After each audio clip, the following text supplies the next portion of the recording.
atmosphere, no matter where you observe it, and just tell the people actually making observations of the sky and sailing around the world, hey, don't use your sextant below 30 degrees. Hey, don't use your sextant above 70 degrees. Yeah, and the celestial sphere, it doesn't know that it requires a stationary Earth and geocentric Earth, so Okay. it doesn't know that. Yeah, Anyway. he's not too bright. So, Palantir, I'm going to show you how irrational you are. Let's say you're inside your house, you've never been outside before, and you look out the peephole of your door. And you can look up and down your neighborhood and you can see all the houses are brick.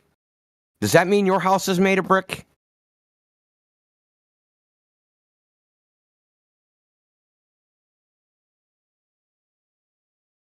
In fact, you might not even be in a house. You could be in a fucking tent or a jail cell or anything.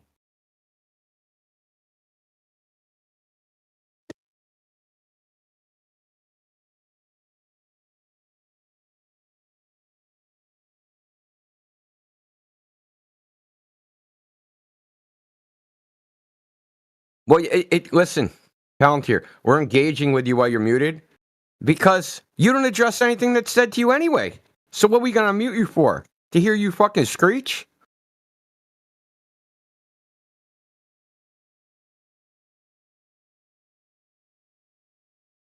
There's another a whole bunch of baseless claims. Oh, hi, Dandy. Oh, hi. How are you? All right, two Pretty females, good. impromptu ladies night now.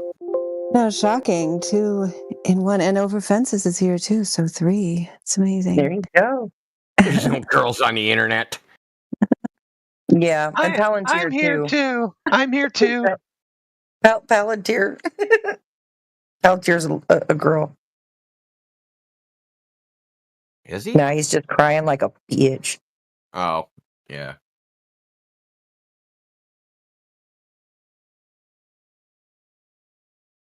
I was just going to say there's other people in here. I don't know if any of them have questions. Well, Frank's been talking in the chat. I don't know. Have you guys talked to Frank in The Voice? Oh, no. I mean, there's a few people who I don't recognize. We got Frank. We got Johnny Law. I mean, Steluna. Nobody wants to talk to Twonger. Tweet, whatever that name is. And Palantir, who is probably willing to talk, but I mean, you can unmute him if you want. I'm not talking to him. That's a waste of freaking time. Guys. Yeah, I heard it. Yeah. Hello, who's talking? This is Johnny. Hello, Johnny. Johnny Law. I am a flat earther, so. Oh, okay. Oh, okay. Good. Well, we can still talk to you. Yeah, that's cool. Been, since 2020, basically. I've been in and out of here for, I don't know, I've been listening 24/7 since probably 2021, but just recently came on voice chat, so. Cool, man. So what do you think of the locomotive train wreck that happens day in and day out, hour by hour?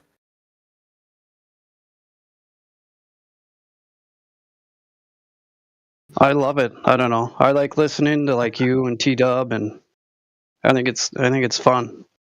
I argue with a lot of guys on Facebook, so. Yeah, Facebook's kind of trashy, man. Those people on Facebook, we gotta there's a Discord Facebook page, but like it's the same like 3 people all the time, like spazzing out. So I'm sure you've run into them. Oh yeah, Facebook's so bad. I mean, you got people on there, they don't even know. It's bad. What was it, the McClellan guy that posts these memes that are like these giant frickin' text walls of nonsense? Stephen McClellan, I think the name is.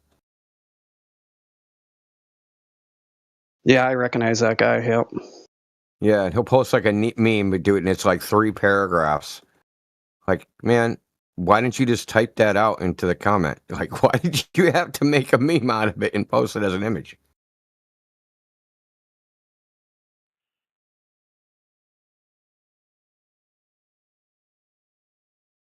So when is ladies' night? Are we doing that anymore? Or? Yeah, we used to do it on Friday in the home server. Now we've been doing it on Wednesdays. We could make it Yeah, impromptu right now. I caught you guys last Wednesday. I remember listening to it when I got home from work, but I didn't know if it was going to be a weekly thing anymore. Or... It's supposed to be weekly. I was out of town, so I wasn't here this week. I don't know if it was done or not, but that's the idea. Most weeks we're here, in one form or another. 5 o'clock Eastern. Yeah, I like it when you guys go on there and school these guys. I think they know.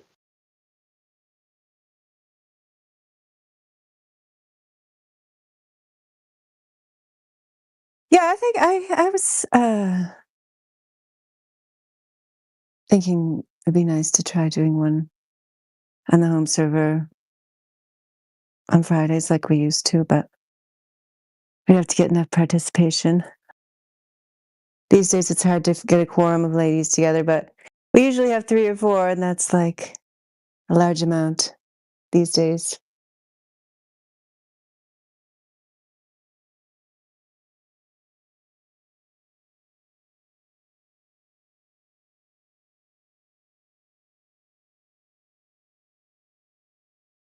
What led you in 2020 to understanding that there's no globe, Johnny Law? Well, I suppose I started like everybody is, just don't agree with the government. And when they started that whole thing, and just started looking into that, and then I got a hold of some of Flat Earth Dave's videos, and that kind of pushed me over to quantum. And then it was Quantum Eraser and Nathan. I listened to them guys for a long time. That got boring because no Globies would come on there.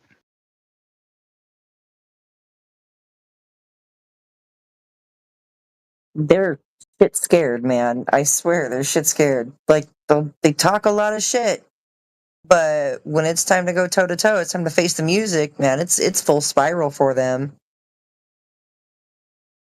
Oh, absolutely. Like some of Nathan's old stuff, like when he first started, he had a lot of guys on there, but then everybody kind of disappeared. But I got a phone call here. I'll be back in a sec.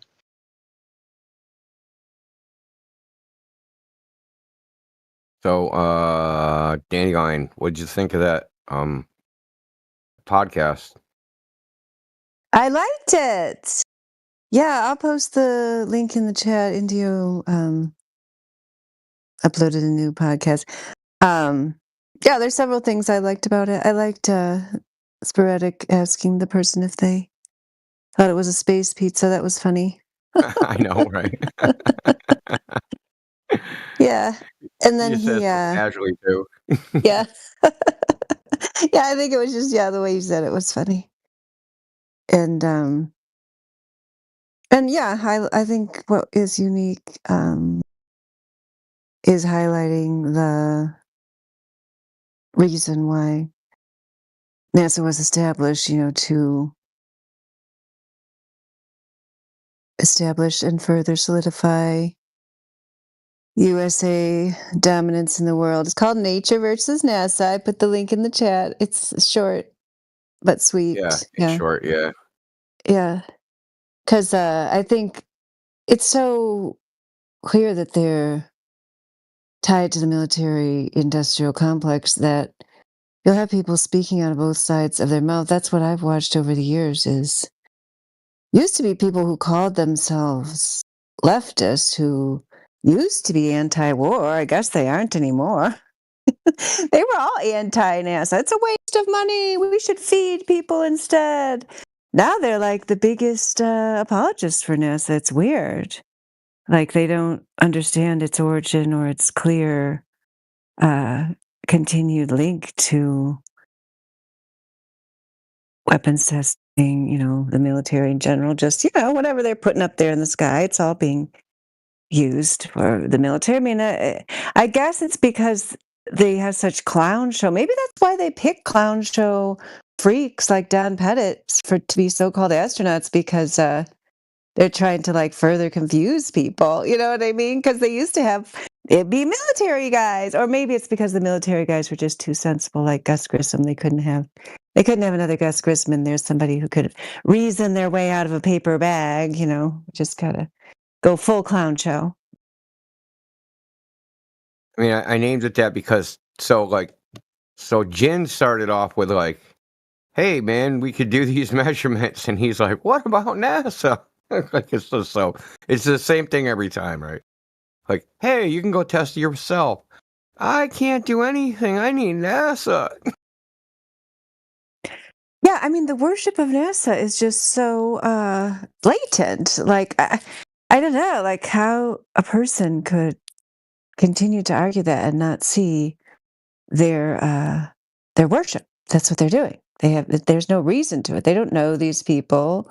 Their claims have been shown to be faulty again and again, widely contradictory, debunked multiple times, and yet somehow there's still just some great knowledge bundle in the sky that we're supposed to bow down to. Oh, Sporadic's here. Did he get to hear the podcast? Oh yeah, you heard your name. Oh, goody. It's here. I'll put the link in there again. Yeah, you're featured in this latest podcast that Indio uploaded. You did a good job explaining NASA's dubious origins.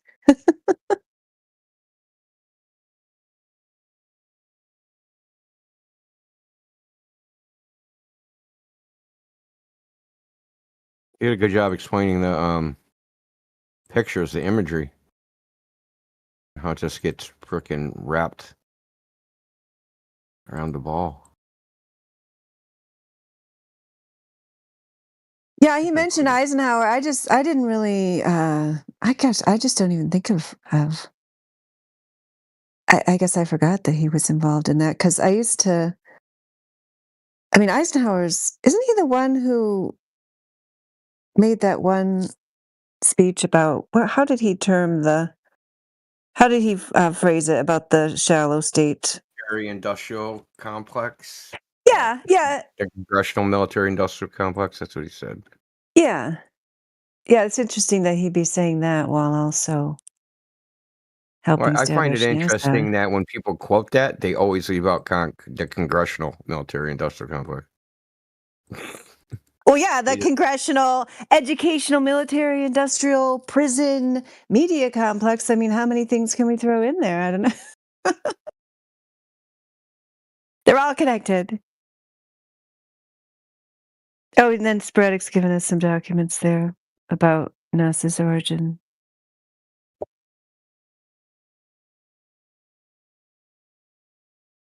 Rick found a weird ass thing about satellites.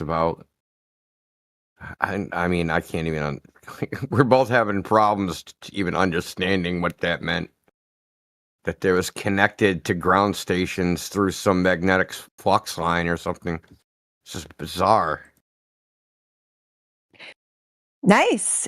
That's something we could bring up to the Gophers, who also worship satellites. I mean, I guess those are like the icons of their NASA church. How can a satellite be connected to a single ground station if it's in orbit?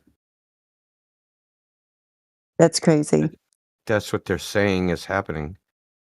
That And they're that's in tethered to a NASA. ground station. That's in NASA documents. Yeah. Uh, We were talking about it in the other what do you call it, in the other English hub in the morning. have you asked a Globe believer to explain it? I mean, we know they can't, but Oh, their mind is gonna melt when they hear it. It's not true. he put the Tethers in Space handbook there, 857. 1997. Wow.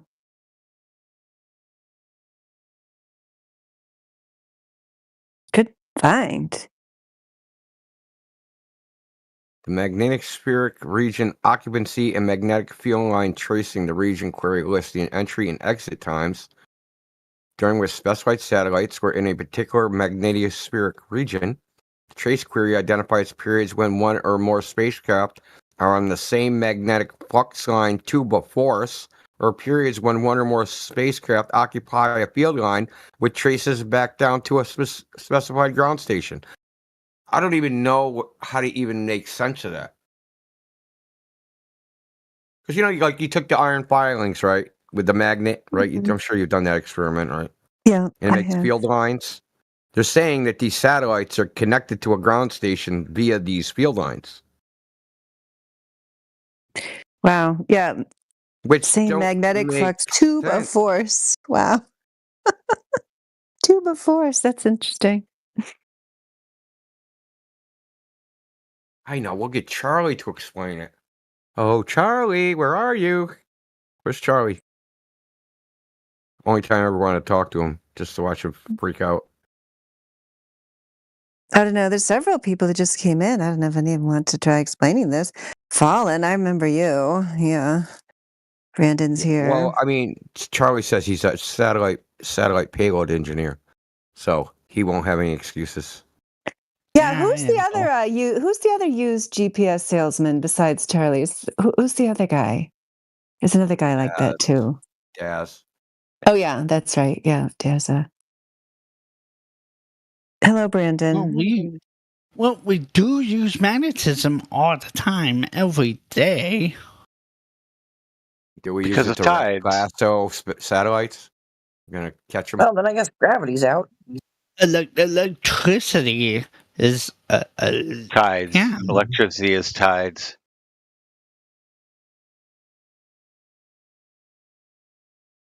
Red okay. herring, That's not what Brandon. you said. Oh, that's what you were doing. Electromagnetism is a pretty. There big you go. force. That's right. The red herring machine. Yeah, he's back. Yeah, he's back. Oh, red herring, but not wrong. Wish we could rename people in here. Who do we got to pay to get that ability? I know, Can because we- he has that really nice Van Gogh image, so it's like throwing me off. I now that he speaks, I know who he is. He was here with some other lady one day, being a complete melt. Yeah, I better put a note in there. Recalcitrant. Oh yeah, I'm surprised you don't. Not a mean person. You know who though. this is. You've heard him plenty of I times. do, yeah. I just was fooled by his cultured PFP there. He needs a cat. He needs like he needs a more degenerate PFP, please. Thank you, Brandon. Degenerate? Degenerate? How? I mean, most Globers, don't have a nice painting like yours. So I do like it. I'm not saying I don't like it. It's just, it just doesn't How go am I with your. degenerate? Oh, I didn't call you that, did I? Or did I agree with that? I might have agreed. It's possible. That's a degenerate. I mean, we just assume that degenerate. we just assume anyone who would worship a sphere, despite all evidence to the contrary, who just loves balls so much they can never get enough of them, and who refuses to use logic and reason, that they might, make also illogical decisions in other areas of their life. I mean, I suppose it's possible. It's possible you could. Sound Ross Pro was talking about. So you're questioning my masculinity also.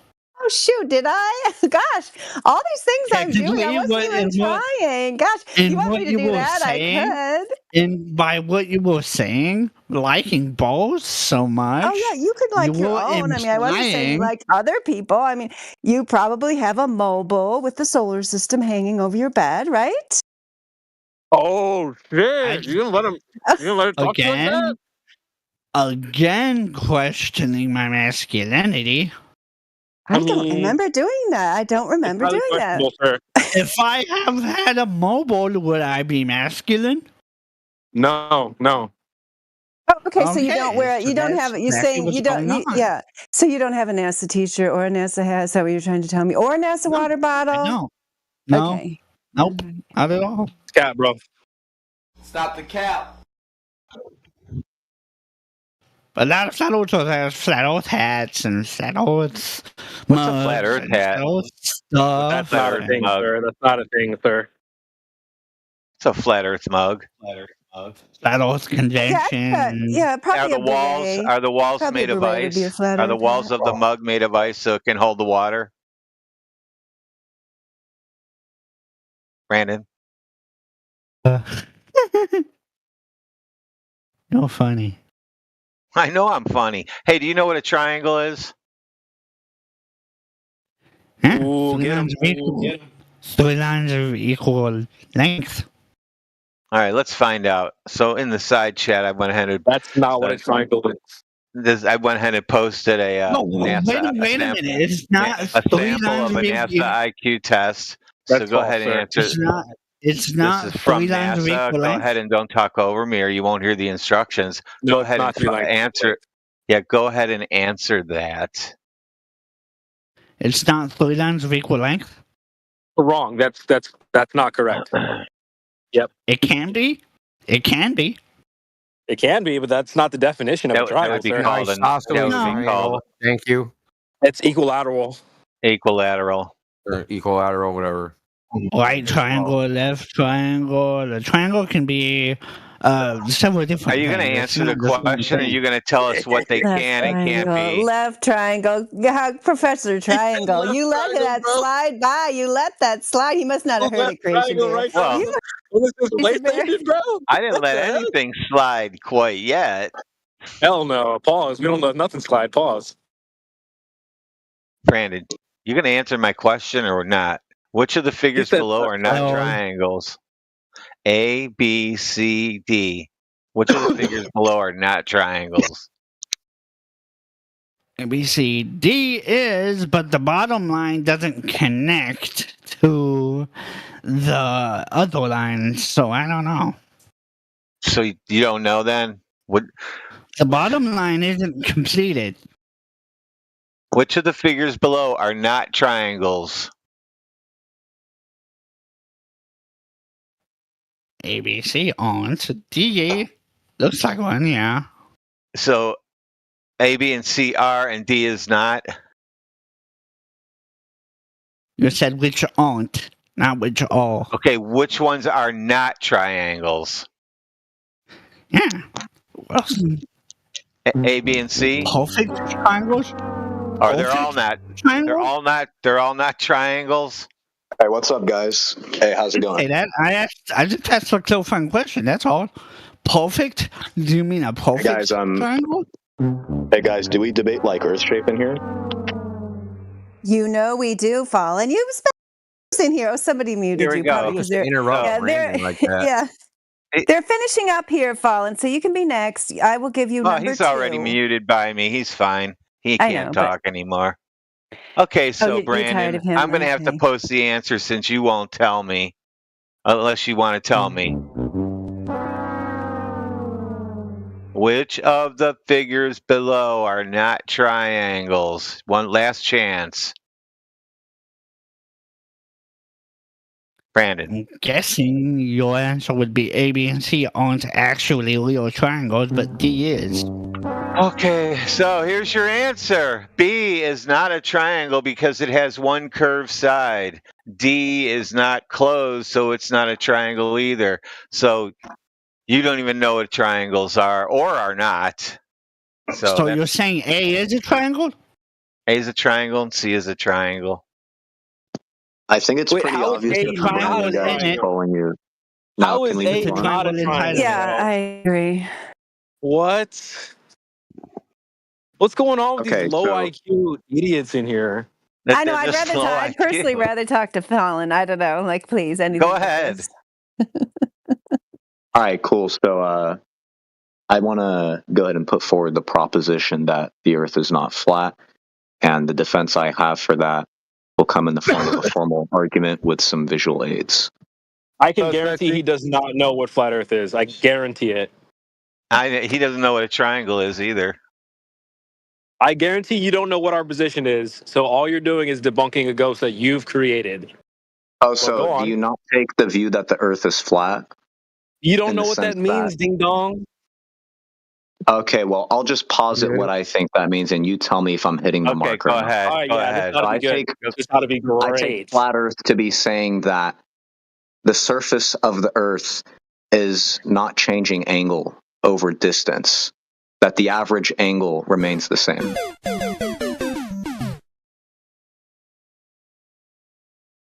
And what else? Anything else? Angle what? Well, is what I'm saying correct so Angles. far? Is the Earth in the solar system, like in outer space? Does he think the I don't know if surface flat of a Earth relates ball to is that. full of angles? I'm asking the angle of what? Between what and what? Yeah, I'm just talking about, if someone were standing up, what angle would they be if they pointed their hand away from the ground? That would be 90 degrees. Yeah, that's 90. Yeah, but if there were two people far apart, the question is, would 90. their hands be pointing in different directions by some They'd be angle? Bob and Alex? And the Pointing at answer each other. presumably is no, and that's what you guys are referring to when you say the Earth is flat, right? Yeah, if No, you stand right. on the beach The Earth in doesn't- Oh, California, no. So basically, if you if stand on a beach in California and you point at Hawaii and somebody in Hawaii points at California, you guys will be pointing right at each other. You just can't see I agree each with other. that. Good thing I didn't say point at each other, but rather point away from the ground. I said, no, why would you be pointing at the ground? I don't know, because that's not something I said you would do. I never I said if said you pointed anything. away You're from the pointing ground. 90 degrees. You're at the beach pointing 90 degrees. There's Look, I'll Hawaii, give you a that simpler direction. example. And somebody at Hawaii, nope. Somebody in Hawaii says, hey, California is in that direction. You guys are going to be pretty damn close to pointing directly at each other. How do you like that? And I mean parallel lines towards each other, not curved lines. Yeah, so you agree that if two individuals stand upright, that their bodies are going to, point in the same direction if we point an arrow away from the direction of falling, right?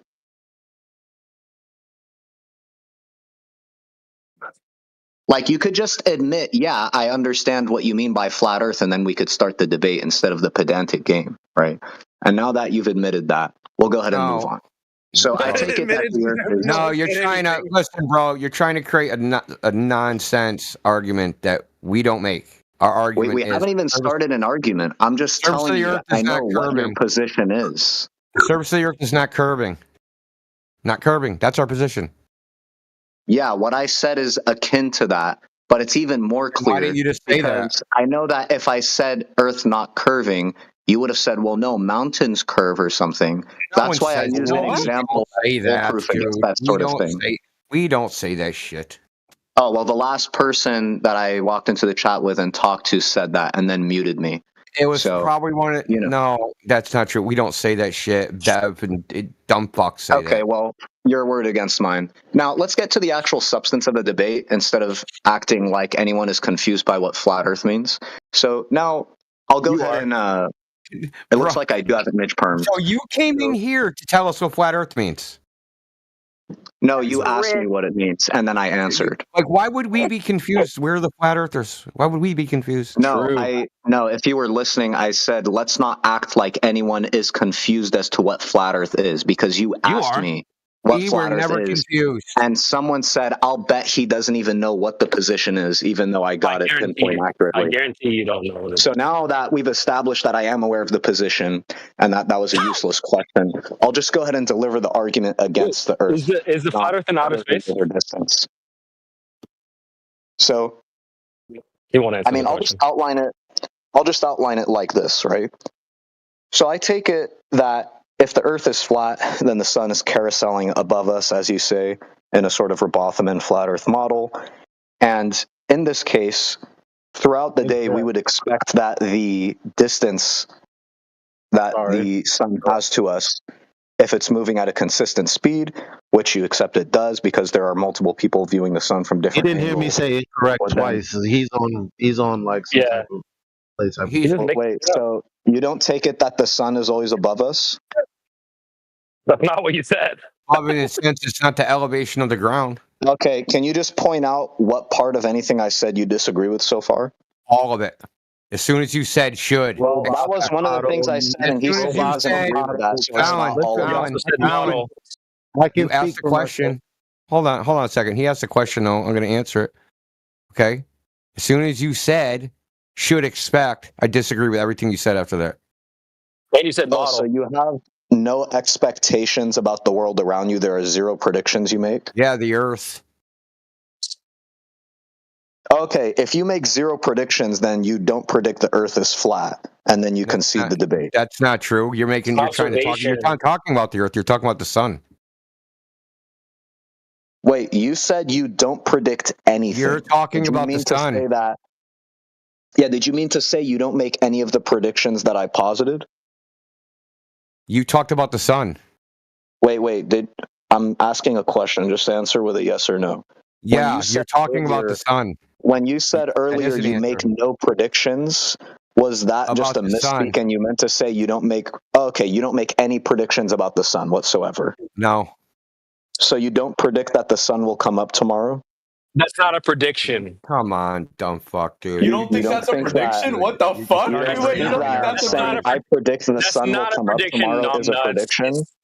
It's a cycle that happens over and over. You're not predicting something that you know is going to happen. That's induction. That's induction. You're making a on a cycle. That just That's not also a sounds like a prediction, prediction. That's just the same as predicting that it's about to be 9:15 Eastern Standard Time. Yeah, that's also a prediction, even though it's a very obvious trivial not a one. prediction. It's not a Well, prediction. he asked about the sun's speed. Well, he asked about the sun's speed. You said, "You guys think the sun speed's this, that?" Who said the sun was a physical object? Ooh. I don't know what you mean by physical object, but I didn't say anything about made the of sun matter. being a physical object. I mean, made of I matter. only said that clearly if you make some claim about the future, like the sun will be in this position in this future time, that is by definition a prediction. That's not the future. I don't know why It's you would happened in the deny that. past That's over and embarrassing. over and over a gajillion times. That's not predicting something that's going to happen. I'm gonna hold on. This So is a mess. I'm gonna start this over. Now that Please you do. understand what flat Earth is, what's your argument? Why are we talking about the sun and what it does? He has to build a straw man. I was actually in the middle of giving the argument, and I don't accept the framing that I now understand what flat Earth was because I pointed out exactly what it was from the beginning and no one disagreed. So now getting back to the argument that I was already giving, I'll just shorten it up by posting an image in side chat. So if you scroll What do you mean? Hold on. No, hold on. No one disagreed. That's not what I heard. I heard like pretty much everyone disagree. Okay, well, I'll restate the thing I said from the very beginning, which is that if two people stand in faraway places on the earth and they point their fingers away from the direction of falling, that their fingers will form parallel lines of pointing if we create vectors off the ends of their fingers. Do you actually disagree with that? Yeah, that's what I thought. Anyways, Where are these people standing? Where are they standing? I'll go ahead and repost the image. I'll go ahead and repost the image now. I guess I missed it. Yeah. What is it? Yeah, because people are kind of spamming the side chat. Your image So now is that just apples to oranges. So dude. now that you all agree that, yeah, I obviously got it right the first time, no one is confused about what flat Earth is. If you look at the image, it illustrates this sort of issue. So what we observe with the sun above is not what we would expect on the flat Earth. Because if it were the case that the sun is carouseling above us... Right there. Hold on. No, not right there. Before can that, you just let someone finish the argument and then critique it after? Thank you. Said that he knows I get what that you have like something that you believe is a critique. So just let me since you know finish what the whole flat thing. Earth is, I'm gonna kick it off for you. An elevation angle from the surface. So now debunk it. Tell me how you can't do that. Okay, I'll continue to do. I'll continue to do that since I was already doing it. So flat Earth is a measurement, and so debunk elevation angle from the surface of the Earth. Yeah, I'm actually in the middle of doing that, and you'll see how that happens as long as the other randoms don't interrupt. Did you know that elevation angles to Polaris is how they invented the globe? How could you debunk that? Well, hold on there. So I'm about to explain. If you just let me get the argument. How you going to debunk that? I want to know. Well, he's trying, but you keep interrupting him. I want to know how you want to debunk what created the globe. Go on, tell me. Debunk what created the globe? Wait, what? How are we? Look, Just, Yeah, just now let he me can. finish. Congrats to me. It always Wait, happens. did I come here to like make a claim on what created the Earth, or did I come here to make a claim about what the shape of the Earth is? No, what created? You're He's talking about confused. what created the globe mathematically. That's what he's talking about. I don't know why I'd be interested in, getting cut off halfway through my argument to talk about something like that. Now, Yeah, so then don't say that you're going to debunk flat Earth, getting because when back I to tell the you what, argument. all right, now I'm going to mute you, Well, and then I'm going just to hold on. and then you can start over again, and then we'll see how that works. So Okay, I'm just going to get back to the argument. no, you're not. No, you're The not. fuck you- So anyway, elevation angles from the surface of the Earth. Now, That was a stupid mute. That was a stupid how mute. you gonna Shut the fuck up. debunk? Oh, dude, So you got how a you guest gonna debunk mod. that? So how you gonna debunk that? Because all of this, Well, you now made that him we leave, know right? You what, couldn't control your now that emotions, we know what, and then he Dude, left. be quiet. Be quiet. You why couldn't you control your mute emotions, me? and then he left. Why you mute my brother? so all of that, That how was do like you, all of moderation right that, there. how do you, Yeah, if you don't unmute him, the Earth is round. By the way, just to be clear. all of that, how do you, Wait, why are you still asking the question, Big Daddy? If he left the call, why are you still asking He's the still question? here. He's Why are still you here. Yappuccino? Isn't he still? No, maybe not. But it doesn't even matter. He can say what he wants. He can finish his point. So stop talking. all of that, now that we know what flat Earth is, I'm gonna debunk it. So in order to not straw man me, I'm like, oh, okay. So a measurement, because that's what flat Earth is, right? Does anybody disagree with that? What happened Nope. to the guy? Why did you guys stop the guy from making his All right, argument? so debunk it. Yo.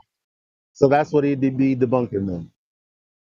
So when he says, I don't know why I'd be talking about this, whatever, well, elevation angles, and he says, I'm about to debunk that, I'm like, okay, tell me how you're going to debunk what created the globe. That's why he started, what are you talking about? Dude, he was trying to make an argument and then you cut him off. Bro, with the White Knight vibes, chill. If you got something to say, add in. But white knighting for someone that's not even here is just L, bro. Just chill out. The guy revealed immediately he does not know what flat Earth is. As soon as he said, well, we would predict something that doesn't happen on the Earth. Flat Earth is the Earth. He So he was doesn't know what essentially flat Earth trying is, to make which an is what I argument guaranteed was what going to happen. That's doesn't exactly what happen. happened.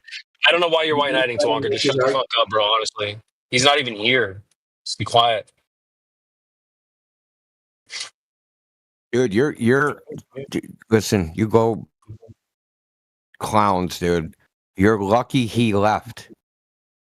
Because He would have got cooked even more. If Yeah. we ever got to that image, he was gonna get cooked. He doesn't understand how images are formed. This is low IQ shit right here.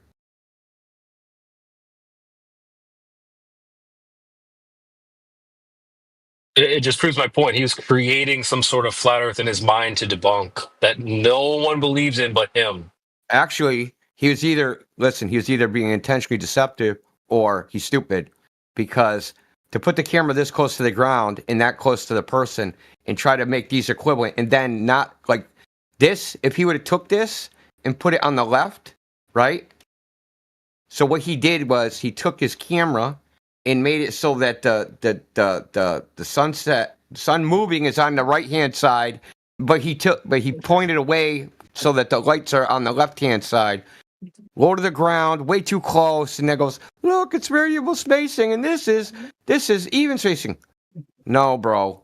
And the fact it's even spacing means he doesn't understand how the shit is projected anyway. This is what happens when you don't actually understand shit. Like when you don't understand how images are formed. Hey Indio, he's in text. I'm gonna try to get him back. Maybe, hopefully, if he comes back, let's try to have maybe you or Elijah or CB one-on-one to see to bring this to a logical conclusion. Because these people think that because you guys were trying to explain that he doesn't know his own argument, he left. He hasn't realized what he's arguing for, and that's a win for him or something. So why are you interrupting Elijah? Or not Elijah. Sorry, Gemsy. My bad. All good. Oh, that seemed like a good excuse, except for it didn't.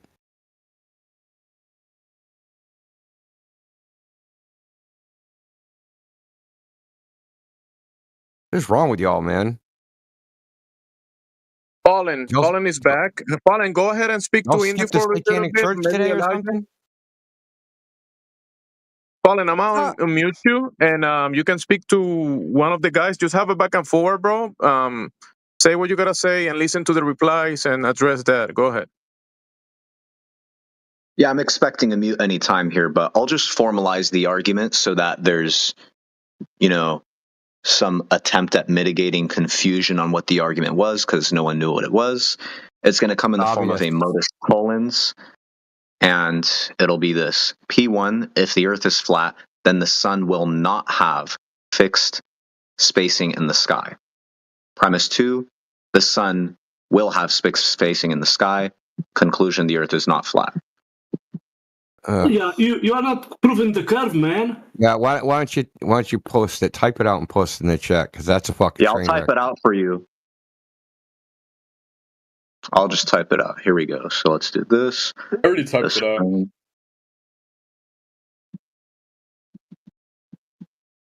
And the sun has fixed spacing in the sky. What is that? Okay, so let's talk about what is fixed spacing. What do you mean by that? Yeah, I posted an image to help explain. Yeah, but no, I don't need it. I need you to tell me what you mean. Calm down. No, you're trying to play games already. Right off the rip. I'm not just looking at the image and winging it. I'm in the middle of explaining it. Okay, get it out. Okay. I'm not letting you. We're not just winging it. Okay? I want to know what fixed spacing means. Yeah, so you interrupted me as I was already explaining it. I'm only going to ask you this question. Anyways, as I was already saying, okay, so you don't want me to explain? No, I do. Bud. I don't want you to monologue and talk about muting or other shit. What does fixed spacing mean? Okay, I'll just wait for you to get it out. Tell me when I could speak. I'm going to ask you one more time. I said I'm going to ask you 3 times. This will be the last time. What does fixed spacing mean? Yeah, so as I was already explaining, what fixed spacing is refers to how the sun appears to distance from itself at equidistant times, which, as I was already explaining, is supported by the image that I posted. Why did you interrupt? Yeah, if you don't understand what that means, that's why there's an image. If you don't understand what that means, it means over consistent periods of time, you get non-consistent distance of the sun from itself over time. The image I posted, as I was already talking about before you so rudely interrupted embarrassingly, was helping to explain that as a visual aid. Now, I will go ahead and repost because you can't use words to explain. Obviously, that was a fucking train wreck, so maybe we do just need to look at his cartoon. I'm going to go ahead and post the image. He doesn't know what his argument was. Are you using somebody else's argument and you're trying to bring it here and you're the one running the trial balloon? It's under the modus tollens that was posted. Okay. Shut up. Why prove that flat Earth would not have fixed spacing? Wait, define modus tollens real quick. No thanks. Okay, can we get it together? Please get it together. Okay. It's and cute, not cute. I need to know what he means by fixed spacing. The fixed spacing. Can we get unmute Fallen? You're gonna get banned if you say one more fucking word. Hey, don't soy out, bro. I'm not gonna do this with you guys. I'm gonna just start dropping the hammer. Okay? You've been warned, all of you. Your little freaking trifecta. You've been warned. So, I want to know what fixed spacing means. He went from spacing to timing, fixed timing. So, I take it to mean that at regular time intervals, the sun will look so far apart, projected onto a 2D plane, namely the camera sensor. I want to know how that don't work on a flat Earth.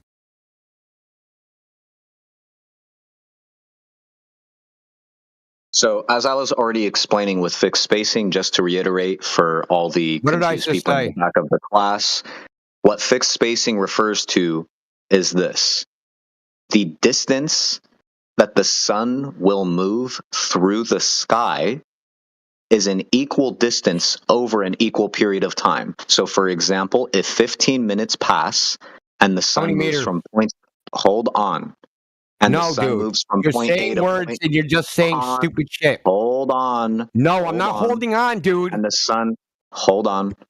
No, And the you're sun gonna hold moves on. from point A. Actually, Indio, let him finish because I'm just gonna give up the ghost. Sunset's Interrupting doesn't make you smart, dude. No, go ahead. Just finish. He's saying Just finish. words like distance and spacing. What does that mean? Are we talking in absolute units? Are we talking in angles? What are we talking about? Are you saying the sun moves 15 degrees per hour? Not in this image, it don't. Okay, so I don't know why I was muted and then he asked, but what is that? While I was literally explaining what it is. No, So, you weren't. You're a as I liar. was already explaining, Don't do that again. right? Okay, just tell me when I'm allowed to Try talk again, I'll without ban you interrupting in the middle of the thing that you were already being given that you're Okay, asking I'm for. gonna bro. Just give this him is a really- little more rope. You're just Indio. why? How Little come you more. just can't? If this is an authentic, truthful presentation, This Indio guy is embarrassing. You guys did not send your okay. best. Can I? If this was an authentic, truthful Is there like presentation, someone that's more competent? This guy is obviously if just this using. was a, okay, if this was an authentic, truthful presentation, when I asked you what the distance is, you would just tell me. He was telling you what the fucking distance is, then you muted him, idiot. Oh. Okay, so let him fucking speak. Oh. Hey, hold on, Palantir. What was the distance in? You did What the you- same what were thing the to unit- me, bro. Palantir, what were the multiple units? times. What was the units he used? Why don't you let him fucking speak? What were the units he used? He's right there. Let him speak. So you I'm don't gonna know speak either. for him. He Well, wasn't just to be explaining. clear, he Shut didn't up. use units at all. He said it was going to be distance. I know, but we measure distance in units, right? It's a possibility. Sure. It's a units, fucking idiot. But just let him talk for a solid 2 minutes, and then let's just let him get to the end. I just want to have a regular conversation. I don't want to fucking monologue. We know what he's saying, though. He'd have been done if we'd have just let him say it once. Then we'd have been able to justifiably mute it. You got to say it at We least. have to rip apart a bunch of bullshit, dude. I'm not gonna let it go on with a false premise. There's no Well, point. Which premise is false? Which premise are you? It's already false. The first one where he says flat Earth wouldn't have whatever he said. How does he know that? Wait, you're He can't- rejecting the first premise and you can't even restate the This first is premise? just obfuscation, and you both know it. You're just obfuscating. You're buying time, dude. Okay, so I'll get back to explaining the thing that the guy was asking for that I was already doing before I got muted. Again, flat earthers, you did not spend your best if this You Indio monologue guy is one who more you said. time about what's happening Now, in this getting chat back and to go the meta, you're getting explanation. kicked out. Now getting back to the explanation. So, as I was saying, for there to be fixed spacing means that when the same amount of time passes, the same amount of distance will take place from point A to point B as there will from point B to point C. Now, this guy is, for some reason, asking for a unit. You could refer to it in degrees. You could also refer to it in, some sort of fixed unit on your sort of looking device like a telescope.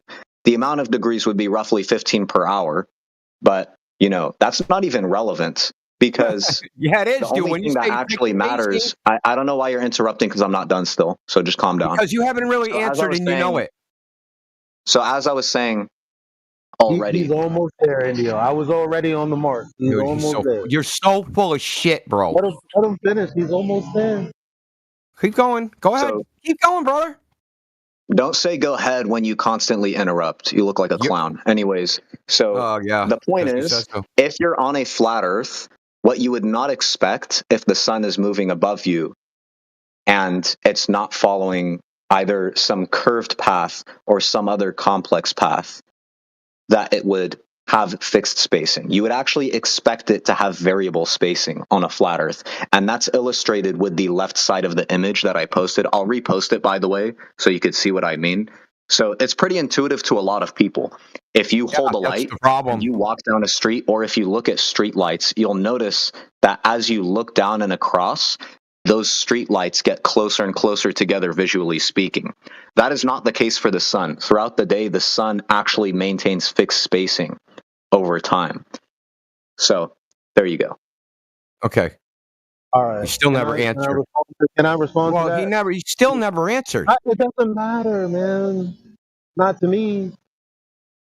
No, he never answered the spacing of what in what units. He said angles. How do you measure the angle? Actually I want to did. measure. I said 15 Okay, degrees Fallon. per hour. I want to Just measure. calm down and let your friend take over. You're not doing well. Fallon. I asked him. Elijah, just let me ask him one question, and then you can go. Because Okay. it's not gonna. He's gonna keep going and going and going because you want him to do something that he. First of all, he already told you degrees, 15 degrees an hour. Yeah, but that's not He gave you possible. enough. It's enough. He gave you enough. I want to respond. You go. You go ahead. No friendly fire. No friendly fire. I know. I gracefully give the floor. Elijah. So that's actually incorrect. We have videos of during like just before sunset, and that's actually what you described not happening is what happened. Okay, so the image I Didn't posted understand what he said. image I posted in side chat is a time lapse looking at the sun through a welding lens to remove glare, and you could see that it moves perfectly consistently through the sky. If you have a sort of time lapse video that shows that it's actually not going to have fixed spacing, I would actually be, surprised, because that would be contradictory results, and one of us must have a flaw in our methodology. So if you have that, I'd love to see it. Do we have those memes on hand? Is Miguel around? Which one? Just the simple. Any of the sun, disappearing into the distance. Oh, like Africa? Yeah, basically. He's comparing the terrestrial. Because obviously, the closer it gets to sunset, the longer it takes for the sun to set. Hence, his whole argument being dog shit. Dude, it's so dog shit in so many ways it ain't even funny. Wait, have you guys rejected a premise yet? We're cooking you. What is with all the fucking just audio fucking bullshit? Everybody just wants to the first premise is right now what we're talking about. This whole. Do you remember his justification for P1? Do you remember his justification for P1? Yeah, it's not happening. Not a true. Yeah, It's what not was a true his what was premise. his justification for P1? What was his justification for P1? That there'd be fixed spacing, and that's not possible on a flat Earth. What? What he didn't define was that he didn't define. He didn't. Bro, idiot, do you have qualia, bro? Are we just gonna stop stuttering or what? This guy Yeah, genuinely might not have qualia, bro. To be clear, Daddy Flurf actually didn't disagree with premise 1. What he was saying implied that he disagrees with premise 2. He was saying that the sun does not move. It doesn't move with fixed spacing. Fixed spacing on what? The film? Actually, I think I've quite well defined it. Fixed spacing on what? The film? Visual aid. So your visual aid, dude. Okay, I'm gonna refute this shit, and no one's gonna stop me. Now you, not your fucking buddy, and no one else. Fixed spacing on what? On the film? You think you can measure? If I take 2 points of light, 2 frames of the sun, right, in this time lapse, fixed spacing on what? Is it the same number of pixels apart? Because you can't measure an angle here. Is it the same distance? How far the sun traveled? What are you talking about?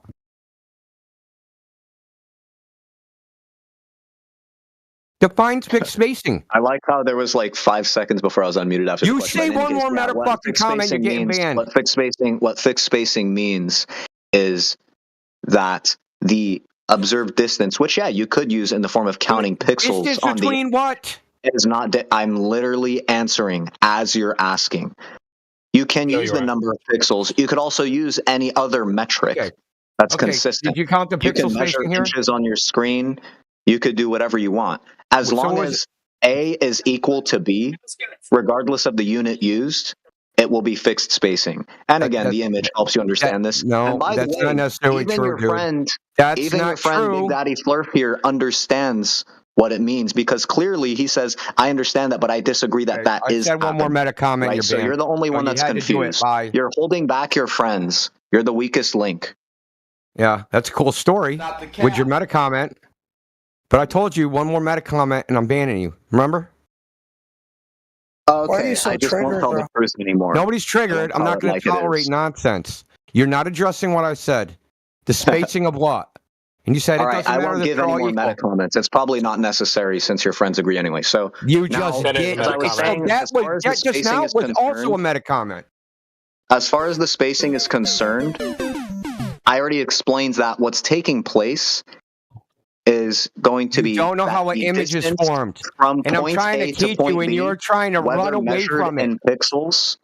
Yeah, again, so whether measured in pixels, whether measured in arc minutes through your eyes as you look at it in the sky through a Measured welding in arc lens, minutes through your eyes. or if you want to use degrees, right, standing from the ground and using your finger and pointing towards the sun and seeing the difference in number of degrees every hour as your arm raises to keep your finger facing the sun, will be about 15 degrees per hour. All of these are apt. No, it won't. The only thing that you need to know is whatever metric you use, that from time A to time B, the amount of distance. Okay, that's enough. Everything you said is factually wrong. From this angle, the sun will not appear to move 15 degrees per hour. It only appears to move 15 degrees per hour if you're looking at it, say the sun is passing south of you, right? And you start filming it on the horizon from one end to the other till it sets again, right? But facing south, where you're facing, where solar noon would be, then it will appear 15 degrees per hour. It doesn't appear 15 degrees per hour when you're looking at it across its path. So you just made that up, okay? The one before that, you said, hey, it doesn't matter the units, you can measure angles, your eyes can measure arc minutes, you said all this crap. No, you can't. Not in a projection. You can't measure angles in a projection. And even if you did, you'd have to measure it radially. Okay? So I don't know how you're going to measure the radius from the center of the fucking lens to each one of these points of light. Don't know how you're going to do that. Never heard of a method from which you could even do it. Okay? You're making shit up. You're literally the definition of the Dunning-Kruger effect. Shut up, You are dude. the Shut up. Okay? Shut up. Yo, you don't know how images are. So another one. Sorry. None of you people know anything about image formation and what an image is, a photograph. It is a projection of the 3D world onto a plane. You dumb fucks are thinking about the world orthographically and have an expectation based upon your orthographic imagination of what it should be. But this is a projection. It's a projection of the 3D world onto a 2D plane. Yo, Fane, John made you, buddy. Did you say something? Did you say something?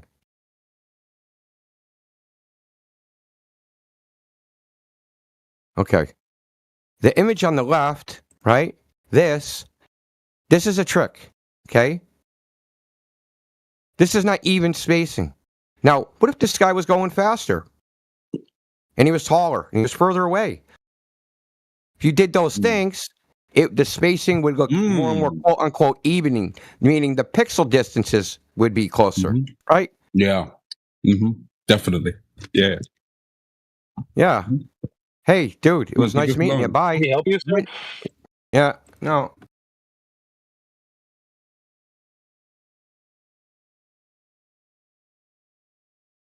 The hell's going on? So, I know, like, dude, I'm like fucking mad irritated because, like, now interrupted again. Now I got to fucking start over. So, because you placed your camera very low to the ground and close to the person and they're walking, right, their spacing is going to appear a certain way. Now, you could obviously change this by changing the orientation of the camera, changing your camera height, changing the height of the light, the size of the light. You could do all these things to change how many pixels they were spaced apart. Okay? This image, in comparison of image, in my opinion, is intentionally deceptive. Intentionally deceptive. That's why you kept saying, oh, just look at it. Oh, just look at it. Oh, just look at it. We don't need spacing. We don't need distance. Just look at it. You're not clever, Fallon.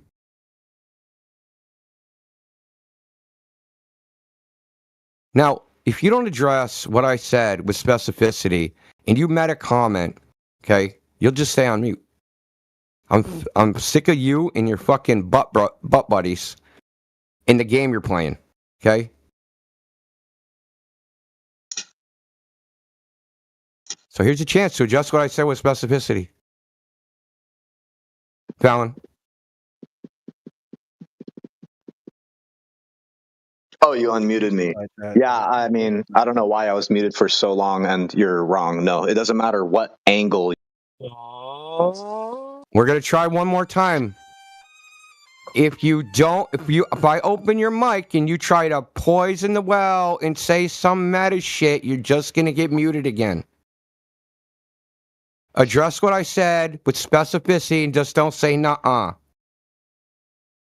Okay?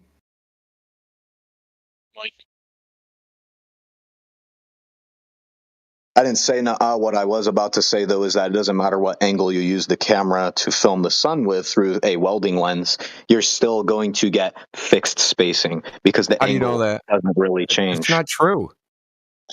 Yeah, it's a geometrical truth. It's a very simple concept in mathematics. It's a geometrical truth. Yes. Do you understand what truths are in math? Analytic truths? So that would be... You do. Time out. A geometric truth in math, you're talking about an observation. How did we get the geometric truths in math? When he said it's not true, where is this observed? Because what he's talking about is changing the so-called angle of perception on fixed spacing. Angle of perception? As anyone who's familiar with very basic stuff in geometry would not change the perceived spacing of the object in question. It's a very simple idea, and I could explain why. So imagine that I have a set of blocks. You don't even know the right words. How are you going to explain it to me? Imagine that I have a set of blocks in front of you. Alan, you don't even aren't even using the right terminology. You can't explain it to me. You are not educated enough. Okay? You don't know anything about image formation. Okay? I'll tell you straight up. I helped develop Oculus Rift. Do you know what that is? I did development for the Oculus Rift. Do you know what that is? It's a VR headset. I know everything about image formation, especially stereoscopically. Why? Why are you interrupting? Why?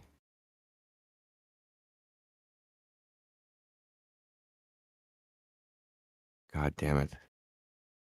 You just sew your body into the fucking gears, dude.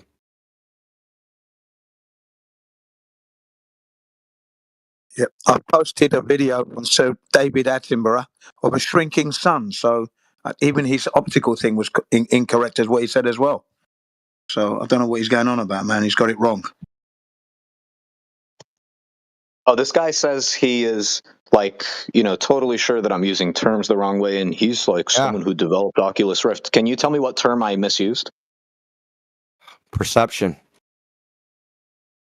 How was that term misused? Because that has nothing to do with perception. This is purely a geometric argument.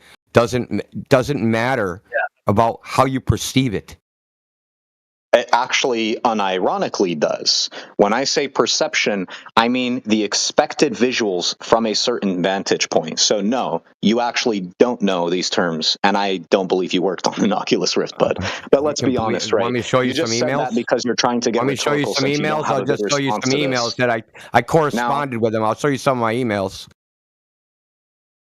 Yeah, I mean, it's pretty easy to fabricate. You don't know what you're. I can do it right now on the fly. That would be amazing. And by the way, it's fascinating how you talked about, not caring about meta comments, and now you're talking about how you worked on an Oculus Rift, buddy. No, that you don't know what you're talking about, dude. Image formation. Image formation is typically done in something called homogeneous coordinate system. There's no angles. There's none of that shit. Okay, that's how it's modeled in a homogeneous coordinate system. There are obviously angles. No, there's no angles. Okay, listen. Okay. You have a 2D plane, and you have the 3D world projected onto the 2D plane. What's the angles between 2 points on that plane? The angles between 2 points. Yeah, I'm going to take 2 arbitrary points on the projection plane. What's the angle between them? It depends. It depends I on don't know what the angles are going to I be. unless know you don't fill have in any the angles. That's examples the with whole numbers. point, and there's no way to derive them. Wait. Imagine this. I tell you, hey, I have a triangle. What is the angle of side 3? That's not how It's it like works. you dude. didn't fill in the numbers. This Of is course, I'm not going to projection. be able to give you a number for the angle since you didn't fill in any You're of the such a variables. fucking Did you clown. actually think that was supposed to go somewhere? Even your Dude. buddies in chat see it. Oh, that's like an embarrassing attempt at rhetoric, dude. Holy shit. Yeah. Okay. It wasn't rhetoric. How do I find Wait, the angle to be between clear, 2 how am I points on a supposed to plane? answer it if you didn't fill the variables in with numbers? Oh, You're what do really you going to need those claim for? that wasn't You have some an image. embarrassing attempt at rhetoric? Really? Wait, numbers? You don't need numbers. You think you can measure an angle? Tell me what the angle of side 3 No, on that's the the triangle fourth time is. I tried to What talk is and the you angle of interrupted me. side 3 on a triangle? Go ahead. Colin, you gotta Okay, relax. yeah. Relax. Okay. What? Listen. I have to relax? Did you hear your buddy over here? He ain't my buddy. Again, I don't even know who what this is guy the is. angle on side 3 of a triangle? Okay, that's not what we're talking about. We're talking about a projection. It doesn't matter that that's not what we're talking about. Can you answer that Yes. without me giving you some numbers to work So with? you're Yes or trying no? to reference Euclidean geometry to talk about projective geometry. Yes They're or not no? equivalent. Can you answer that question without filling in the blanks? Yeah, but there's no angles in projective geometry. Wait, you can? Okay, what is the angle of side 3 on the triangle? Of what? What do you mean of what? What's the angle of side 3 on a triangle, dude? I don't know. Okay, does that How is that mean equivalent that the to what I'm triangle doing? doesn't have angles? How is that equivalent to what I Does said? that mean that the triangle doesn't How is that have equivalent angles? to what I said? How is that equivalent to what I said? I'm explaining. Answer the question. Does that mean the triangle doesn't have angles? Yes or no? No. No, that's irrelevant. Okay, cool. That's a red herring. So you agree that just because you're not aware of what a given angle is, it doesn't mean that there are not angles in the thing in question. In the same way, but you the can example measure that the you angles. gave me, Dude, you can measure the example that angles. you gave me did not come with any inputs for any variables. So Okay. what number was I supposed to give you when no numbers were My God, specified? dude, your word count is starting to get off the hook. I've given you the benefit of the doubt this far. Let me. I need to No, moderate. Elijah. No, dude. Can you let me just finish this, dude, please? No, we Dude, are. he just said a bunch of man, trash, dude. You gotta trust me, man. Like I only heard one thing. Because right now the point in contention is you keep saying that there aren't He angles. says he can measure angles in an image, dude. Listen, he keeps on going on this red herring attempt, and it's like, here's the point. I'm reading right here in an AI overview. It's saying, no. I asked, are there angles in projective geometry? It says, no, angles as defined in Euclidean geometry are not a concept in projective geometry, like you said. So what's his response? Yeah, so my response is there does not have to be some notion of specifically using projected geometry to formulate angles of reference. You're using an image. To the object in question. There is if you're using an image. When you say using an image, right? Using an image. An image is created. What part of the image do you think is being referenced? Okay. Anywhere in the image, doesn't matter. It could be any part of the image. An image is created by the 3D world being projected onto a 2D plane. It's projective geometry. Okay, it seems like you're confused because I already said I don't have to use projected geometry to formulate angles from an image. For example, if I show you an image of a triangle, literally, you can tell me what the angles of the triangle are. No, I can't. You don't. Not from the projection. You can't tell me what the angles of the triangle are. I literally just show you an image of a triangle, bud. Okay, because I don't know, brother. Because I don't know the orientation. Hey, I've never been a pilot that's a flat earther. I know like a couple. Okay. Are these like your buddies that keep coming in and trying to obfuscate? No, dude, I don't know who that is, bro. Just why don't you shut up? I don't know who that convinced me you do know who it is. Is this like a game you're playing, Fallon, that you're having person after person? So, Fallon, okay, what if your triangle is the orientation is sideways to me? What does that look like? Orientation. Well, I'm looking down. Which I'm looking down. What does that even mean? Yeah, it doesn't even make sense, does it? Well, so I'll give you an may example. not, unless there's some If I drew semantic buried in that weird nonsense. Okay, if But I in drew any a case, parabola, I'll in give any you an case, example. you Fallon. agree. I'll in give any you an case, you example, agree that Fallon. if you look at a triangle, right, you can tell me roughly what the angles are of that triangle, even if it's on quote an image. Well, it depends. Depends on if I'm looking at it down the side. But if I can make out 3 points, Wait, yeah. you mean like if the triangle was in some 3D space and we twisted it around or something? That's what we're doing, a 3D space, isn't it? Okay, so to be clear, do you remember what the example was that I put forward to you for measuring the angle? My God, dude. You're not getting Okay, it. I'll remind you. You could just say, no, I forgot. Can you refresh me? And I'll say, yeah. No, you're The example obfuscating. given is if we you're film going a on time fucking mute, lapse dude. of someone pointing. Okay, you're obfuscating. Okay, I could take a rack for a pool, right? And I could take a photograph of that. And depending on the orientation that I took the photograph of the rack was at, and I measured the angles in the photograph, they're going to equal 180 degrees. But the angles I measure in that triangle are not going to be the ones that I measure on the actual physical triangle that exists in the 3D world. Okay? This is what you're not understanding. I don't know how you don't understand it. It's freaking very basic.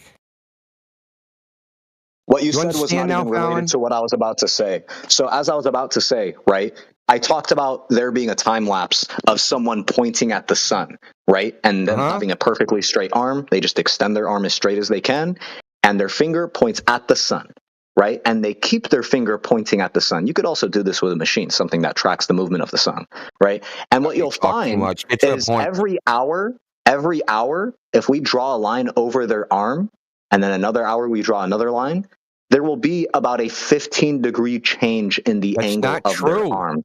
And this, you disagree with that? That's not true, dude. Oh, how much will it change then? True, dude. How much will it change? Bro, depends on which way you're looking at it from. What? Depends on where you're measuring from. Are you talking about which way you're looking at the person's body? No. Are you talking about which way you look at the person's body? I just told you. Depends on which way you're looking at the sun. What? Okay? Oh, no. This is what you guys don't. That doesn't matter. We're not looking at the sun. We're looking at the You're too person's stupid arm. for this conversation. You don't know your own model. I think actually you are, because I said we're looking at the person's arm, not the sun I've itself. had enough, dude. I'm sick of We're explaining looking at shit the to a person's retard. arm, right? And their finger points at the sun. Yeah, and you said as the 15 sun degrees per moves, hour. Their finger stays pointing at the sun, and their arm is pointed straight, right? Yeah. You're telling me that you don't understand what it means to say that their arm rose by 15 degrees over the course of an hour? You don't understand that? Dude, because it hasn't. You're just making that part up. Not to understand that. That's a bad I look. do understand it, but that's not what would happen in reality. Oh, what is the amount of degrees then? The sun moves 15 degrees in its arc. Okay? In its arc. Wait, but can you tell me about the arm? Can you please? How much will their arm move? Okay, if you don't understand what I just said, you're cooked. Okay? If you don't understand what I just said, you don't know the globe model. There's no point in talking. You're just like making it up as you're going on. That's enough. Enough's enough. Hey, so what does arc mean? It's a segment of a curve. In relation to what you were just talking about. What do you mean in relation? So the sun makes an arc across the sky. So if I measure a segment of that arc along its path, right, it averages at 15 degrees per hour. It's not exactly 15 degrees per hour, but it averages that, the mean value, I guess. But you measure say I measure north, south, east, west, right? What do and you I just measure measure it from. Oh my God, dude! Please learn your shit before you come here.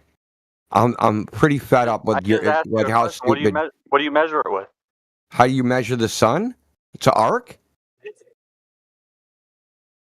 How you measure the sun's arc? You measure it. I'm like, what are you talking about? Well, what they would do is this is. My God, dude. Okay. How do you measure it? That's all I'm asking. You can't tell me. I'm trying to tell you. So why are you talking more? After you've measured it. I'm trying to tell you. Why are you talking more? Okay, go ahead. Because here we draw a circle on the ground like a compass, and then the degrees of that compass where the sun rose, right? We get it rose at the degrees 90 of that compass where the sun rose. What does that even mean? Oh my God! That sounds like the direction of the sunrise when looking at the compass. Okay, let's say we draw a compass on the ground, north, south, east, west. But so when you're looking down, the you do this one more time, I'm muting you. I will not tolerate this shit, No, you're just saying word salad. It doesn't make any sense. So you don't understand what it means to draw a compass on the ground? How can you see which direction the sun I told is rising? you not to respond to him, Indio, but so you don't know. Hold on, you don't know what it means to draw a compass rose on the ground. Yeah, he left, little bitch.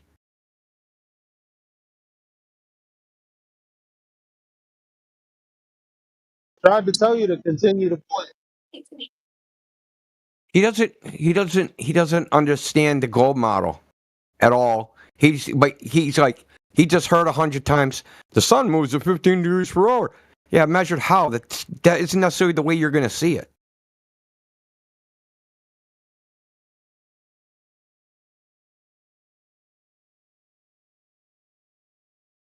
Yeah, it doesn't seem like any of these people have any refutation. Spatial awareness?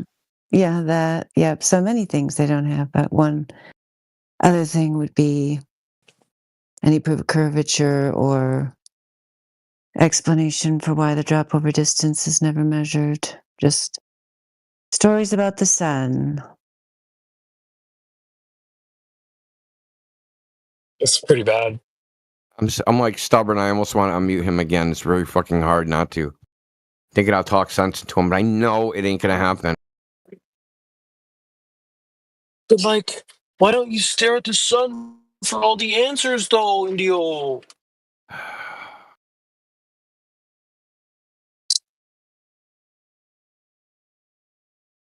No, so here's the problem when you're 15 degrees per hour.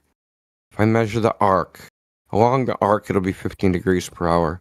But if I just drew a compass rose on the ground, right, and didn't measure the arc and just measured when the sun lines up a particular degree, it will not be 15 degrees per hour. Depends on how you measure it. And as far as looking at it, you don't see 15 degrees per hour because we don't see in degrees. This is very simple shit. I just explained it in 3 fucking sentences. It doesn't take hundreds of words of nonsense to explain it, Fallon.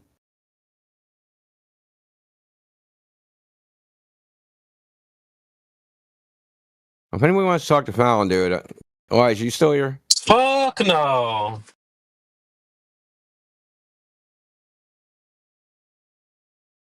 Yeah, I don't want to talk to him either. Hell no. Okay, I found Fallon. it quite annoying. What we're going to do is we're going to take a parabola and we're going to draw it on the ground, and we're going to do it mathematically, right? We're going to draw a big grid on the ground, and we're going to freaking do the formula for a parabola. In the arms of the parabola, we're at the root of the parabola, like the curve where the curve changes, and then we're going to draw the arms all the way to horizon. What's that look like to a person standing there? It looks like a fucking ellipse. Now, if we did the formula for an ellipse, it wouldn't match the formula for an ellipse, but it would look like an ellipse. Now, if we took that 2D plane was projected on and we did Euclidean geometry on that, it would match the formula for an ellipse, but it wouldn't match the formula for the ellipse in real life. You guys you don't understand that, like, we see stuff one way, and then orthographically, it's another way, and you can't just willy-nilly jump between the two because you feel like it.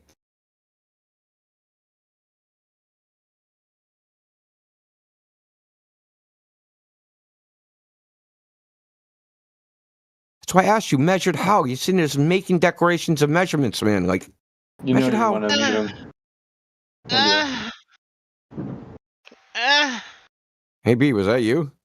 Yeah, it's about that time, man. I gotta come in with some. It's the parasites. The parasites. It's a parasite. I'm gonna basically keep doing that, yo. Yeah, you guys gotta mute that guy who's doing that. He has parasites. So, Fallen, did you hear what Indio said? Fallon, Whatever the fuck you're doing. He's in his DMs. He's rallying the troops. Am I unmuted? Am I unmuted? I am muted. What are you doing? What are you doing every time that you are? What are you doing? I heard what he said, but it doesn't address the point that indeed, if someone's arm, right, is aimed straight and their finger is pointing at the sun, that the precession of their arm would be 15 degrees per hour. And he's embarrassingly trying to act like anything he said disagreed with that. You mean the rotation of their arm? About their shoulder? When you say rotation, you don't even know your own argument. That's so funny. Who sent you that in change, then yes. The rotation of your arm? Is that what you're talking about? You don't even know. But it's not Who's like in your the arm DMs specifically that's rotating. It's technically the shoulder that's rotating. Oh my God. Is your shoulder part of your arm? But in either case, why did you say you mean as if the precession is not an accurate terminology? There's like a head of your arm that's called the shoulder. It's like a fucking bone that's connected to your arm. That's different. The point is you agree that if someone stays pointing at it, the angle of their arm changes by 15 degrees an hour, right? Or are you going to quibble over your preferred semantic? Well, I mean, it depends. Depends on where they are in the world. Wait, what way is there for you to point at the sun and it be not a 15-degree change per hour? Well, because that's only a mean. It doesn't change 15 degrees per hour in the globe model. That's how much the Earth rotates, but that's not what it looks like. Okay, what does it actually look like? What does it actually look like? Well, I mean, didn't you know that, like, when you see a sunset, the sun's already set? You didn't know that? In the globe model? Yeah, what does it actually look like, though? Like, are you just going to say, oh, the actual number is about 14.7 degrees? No, it's actually longer or something. It's longer. What does that mean? So the sun rises earlier than it's supposed to and sets later, but then it's like there's like an extra 7 minutes or something per sunset. But that's assuming a bunch of things because how high it is, depending on where the arc is, right? So say the arc is very low on the horizon, 40 degrees. These times are different. So that's the average, right? The average observation time, the mean. Yeah, the extra 7 minutes is actually expected for two reasons. And let me get this all out without an interruption, please. So for one, if the Earth is a globe, then you can actually see slightly more than 50% of the sky, right? The second thing is, and this is probably more important towards the overall calculus, is there actually is, just at the very edges, some atmospheric refraction. And this is denoted quite obviously by the way that the sun slightly stretches toward the horizon, towards the very end of its descent, to which I could send a video for. Now you might think, but wait, now on a flat Earth, right? You would also expect that it slows down towards the edges. Well, not in the same way. And the reason why is because there's a consistent way that the sun should be having unequal spacing, right? The variable spacing would look like streetlights down a road, not streetlights that are all somehow, from your view, equally spaced, and then suddenly the last couple are slightly closer to each other. That's not even close to what you'd expect on a flat Earth. Yeah, that's really cool. You're just regurgitating your same claim. But if you're going to say... Wait, do you disagree? Yeah, I do disagree. If you're going to demonstrate...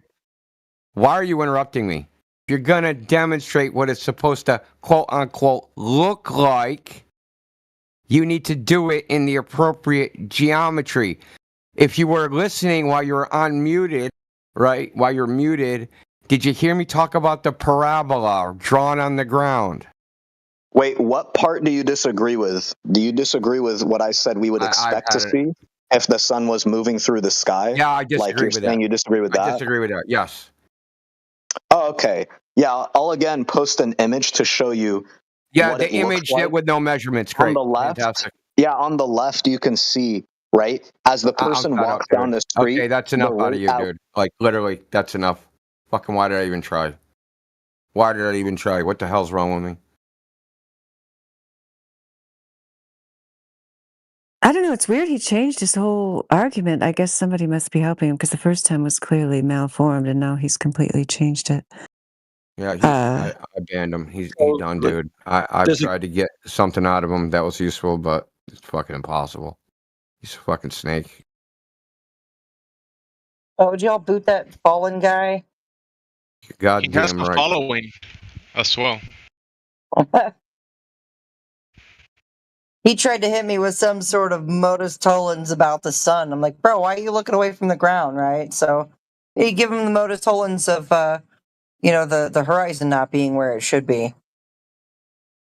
Yeah, they don't want to talk about that, do they? All I was trying to do is get him to substantiate what his prediction was. He's saying, well, it wouldn't work on a flat Earth, and it would be this on a globe, but look at my picture. It's just like the picture, so that means it's not a flat Earth.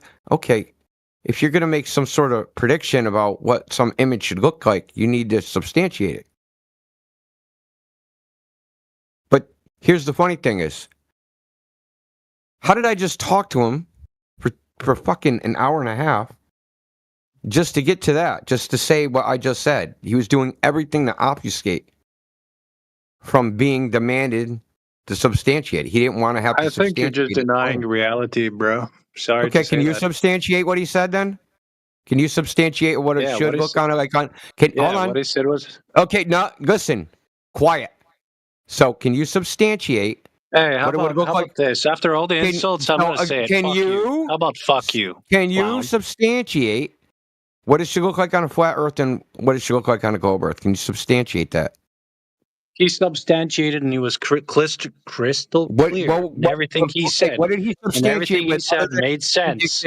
And listen, if you're gonna treat your users like that, fucking insult them all the time, then mute them whenever you don't like what they say. No, I don't see any reason doing this the same fucking thing room he needs did. to go on. Like, this is crazy. So you're just doing the same thing what he did. He didn't substantiate it. I asked him to. He just made the same. He did multiple times. No, he just reasserted the same thing over and over again. Yeah, and everything he said made absolute sense. Nothing wrong with what he said. Okay, where did he post the mathematical substantiation of his claim? He even told you the degrees. Where did he post at the time? Where did he post it? Where did he post it? Where did he post it? He told you. No, he told me, right? He just told me. He just told me. Yeah, what's wrong with that? Because it's not substantiated. If you're going to make some sort of prediction of what should or should not be seen, and your claim is geometric, you need to substantiate the geometry by demonstrating either mathematically why or don't you geometrically. substantiate your flat Earth model? Where's your map? I'm waiting for it still. Oh, so you don't think there's a flat Earth map? Completely ignored You me said earlier there is about none, maps so and I'm waiting models. for it. Where is it?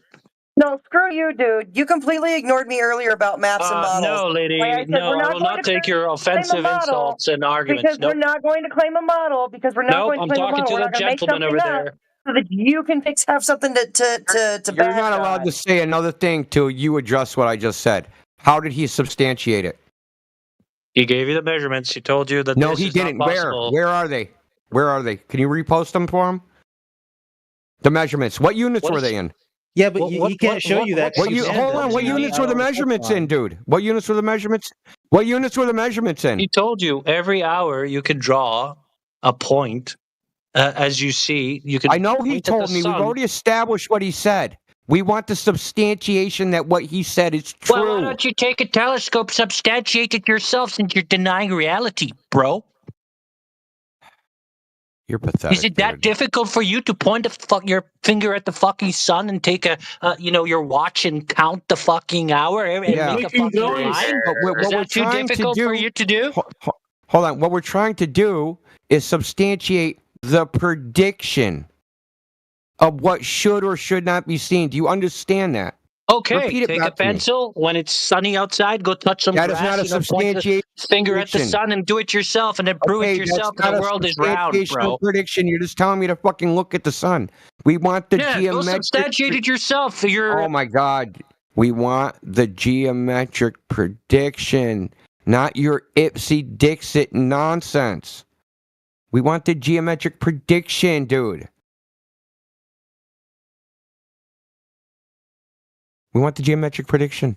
Do you have that? Just admit you don't have it. You guys are so fucking cowardly.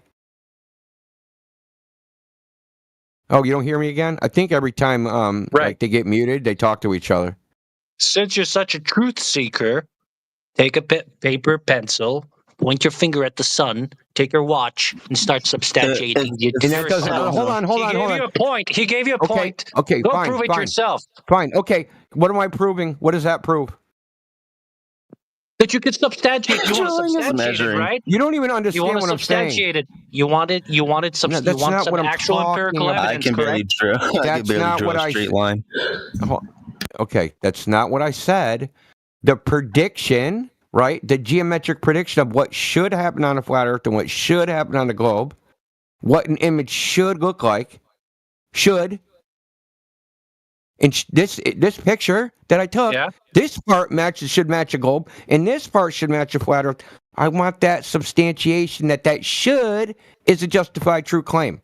Got it? What part of to go take a piece of paper and pencil and go substantiate it yourself? Oh my God, dude, you're just a fucking snake. What's wrong with that? What's wrong with that? I can do that, but then I do that, and then what? How does that substantiate the claim? And then what? How does that substantiate the claim? How does that substantiate the claim? How does that substantiate the claim? My opinion, we're all on a turtle's back. As it's factual, and you're just denying reality because you're coping. Stop coping, please. How does that substantiate the claim? 10 times now. What is the claim? Okay, I went and did it. Now I want to compare what I did to the gold prediction. How do I... Stop it. Stop. Yeah, stop messing with him. You don't want to see his bad side. So I'm going to say it again. I do the observation. Now I want to compare it to the globe prediction. Where is that? What globe prediction? He gave you an image. Prediction, buddy. Position of the sun at a certain period in time. I'm not predicting, buddy. And now you're misrepresenting. You're misrepresenting everything he said for the past hour while we were all listening to. Goodbye. Any other fucking peanut gallery clowns want to chime in?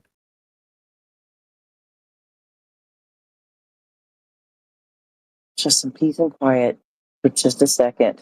My God, that was fucking horrible, dude. We had like 4 of them trying to talk over you and railroad you. I mean, I could handle it, but like, it's fucking takes too much effort. Has the axis of rotation... Where's that at?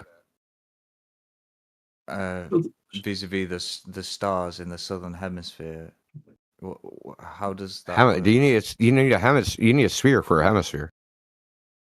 Okay, yeah. So when we're south of the equator, we see if you take a time lapse. Equator? What's that? What's the equator? Okay, when we're. Yeah, I want to know what the equator is. Okay, when we're in the south, we see an axis of rotation with the stars, right? With the south of what? Differs. Okay, when we're. I'm trying to demonstrate something to you, dude. You're trying to presuppose a globe. Okay, there's no such thing as an equator. There's no equator that exists on Earth, bro. Okay, it's the question. So when we're South Dakota, at a certain point south, we see in a time lapse an axis of rotation where the stars. If we take a time lapse, we can see this. There's a point at the southernmost point where the stars rotate. It's an imaginary point that differs in the north.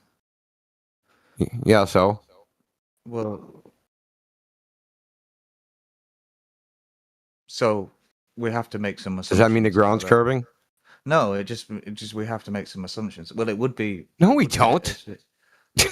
No, we don't have to make any assumptions. Why is there a point that differs? That would make more sense. First of all, your point is imaginary. Okay. It's not imaginary, is it? We've done people. Oh, it's really there. What's it look like? What color is it? What color is it? Okay, but what color is it? Okay, people have done time lapses of the. That's great. And you think they make circles, don't you? No. Well, they rotate. Okay, let's cover this. Hold on. Don't talk for a second. We're going to cover this. You said stars rotate about a point.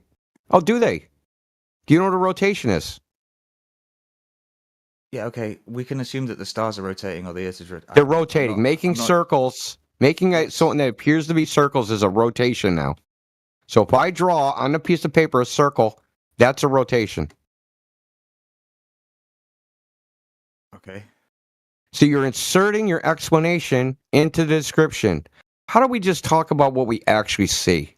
Let's do that. But that's so what we actually see is when we do a time-lapse photograph, right, of the stars, some stars overlap the star trails of other stars, and they look like circles, okay? But they're not actually circles, because in the heliocentric model, they would be a bunch of spirals.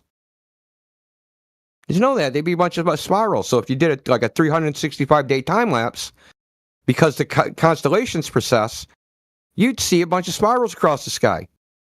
Okay. So we don't see that, do we? No, but that wasn't what I was talking about. I was talking I know what you're talking about. You're trying to insert your explanation into the description. Why don't you just describe what you see? I'm starting from scratch. Yeah, that's what I'm trying to describe. So what do you see the stars do? Well, there's 2 points. So what we can observe is there's 2 points of rotation. There is not 2 points, dude. Well, that's what we observe. We see if we really what color is it? Time lapse in the north. There's a point of rotation. You're just stuck in your rhetoric, dude. What color is these points? They're not really there, but we can. Okay, thank you. Jesus fucking Christ, was that hard? So I should use a certain language. There's a point at which the stars seem to rotate. There's a place in the sky where they seem to be equidistant from. How about that? Yeah, okay, fine, yeah. And in the southern hemisphere, I use that term because I don't really have another term. You're just banning me from using any form of like scientific. So painful. Linguistic. Yeah, but you're banning me from using any topic. We must assume that it's scientific linguistic. No, I'm not assuming. I'm trying to. No, we start with accurately describing reality, and then it's a serious question. I'm not for the globe Earth. Yeah, look, but you can't. I understand. Why and I'm trying to show you. Yeah, I understand. You're trying to ask a serious question, but I'm trying to show you that your mind is contaminated because your explanation you think is the description. Well, why? No, but I mean, why do you said the stars rotate? Okay, but I'm just trying to use the language that we normally use. Do you think they rotate? Well, it depends on what kind of model you're going to use for. No, it doesn't. They don't rotate, bro. If I take a chair and I flip it up in the air, listen, bro, stop. If I take a chair and I flip it up in the air, it'll flip end over end, and that's a rotation. You don't see the stars do that, do you? We see the stars move. Was that so hard? Welcome to Flat Earth. We see the stars move. We see them trace arcs across the sky. If we do a time lapse, some arcs intersect into other arcs and appear to make circles. That's what's actually seen. Okay. But we see. How do I describe this without using that language? Just describe what we actually see.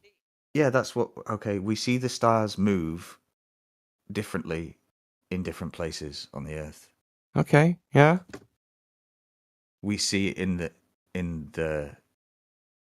quote unquote north that it appears to rotate around an imaginary point in the sky that's we just go back to that north. And then in the south, we see that it rotates around a different point. How do we explain that with the... How did you go back to the rotates? Because I'm trying to think of different... Yeah, I watched a car race, and I was like, man, look at those cars rotate around that freaking middle of the track. Okay, yeah, but it's just a... No, it's not. You know what I mean. I'm not trying to be funny. I'm just finding it difficult. Okay. So we see You're asking me to explain. We see the stars move around a different imaginary point, appear to move around a different imaginary point in a different part of the Earth to another part of the Earth. What does that got to do with... The whole point is, you're having... Almost all of you guys have a difficult time even describing reality because your minds are contaminated with explanations. And that you don't even see reality anymore. And B, what does that got to do with the shape of the Earth? To you. Well, what is that got to do? Any of that got to do with the shape of the Earth? Isn't the astronomy channel? Well, it should tell us something about. Should? Why should it? Well, it tells us that something is amiss here because if I assume a model, I'm not allowed to assume models, are we? No, you can assume whatever you want, but like if I you're sure like flat Earth you're never model, going to know anything if you assume things. That's the problem. The flat Earth model that was based on the that map. I can't remember what the map's called. I think of the AE map, which is just a projection of a coordinate system. Yeah. See, this is the same problem we have all the time. And I know that might not be the map that you might not assume a model at all, but if that map is obviously impossible if the stars are rotating in that way in what we call the southern. How is it impossible? Well, because it's not impossible. Mathematically impossible with a model, impossible in physical reality. Like, what do you mean by impossible? Because you can actually make a model that using a four-dimensional hypersphere. Yeah, fourth-dimensional hypersphere. Yeah, fine. But that seems even more absurd, right? Is it more absurd than string theory? Maybe not. String theory is what? How many dimensions they have to now? 64 or something? So I just accept that I see those things and I don't know what they are, and that's what I should do. Yeah, you're never going to know. Do you think you're ever going to know what a star is? No. No, it's a serious question. Do you think that ever in your lifetime or any of your heirs' lifetime is ever going to know what a star is? Can you really know what anything is in that respect? Well, I mean, I have access to the Earth. I can smack it right now, and like I can know what that is. Yeah, but a star, that's supposed to be light years away. Which can interpret an object, but it never really gives me. You can tell if something's a Chevy or a Ford. Yeah, but that's a concept. I mean, like you can cars or concepts. This is more of a philosophical. Yeah, well, I guess that's the point. Like you can never really have all the information. That's like this wasn't the argument I was even making. I know, but I'm saying you're never going to know what a star is because they're so far away in your worldview. They're not accessible. They're not physically accessible. Well, I don't in any lifetime of yours or anybody else. I like the idea that they're closer. I like the idea that they're. Well, I mean, they say that if you went to speed of Voyager, I like the well, they say if you went to speed of Voyager, that it would take you 150,000 years to reach the closest star. Yeah. How convenient. My preferred model is the geocentric model with the stars rotating in like a tent. I mean, that's fine. But all that, right, about the sky is conjecture. Okay? Because why would we rely on that when we can actually just measure the ground and see what it is that way? Why would we look away from the thing that's in question? I don't know. It would be like wanting to know, like, what your neighbor's house is, right? And what your house is, and then you go across the street and look at your neighbor's house to try and figure out what your house is. Well, once you establish what you're on, if you say it's flat, then that's fine. You might want to. Yeah, we have established. You might want to. Yeah, great. You might want to explore. You might want to have an answer for everything. You might want to try and figure. No, you might. Tomorrow's lottery numbers. Well, it's no, you know what the ancients thought. Without that inquisitiveness, the flat Earth wouldn't have had a resurgence, would it? Well, I mean, do you know what the ancients thought? Right? They didn't think that the sky and the ground were controlled by the same rules, and they had good reasons to think that, such as the fact that there's no parallax to any object in the sky. Okay, so that's a problem.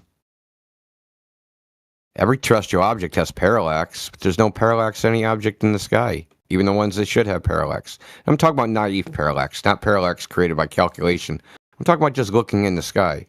So what they did, all they could ever do is say, well, if we assume a certain geometry, then we can get the ratios of distances, right?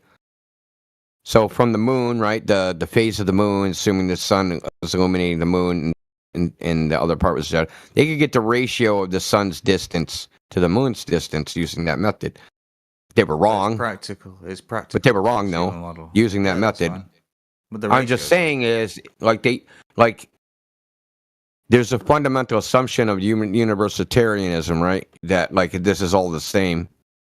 And, like, if we measure the Earth flat and the sky behaves, at least a portion of it, as a celestial sphere, if it doesn't, like, just because it doesn't make sense to us doesn't mean it's true. Because to us in our minds, well, it has to be one or the other. I can't be a flat Earth because the sky does X, Y, Z. Well, we can prove the Earth is flat by measuring it. And nobody can prove anything about the sky, no matter what they do. We would know we would have those two invisible axis of rotation on a sphere. We know that we would have that. So it makes it, because we can observe that under a time lapse, it makes that slightly more likely. No. I mean, that's a point to support, but it's not. It doesn't mean that it is. It could be a fourth Look, dimensional nothing the lights do. It could be there's some weird. Nothing the lights do can falsify a direct measurement of the Earth. No, because that stuff is inference. Well, I'm just saying, like, model? Look, bro. If you measure a kitchen table, that's what it is. Doesn't matter what the lighting above it does. There's nothing those lights could ever do to falsify that measurement. Ever. Do you subscribe to any model or not? Or do you just don't? A model of what? Bother? You guys just throw that word around willy-nilly. A model. I mean, do you imagine the Earth to be a certain way? I don't imagine. I imagine the Earth is the way I see it. Okay. So you don't... I don't believe in the third-person point of view. Yeah, but you can do that. Why? Hey, do you understand? I don't believe in the third-person point of view that you can go outside the Earth and look back at it like you're in a video game. I believe in observer-centric worlds, and I think that's the problem. Is that we've discarded. This is going to get a little philosophical. Is that our reality is observer-centric, so it only appears from a viewpoint, right? And we always try to do things from viewpoints that are outside of our own and imagine the world from there without actually assuming we're in that viewpoint. So it's like a third-person viewpoint, but third-person viewpoint. But it's only by using multiple points of perspective that we can actually measure anything. I mean, that's what your eyes do. That's why you have two of them. Yeah, but you have to assume some commonality between all of that, right? That perspective view isn't unique, and that your perspective view isn't unique, and that your perspective view and that perspective view have something in common. As if your geometries are linked in some way. You understand? Neural network behind it. Yeah, so how we actually measure network to But the reason I bring this up, and therefore it is. Well, the reason I bring this up is because this is how we actually model things in reality. So anytime you want to calculate where the sun is, where's the sun? When's it going to be noon? What time? We're going to make a model that's observer-centric. You're at the origin of coordinates, and we're gonna go. Where's the sun in relation to the ecliptic? And what time is it? That's an imaginary point of perspective. Yeah. Well, you're breaking your rule. But that's how we do it everywhere. No matter where you are, we're using this model. Why are you interrupting me? Okay. Dude, seriously. Go on then. The model we use is called the equation of time, and this is how that model works. Every calculation is done uniquely from the observer's viewpoint, and there's no universality between viewpoints.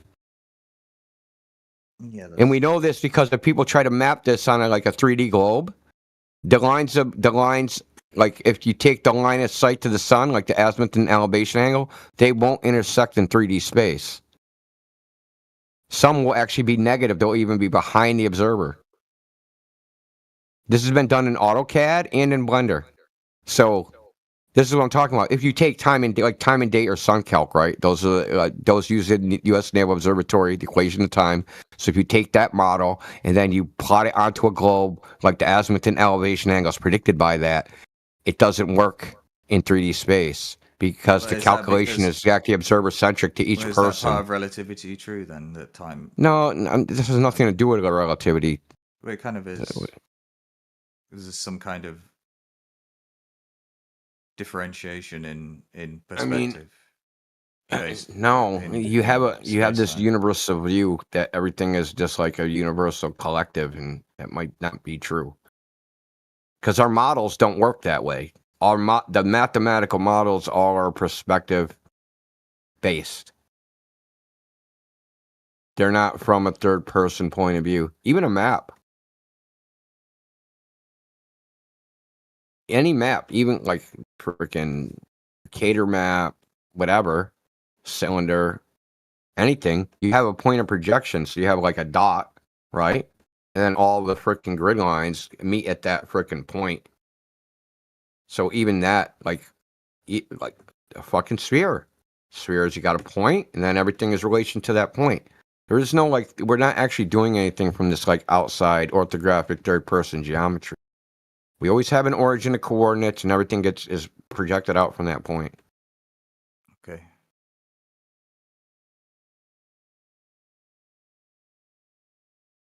I'm just telling you what I think the problem is. Because there's this weird, there's this other problem. That most people are insane. It's just insanity. No, I'm saying we have models that work. Most people are insane. Well, that's another question. Delusional. Delusional, that's better. Well, everybody observes a flat motionless Earth, right? That's what we all observe, and like other people come around and say that's not true, and they just go, "Okay, I believe it." I mean, you could say that the foundation of our thinking is wrong, and so it's just what's led to this. It's not even a ruse. It might not even be a conspiracy. It's just that we took a really awful misstep a long time ago. Yeah, I feel it's a tradition. All of our logics become contaminated by that misstep. Well, I mean, we stopped using logic freaking with David Hume. Fucking abandoned that shit a long time ago. Yeah, they think it's too big to fail. Oh my god, dude! I should make that T-shirt. The Globe, too big to fail. Yeah, that's a good one. I'll take like penny checks every month. You can have 99%. Yeah, bumper stickers. I think there's a real market for bumper stickers to have a renaissance.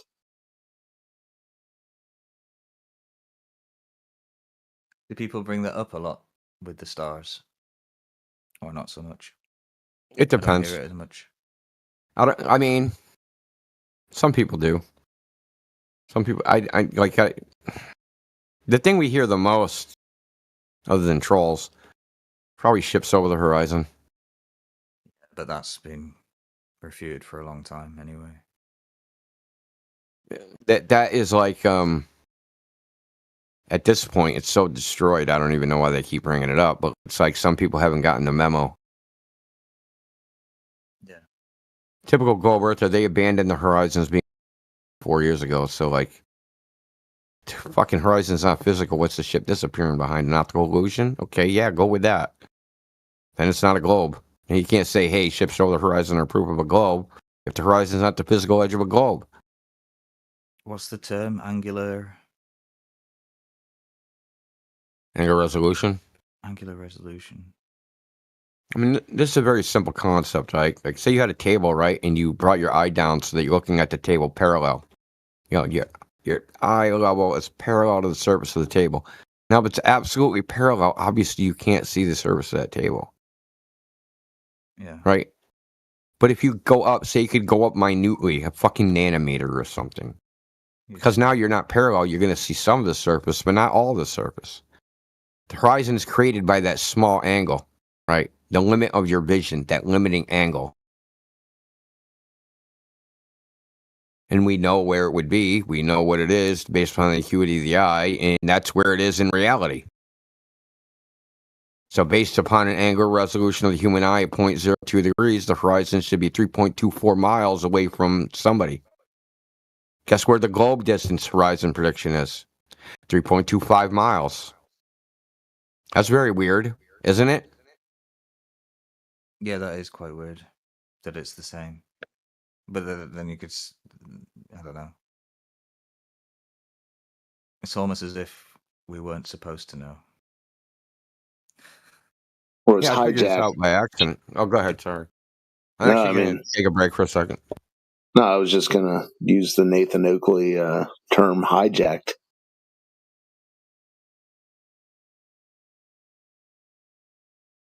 It's crazy. I don't know. The boats go over curve thing, that only works if you've never watched boats. Yeah, they're getting that from, there's still some, if you just do a preliminary Google search or something, that's still a myth that's out there, but you can always tell when that's somebody's globe proof they haven't had any time spent in the argument because it's absurd. Yeah, you can see what if you see land beyond where the boat disappeared? I mean, that should have put this whole boats go over curve thing to bed a long time ago, but I don't know. Benevolent. Well, you can see land because it raises higher above the horizon. Well, what if it's not that high? Then you... And it's way in the distance. Then you probably couldn't see it. Oh, what if you could? That's what I'm saying. Why don't you people go out and watch boats? Another thing you can do is, you can watch a boat disappear. I've been at sea a couple of times. Okay, well, have you ever seen this? Have you ever seen a boat disappear at dusk? It gets dark. You're echoing back. But then when it gets dark, the boat turns its light on, and you can see it again. And then you can see other fishing boats way beyond that boat that have different lights on. Yeah. You've seen that? Yeah, of course. Yeah. Okay, well, boats aren't going over a curve. Yeah, I never said they were. I've seen some of the videos with the enhanced optical zoom lenses that showed that the hull of the ship reappearing. Yeah, but that is an argument people still make. But you think there's a curve, Benevolent? I've never observed one, not even from an aeroplane. Mm-hmm. And I've been on 96 flights, never seen it. So why are you so concerned with the stars then? Why do you think the stars lend credence to the globe? Because that's one that would fit the model of a sphere, and it's something I've never heard. But the ground isn't curving. I know. Oh. I just thought I'd bring it up because I never really hear it, and I just want. Well, maybe someone recognized that and added that to the story of the ball. Yeah. Reverse engineered. Yeah. Yeah, the whole thing makes sense if you just take their word for it.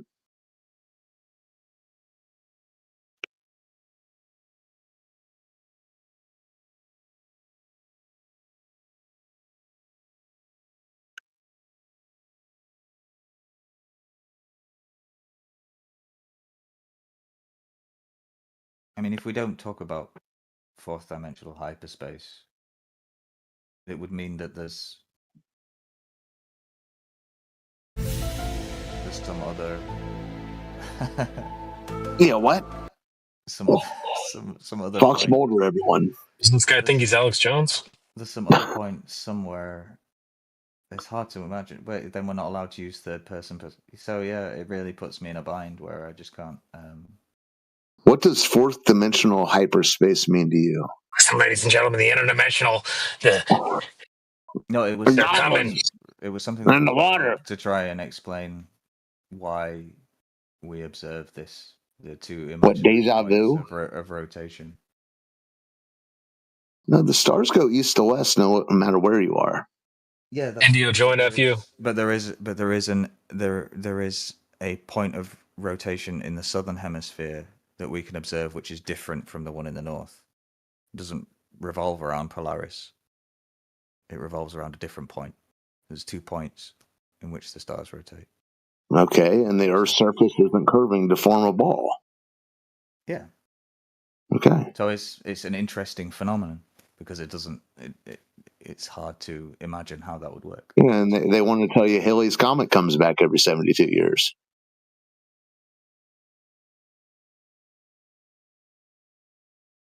Or if you were old enough to remember seeing it, are you going to be alive again to see it the next time? No, I mean, You're going to be in a small. I've been to Australia. I've seen this. I've seen the different stars. I've seen the point of rotation.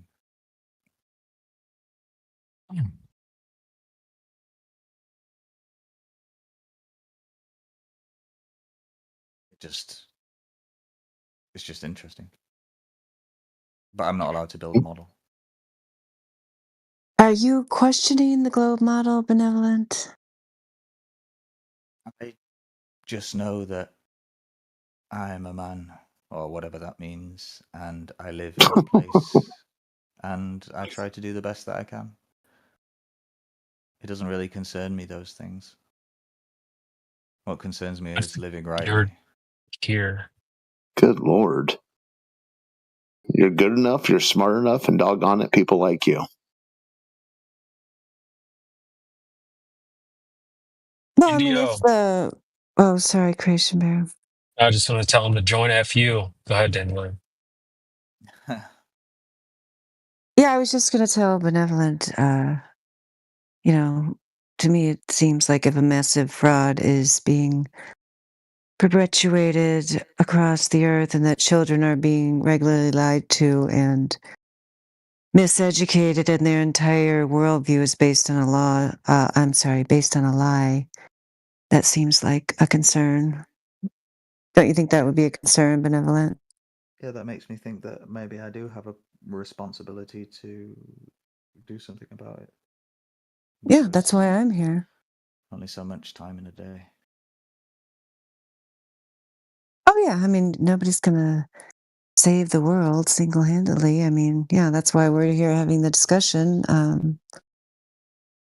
But yeah, any of those things about the stars or the sun, what we were talking about earlier,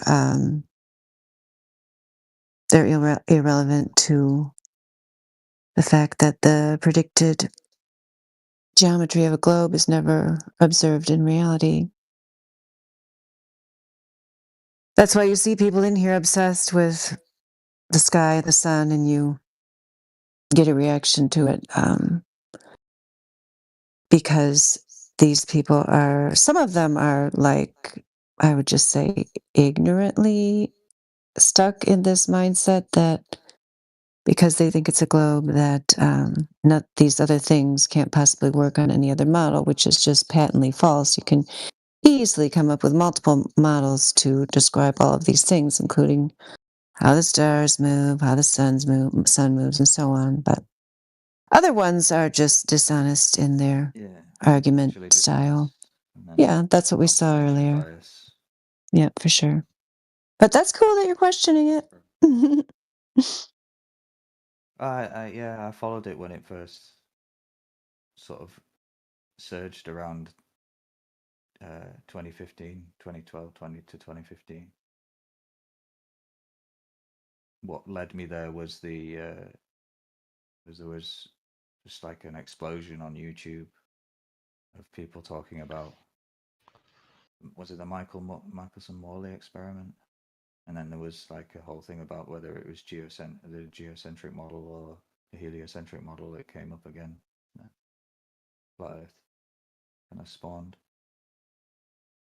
I did try and talk to people about it, but I got laughed at mostly everywhere for even bringing it up as a suggestion. Maybe we have been lied to. Yeah, it upsets people. Well, it's not surprising, you know, if it's like a very deeply rooted belief that your entire paradigm relies on. I'm not surprised at all that people defend it, even if they don't really know whether it's true or not. Yeah, people don't even like entertaining the idea that they've been fooled.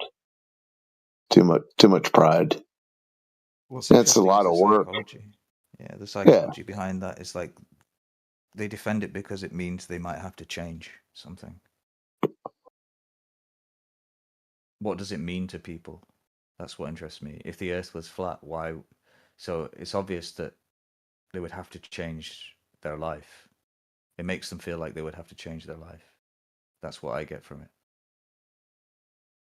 Which is strange, how it's connected neurologically to ideas like that. And I think that's because it makes it seem as if this place here was put deliberately, and it kind of connects to religion in some way, which I'm not quite sure exactly how that works, but it seems. Wasn't it funny why isn't it funny there's such a common reaction and source of that reaction?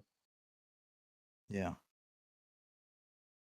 I mean, they did a bang up job in academia of convincing everyone that they're pointless nothingness. Brilliant work. Yeah. So yeah, and on top of that, not only is everyone brilliant, not only is everyone just worthlessness, nothingness, they're also to blame for everything, all the wrongs of the world. They're nothing and everything. Yeah, they tied people's mind into a knot. Nothing really and they tied. Anyone can see. Yeah. Unfortunately, something tells me Lenin would be a Globie. But that's another discussion. All things come to pass. Maybe Bohemian Rhapsody is a song about flat Earth. Well, there you go. Freddie would be caught in a landslide. No escape from reality. Yeah. Fred would be able to come to grips with it. Open your eyes, look up to the skies, and see. It actually fits perfectly. Oh, mental. Never thought about that before. And people bring up Fool on a Hill every once in a while. Oh, yeah. Thinks the world's spinning around.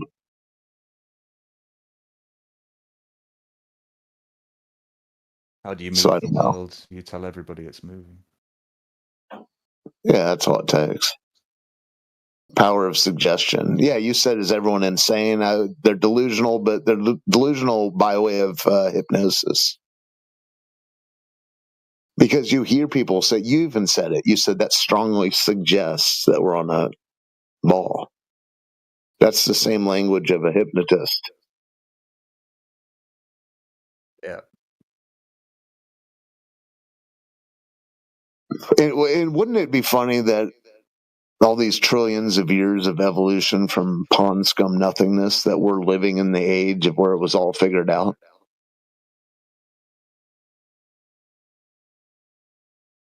And what are the odds?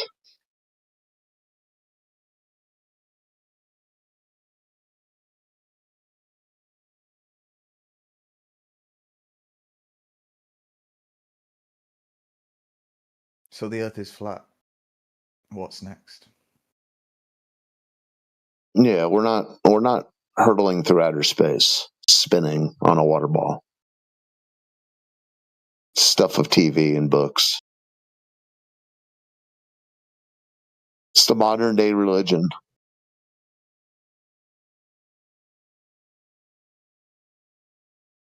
Satanism. C of E, Church of Earth.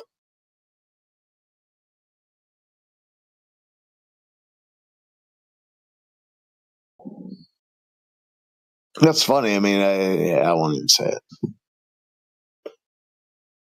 Yeah, the psychology behind that as well. You know that there's a way out. Yeah, the way out is to realize it's a fairy tale. And that all the answers, there is no easy path to having all the answers. I mean, this isn't like you turn into a beam of omniscience now that you know the Earth isn't a ball.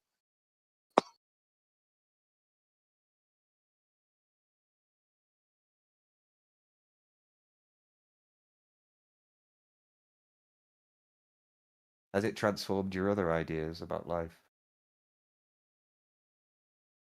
Or did it just click one day? No, I knew a lot of things were rotting, and I found the source of the stink prior to this.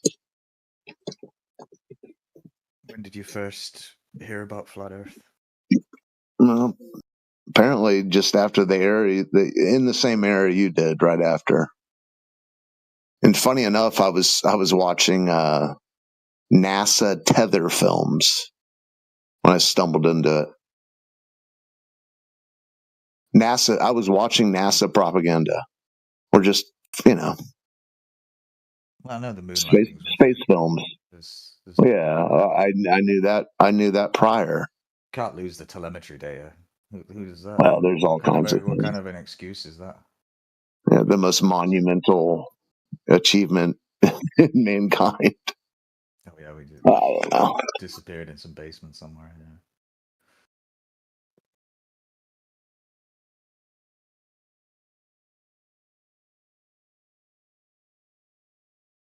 Well, they have been, but yeah, they're not in the last. Well, I mean, I lived through the era when they made everyone not. I shouldn't say the term everyone. They made people who were like empaths or whatever you want to call them feel really bad about what was going on in the rainforest, or feel bad about global warming, and they're tweaking people's emotions based on that's what a religion does. I guess they tweak people's emotions. They play people to move people in certain directions. Yeah, or to move them into a spiral, to have them at their mercy, and they do it emotionally, and they do it by law too. I mean, hell, your family's been breeding and harvesting mink pelts for 8 generations. Well, not anymore. It's weird.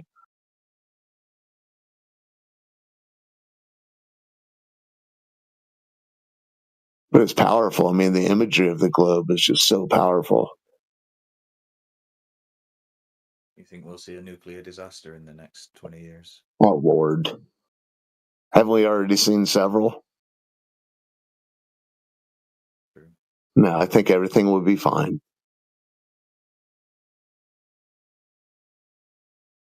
What do you mean? Like, I don't believe in that kind of weaponry. I think that's all just fear mongering. I think people do more damage to themselves using microwaves in their houses. True. I don't have one. Oh, good for you.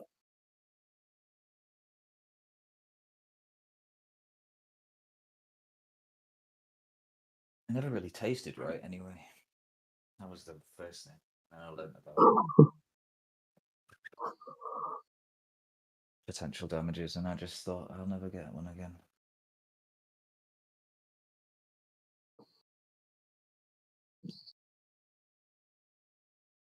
Yeah, I don't know. Maybe we're off topic, but they've created a golden brick road or whatever, a path to thoughtlessness.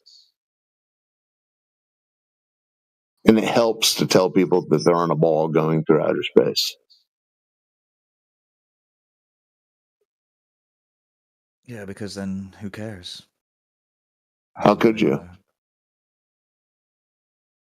You can lie to yourself and say that you do, but the foundation of your morals and your ethics have no meaning if you're a nihilist.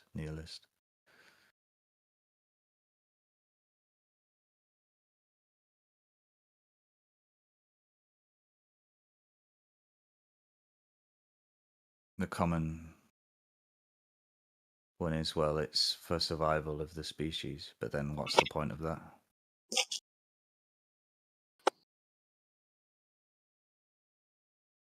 Yeah.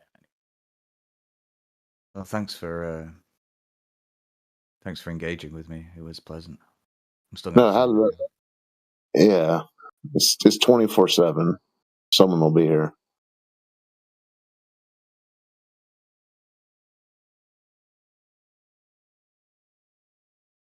You see, I think the people who come in here would get a lot more out of it if they were just a bit nicer, a bit Well, there used to be a tag in the old server that was not here to learn. A lot of people, they don't want to hear what anyone's come to realize. They want to say, well, don't you know that we're orbiting around the sun and we're the size of Venus, and that's why we have seasons? They want to try to fill us in on the story they think we never heard. They're not here to learn. Can you imagine it would be obvious, seeing as you've been here so long, that you've heard every single possible explanation? And yet you stay. Yeah, and I think that's why they've started repeating themselves. Back to boats going over curves and things like that. I know you acknowledge that as being ridiculous, but it's very popular. What are the other ones? Seasons, time zones, sunset. And time zones are just mostly fictitious anyway.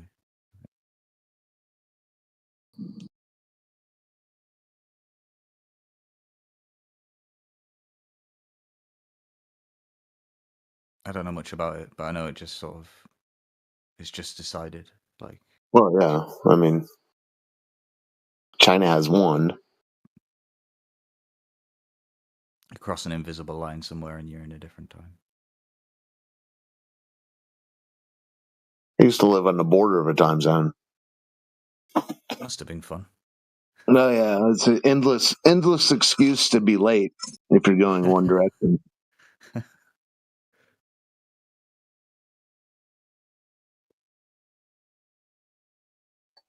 Yeah, it cut my apartment in two. At least the sign outside next to the road did.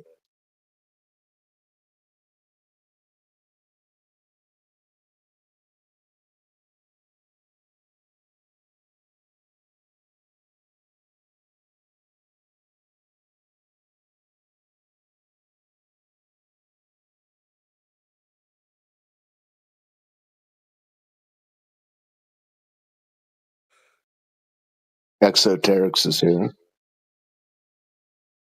Josie, Light, Lucas.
Was it you? But another thing that happens is people, they acknowledge the assumptions that it takes for the Earth to be a globe, but then they sort of like exalt those assumptions. That was even you.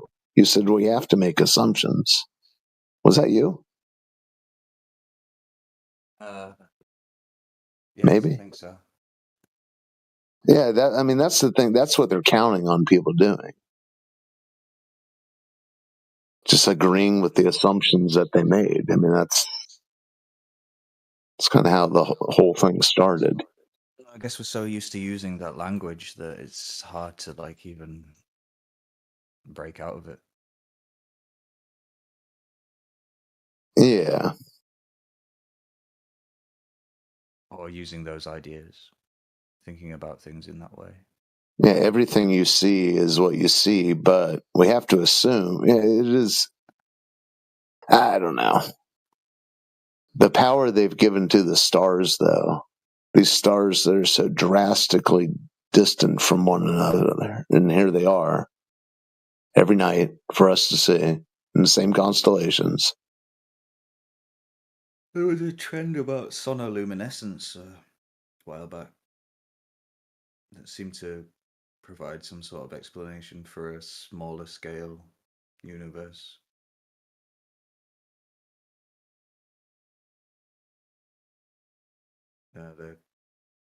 Yeah, somewhere along the lines didn't like the idea that we were.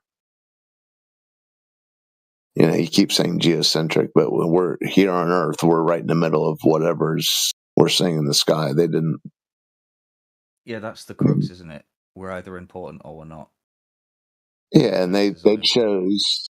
Yeah, they chose to ignore the idea that we're special. I mean, I think there's a Hubble quote where he says it's terrifying. That option is. They don't accept that option. Which, I mean, it's so strange because you look at all these names of these people that have been dead for half a century, how people don't see all the parallels to religions, I do not know. Yeah. Everyone's been spooked out of religion over especially the last several decades. But it's still. And here they get sucked into another one. Yeah, the outer space ideology is definitely a religion. Is Scientology not a religion? Mm-hmm. Okay, it's a barely watered down version of that. But it doesn't have a deity, so to speak. Well, I guess. The deity is the whole kit and caboodle.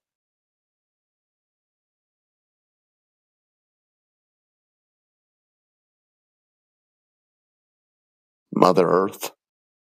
Money. Well, money is the deity. Mammon. You could say. Money. Okay. Well.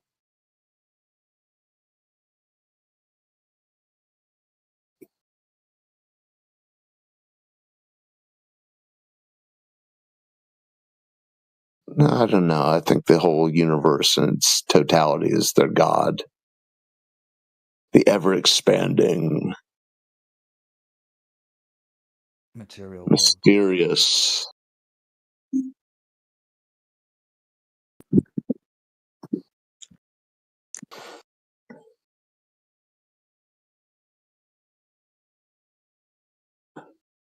Israel D. Welcome. Good evening, guys. Hello.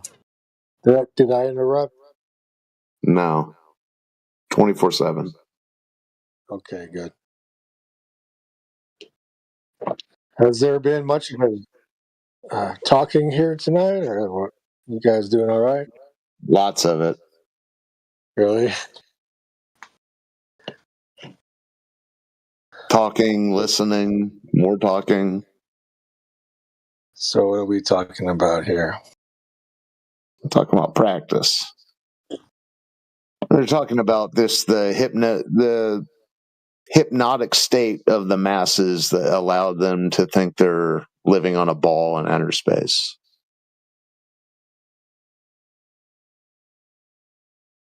The power of suggestion. Is anybody in here disagreeing with that? What? That we're on a ball hurtling through outer space? Well, no, disagreeing with what you said. Like, so that the people who believe they're on a globe are in a state of hypnosis? Yeah, that. Yeah. No, that's what we're talking about. I'm asking if there's anybody here like disagreeing with that. I don't know. I don't know. Ask.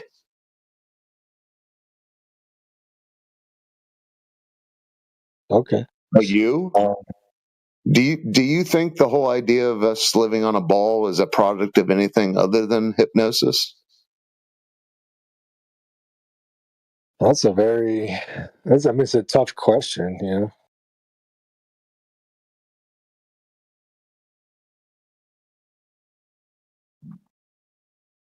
Is hypnosis? I don't believe. Do you have any evidence you can point to in reality that shows this that the Earth is a ball? Maybe, but I mean, first of all, like the hypnosis part, that's not true though. From a hypnotic state. Oh, there's no such. I mean, you can't get hypnotized. I mean, try it out. Try to get hypnotized. Yeah, people get hypnotized. You have to be willing to be hypnotized. But yes, people get hypnotized. Yeah, well, I've been trying that my whole life. I can't get hypnotized. And it just you're probably focusing on it too much. Well, what do you do then if you're not focusing on it too much? Okay, let me ask you a question. Do you think you're living on a water ball hurtling through outer space? Maybe not so much. Maybe not so much a water ball, but like. Do you think you're on a ball, a rock ball, covered 70% of its surface with water? Do you think you're living on that, spinning, hurtling through outer space, orbiting a dying star? I don't know what I'm living through exactly, but okay. Do you think you're living on the ball that they show you on the textbooks? I'm trying to get to the bottom of whether you've been hypnotized or not. But even if I did think that, it doesn't mean I've been. You would be hypnotized. I don't think you know what hypnotized means. Okay. Can you point to anything in reality that shows us that we're living on a spinning ball? No, I just use my own, like, you know. We all. No, I don't know. We all, yeah, I think you do, man. We all think a certain way.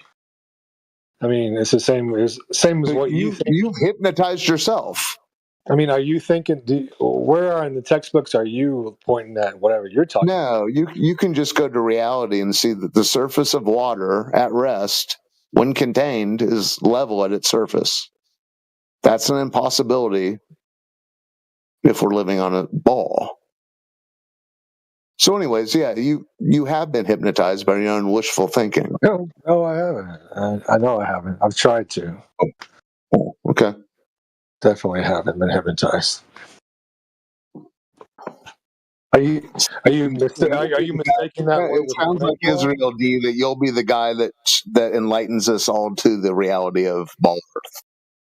I'm just trying to get grammar down here. Like, are you trying to say brainwashed instead of hypnotized? What's the difference? One and the same, yeah. Well, there's a little bit of difference. I mean, hypnotize. It's not. If you're hypnotized from an age before you're able to reason, call it brainwash if you must. Yeah, it's a brainwash.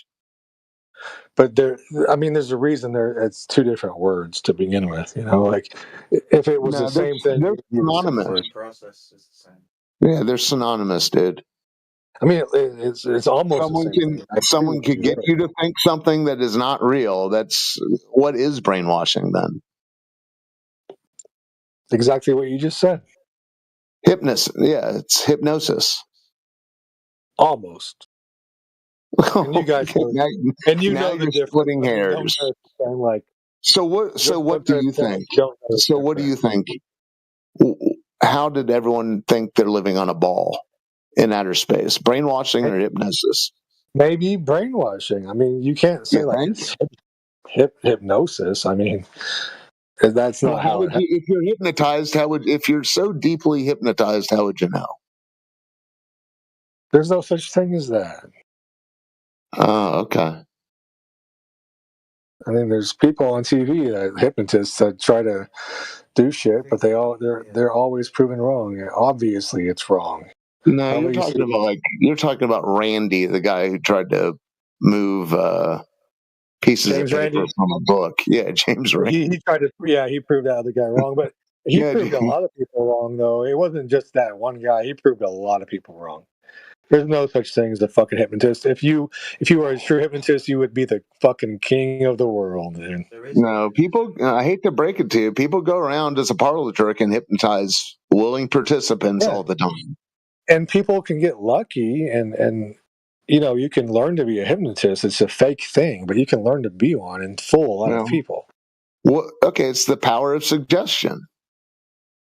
Yeah.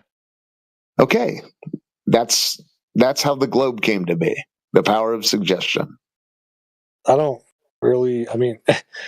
Okay, so can you point to anything in reality? Can you point to anything in reality that substantiates the ball Earth? Substantiates what? The globe. Oh, you're saying it was just like the power of suggestion that. Yeah, it's mass hypnosis, a brainwash. Oh, I mean, it's not the brainwash thing. Yeah, maybe you're right, but it's not a mass hypnosis. I've already said that. Okay, that's fine. It can't. Okay, brainwashing is more damning than hypnosis. Just in semantics. Yeah, I don't get it. Why he's so upset at the idea that he's been hypnotized? I have no idea. Is being brainwashed any better? I'm not hypnotized. I'm brainwashed. I'm sorry. Are you still talking to me? No, I'm just talking to myself. Apparently. Why are you saying that I'm upset? What? Well, you're splitting hairs over the terminology I'm using. Why is it so important to you that the term Okay, why can't the term, when you're agreeing that it's hypnotist, a hypnotist uses the power of suggestion? Right, and I never agreed. Correct. I never agreed that's what it was. Okay, so can you point to anything in reality that can substantiate the globe? Or are you a victim of, or are you and many of others like you just the victims of the power of persuasion? No, I wish you would let me answer. Without talking. You don't have to wish, just answer. Okay, like I said before, I think I already said it. I just use my own judgment on it. Nobody's fucking like convincing me. Well, thank you for joining the chat. Would you like to walk us through your steps of judgment that led you to Globe? I guess that it would just seems like I've seen. You would just what would happen? You would highlight that you're just repeating shit that's been strongly suggested to you. Hold on, would you let me answer? All right, Ross Pro. For fuck's sake!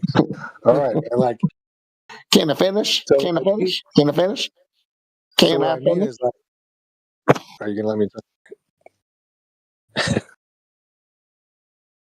Do you even want me to respond? I mean, you will do as you're told.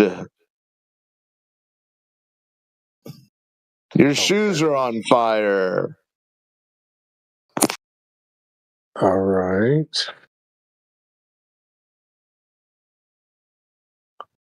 So you don't want me. Just spit it out, dude. You seem to take issue with the idea that people are not hypnotized, but they possibly could be brainwashed. And why is it important to you to rule out this idea of a mass hypnosis? Bro, I've already told you it's not important to me at all. Oh. I've already said that I don't know how many times. Okay, well, snap out of it then. It's not important to me. I'm just here having a conversation. Okay, Israel D, let's start over. Do you think you're living on a ball in outer space? I don't know what I'm living on. I don't know if I'm in outer space. I don't know what the fuck I'm on. Well, do you have any evidence of the Earth's surface curving to form a ball? But hold on. What do you think we're on? no idea what the entirety of Earth is. I know it's not a ball. So therefore, the whole story of it being a ball circling a dying star is all fairy tale. Oh wait, I thought you said you do know it's a ball. So you know it's not. Yeah. Well, the Earth's surface isn't curving. It's not curving. And you would sort of need that for it to be a ball, wouldn't you? But why do you think it's not curving? Well, have you never been outside? No, I haven't. Okay. Hold on a second. I'll be right back.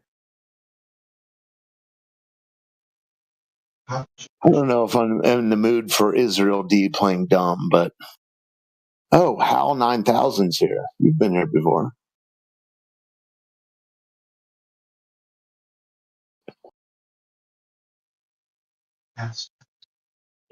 Yes. Welcome back.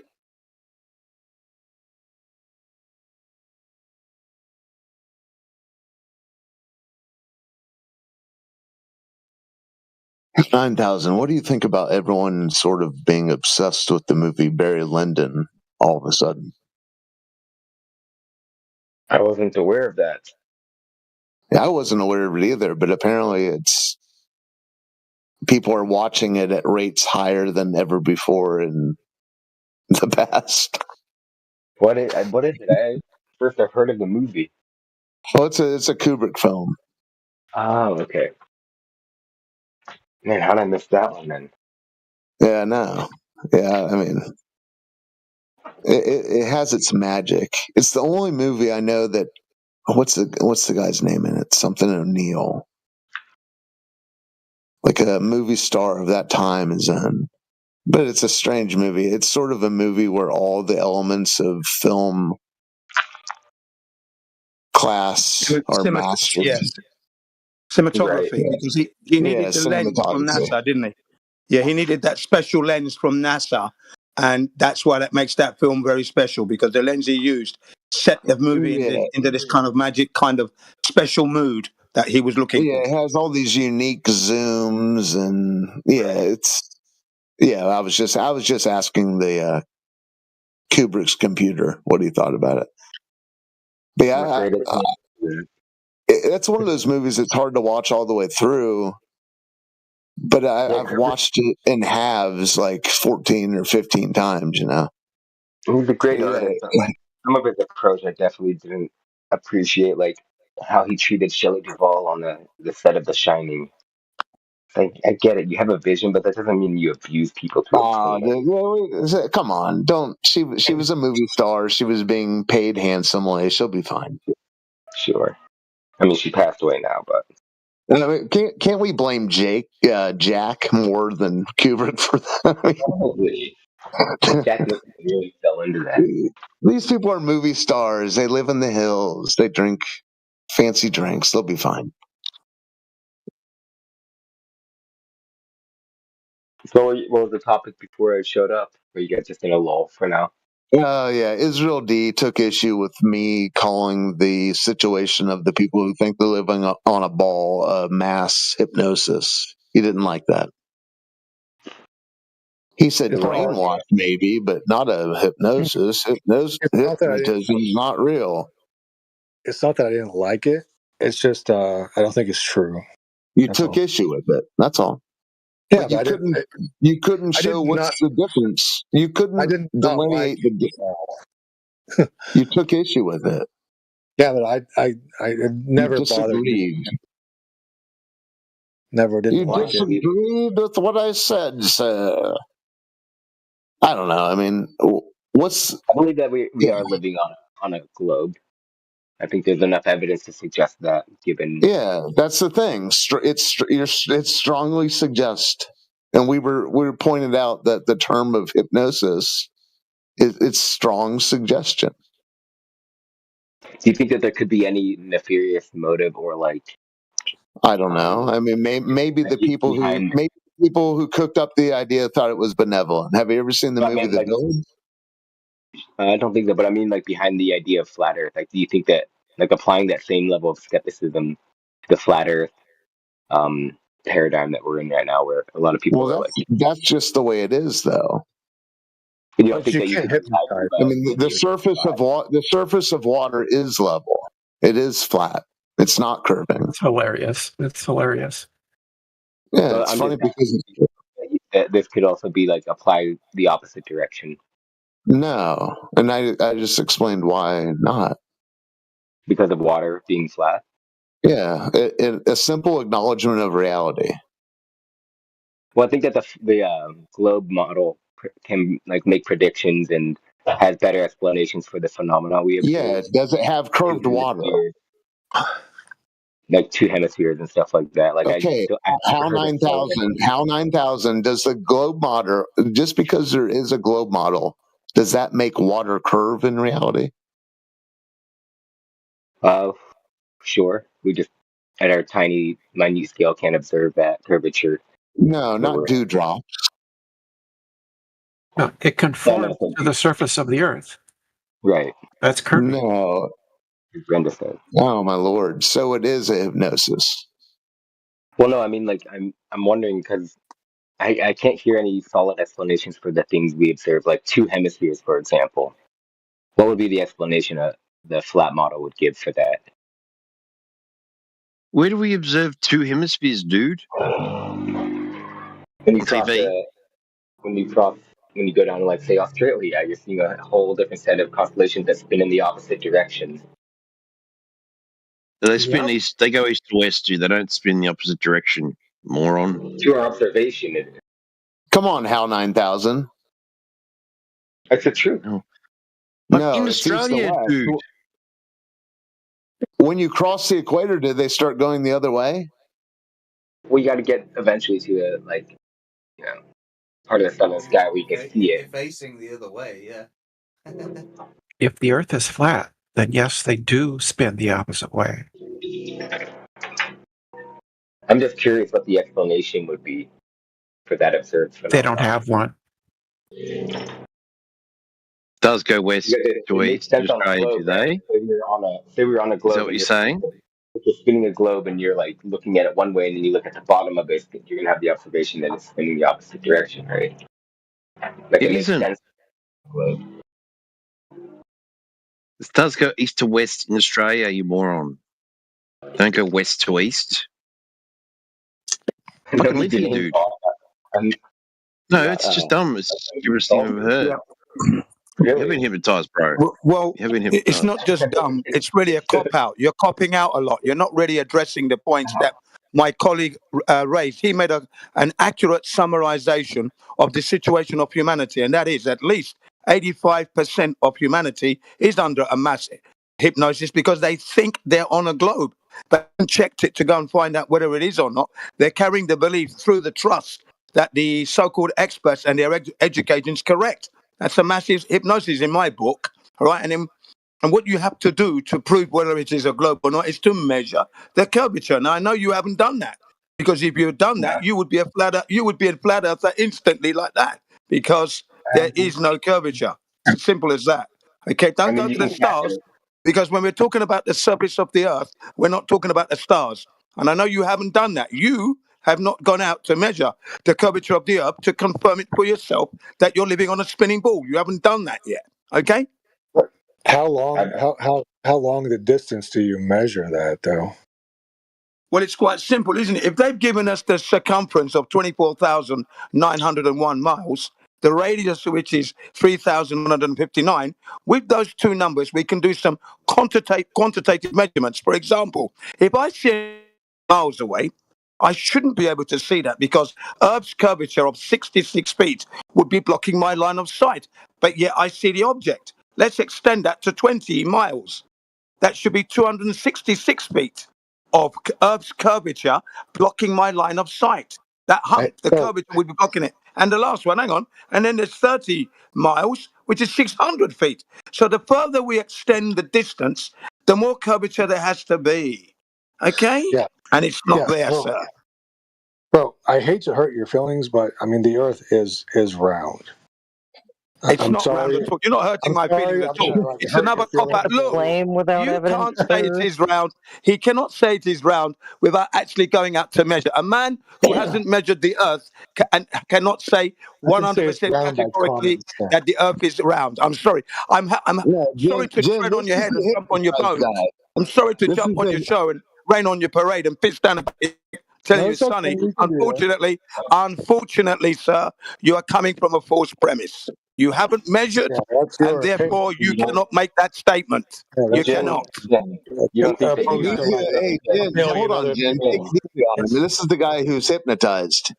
I was gonna say, you don't think that you've been hypnotized by this whole flat Earth thing? Like, if you have this level of skepticism, why not apply it to what you believe?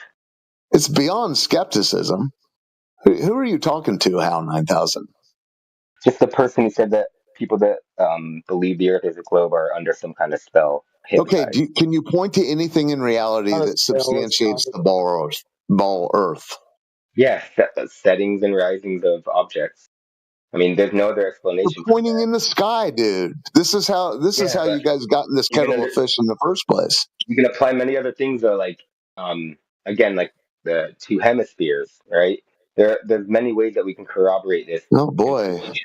Okay, if you're in a giant warehouse, you can see different lights based on where you are on the ground. You can see a Mylar balloon from last week's birthday party. Sure, you can catch a sunset and then go to a higher elevation and catch that same sunset again. Yeah, well, that's excellent evidence of flat Earth. How? Well, if you go up higher, you see further. Yeah, but then it goes away again. So you're able to. Okay, go up higher. That, right? Wouldn't you? I mean, if it was a globe, I'm just saying, if it was, wouldn't that make sense?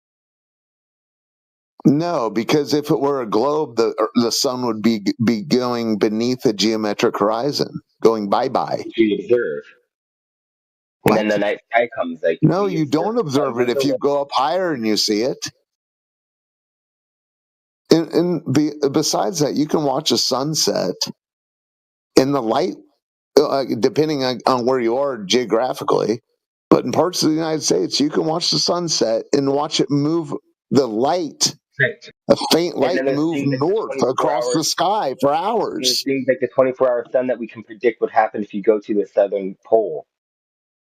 And the fact that you guys concede that poles exist, how does a pole exist on a flat Earth? Well, dude, how does a pole exist if you don't have any Earth surface curvature? Center. How would that exist on a flat Earth? What are you guys considering the pole to be? Dude, you're getting yourself deep into circular reasoning. Just focus on the fact that there is no Earth surface curvature. That's what you would need for us to be on a ball. He's saying, bro, you're saying look away from the thing in question, the ground below your feet. Look away from that, and determine if it's curving or not by looking at the sky. Come on, dude. That doesn't logically follow what you're proposing.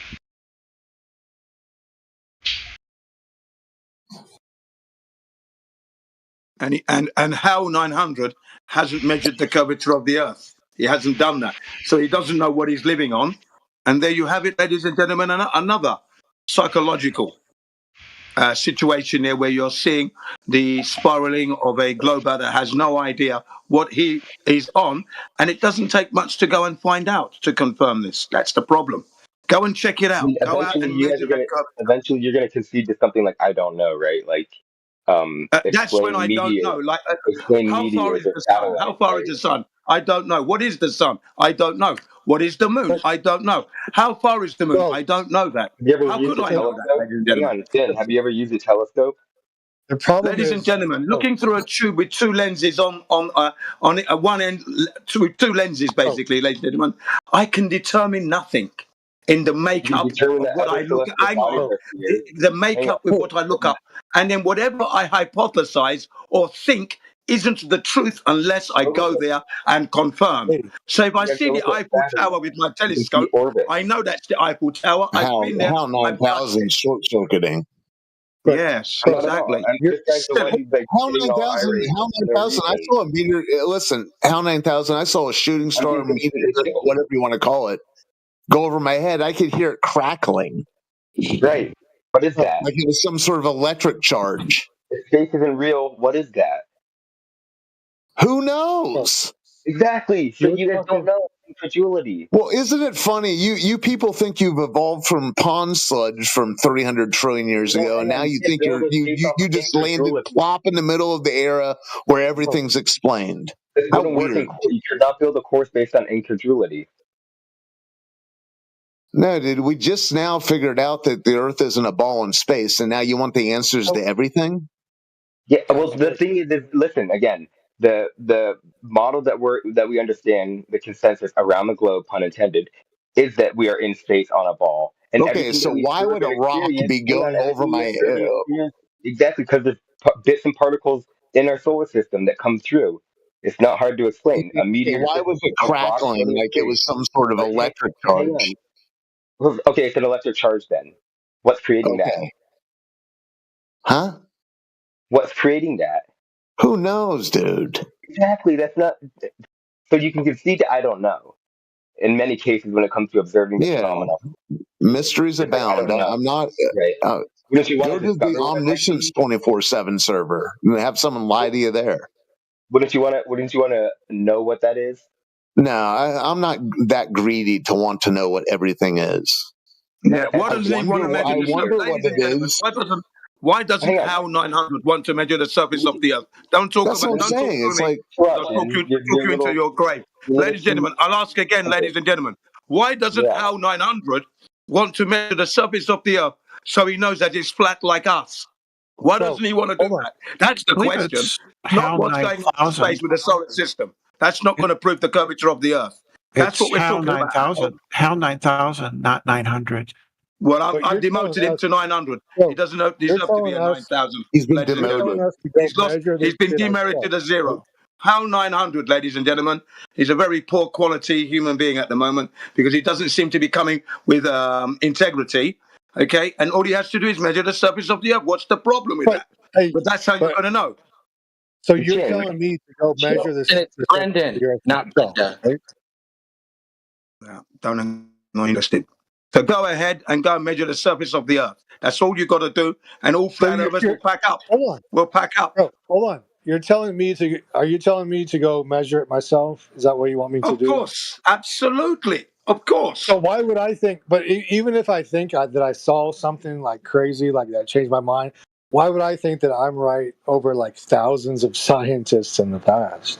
Again, ladies and gentlemen, you see those scientists who are getting paid by taxpayers' money. Not even scientists. If you like, ladies and gentlemen, you know what of hypnotists. I'm trying to, yeah.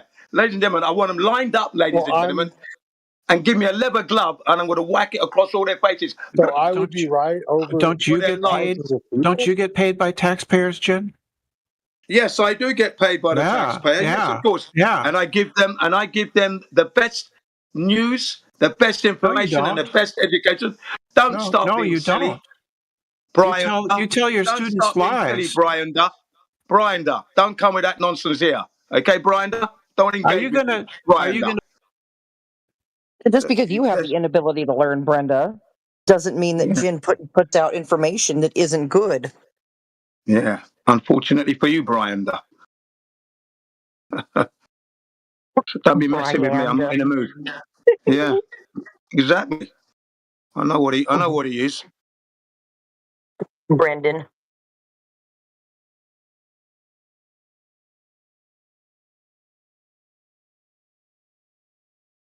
So, ladies and gentlemen, just for the last time to just totally level this up, they need to measure the curvature of the Earth. That's all they got to do.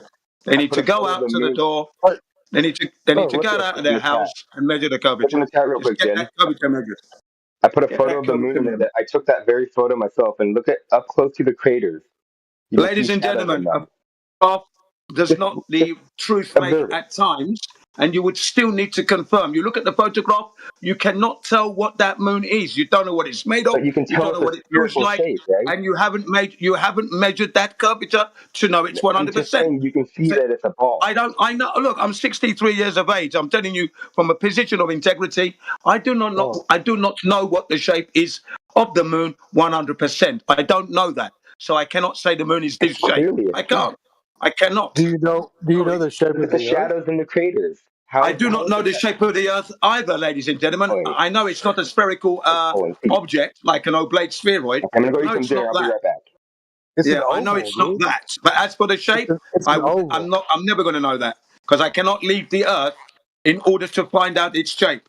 That's the way the Creator has created and designed the Earth because it's a test. How are we living on the Earth is the test, and we're living on it badly at the moment because a 1% to miseducate us, misinform us, poison us, set us into wars, divide us. That's what's going on. God is very, very upset with our behavior thus far.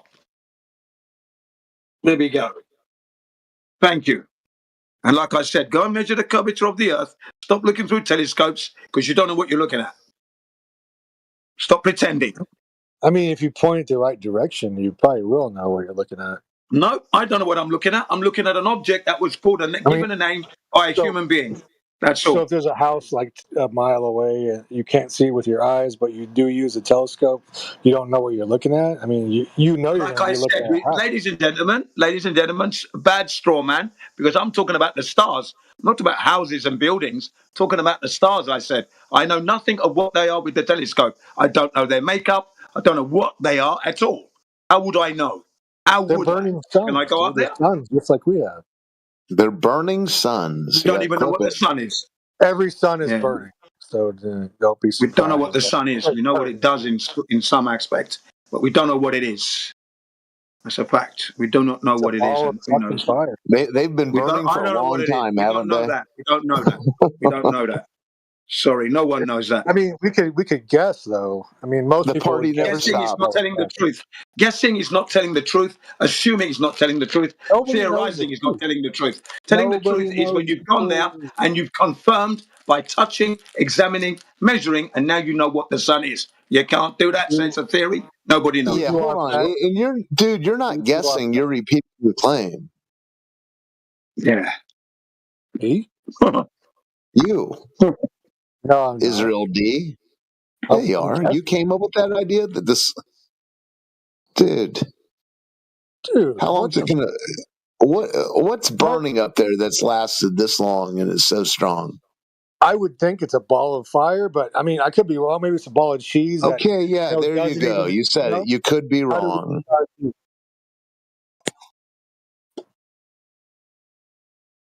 I could be wrong. Maybe it's not fire. Maybe it's something else that makes heat. Who fucking knows, dude? There you go. How do you have heat transfer through a vacuum? We all know it's fire because we use fire to grow plants. Yeah, it's fire. Yeah. It's fire beyond like any heat we have here, though. It's like torch. It's a different fire that grows plants. Yeah. Crazy ass ball of fire. Yeah, and once you get closer to the fire, when you get closer to that fire, it's colder, not hotter. Really? Who's been closer to that fire than me? Yeah, whenever you go up, have you ever seen the top of the mountains? Go higher and higher, it gets colder and colder. Oh yeah, so that's how the sun is too. The sun, yeah, I can see that though. Yeah, it's a fire that gets colder. Yeah, I can see how you get closer to the sun, how it would be cold, because obviously when you get closer to a fire, it's colder. The Earth is on an axis of rotation. It's not perfectly aligned with the sun. Either way, I mean, the closer you get to the sun, the colder it gets. Everybody knows that. So if I take an angled block of wood, any evidence of the Earth a ball of fire, is the part angled towards the sun going to catch fire first, or is the part angled away from the fire going to catch fire first? Whichever side is the coldest, that's the side that'll catch fire first. Oh shit! Wait, you're onto something. Oh, everybody knows that. Yeah, I'm gonna do my Duolingo real quick. Hold on. And everybody knows that the ground is in motion because it's not moving. Right. So when you ride a train to... Oh shit, hold on. This guy's yelling at me. When you're on a train, the sheet flies out from under you, right? You mean you're like on top of the train or under the train? Yeah, wherever you are on the train, it just flies out from under you, right? So you're on the side of the train, you're outside on the side of the train walking. Are you touching the train?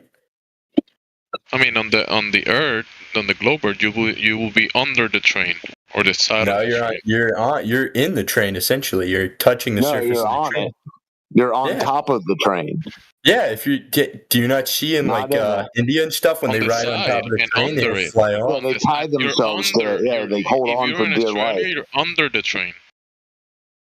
Well, either way, I mean, have you ever been on a train? You don't want to be under the train. So in Australia, imagine flipping the train upside down. Now where's the center of gravity? That would be nonsensical, huh? No, it wouldn't, because the center of mass of the Earth is at the middle. Another baseless assertion out of many. Baseless assertion? Do you know how gravity works? Do you know what that word even means? Yeah. Let me guess. Your hopes and dreams of gravity are tied to a molten iron core? No, actually. Anything with mass has gravity. That's the magnetic field. Holy shit, wait, I'm actually getting rage baited right now. Define mass. Can I shake your hand, dog? This is a great rage bait. I just don't understand why they don't start into the curvature. The curvature of the Earth, ladies and gentlemen. That's all they got to do. Step out with their friends, get some quantitative numbers, and start measuring. They can't do it. What's the problem? Well, he thinks that he saw a cartoon somewhere that shows the core, and he thinks that's the ground he's standing on, the cartoon. Yeah. Everybody who has researched this knows that when you melt a magnet, it loses its magnetic property. So there's no way an ball Earth, if it were to exist, could have magnetic properties because it's actually a giant ball of molten sodium that has a proportionally equivalent magnetic field as the Earth. How would it have magnetic properties? It would be lost. And anyway, how would they know what's 4,000 miles deep into the Earth's surface when they got it wrong? 0.6 miles. Yeah, they were drilling for 20 years, Russia. They made their predictions as to what material they were going to encounter during the drilling process. 20 years, they were wrong for 20 years. And so when a plane is flying in the sky and they use radar, notice how the radar gets exactly where it is? Same concept with sonar. Ladies and gentlemen, please do not forget the telemetry data that records the pitch angle as being horizontal for the land, but the duration of the flight was level, and the pilots themselves say straight and level flight, they say. The pilots are saying that. They know what they're talking about. They know when they're flying over a flat Earth. Yes. All right, so check this out, right? I have a pool ball. I take a molecule of dust and I put it on top of the pool ball. The molecule of dust is going to think the pool ball is flat. Is the pool ball flat? Ladies and gentlemen. Well, exactly. You're the same thing as the molecule of dust. You don't have an ounce of brain. So, ladies and gentlemen. How do you know what dust is? I can measure the curvature of the Earth if it's there. It's just that simple. It's been done, dumbass. No, it's never been done. You're the dumbass scumbag. So look up the experiment with the flat earthers and the lasers where they proved themselves wrong by accident and documented it. Ladies and gentlemen, they're losing the argument now. Now they're throwing insults. But I'm the best at that. Because these scumbag, toxic, maggot Americans, they're going down and they're staying down. Americans? Don't go down that road, mate, because you've been losing Americans. it. Okay? That's right. You're a toxic maggot from your toxic GMO food, fluoridated water, and Americans 9/11. This is a top tier rage bait. Holy shit! Poisons in the food, poisons in the air. What a toxic maggot! Healthcare ranking 79th in the world. The country with the highest death of babies on the first day of life. Do you want some more of your actualities of your shithole toilet? You think I like the state of this country? Shut the fuck up, you mug. What a mug you are. We are better. What a mug you are. Measure the curvature. Shut up and measure the curvature, you mug. Shut up and measure that curvature, you mug. You can't even deal with the fucking Irish. Shut up and measure the curvature, you mug. I can go outside and do it right now with a laser. Go ahead. Go measure it. You want to come with? I have a 20-watt laser. Yeah, hold on a minute. Yeah, that's great. So we got a few people in here. Benevolent is in here. I think he's the guy you were talking to. I don't know if that looked like he was lighting up. Benevolent? No, this is Schrodinger. Yeah. Benevolence might keeps lighting, but this charming gentleman is Schrodinger. Schrodinger, you think that the Earth is a globe, sir? Yeah, it absolutely is. All right, what was the evidence that you brought forward to Gen CBR? So we're going to start off with the ancient Greeks, right? All they had to do was take some sticks, put them down, measure some angles, look at the sun, and they could predict that it was a globe. Also, why do the stars in the night sky? No, you don't get to leave from the first point yet. You haven't proven the globe with angles. Prove me wrong. You haven't proven the globe with angles. Keep going on that. Yes, they have. You want me to draw it out right now? Let's draw it out right now. Give me a whiteboard. We know it better than you, Ding Dong. We don't need that. Yeah, you haven't actually followed that to a logical conclusion. We're still waiting. So don't switch it up before you've done that. I can hear that you're trying to do a shit and run, but I'm not going to let you do it. A shit and run? Yeah, you just dropped a pile of shit and then you ran away from it. So the two angles. All of trigonometry is a pile of shit. You know, the stuff that created how you're speaking to me right now is a pile of shit. Yeah, so far you've got two angles. You're going to have a horizontal plane of reference for those two angles. There's no curvature involved so far, no globe proven at all. You just asserted that and then ran away. So stick with that one until you get to the conclusion. You presented 1% of your argument, therefore it's false. That's all I'm hearing. Speaking in your true voice. Okay, so I guess no conclusion of globe from the two angles. These diagrams. Gravity is bullets. Wow, this is actually a great rage bait. But I'm nominating you guys real quick for Rage Bait Award. Look at this image I've posted of a lake that shows nothing on the other side. Just got debunked in the side chat. Yeah, let's see the debunk then. Explain it since you're so infinitely wise. The quote unquote Greek guy that assumed a bunch of things assumed that the light rays were coming in parallel. As you can see here, they most certainly do not come in parallel in reality. So, debunked. As I can see where? I mean, are you looking at the side chat, bro? What part of it? I see 3 YouTube links and a GIF, and that's it. There's an image at 49 minutes past the hour from Creation Bear. I took this today at the beach. And you can see the light rays are most certainly not parallel. They're very, very diverging. So. Have you heard of scattering? You ever heard of parallel light rays in reality? Why is the sky blue? Why are the parallel rays not existent? I guess that would be the question. Why is the sky blue? Creation Bear was getting fucking dicked on in the other chat, and he ran away and came in here, bro. Not really. It was... Yeah, now that makes sense. Yeah, what other... Anyway. Why is the sky blue? All I need to do is answer that question. You're walking around it. When it comes to Eratosthenes, it doesn't have anything to do with the sky being blue. It has something to do with... No, we're on parallel light rays now. Why is the sky blue? Exactly. All you need to do is answer that question. That has nothing to do with it. That has nothing. It actually does have a lot to do with the question. Why is the sky blue? No, that doesn't make the rays parallel, though, my friend. So. No, it does, because they're scattering, right? And if they're scattering, they're different. So, does the blue sky make the light rays parallel, or no? Does what? Yeah, absolutely. It's scattering.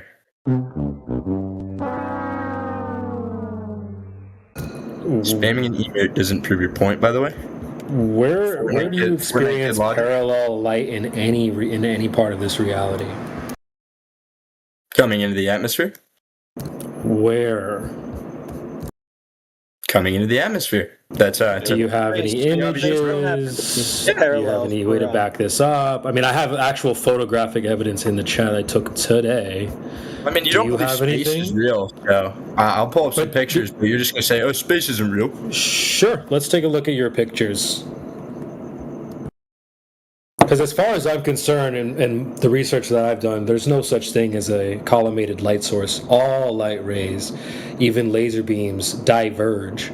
So if you're saying that you can prove that you have light not being not diverging in any way, shape, or form, I certainly would like to see that, because I don't think that exists in any shape or form. Give me 1 second here, getting the image up for you for the side chat. So real quick, we're also going to start with a little formula here. Formula for intensity of light as it comes out. So for one instance, right? Why is this a logarithm? Do you know what a logarithm is? Why are you jumping all over the place? We just need to see parallel rays. We just need to see the parallel sun rays, bro. I mean, that would be the case closed right there. This thing is not like pasting. You said that the scattering of light proved parallel rays. That was stupid as fuck. Try I know, right? The light is scattering, therefore it's parallel. Holy. Yeah. No, that doesn't amount to that. Nice try. Next. So just real quick for that angle in the sky, right? That's about a 15-degree angle coming in off the middle. In order for that to be true, we'd have to be about 10,000 meters from the sun, and at that rate, the Earth would be 40,000 degrees Celsius. So, you want to explain that real quick? That's garbage. You haven't posted it's not garbage. Not garbage. 10,000 meters from the sun is incorrect. All right, prove it with Trig then. I'm waiting. It's incorrect. No, go ahead. Prove it with You made Trig. the claim of 10,000 meters. You go ahead and prove that with Trig. Go ahead. I'm waiting for you. You haven't posted anything. All right. Well, we'll just accept that was exactly a false claim. like You made 10,000 my chat meters. doesn't exactly like. Because usually in math, you'll just actually be able to prove it mathematically instead of do a burden reversal. So we'll just ham wave what you said about 10,000 meters. Thanks. Server muted me to let me finish my point. That's funny. You get a You don't have temperature a of point. Well, he's just pre-assuming that it's going to be the 93 million mile distant sun, but he's putting it 10,000 meters away because he's an idiot. Nah, that's how angles work. No, it's not. That's Yeah, it just is. another incoherent statement out of your blowhole, like everything else you've said. Yeah. Like the time where you said Not that really, the not blue really. sky and the blue sky and the scattering of light equals parallel rays. That doesn't make any sense. You came in here. Yeah. 10,000 meters, 6 miles he's talking about. He made Okay, that up. 6 miles. Which one of you guys in here is the What a mod? joke. Wondering. What a joke. Yeah, too bad for you. It's not your business. But if you can't post anything, you can DM it to somebody, or you can DM it to me. I'll post it for you if you're having difficulty posting things. But I'd like to see. I mean, so far you haven't backed up. Talking about the server meeting. Yeah, well, we're talking about the evidence that you're supposed to post. So it's kind of hard to post it on. Yeah, we're just gonna. It does. You can definitely post when you're server muted, my friend. You don't need to be unmuted to post things in the side chat. I can promise you that. So that was a weird code. But if you need help posting, just DM it to somebody. I think he needs help shutting up because everything he says is embarrassing for him. I'm still waiting for the an answer. scattering of light. You said that the scattering of light proves parallel rays. It's the stupidest thing I've ever heard. Then, well, I mean, the first thing you said was really stupid, which is you got 2 angles to the sun, 2 elevation angles. You're already practically referencing the Earth as a horizontal plane to even do that. And then you say that proves a globe, and then you just want to skip past it and say nothing more. That was stupid, too. What the fuck? Everything you've said has been just dumb as everything anybody says. Verbal diarrhea. That's what it was. Verbal diarrhea. We're using a lot of tissue here. Can you clean up, please? Blimey. Yeah, it's just pathetic. That's why I don't want to hear you. Pathetic. Your ear cancer, dude. Stupid. I'm still waiting for an ounce of any proof on Trig from you guys. We're still waiting for you to post your evidence in the side chat, brother. Wait a minute. So I'm your copying mathematical the proof image for your right now. claim of 10,000 meters is a burden reversal? Really? It's not a burden reversal. Yeah, it is. Why? You were the one who made the claim that trigonometry puts it 10,000 meters away. Then you started going, let's see your trig, let's see your trig. That is a burden reversal. What's the matter with you, dude? Are you my cousin? Copy image address, Control V, and nothing comes up. There Okay, yeah, just post it to my DMs, and I'll post it for you since you're having technical difficulties. I'm trying to find your username on the logs on the side. I just tagged you. All right. That's the logarithm formula here. Give me 1 second.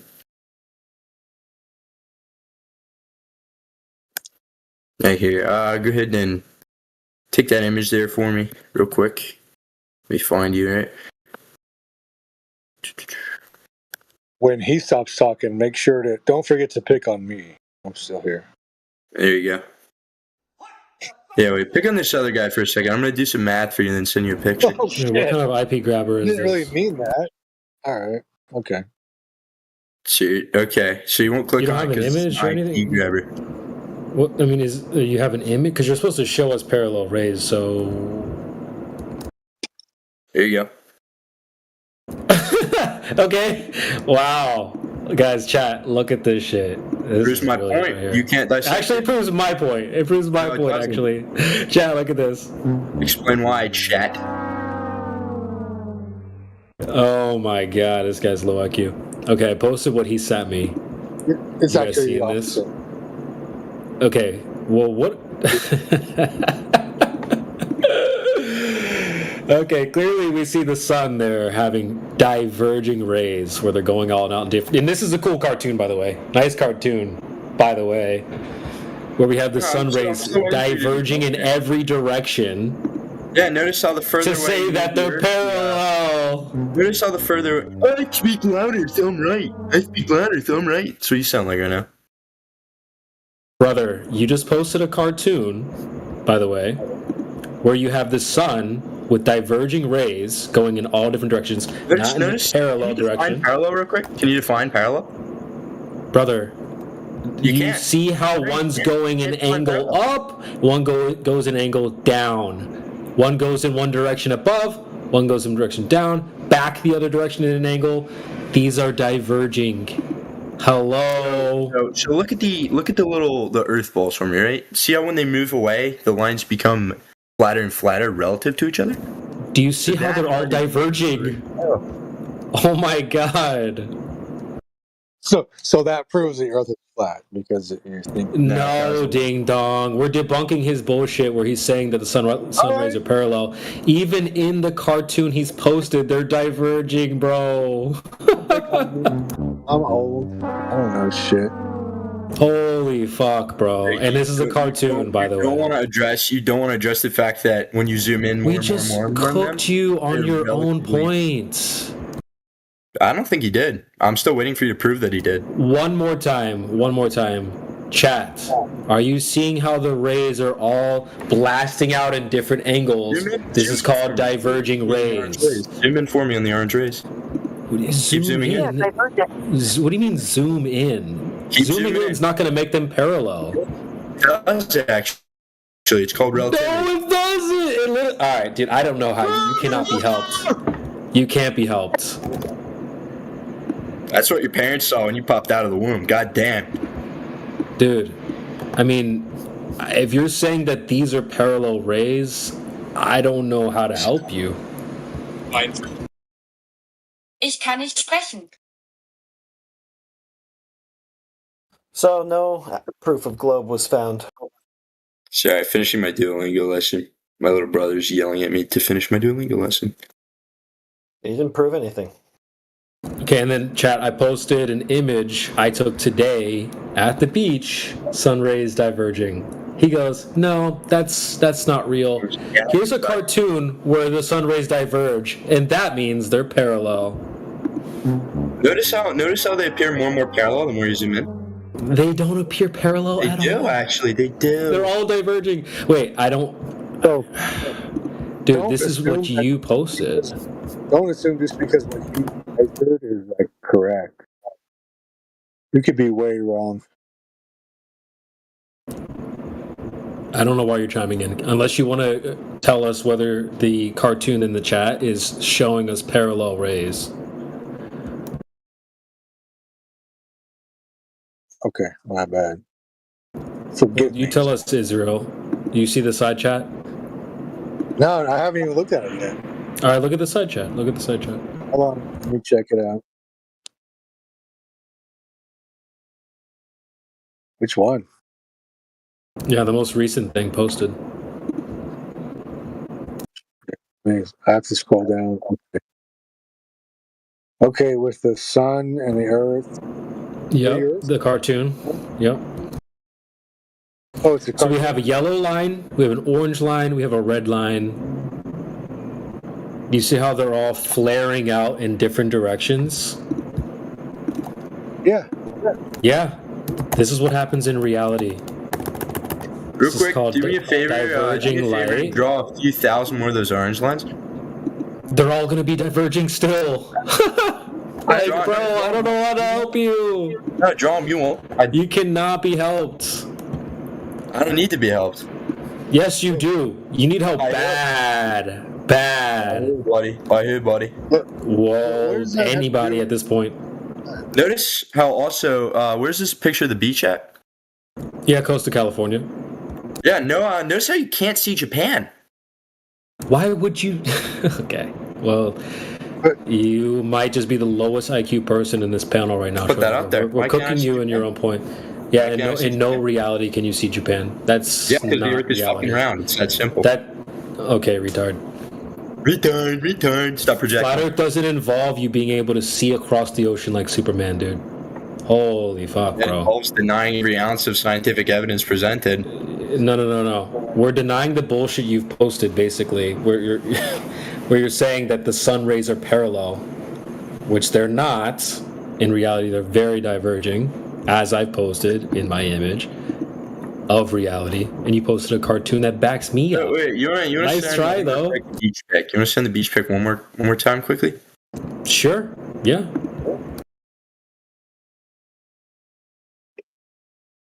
What does that have? So I'm not exactly sure how to, pull this up for you here, like to be able to draw over it. Do you know if there's a way I can do that? What, are you gonna just draw the rays diverging, or what? No, I'm gonna draw a little angle for you. The angle? Wait, I thought the sun rays are parallel. No, I'm gonna draw a little angle for you on your screen there. But show you an wouldn't that I'm gonna back show up? you, that would back I up want my to prove point, a though. point about distance real quick, because you. So you want to say, right, that these are the direct rays coming right from the sun, shining through the clouds there? I mean, it's not coming from like a laser beam. Well, so that's your point, that it's coming from the sun, Yes, right? it's coming from the sun. What else would it be coming from? All right, so do me a favor and look at the ones in the far left and the far right of the image, right? So Yeah, if how we they're diverging. Yeah, I see that. Yeah, if we draw a straight line down, yeah, actually, hold on. Can I? How do I? Should I do this real quick, just for you? I want to be able to visualize my point. Here, I got you. I just drew it for you. This guy's technically challenged. But yeah, I'm not chronically on Discord, so. I mean, it's just knowing how to work a computer. But there's It's that. not really. It's not really. Not my Well, if you job. think you should be able to see Japan from USA, maybe you should spend some more time there. What do you mean by that?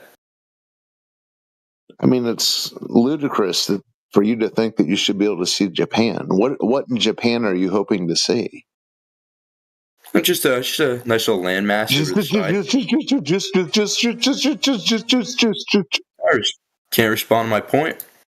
Just a nice little landmass. Snap out of it, thinking that because you can't see Japan from your backyard in the United States of America makes the Earth a ball. Get over it, dude. All right, perfectly proves my point. If the Earth's flat, I should be able to see a landmass over there. Excellent. False. Not false. Okay, Mr. Trigonometry, I'll ask you a question about that then. What's the angular size of Japan from your position? Angular size. Okay, never mind, Mr. Trigonometry. I guess you don't actually know any. With respect to what, bud? Because it would take out about 5 degrees of your vision. What? 5 degrees. The sun is where? about half of a degree. What about my goodness? So Japan is less than 4,000 kilometers away from the United States. The sun is over 86 million miles. That helps. What the fuck is this guy on about? Sorry, dude, you understand things reduced with angular size with distance, right? Right, so that's what he's asking you. That's the angular size of Japan. 7, you just spoke at once. I didn't hear what you said. Yeah, you don't understand many things, do you? Things get smaller with distance. Okay, so that's why he asked you what the angular size of Japan is from America. Yeah, considering on a map of the globe, it would be about 5 to 10 degrees. No, just the distance. The angular size when looking horizontally across the Earth. What would be the angular size? That's what I'm saying, from about 5 to 10 degrees. About 5 to 10 degrees? You're demented, dude. The sun is half of a degree. You're saying that Japan is going to take up 5 to 10 degrees of my field of view from the USA. You're on crack, You're dude. accounting for the entire latitude of the Earth, yeah. I have the entire latitude of the Earth. I have a specific answer for how long or how large Mount Fuji would be from New York. That's the tallest land point in Japan. It would be 71.6 arc seconds from a viewer in New York. That's less than an arc minute, which is about what the eyeball can resolve. So it would be smaller than a pixel on a TV screen from 10 feet away. Okay, Mount Fuji is less than 0.01% of Japanese landmass in terms of length. Do you understand what angular size is, dude? Yeah, exactly. If you're looking out, not exactly. Can you tell us what angular size is, just so we know that you understand what we're talking about? So if I'm standing in the United States and on my field of view looking at just tell me what angular size is. I don't need the United States. Just tell me what angular size reduction with distance is. Bud. It's how many degrees it will take up of your vision. Okay. What's the angular resolution limit of the human eye? That is, what's the smallest angle that the human eye can resolve before something is too small to see? It's about an arc minute, like this guy just said. 0.02 of a degree. Okay, that's the minimum, right? No, that's the minimum that you can see before it becomes unresolvable to you. Right, you can't Japan see would be it. ridiculously larger than 0.02 of a degree. And sorry, what refusing is? to prove me wrong. Sorry, what is?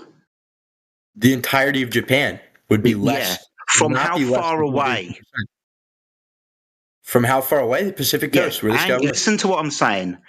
Angular resolution loss with distance, because things reduce in angular size with distance, don't they? Right, and I'm telling. Well, if Japan was right there, it would be 100%. Yeah, if it was right there, if you were standing on Japan, you could fucking see it. It's a fucking island. But we're talking about the elevation profile when looking at it from a distance. That's why Mount Fuji's brought in, because it's the highest point. Dude, I'm going to give you a bit of advice.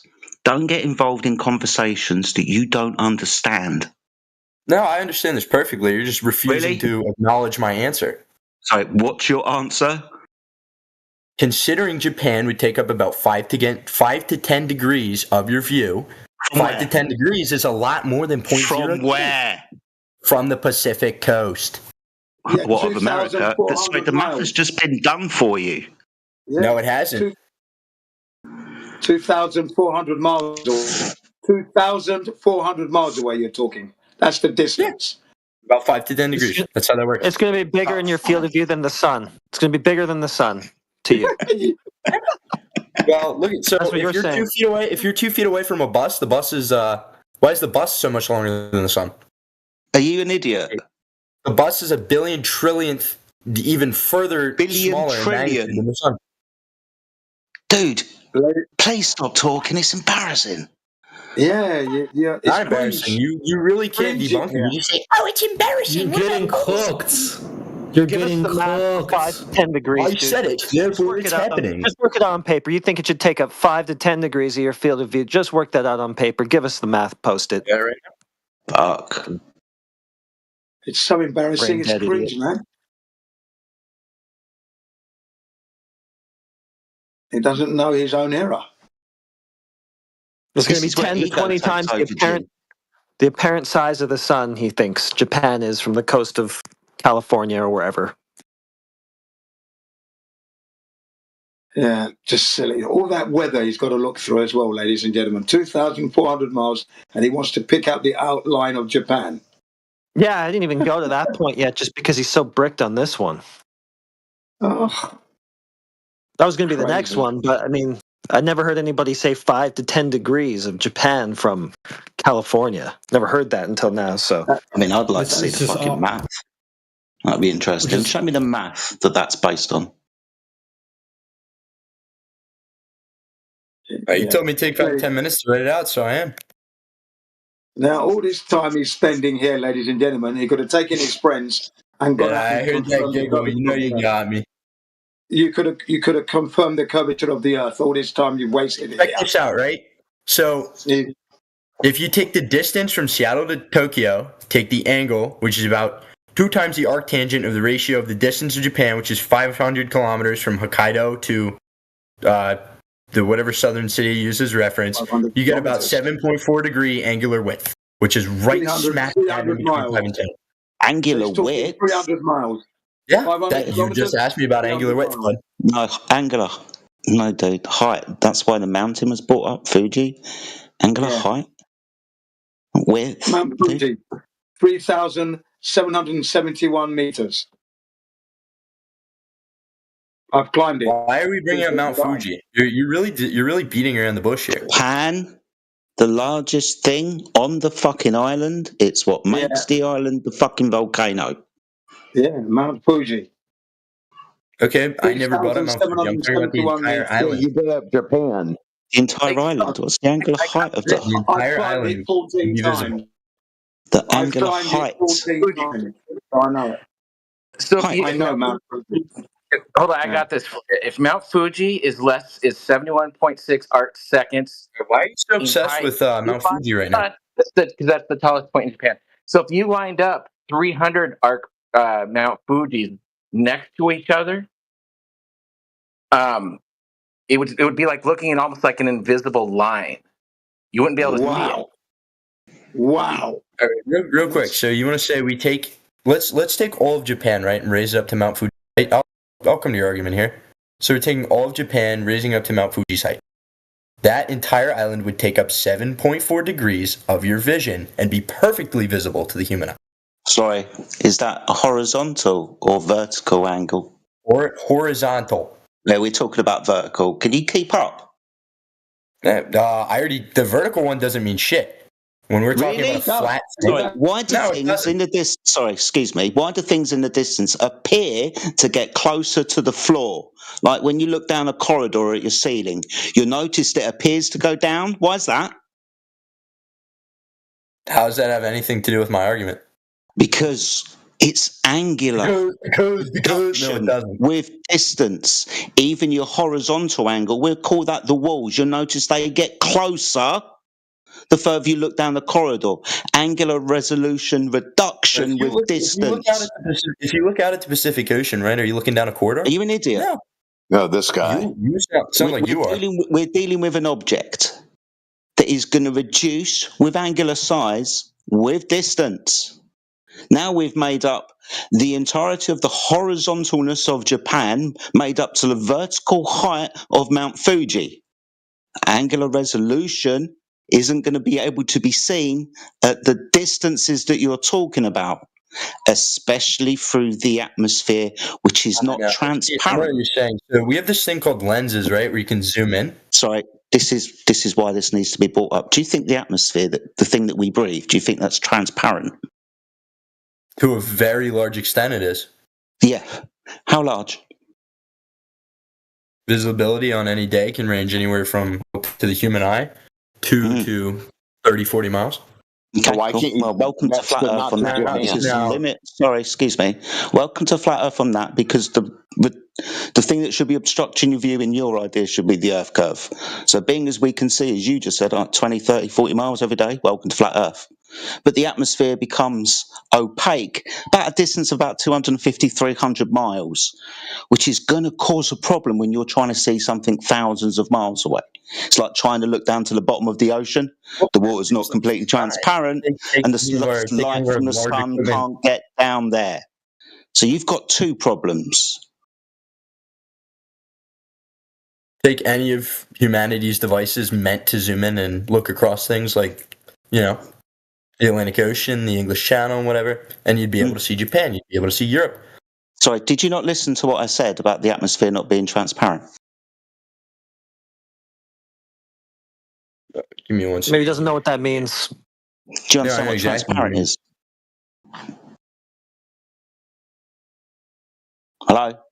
I know exactly what transparent means. Okay, so you understand the atmosphere isn't that. We've just discussed it. It's, for a distance it is. Yeah, for a large extent, but it has a limit. Well, That he limit gave I the told limit. you is about 250 to The human 300 eye. miles.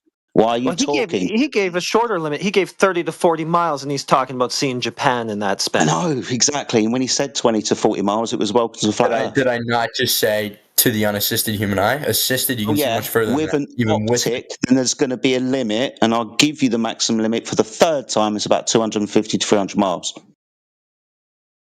With what? With what optic?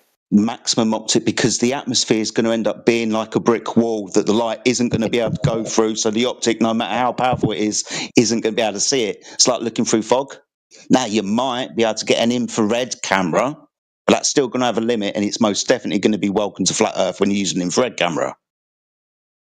Well, so how come Dude all thinks these he can videos point a that... telescope at the ocean and just look down and see the bottom with the telescope? Yeah, that's just stupid. Right? Oh, so the atmosphere is made out of water now. Sorry, does the atmosphere have moisture in it, like clouds and rain and weather? How much? Is the water evaporating from the sea that we're looking over up in to the atmosphere above, turning from one state to another? Are you stupid? How much? How much?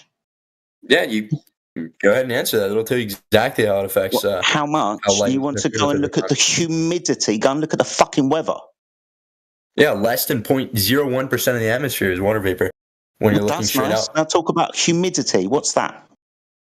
Is it more humid? That's what I just told you. Humidity is water vapor. It's still less than 0.01% of the atmosphere. See, the thing is, I don't even understand why you're arguing. It must be something to do with your pride and ego. So right? you've I'm just pointing out two things to you that you seem to think it's a good idea to talk through me. See, you know, it's very fitting that your name is Jedi, because you love dancing around and jumping around and dodging. Dancing around, dude. I'm pointing out that the things that you haven't considered when trying to see Japan from very far away. One, the angular resolution limit of optics, and two, the very thing that you're looking through that isn't completely transparent. Do you understand what I've said to you? Yeah, no, I do, and I understand why there could be confusion there, but if you use proper optics, you understand why there could be confusion. Please explain. Because you think that at a certain limit, the atmosphere just puts up a large black wall that allows no light through. Yeah, would you like the mathematics? Yeah, go ahead and send them, because there are forms of light that penetrate better through the atmosphere, and we have turned them into cameras. I'm going to refer you to what T-Dub said. Do you think that you can get a telescope and look down to the bottom of the ocean? It's a fucking medium that isn't completely transparent, much like the atmosphere. Now, you'll be lucky if you can see down to the bottom of the ocean at about, what, half a mile? 50 meters? But you're talking about looking through the atmosphere at thousands of miles. Shut up. The ocean, right, is pretty murky. You know, it's not always clear. Pretty murky. How much mud is in the atmosphere? Stop talking, dude. You're just embarrassing yourself. You've now. This is 7 points you've dodged. How much mud is in the atmosphere? How much mud? Yeah, that's what makes water. That's what makes it so you can't see the bottom of the ocean. Sediment. Oh, the fact that water is there. Man. What about the weather forecast? Hang on a minute. Hang on a minute. What about the weatherman that gives you the visibility distances? He already admitted to this. You see, this is the thing, Jen. Jen, this is the thing. Jen, this is the thing. Yeah. He brought this up. He said that, you know, you can check the weather, you know, about 20, 30, 40 miles. He said he already admitted this, but now he wants to dance around. What am I dancing He doesn't around? want us to remember that there is a limitation to how far that you can see through the atmosphere. You can get a weather report on about it. Yeah. The fuck? So what are the weathermen used to see the clouds that are further than? They use radar, right? Yeah, this guy's coping. Yeah.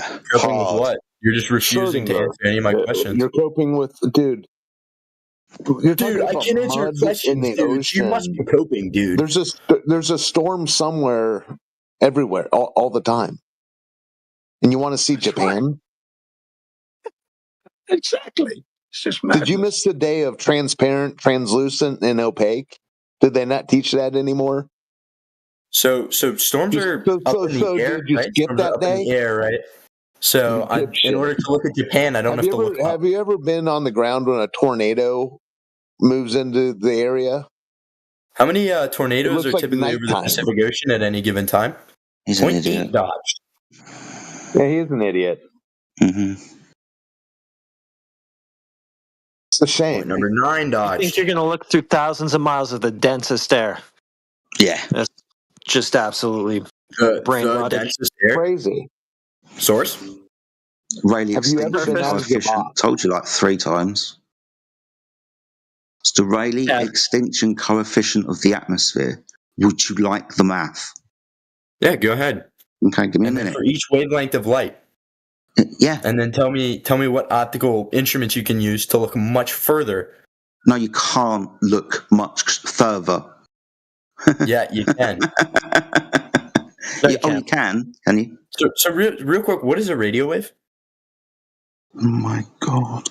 Point number 10 dodged. What's a radio wave? Sorry, are we just asking random questions and then when they're, nothing to do with the subject, we're just going to claim some kind you of don't victory? answer it, so of course because I'm no gonna ask one's a different going question. to answer the relevant question. You don't answer it. I ask a question, you don't What the answer fuck, it. I ask how old a are you? question, you don't answer it. What colour's your hair? What'd you have for dinner today? hair? That's Hair's 3 brown. things you've dodged. Hair's brown. Just answered. That's Just called a prick, dish galloping. Dish galloping. Answer my fucking question. No, you don't get in control of this conversation, dude. We're going to move on to someone else. What we'll do is we'll stick you on mute, and if we get bored, we'll come back to you, clown. Answer a question. What is this prick doing? Yeah, that's usually what the person losing the argument does is move on casually. You know, like Charlie this is Kirk what and happens English. when we get bored of a Oh, let's conversation. move It's on. like arguing with a woman. Sometimes No, it's not best to really. just Well, walk considering you away. can't answer a single You're question. obviously emotional about the You don't sound pretty subject. cool. You're not going to take any accountability for what you've said. So you have yet to debunk a single thing I've said. Really? I'm trying to get You the said math you could for see you. thousands of miles over the ocean. That's what you said. So you're on the face, like No, just with patently proper retarded. optical Dude. instruments. With proper Oh, optical which instruments. ones? Which ones are you going to use to see thousands of miles? Tell me. Post You it can in use the an chat. infrared camera. You can use an infrared camera. You can use an Okay, infrared which laser. one? Which one are you going to use? Yeah, an infrared. Oh, You're I've gonna got an see infrared thousands camera of for miles you. of air. Okay. Yeah, let's see an observation too from the Pacific coast out to Japan. Let's see it. You know why you can't? Because light shoots out straight Oh, and you it goes can't. into space Oh, you because can't the now. Earth curve. You said you can't now. Okay, I guess you Because the can. Earth curve. No, we're assuming your scenario here. Sorry, hold The on. Earth is You flat. debunked the Earth curve when you told us when you look at the weather, you can see about 30, 40 miles. The limitation to your view would be the Earth curvature to a 6-foot observer, which would be 3 miles away. Oh, would it now? I'd like to Yes. see a diagram. A diagram, now, would you like the math based on the radius of the Earth and the You haven't height given of me the any observer? math yet. I've given you plenty of math. It's 1.22 multiplied by the square root of the observer's eye height in feet. So for a 6-foot observer, that gives you a geometric horizon of about 2.48 miles away. Now go ahead and show me a diagram of that too, because that math is incorrect. Diagram? Yeah. You understand what a tangent is? Yeah, exactly. I know what a tangent is. Okay. What you can do is you can Google Earth curve calculator. Okay. You'll have lots of diagrams there. Yeah, that And still some math. uses the incorrect formula. How big is the Earth? How big do they say the Earth is, Schrodinger? 8,000-kilometer diameter. Incorrect What? formula. What are you talking about? Circumference, sorry. 8,000-kilometer diameter, 40,000 kilometer What's the circumference. correct formula? What? You said it was an incorrect formula. I'm asking you what the correct one is. Give me 1 second. I'll get it up with the diagram. Thank you. This is brilliant. What was the You gotta incorrect love one? when they start saying. Tell me what was the incorrect one? The one where you just said 1.22 times the square root of the height of the observer? Yeah. Why is that incorrect? It's just For an what? What's that estimation. for? What's that Correct for? formula. What's that You said it's for? for geometric horizon. Yeah, that's incorrect. How? I am pulling it up right now. Pulling it up. Wait. I don't Let me- know. I'm Let me throw hoping to something in the find it mix when I here. Google search. Let me throw something in the mix here because he's only saying it's not true because a flat earther said it. This is a globetard. Hold on. This is a globetard saying it. Hold on. Schrodinger. Relax. This is So a you channel guys- called you guys Brain mock Stuff. me for- Yo. Just pipe down for a second. You guys Wait mock me 60 for seconds. speaking, so. Yeah, You guys mock just me for pipe speaking, down. so. Yeah. We're just gonna mute you. How does the horizon work? Brain stuff, how stuff works. From 11 years ago, this is not a flat earther. Hi, I'm Josh Clark, and this is Brain Stuff, and I'm here to answer a very pressing question. Have you ever been standing at the edge of water, say like an ocean, and looked out on the horizon and said, I wonder exactly how far away that horizon is? You know, where the sky meets the sea, that's the horizon. Well, it turns out because the Earth is curved, that it depends on where you're standing and how far above water you're standing. Let's say that you are in the water, right, and you're up to, say, your eyes are about 8 inches above the water surface. Well, again, remember the Earth is curved, and despite the ocean seeming flat, they actually curve themselves, which if you've ever really looked at the horizon, it kind of goes like this a little bit, which is pretty cool.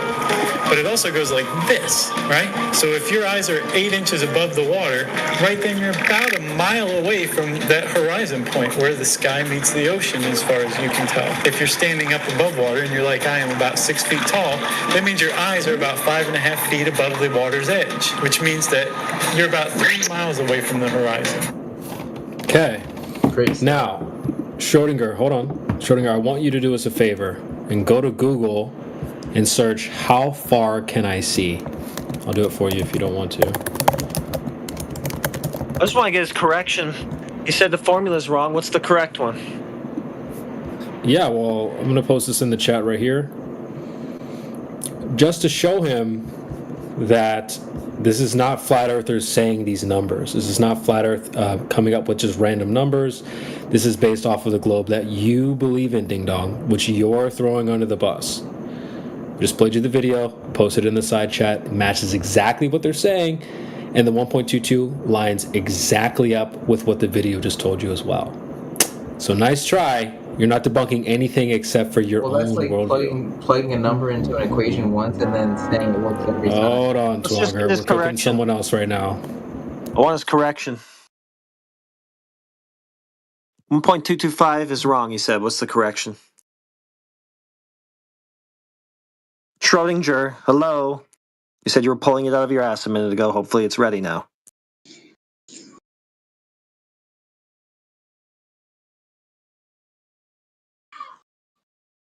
What's wrong with that formula? What needs to change? I'm not going to see 1.25 or 1.225 at a 1 foot height? That's wrong? What should I see at a 1 foot height? What distance? It's not 1.225 miles, you said. What is it? Honestly, this ought to be good. I see where you're going with this. This ought to be great. It's just not talking anymore.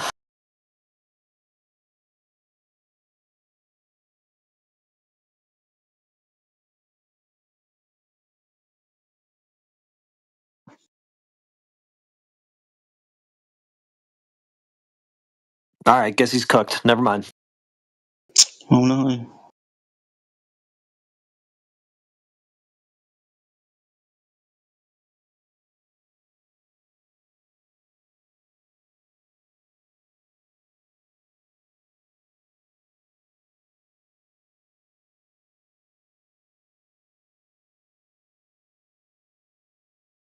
He also thinks infrared can cut through thousands of miles of air as well. This guy said a lot of stupid things in a short time.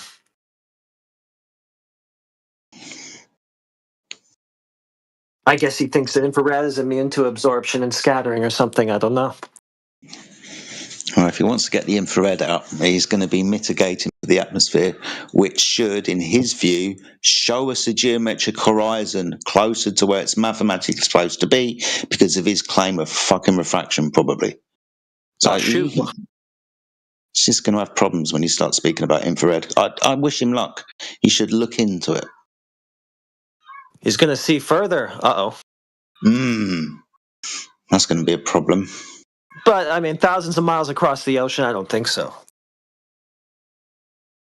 Yeah, that was crazy of him to say that. He should be introduced to a Jay Tolan video.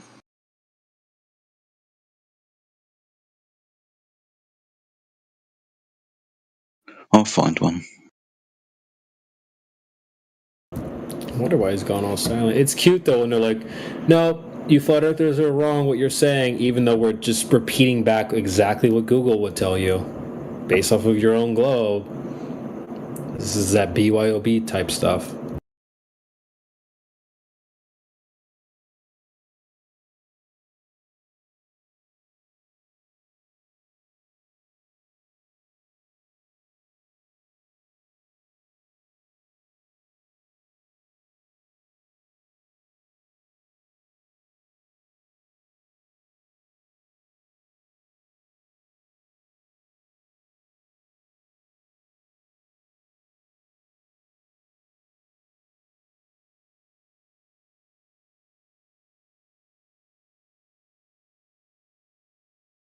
Gravity is a container. Never once. Never will be. Does it have walls?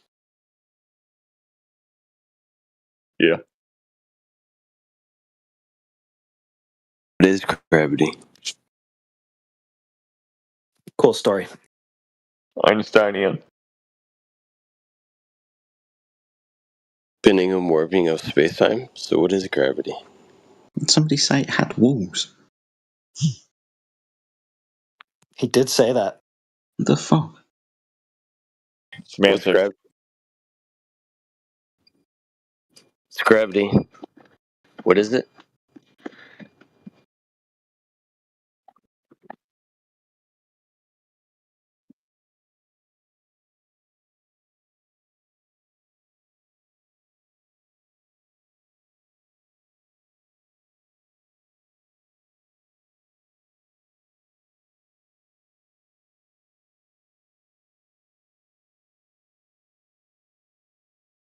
What's gravity?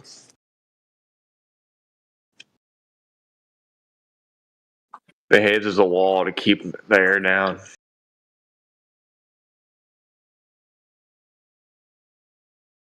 What is the causal mechanism of that? Warping of space and time. What is space-time?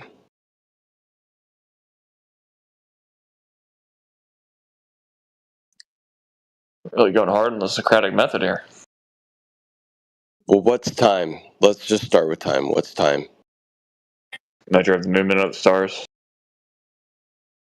No. What? I'm just bullshitting. God, there's no one talking, so someone had to fill there. Yeah, but what's time? Is time something that can be manipulated? No, just say the change that we witnessed. I don't know. What would you define it as? So what's space then? You laughed. What would you define time as? So it's the bending and warping of space-time. So what is space and what is time? Define these two things. Bro, Napalm, I've known you for years, dude. Relax. Define it. What is time? Even if you're a flat earther, like, what is time? Define it. I don't know. How would you define it? I'm asking you. I'm saying I don't know. It's the passing of moment to moment in its simplest idea, right? Progression of things, right? Past, present, and future. The passing from one to the other. Is it a thing? Is it a thing? Is it what, physical? When you say things, no. Just a measurement of change, right? The measurement. Yeah, that's measure. The passing. However we define that. So if it's a measure, simply a measure, can you manipulate a measure, or is a measure just an abstract? It's an abstract. So we have an abstract in time. What is space? Space, 3 dimensions, height, width, length. The space in which physical things reside in 3 dimensions. So the absence of anything. Space, right? No thing. So space is no thing. Yeah. So can you have nothing? Oh, good question. By definition, by you just saying that it's nothing, it would be something. But is it physical? No. So it's not something, it's nothing? No, I just defined that. Just because you've termed the no thing, that would be something because it now has a definition of a term. It has an identity. And this identity, that's absence of physicality. 3-dimensional space in which other physical things reside. It in and of itself is not physical. Gotcha. So can we get on the same page where it's like space is defined only by things that would put boundaries between things? Yeah, I guess. So if you had no thing can only be defined by the boundaries of two things, right? Mm-hmm. Would you agree? Yeah. Okay. And that's simply a measure, right? Where space would be the measure between something and something else, right? I guess. Yeah, I guess. Yeah. Okay. And time would only be a measure of those passing things of moment to moment in linear progression, right? So you have, so if somebody claimed that gravity was the bending and warping of space-time, you would have to admit that the bending and warping of two measurements is not actually a physical thing, right? No, it's a reification fallacy. It's taking non-physical things and giving them properties. Right. So you have a reifying of things that are not actually things, and you're giving them physical properties, right? Would you agree to that? Yeah. That's what Einstein's mathematics is, right? It's a reification fallacy.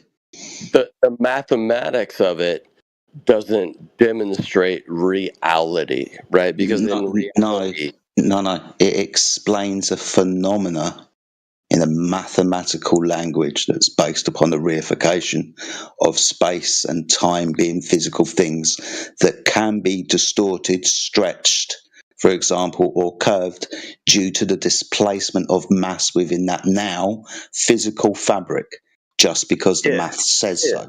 Yeah, it's all bullshit. But if you wanted to define it by mass displacing something, it could not be no thing and a measure, right? So if mass was displacing something, it would need to have physical properties. Would you agree? Yeah, because mass in itself is also conceptual. So this is all conceptual, dude. Mass, space, time, it's all conceptual. So when you boil mass down, right, like what's the fundamental, like the most baseline fundamental aspect of mass? It's energy, right? What's mass? You're saying it's just energy now. How would you define it? What mass? I don't. How would you define it? You said mass don't. What do you mean? Mass, I don't define it. It's supposed to be the amount of substance in a space. Right now, we understand that that's just purely conceptual. We also were told that it's the resistance to acceleration. So it's hard to move. So lots of stuff that's hard to move. Sure. But things that I can physically touch, smell, see, feel, you don't think that they have some sort of physical property? Physical property, it's physical. Where's the mass come in? Okay, so if we wanted to define mass, right? Do you think mass is just a conception? Yes, it's conceptual. It has no place in physics. It only really exists within mathematical form. Sorry, try and answer. So in science, no, it's not physical. In maths, yeah, it's good. It has properties within formula that can help you understand, make predictions and so on. But it's not physical, it's conceptual. Sure. So the things I can touch, smell, see, feel, what are those comprised of? Like the molecular structure, like atoms, electrons, neutrons? What are those comprised of? I don't know, dude. Sounds like he wants to define mass as material. No, I think mass is energetic, but when you say I don't know, like everything you touch, smell, see, and feel, you just say I don't know what it is. Do you think that it's non-existent? No, I actually fucking answered. I said the atomic structure, electrons, neutrons, protons, these types of things. So what are those comprised of? You wanted to go on. Yeah, exactly. So what are those comprised of? I don't know. Energy primarily, right? Like you're trying to talk about? Yeah, no. Vibration, for example. Yeah, we can agree on Electromagnetic that. frequencies, blah blah blah. Yeah. What's vibrating in your opinion? I don't know, dude. This is well out of my remit. So you think it's a vibration of something or no thing? No, it's something. I like to think it's something, but I don't know, dude.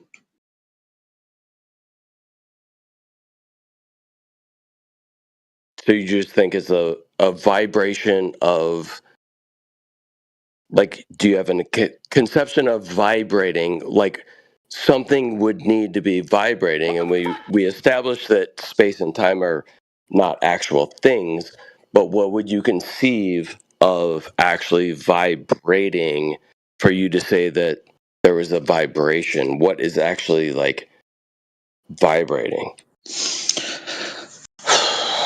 Let's try, mate. Dude, I don't know. Where is this going? He's establishing ether. I'm just trying to figure out, when you say I don't know, where does your I don't know line draw? Is it space and time? Like if you say I don't know what space and time is. Yeah, Cool. because that's conceptual. I pointed that out and I walked through that with you. I pointed out it's a reification fallacy. These things are not actually physical in themselves, right? But they're given physicality within maths, like Einstein's field equations, all this bollocks. But now we're talking about the smallest parts of physical matter. This isn't necessarily my area of study, so I'm asking you, like, politely, where's this going? I'm asking you, if you say that there's no physicality, but you claim vibration. Physicality of what? Vibrating. Space-time is vibrating? Is that what you're saying? No, see, this is why I'm confused, because now I think you're actually not following what I'm saying. It's like, are you high or something, dude? I'm trying to be really Napalm, what are you doing, dude? I'm asking questions, right? Like, are you following along with the answers? Because I've had to repeat myself several times. So you don't know? I do want to hear the conclusion.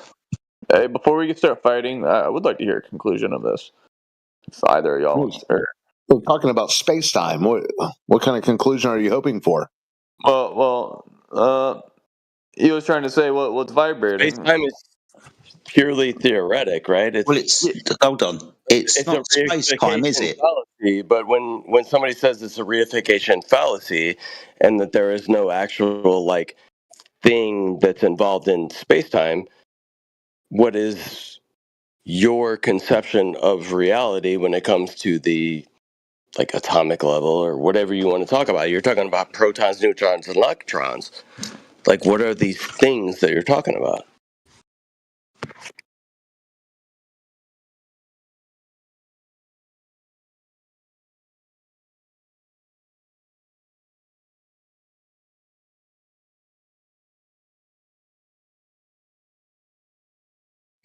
What's the ether made out of? Like if you keep going down, it's like you're gonna run into I don't know. I never said anything about ether. I'm asking questions. I get that, but like the same question could be asked to you, right? Yeah. What is it comprised of? Yeah, no, I'm asking what's your opinion? Like, where do you go philosophically with this? No, so what is your worldview, right? So if we talked about the bending and warping of space-time, and that's a reification fallacy, so then what replaces that, in your opinion?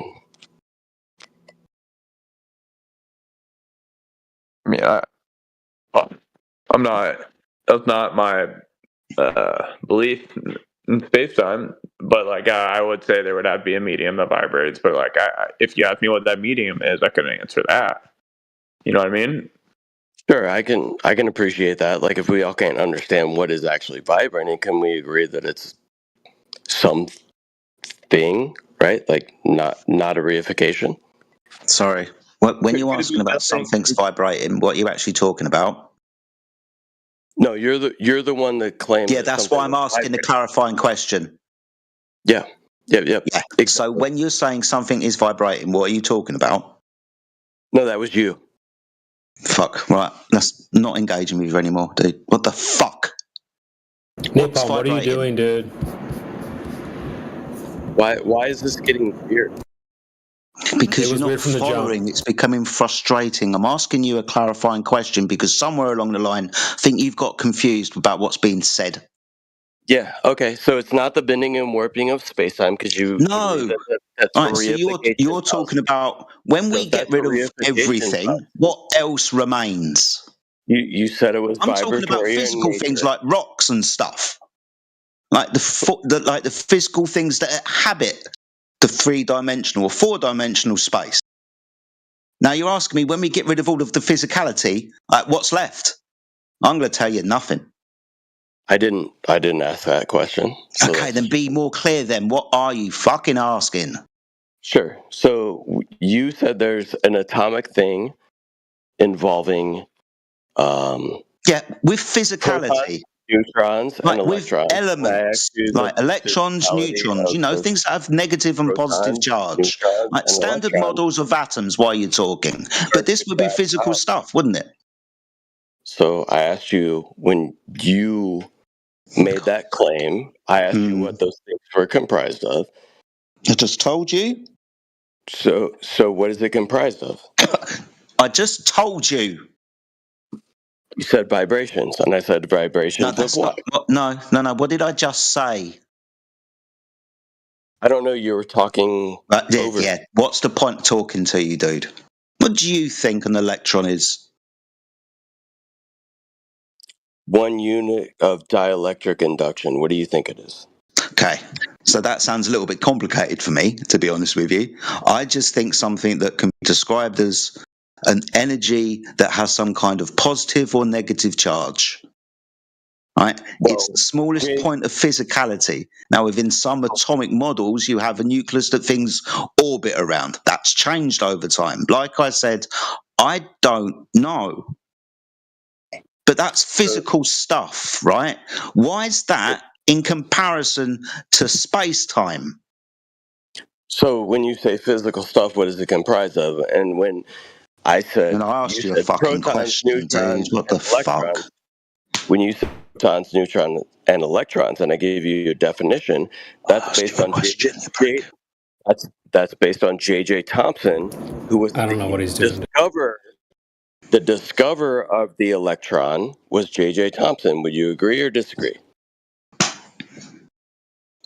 All right, so I'm going to ask my fucking question again, and hopefully you'll answer it.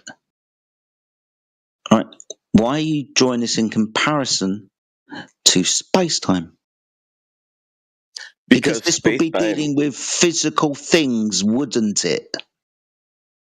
Yep, and if space-time does not properly explain physical things, you need a physical replacement. And when you send an electron, isn't answering the question of physical things, it's answering the phenomena of why do things go around in space. Dickhead. Wow, now we're ad-homming. Like you're verging out. I demonstrated why you weren't listening, and my frustration boiled over, and I called you a dickhead because you're obviously not following the conversation. Interesting, because you brought it up. Look in the mirror. So when J.J. Thomson defined an electron, fucking handsome. Yep, he defined it as 1 unit of dielectric. Sorry, why is this in comparison to space-time? Right. So you're the one that claimed electrons replace that, right? No. In physicality. No. Would you agree or disagree? No. So what's your replacement for space-time? I'm not replacing space-time with anything, especially the thing that you're trying to shoehorn into it. This is why I got frustrated with you about 5-10 minutes ago when I realised you're stupid and you weren't listening. You can't comprehend. Like, you My lack God. comprehension. Sorry. I'm not talking about the same fucking shit that you're trying to dribble on about because it's irrelevant to the subject matter of space-time. Because you say, I don't know, bro. I don't know. I don't know. I don't have a Are you going to devolve into What the fuck is going on, Napalm? What are you doing, dude? It's just been a prick. Oh, no. So the person that says what's going on, I'll have a This conversation. is mad fucking weird. That's fine. We can have this conversation if it's weird with that guy. I don't want to have this conversation. I don't know what you're trying to do, dude. It's fucking... I don't know what you're doing. I'm trying to, like, understand when somebody says gravity's not a thing. I'm like, I agree with you because the modern interpretation of it is the bending and warping of space-time. And I don't agree with that interpretation of reality. Do you agree with the interpretation of reality that it's the bending and warping of space-time which causes mass to attract mass? The thing about the gravity claim and the one that you're looking for, that replacement, is that within the gravity claim, they make like an absolute knowledge of, let's say, this is happening out, you know, on Earth, out across the universe, and they have this build-up imaginary construct, and they label gravity as causing things to happen, making things work. And you're asking what replaced that in the realist level. In reality, let's say we are within a construct, we know certain variables, we can check, verify certain things, but there might be like an outside input into this place that we're in that we cannot check what is the input. Let's say the celestial, the heavenly bodies. What is the full effect of those into this medium that we're in, into this enclosure? So there are questions that we won't be able to answer because we will have an incomplete testing. I agree, but you also said that we are in an enclosure and that there's an outside thing that's taking place. Yeah, like a construct. So if that's the case, I don't necessarily disagree with you, but do we have any conception of that, or do we just know that it's not the bending and warping of space-time? The word warping and bending of space-time, for me, those are words. Like when I talk about chakra in an anime, like an anime chakra, and you know, like an attack, a ninjutsu, or something like that, it's just words. It doesn't have real meaning.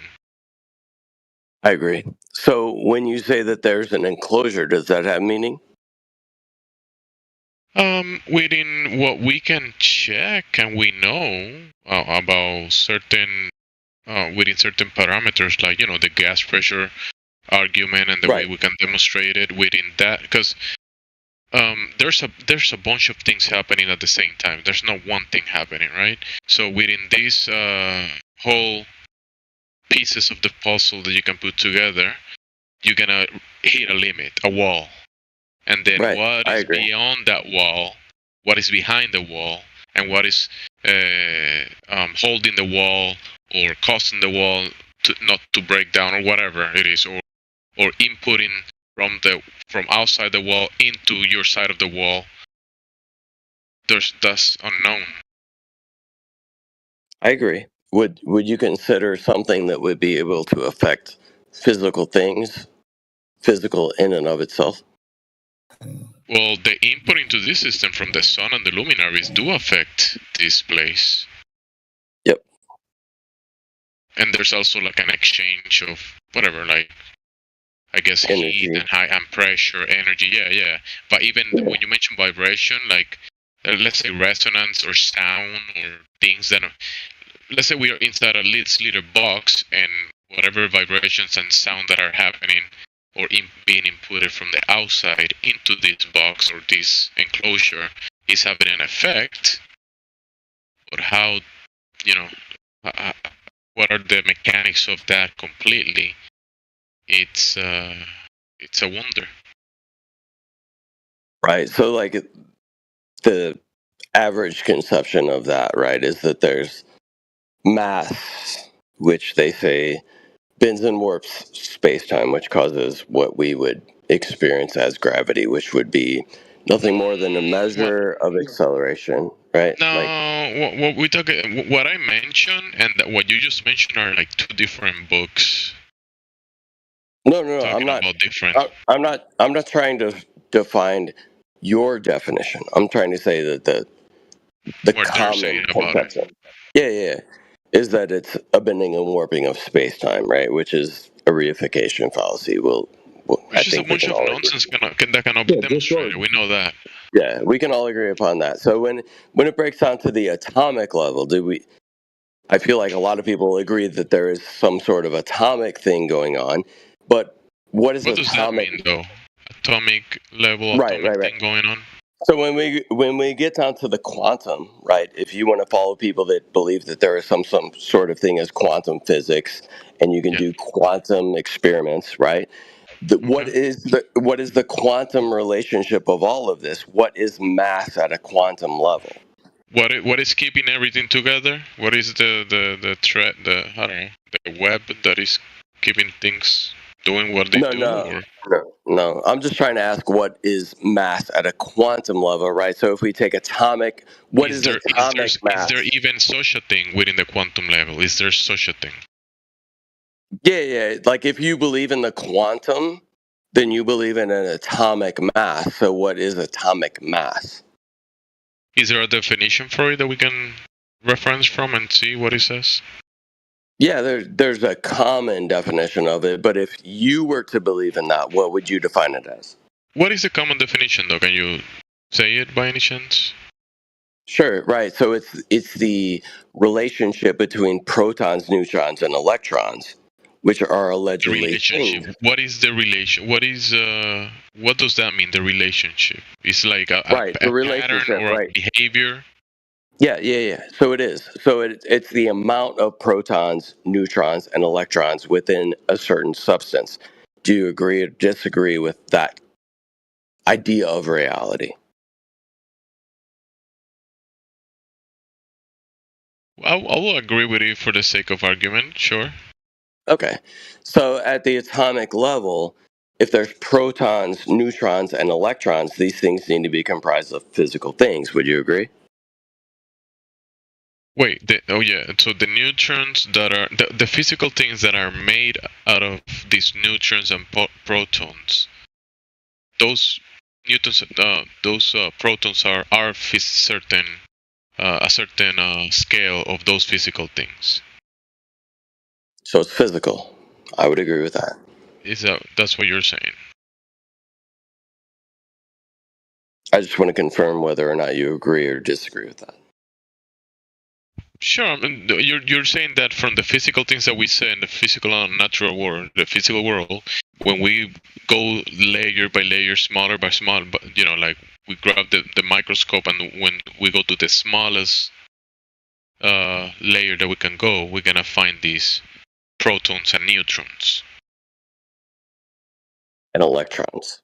Electrons, yeah. Yeah. So what are those things comprised of? I really don't know. Do you know?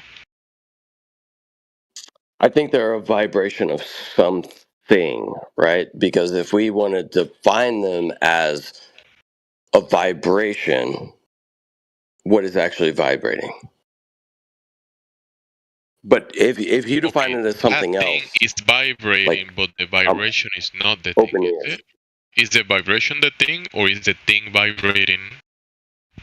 No. The thing, the vibration. Right. Yeah, you did. So the vibration would be something that would be vibrating, right? So when we break it down to protons, neutrons, and electrons, and we say that there's a positive or a negative vibration of these energies, because energy is technically vibration, what is actually vibrating?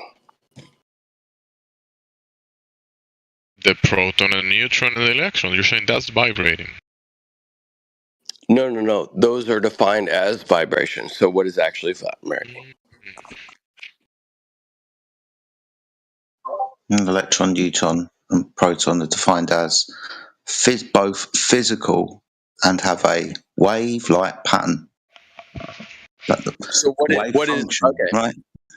Yeah. So a wave function. So if you wanted to find a wave function, what is actually waving? I don't know. That's just a math, isn't it?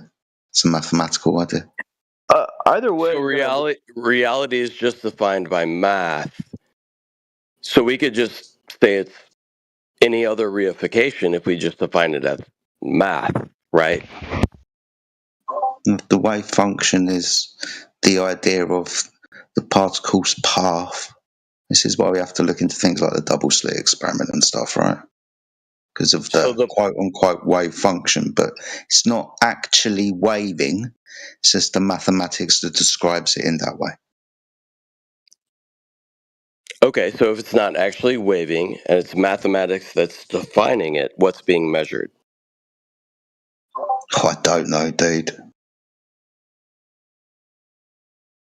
So how do you get the Like, input I just for the told data you, for the right? math? It's the physical thing that is given this mathematical idea to explain its position in space. So it's a reification. Well, it's a mathematical idea. So it's a reification. All right, we've been going around this drain hole for like 20 minutes, half an hour, dude. All right, where are you going? Because I mean, like, in all honesty, where are you going? Questions. What do you mean, Why? where are we going? Is there an end to the road that you're asking questions for? It's like a logical framework, step by step, so we get to a conclusion, like a Well, syllogism. apparently not. Like I could just say space-time and you would be like, that's a reification.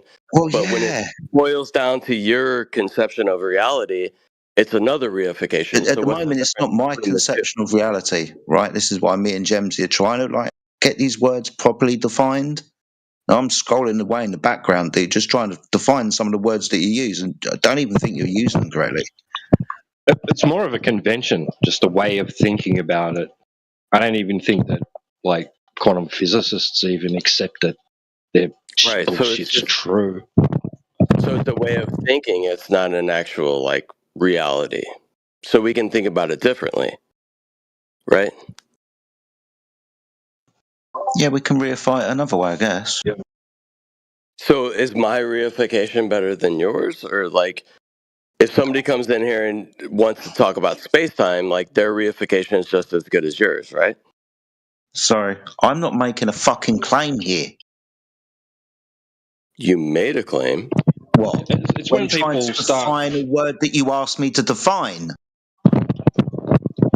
Yes, when people make like definitive claims about this shit, like this is definitely the way things are. You know, like this thing is true, it's real, it's physical, like all this shit. You know. So it's not. Is it spiritual then? And it's just Like a prima materia.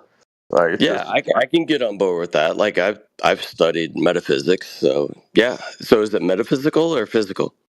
it's an unknown. Like I don't. At some point on either side, you're gonna have to stop it. Either like it's the prima materia, whether that's an etheric nature or just elementary particles. Like you can't really go. We can't like logically go further than that, can we? We just have to Well, make. yeah. Well, if not elemental particles, what is the definition of an elemental particle? It's It is the non-material. base building block, is what they say. That's all they really say. It's fundamental. Like I'll agree with that, right? So it's fundamental. So is it a reification or is it fundamental? I don't know. I mean, I guess they're saying, yo, we're going as small as we can, and from here we're just kind of taking it as a value, and then we work with that value. It is even if we can't establish the qualities of that value or whatnot. Does that make sense at all? No, it makes sense, but I don't think they define it typically that way, right? Because they claim physicality within space-time, right? So that's the reification. So when I boil everything down to what their fundamental claim is, which is atomic mass, right? What is atomic mass if not for a vibration of something? thing, but they want to reify it into non-material things. So we can either agree that it's non-material things that are vibrating, maybe spiritual, I don't know if that's your claim, or it is a vibration of some physical thing. Or we can just say, I don't know, bro, but their reification is way worse than my reification. I don't think that's Then sufficient. we're not making a fucking claim. It's not my or our reification. The vibrating, that was the wave function. That's how the mathematics describes it. That's not my claim, though, because I don't know, dude. Hanson, yeah? Honestly, don't fucking know. Stop saying it's our fucking claim. So you claimed a wave function. If something is waving, what is fucking waving? Oh my god.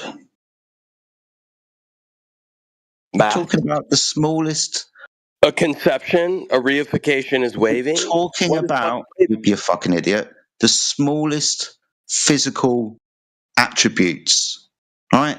Now, I don't know, but there's atomic models that describe it in this way. Now, is that in and of itself a reification? It's a fucking model. Did I come up with the model? Energy. Hold on. Did I come up with the model? No. So it's not my claim. But I can point at it and say it's a model, and models will be one of the first things that will come up when trying to give you an example of a reification. Now, any further than this, dude, I really don't know. So it feels like you want to get to a gotcha. I don't like dishonest people. That's how you are coming across at this point. You're trying to get us to a gotcha or something. Why are you talking? Why fucking dishonest, bro? Well, then stop. Like, where are you trying to get to, dude? Because at the moment, we don't know. But please stop saying it's our fucking claim. Where are you trying to get to? Where are you trying to get to, bro? Like, and it's not our fault that you don't have any empirical scientific evidence for your ether. Yeah, it's not our fault that you don't have any empirical scientific evidence for your ether, bro. It's not our fault, man. Yeah, that's right. Yeah, and we're not making a claim. We know that gravity doesn't exist. We know that gravity doesn't exist. We've got no claims to that. The bending and warping of space-time fabric has no bearing on the reality that humanity is living currently. I agree with you, it's bro. a theory that was not proven. Yeah, right. That's it. I agree with you, bro. Move on. I agree with you. Thank you.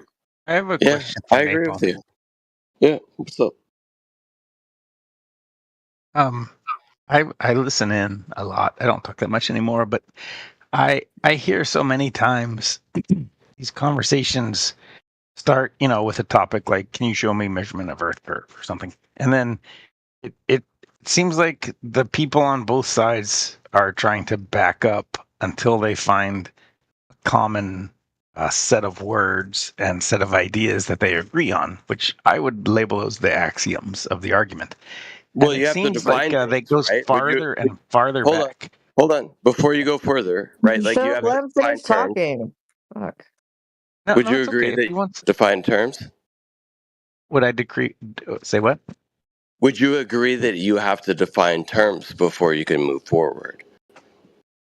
Well, yeah, I don't see a good distinction. I mean, defining terms and refining ideas. I said something and you echoed it back to me, and I realized you didn't really understand it the way that I meant, and so I try to refine the idea with more examples or better definitions. But it's kind of interesting to me how this search for a common starting point seems to go way, so very deep. And I'm listening to you and Jedi talk, and I'm like, yeah, it's interesting how this like search for a common place to start on something like Earth shape. Yeah. Finding the place where we agree is really deep down. Yeah. Regardless of Earth's shape, the conception of the fabric of reality is very deep. Would you agree? Yeah, for sure. Without question. I mean, right. So other people might question it, but I agree with you completely. So, like, it's been a long time that you've unmuted your mic and actually spoken to me, probably a year plus. probably 2 years.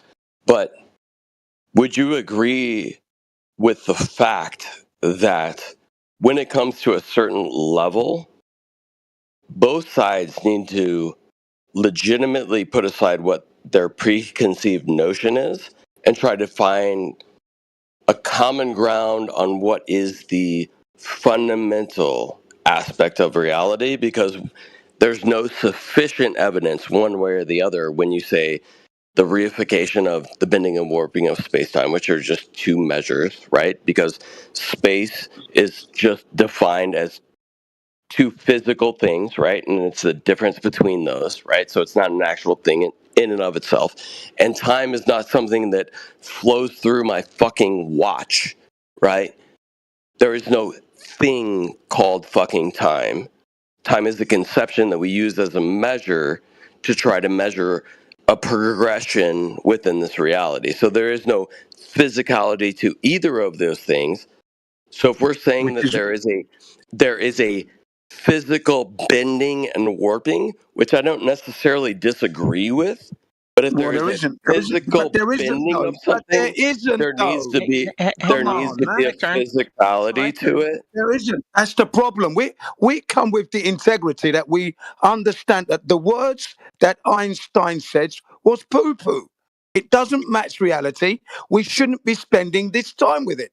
Right? It doesn't match the reality we live. And to say that we've got to come together somehow, some way. We're the ones that are coming with integrity every time. I don't disagree with that, Jen, but there's just to say that it's bullshit is fantastic. Like I agree. There is nothing there that I can hang on to, that I can use, that's going to better my life with that. There's nothing there. Nothing. So what is the causal nature of the measured acceleration that we have in this physical reality? What is the causal nature of it? When I die, I'm going to ask God that. No, do we not care, or do we just want to be like, they're wrong, and I don't have a fucking idea what is that's what's going to happening, but they're fucking wrong? Like, do we want to get to the understanding of what's taking place, or do we just want to say they're fucking wrong? Yes, they're wrong because they're putting up a lot of shit that doesn't make any sense. And they're getting paid for it. Hang on, they're getting paid for it, and it's crap. Einstein is one of those. Come out with a lot of rubbish, and it's something that we will not know now until when you die, and then you'll ask the man with the blueprint, the man who made, I say man, the creator that created this earth that you live on. Hey, Jim, I realized I didn't interrupt Napalm, but it really wasn't an invitation for you to start talking. I was listening to him, and I wanted to respond to him. It really, my willingness to not interrupt him was not an invitation to you. Please shut up. Yeah, sorry if I've gone on there, but it just happens to be listening to Jedi but you need to shut up so that Napalm can finish, and then I can respond to him. I was being polite. Yeah, Roland, I don't disagree with you, but I fucking hate you. But if we can come to some sort of fucking common ground, like whatever, like I don't give a fuck about the personalities or the conceptions, whatever. But like, what is the truth of the fucking matter? Do you have something? Yeah, unfortunately, what Einstein says has to be thrown into the bin. Jen, did I say Jen? Sorry, did I fucking say Jen? No, I didn't. But Roland, what do you have to actually add to it? Yeah, sorry. Yeah, I didn't have anything to add. I wanted to ask you your thoughts on this search for common language and common terms. And you've been back, and I've been listening to you talk to some Globers, and I wanted to hear your thoughts on what it's like to try to find this. Where is the common ground where you and Globers agree? You know, the axioms 1 + 1 = 2 or whatever. Where is the basis where you can then start building arguments together one way or the other? Well, yeah. None of those people, like you can, like Jay Ace, right, which is a chemist, right, in a whatever you want to call it, Ivy League school professor who has the ability to do a bunch of experiments or whatever. He has certain conceptions which we've all been taught, right, which is this atomic model.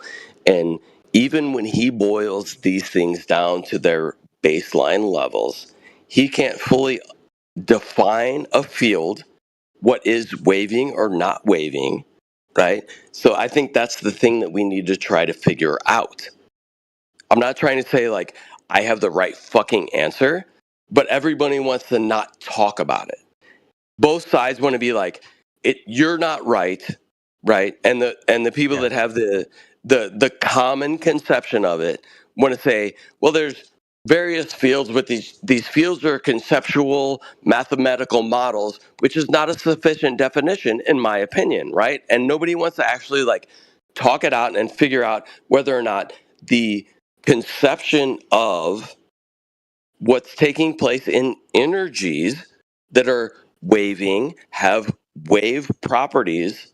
What is actually fucking waving? Do we not want to fucking define that? If we don't want to define that, that's fine. But nobody can make a fucking claim to the proper definition if nobody wants to actually like touch that third rail. Does that make sense? Totally. There was a post on Reddit, and in that post, it wasn't like explain like I'm 5. I don't know if you go there, but in that post there was a comment that was very long, and I cannot find it again to save my life. I've tried so many times.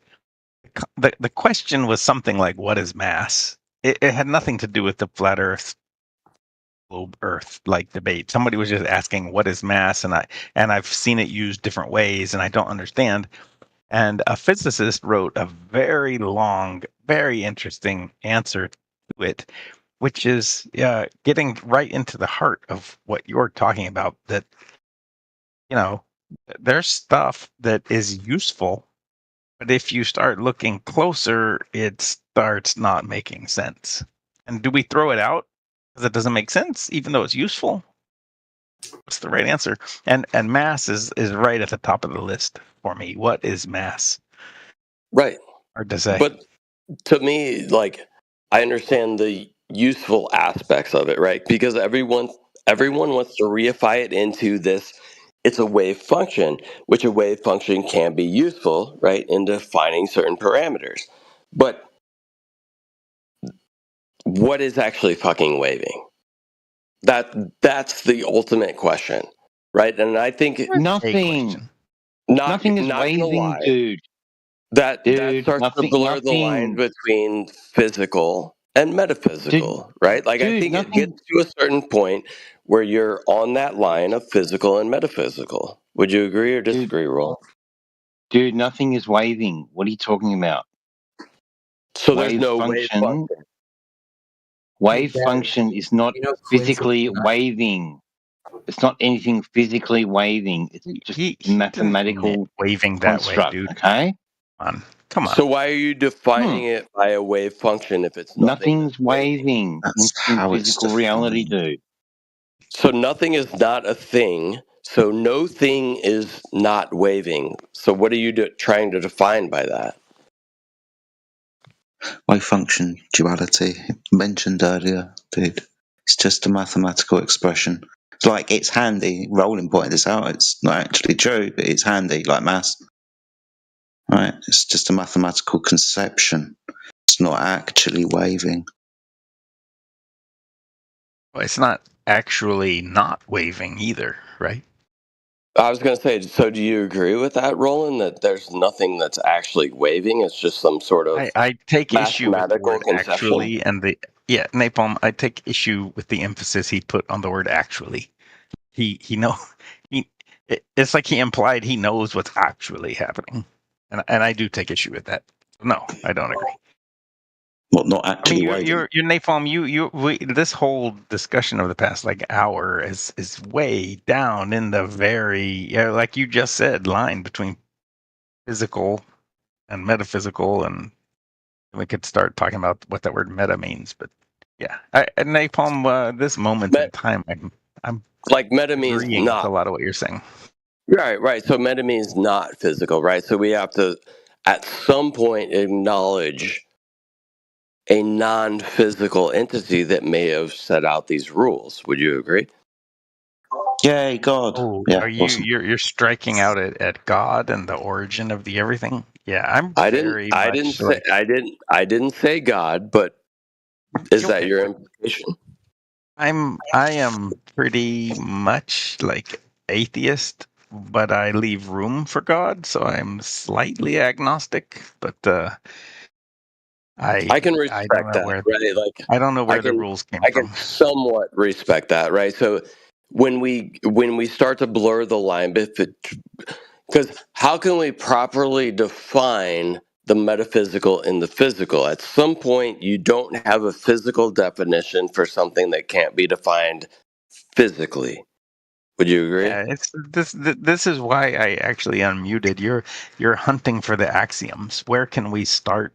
Where what is something that we can sort of agree is and build up from there? Right? I think. Isn't that what you're looking for? The line Yeah, well, between I think metaphysical our and physical, the common, metaphysical, we'll make the metaphysical axioms, and hopefully yeah, they're self-evident enough.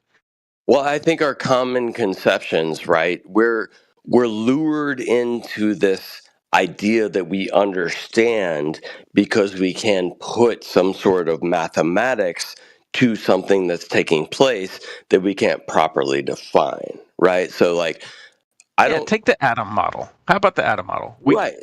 Initially it was a solar system, right? It was a nucleus, and the electrons were Yeah, planets going around spinning the sun. around, now it's a cloud, whatever. And then that got refined because that So didn't really seem to work. yeah, so if we're talking on that level and everybody wants to like claim either we understand or we just don't know, that's fine. Like if you claim an understanding of it, sure, I'll push against that. But if you claim I I don't know if that's sufficient, right? Like I agree. I don't have a full conception of it, but I feel like we shouldn't stop at like either we know or don't know when it comes to that level.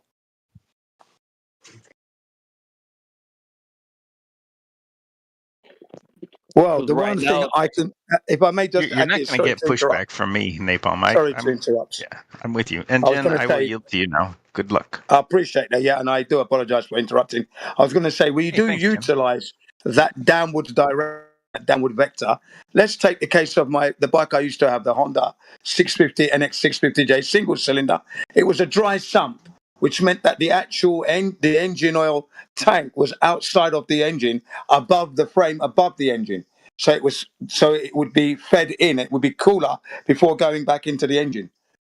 Okay, now that's we're utilizing the actual downward direction, if you will, vector. So we can utilize it. I think that's the best we're doing at the moment.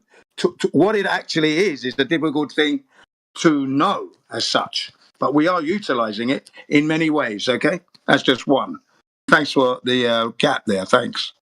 yeah, no, I don't disagree with the fact that there is some sort of what appears to be either a downward vector or an upward acceleration, right? It's one or the other. These two things go hand in hand, right? So I've seen people try to claim that there is some sort of upward acceleration which is causing the downward vector, right? And I've seen people that have claimed that no, simply based on the fact that there is this large mass, there is a downward acceleration towards it based on the fact that the larger mass is attracting smaller mass, right? But they don't want to claim that has anything to do with the way that other accelerations happen based on energetic interactions, right? It's just mass acceleration. It's just gravity, bro. Little g. Yeah, that's just 9.8 meters per second squared. That's all it is. right. But what is that? That's the bigger question. It's gravity. Cool, but what is that? Is it hey Napalm? Sorry to jump back in. Is it okay to say that at that point, like I don't know, it just seems to be?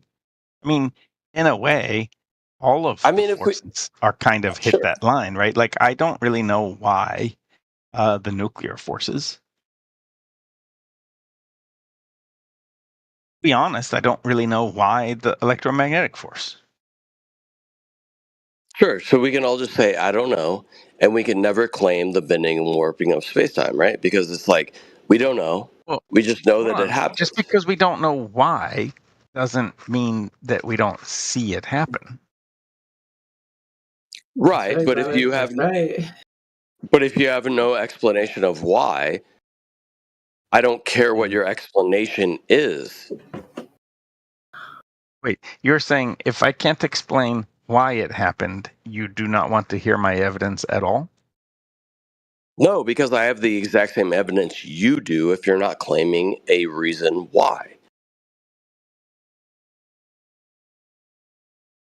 I can say it's the fact that dirt has some sort of empirical relationship to fucking unicorns, and the reason that mass is attracted to that is based on the fact that unicorns fucking transverse on rainbows in the metaphysical.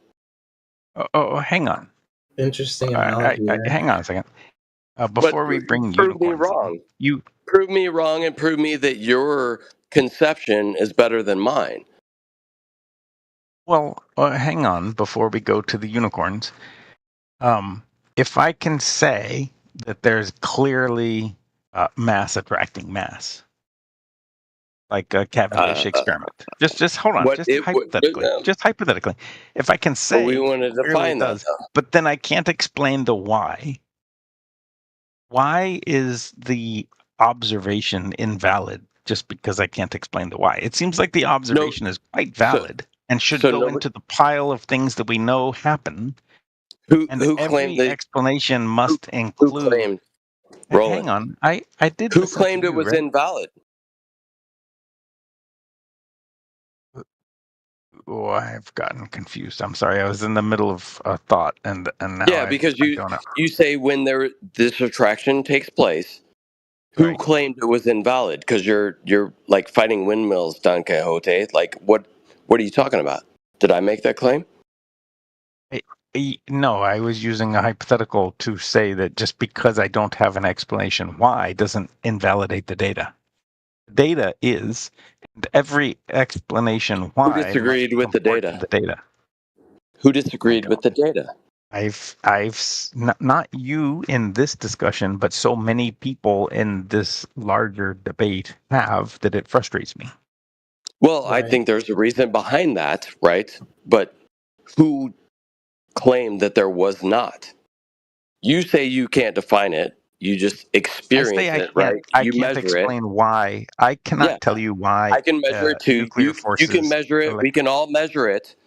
But to say mass attracts mass because reasons, cool. We can all say that. So what does that help? I didn't. I don't. I stop short. So for me personally, I stop short of the because. So you don't care. You just know that it happens. I do care. I just realize the limit of my knowledge. I cannot explain to you why similar charges attract each other. I stop short. That's the limit of what I feel like I know. I get you. And the other side feels the same way, right? So why are we arguing whether or not this thing takes place? The other side of what feels the same way is what? Yeah, that's I don't know. People really interesting to me. People would disagree. What did you mean? People would disagree with you that actually takes place. Would you agree or disagree? Oh, yeah. No, the Cavendish, I don't want to do that. Do you disagree with me, Napalm? So the observation of the Cavendish, right? That little thing is happening, but the observation and the data that is gathered from that, and then the conclusions that are drawn after that, like there's a difference there because I may interpret it certain ways and someone else will interpret it a certain way, and someone will just look at it and say, yeah, that's what happens, and that's it. No conclusion, no interpretation. So everybody agrees that what happens. Hang on, Jimsy, happens. that's fair. That's fair. Yeah. Like don't ascribe to the Cavendish experiment something like, well, it's the electric force.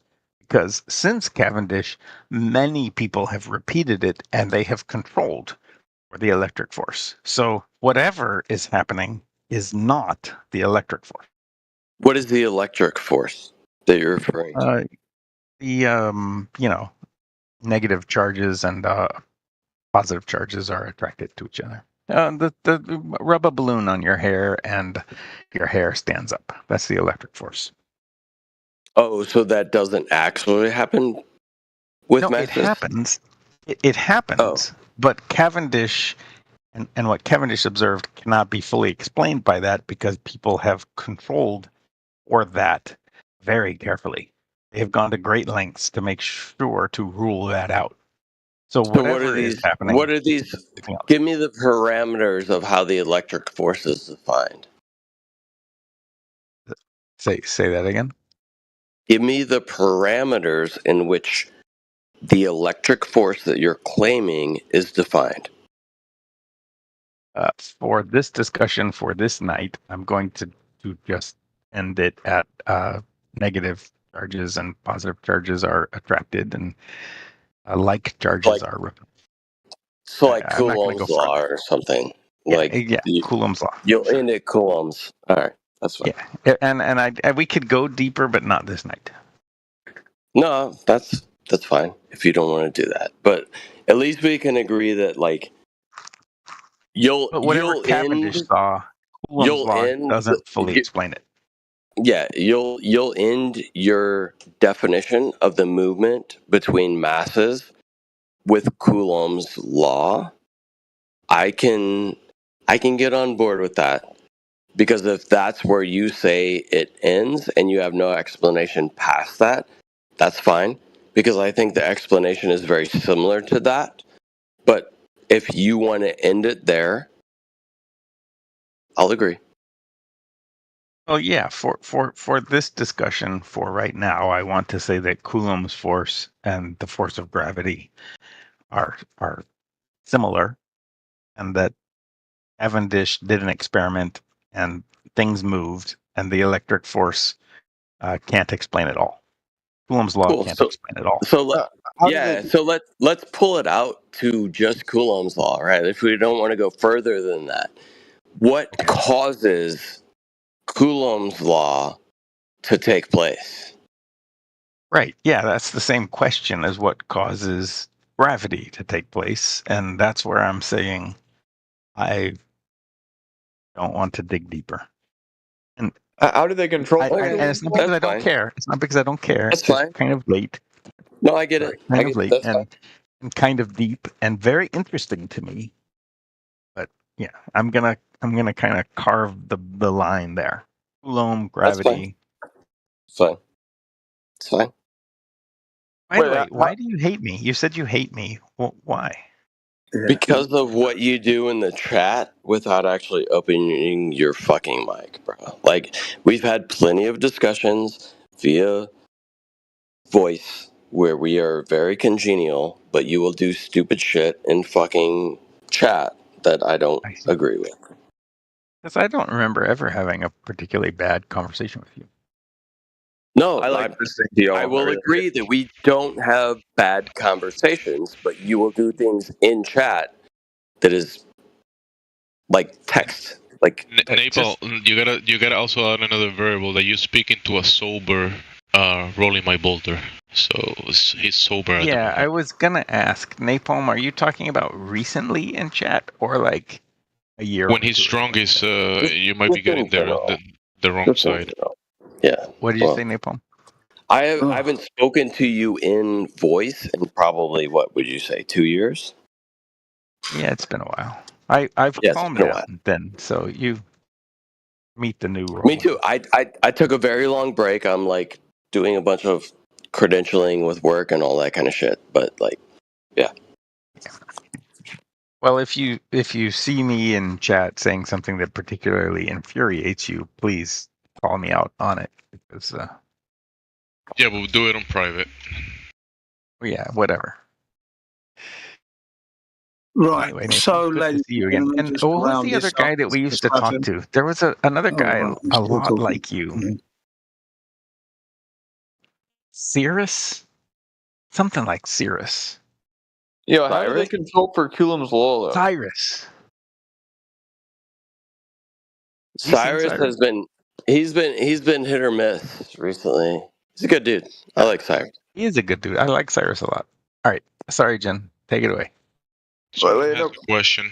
Yeah, Roland, my boulder. How did they isolate or control for Coulomb's force? They go to elaborate lengths to try to make sure that everything is at equal potential. This is an ongoing thing where people are trying to refine the gravitational constant to ever more significant figures. So I bet you there is a paper within the last 18 months, certainly the last 36 months. If you want one, if you want like the most recent Cavendish paper, I'll try to hunt it down for you. But mostly it's trying to make sure everything is at equal potential. So there are no forces from Coulomb. Do you know how they go about that? Just curiosity. I can go look it up myself. You can't just say there's no forces. I know, like there's. I know the like level one. The standard model of particle physics leaves out the gravitational force, right? So I'm just saying. Yeah. So the level one effort to control for it is to have low inductive paths between the things. So that usually means some sort of like strapping with braids or something. Because it's not just like galvanic connection between the things. They're also worried about AC forces. So that's why inductance becomes a player. But I think that they have taken it in more recent times even further than my understanding about how to control for it. They've gotten to absurd things like 9 or 10 significant figures. So it's really exotic how they're trying to. Yeah, if you want to do a new Cavendish experiment and write a new paper on it, you're going to have to come up with something pretty creative. Oh, I don't know. Yeah, but I would say mostly low inductance electrical paths between the objects.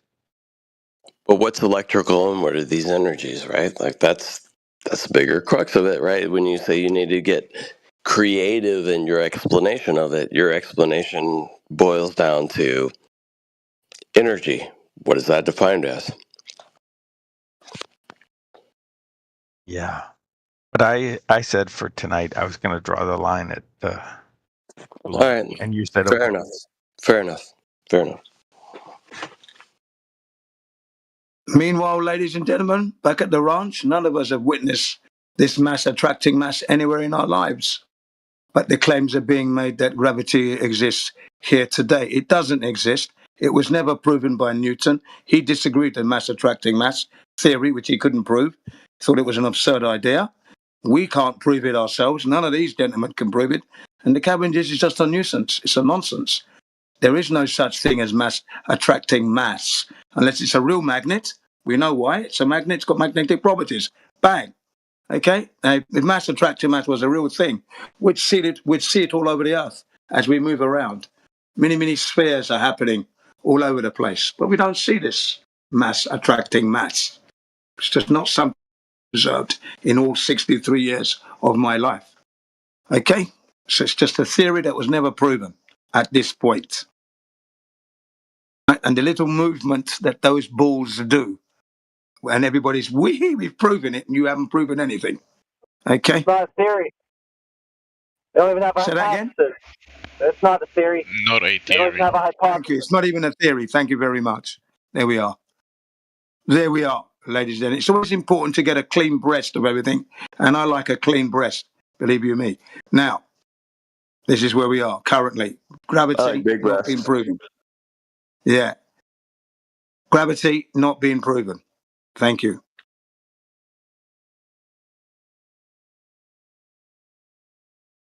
I did enjoy hearing Napalm and Roland My Boulder speak, though. I enjoyed that conversation. Thank you both for having like a intellectually honest and like fair discussion with each other. Yeah, no worries, man. Like I'm not here to just like be like I'm fucking right or somebody else is wrong. Like I don't care about that shit. I care about the truth. I think there's bigger things to this reality that if we can all put aside like differences, we can probably figure it out. right? And it might be beneficial to us if we actually figured it out, other than being controlled by stupid, narcissistic, freaking trillionaires, right? Like, I don't know. This is Roland, and I'm back for Napalm, and I'm noticing that it still says Flat Earth, ask me anything at the top. And Napalm, you are Flat Earth, right? What are you at the top of what? What are you talking about? Define flat. The little subtext of our channel is still Flat Earth, ask me anything. I don't look at that. I I just have saw people were here and I joined a voice. What do you mean? Like, I have a question that's been really bugging me, and you might actually give me an answer. Would you entertain a question from a Glober? That was your question. Oh, damn it. Would you entertain 3 questions from a Glober? Not 3. I gotta go to bed, bro. It's fucking late. What's up? It's the water is flat thing. And Globers show dewdrops or meniscuses or evidence of water curve. I'm sure you have seen this.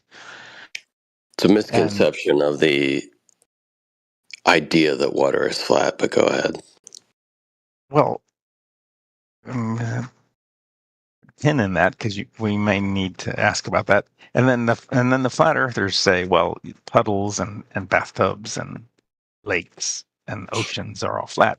Then the flat earthers sort of recognize that they can't see hundreds or even 1,000 miles. That's optical, bro. Like, here, if you want to talk about, let me get to the end. Let me get to the end because I'm right at the question.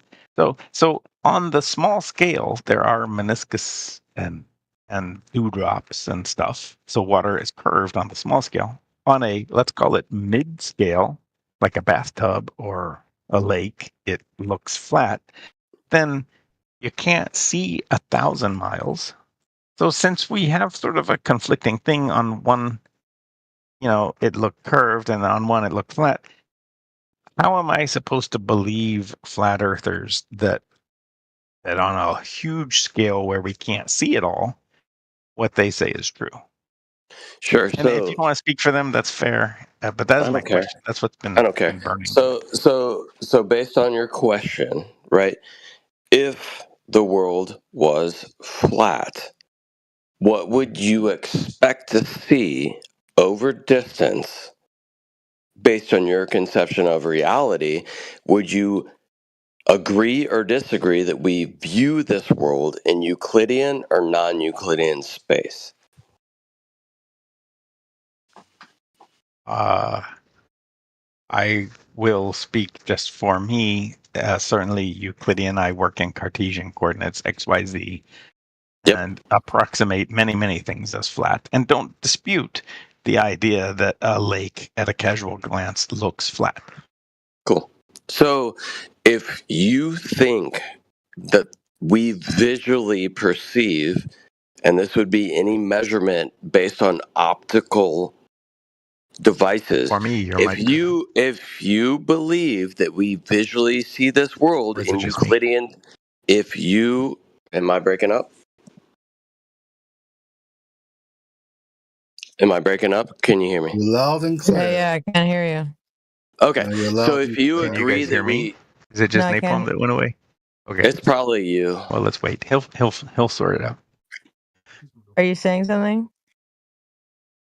Napalm, we can't hear you. Can you guys hear me? We can hear you the whole time. Napalm sounds clear and everything is coming through, so whoever doesn't hear him is having issues. Yeah. So I can hear Jimsy, but not Napalm. You can't hear me? Connect At all? and disconnect. Rolling, connect, disconnect, and reconnect. Rolling. Sounds like you muted him. I don't see it. I didn't mute him. Stand by. I will disconnect and reconnect. Okay, that works. That might be convenient because if you think that we visually see this world in Euclidean space, then you can't say that parallel lines appear to merge at all. So you would basically disagree with your perception of reality. I'm so sorry, Napalm. I do not know. All right, I'll say it again. Can you hear me? Couldn't hear. Can you hear me, Roland? I can now, but you cut Okay. out for me, and I couldn't hear most of your answer. Cool. I'll start over. Right. So when you said that you deal with reality in a Euclidean space with Cartesian coordinates, would you agree that in a Euclidean reality, parallel lines would never appear to even come close to intersecting? They would never even come close to intersecting. Would you agree? Strictly parallel lines, but there are few such things. Most things are just approximately parallel. Sorry. So strictly speaking, yes, but in like, you know, physical reality, nothing is perfect. So nothing is perfectly parallel. Cool. So if I had two lines that were 1 foot from me in reality, as they went off in the distance, they would never appear as though they're getting closer to one another in your Euclidean reality. Would you agree? You used the word appear, and I'm not sure if perspective is coming into play. I mean, from my vantage point, you know, train tracks get closer together. Okay. They aren't actually getting closer together. So can you give me any measurement that has no relation to appearance that you claim defines your globe? I give you a measurement that has no relation to appearance. I don't see how that would be possible. Even looking at a tape measure is related to appearance, the appearance of the tape measure. I mean, I would agree. I don't see how it would be possible to do that. And I would agree that tape measure appears as though it gets smaller as it gets further away from me. Would you agree to that? Yeah, for sure. Perspective. I mean, that's like artist 101 perspective, right? If you're going to draw a tape measure, then Right. So that's a thing, right? So if you wanted to try to properly define drop over distance, you wouldn't be able to solely rely on appearance. You'd have to do it empirically, right? Would you agree? if I was, I lost the thread. We were talking about metaphysics, and now it's drop over distance. If I was trying to define drop over distance,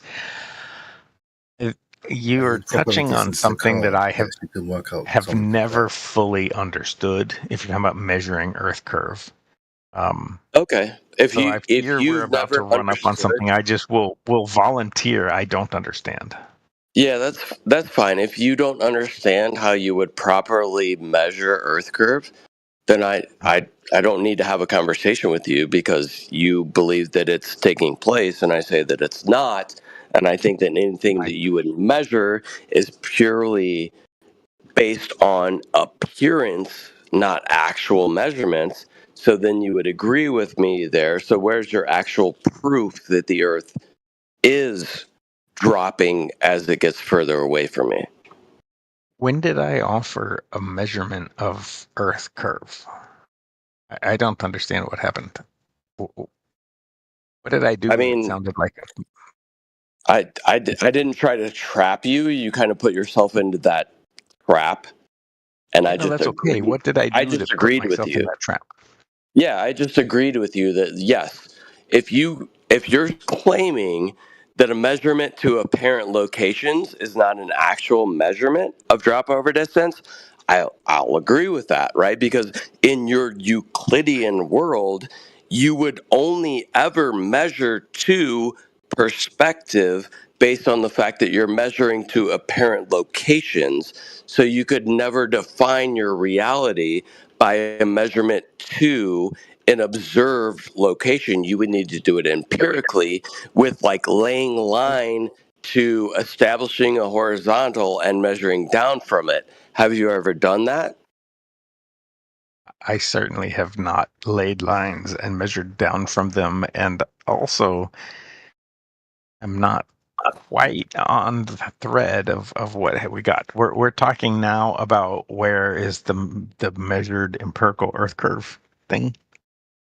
You brought it Don't know up. how You we got said here. like, "Hey, I read this title to whatever server this is or whatever," and I said, "I don't know. I just saw people in here and I clicked on it." And you said, "It's flat. So where is your definition of this? Blah blah blah."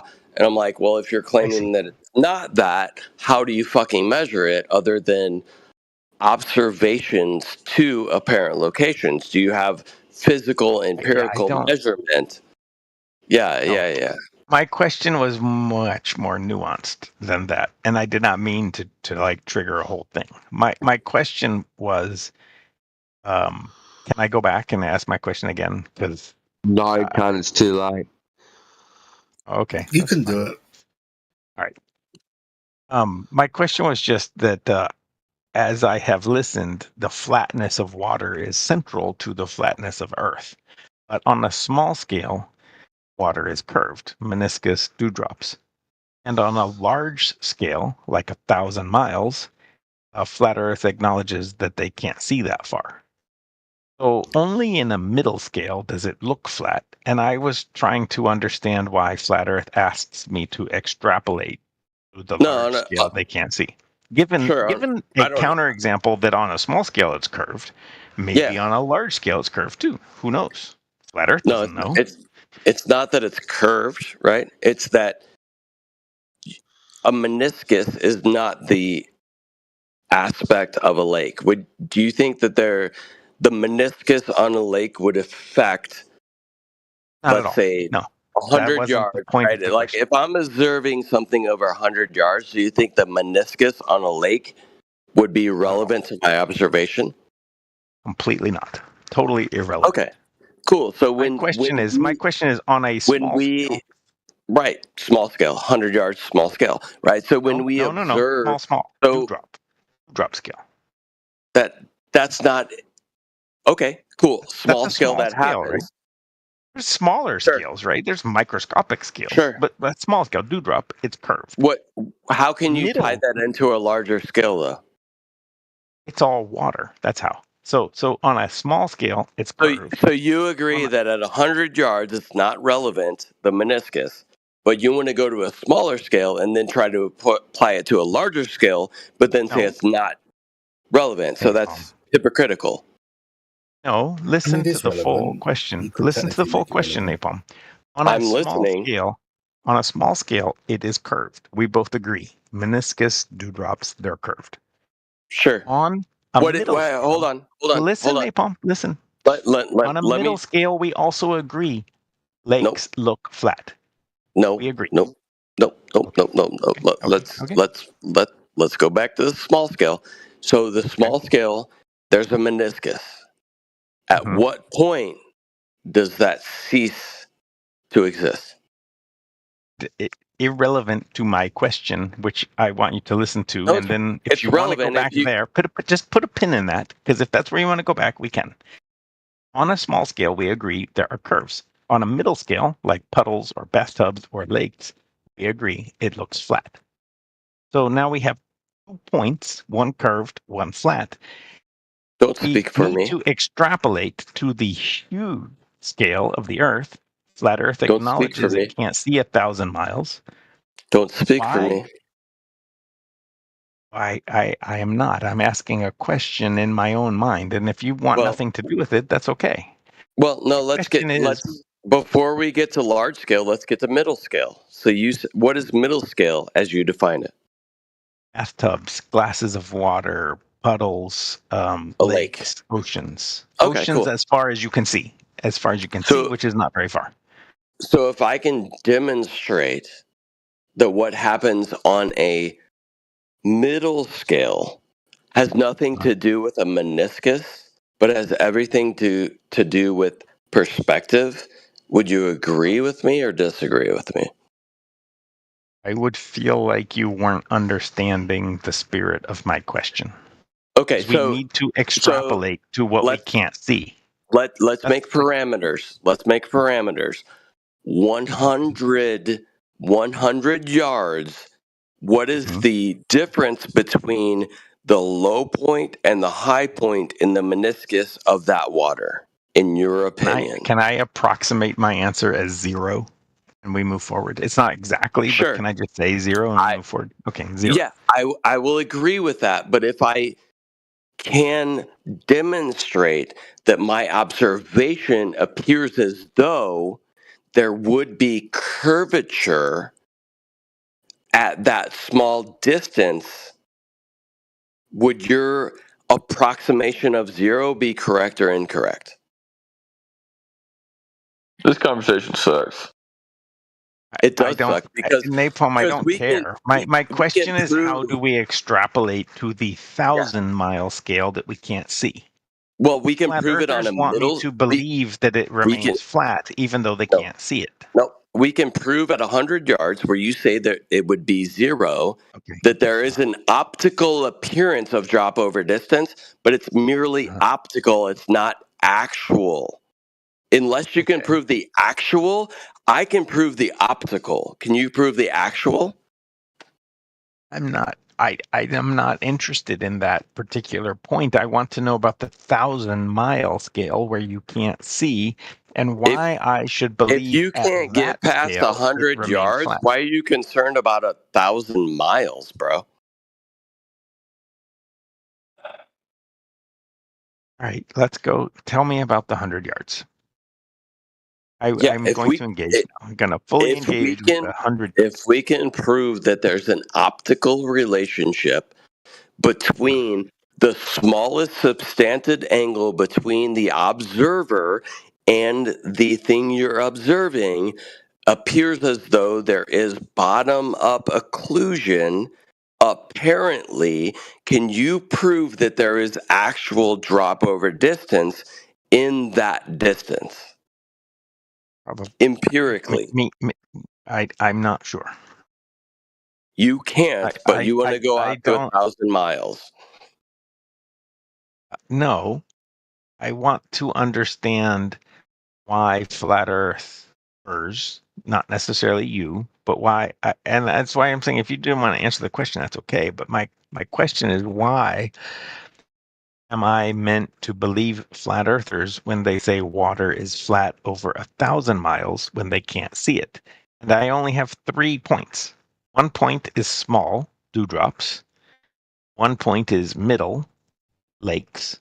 And the other point is further than flat earthers can see. They can't see 1,000 miles. So we have one curved, one that looks flat. To the middle. The third is a question mark. Why do flat earthers want me to believe the third is flat and not curved? Okay. So let's stick to the middle. And can you prove that you even admitted that the curvature based on your whatever you want to call the meniscus, right? When it comes to the middle of a lake is 0 curvature. So why are you getting past that point? Why don't you guys discuss a 10-mile wide lake? It doesn't matter. We can do it at 100 yards. It appears as though there is drop over distance based on observational relationships due to the fact that you have small angle relationships that gives you the appearance as though there is a obstruction. I think we can all agree to that. We have beat the room to death with our discussion. Hey, Roland, can I ask you a quick question? So, as long as it's really quick, because the room is exhausted of this. Yeah, if you're on a 10-mile wide lake, how much curving drop over distance do you think the globe requires across it? 8 inches per mile squared. So how many feet do you think that is over 10 miles? I can't do that in my head that fast. About 66 feet. Okay, 6 sounds great. Story building. Do you have any measurements? Have you ever seen any that would confirm that exists in reality? That's an optical relationship based on 1.22 times the square root of the observer's height.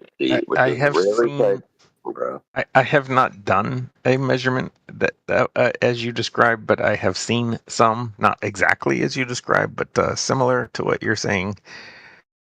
And I thought they please share one of those with us. 'Cause we've done those measurements and we've done those observations and measured zero curve. So please share the one you're talking about.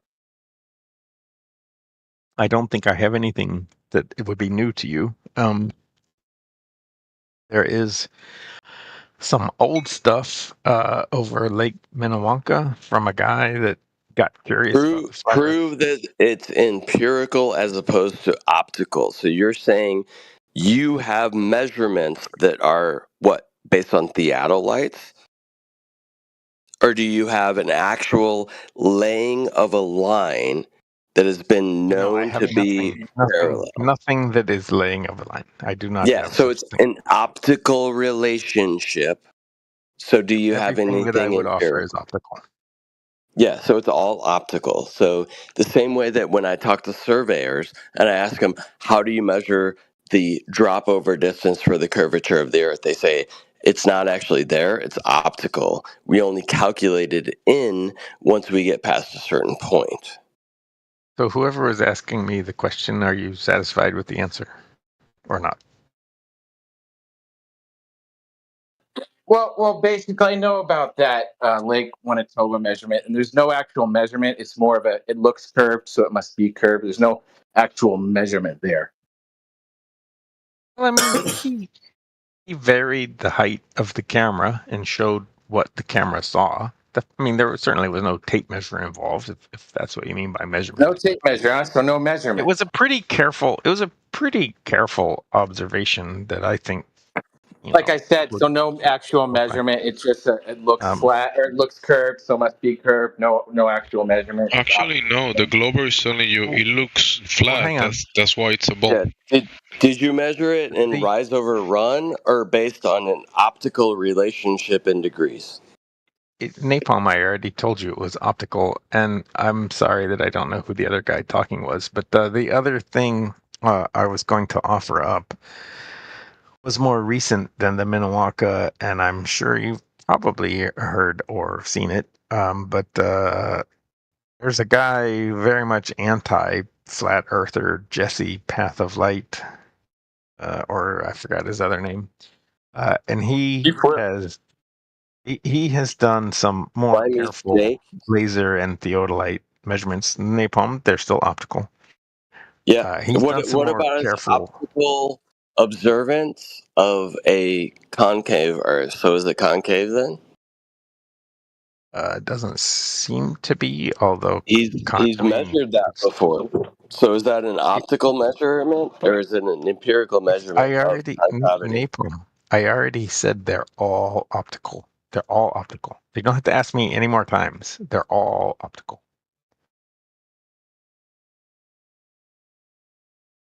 But likewise, to my knowledge, the measurements of flat Earth, when people say the Earth has measured flat, my knowledge, those are all optical as well. So it's not like because it's optical, it's invalid. Nope, we've done it empirically.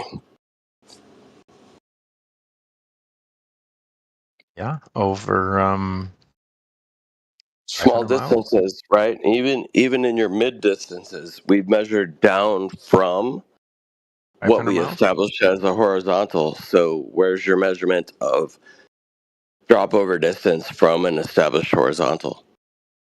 Napalm, do you have a 500-mile measurement of flat Earth?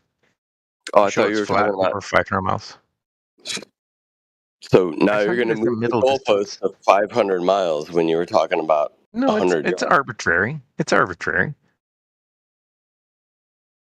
I concede 500 is an arbitrary number, but do you have? Nope. Do you have a 500-mile drop over distance measurement from an established horizontal? Of course not. I don't have a 20-mile or 10-mile. So you don't have it. We don't have it. So where do we have the measurements? Well, where do you have your empirical drop over distance measurement? Because everything that we've done establishing horizontals with surveyors, with whatever you want to do, even when it's piggybacking at very short distances, right? Very short distances, establishing a horizontal with optical measurements. The longest thing that I know of, was a series of measurements done by a team of people over a decade, and was 3,000 miles. And I'm certain you've heard of it, but it's the transcontinental triangulation, and they detailed in excruciating, agonizing detail how they did their measurements. And while it doesn't show like exactly what you're asking for with like a line and a tape measure down to the ground and this like drop over distance. What was their shortest measurement? Their shortest? I don't know. Right, because they do long distance observations optically over extremely long distances, which we're claiming, well, at least me, extremely long. I mean, they could still see the other station. It wasn't, one observation, one station to the next wasn't 500 miles. I can see an RC boat at 100 yards, but it appears as though it's going over a curve, but there's no curve. Even in your defined reality, potentially you be could not problems account in such for, a small scale thing. You could not account for, in that small scale, the appearance of bottom up occlusion. What is your explanation for bottom up occlusion at less than 100 yards at a small scale? On like a pond with wind and people maybe swimming nearby and disturbances in the water, no or is the wind. water smooth? Pond, no wind. We've got plenty of videos. I can do it. Water. You can do it yourself. Hang on. So you have a video with glassy water and not a shaky camera, but like a controlled Lake Minnewanka style thing where the camera was mounted and the water was glassy. Yep. You have that? You show it to me because I have never seen such a thing. Yep. So can you provide me with glassy water over 100 yards? Over 100 yards? Actually, yeah, but no. Yeah, but no. Yeah, because you can't. So you have an expectation of what I need to provide to you that you can't actually provide yourself. No. It's not that. I'm saying. What about a frozen lake? What about observations of lasers over frozen lakes? Listen, if the video has a shaky camera, or it has obvious like wind and ripples from whatever, obviously the water is disturbed. If the video has water that's disturbed, camera is shaky. Like all the ones that the Globe has presented to you, right? Like that you criticized, like this. Lake Minnewanka tried to control for those exact things as best it could. He went back a second time and tried to make it better. So I'm not saying have it. Yeah, this is the same level of scrutiny that you apply to the Globe, right? Yeah, for sure. Bullshit. What do you mean bullshit? Can you link this observation in the chat, please? Are you asking me? Or I don't know who you're asking for link the observation.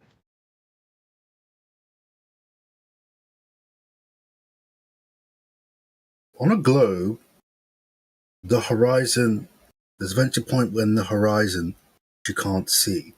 On a flat Earth, there's a horizon, but if you keep zooming in, you can see forever. It never actually ends. It's not necessarily the case, but like over small scales, like we can show that it's an optical drop over distance. Because you claim that it would be you claim that it would be 0, right, Roland, over 100 yards. But if you can prove over a lake that it's non-zero, what's your explanation for that? Well, I mean, you could, but you would need like incredibly accurate instruments to measure the Earth's curve over small scales. It is possible, but you're talking like the most fancy scientific instruments in the world. No, we're just going based off what their claims are, right? Which are like optical measurements over distance. So when we make optical measurements over distance, we can see the appearance of bottom-up occlusion over distance solely based on optical relationships that can't be defined by what the globe would claim would be happening over short distances. Well, one of the things, the boat goes over, eventually drops down. On a flat Earth, you'd see the boat forever. That's not the case, bro. What are you talking about? Well, like, if I went to the American coast, I should be able to look at the water and I could see England if it was clear skies across the Atlantic. What are you talking about, bro? Nobody claims that globe or flat. What are you even insinuating? So if you're on the coast and the Earth is flat, on a flat Earth, you could look at England, literally you'd see it. You can't do that. Why? There's a curve. Are you aware of what the Rayleigh criterion is? Or Fermat's principle? About, like, distortions of light? No. I'm talking about the minimal angle that you can substant and actually observe a distinguishable difference between the ground and an object. Are you familiar with what that is? No, what is it? It's the Rayleigh criterion. Well, explain how it proves the Earth's flat. Yeah. People that you think are on your side, globe earthers, the one you're interrupting, would never agree that you would see England from fucking New York if the Earth was flat. In a vacuum, you could. Just like you can see stars millions of miles away. Yeah, absolutely not. Why? What would lead you to believe that? Stars are millions of miles away, right? They're like far further. What would it look like? And you can see them. What would it look like? Lights in the sky. Just go outside. What would it look like then? What would it look like?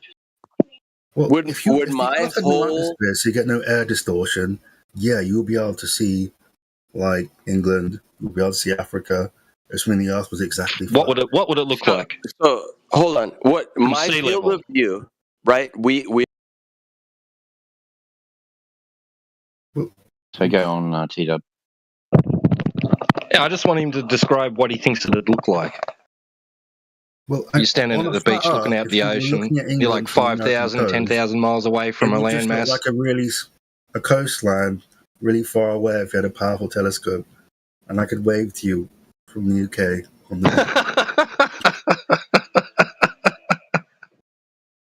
Bro, you're dreaming. You're dreaming. No, because you can see stars that are millions of miles away. Even if like there was what sort of powerful telescope do you think you're going to use? You're going to drag the Hubble down? Yeah, that's what he's going to need. He's going to need a powerful telescope. He can't be talking about the naked eye. 3,000 miles. You're just not going to do it. Not with your eyeballs. Okay, like you said, if you remove all the atmos and you've got it into a vacuum now, okay, you're aiding your possibility, but you're going to need optical equipment, big one. Okay, not going to sit with the naked eye. Like looking at a landmass is a huge object, right? You might like struggle to see. Look, you're talking. Look, you're just not listening. Hang on, you're not listening. We're talking about the distance here. We're talking about the distance. You will not be able to see that with the naked eye. Impossible. You with will the be able naked to see the landmass, though. No, you wouldn't. You would not be able to see when you approach the coast because you wouldn't be able to resolve it. You just wouldn't be able to resolve it with your eye. You wouldn't. You just wouldn't. You know why? Hey guys, you should go to the Earth is Not Flat chat and see if you can win a debate there.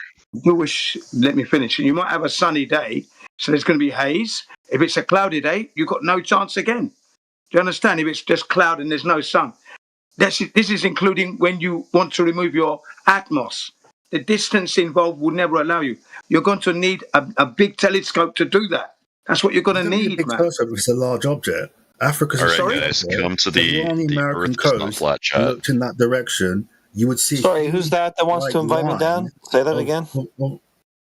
Landmass. It is ambitious. Come to the Earth is not Okay, flat, we'll chat. get you banned from here. See you later. So it's you're asking for an impossibility there. It's that it doesn't realise clearly not in touch with nature and its capabilities.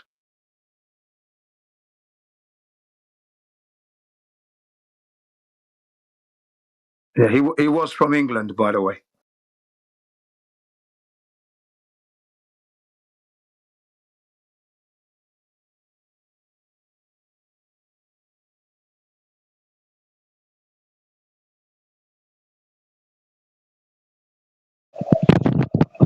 Has Globetard headquarters sent out a new command to use this argument? This is twice today I've heard it. Like, what the bro? Yeah, twice today. That's right. Yeah, and then it's been doing the rounds on the weekend as well. By the way, yeah, it's come up a lot past few days.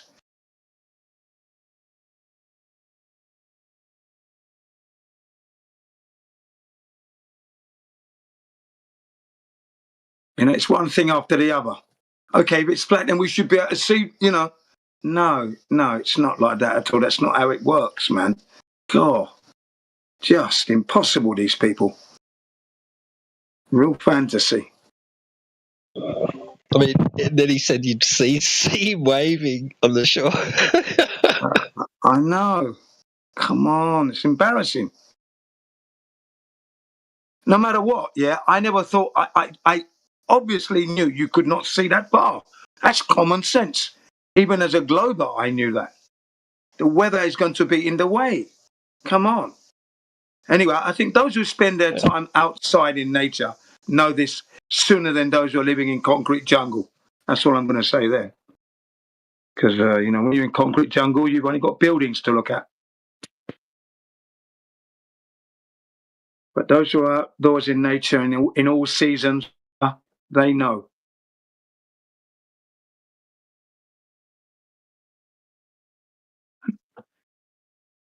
And again, these individuals, they're arguing their case. They haven't done any measuring. They don't know the numbers. Okay, just blurting it all out.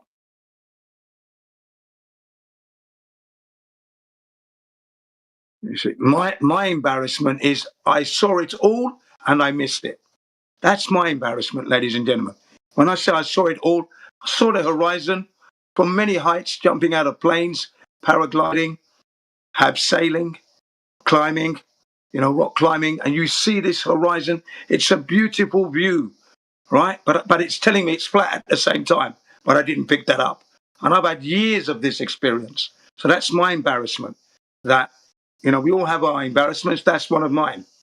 That I saw Earth's flatness and it was telling me loud as glass, and I never picked it up. That's my embarrassment, you see. So other individuals come in and they think you can see great distances. That'll be his embarrassment, if you will. There you are. So what I'm saying is that I made my mistakes as well. So I'm not perfect, but, you know, I can at least put my finger on my errors. Yeah, no problem there. Your errors. Yeah, sorry, last point. In doing so, it helps others understand that they don't need to worry and they should just be honest to themselves. Sorry to interrupt you. Carry on, mate.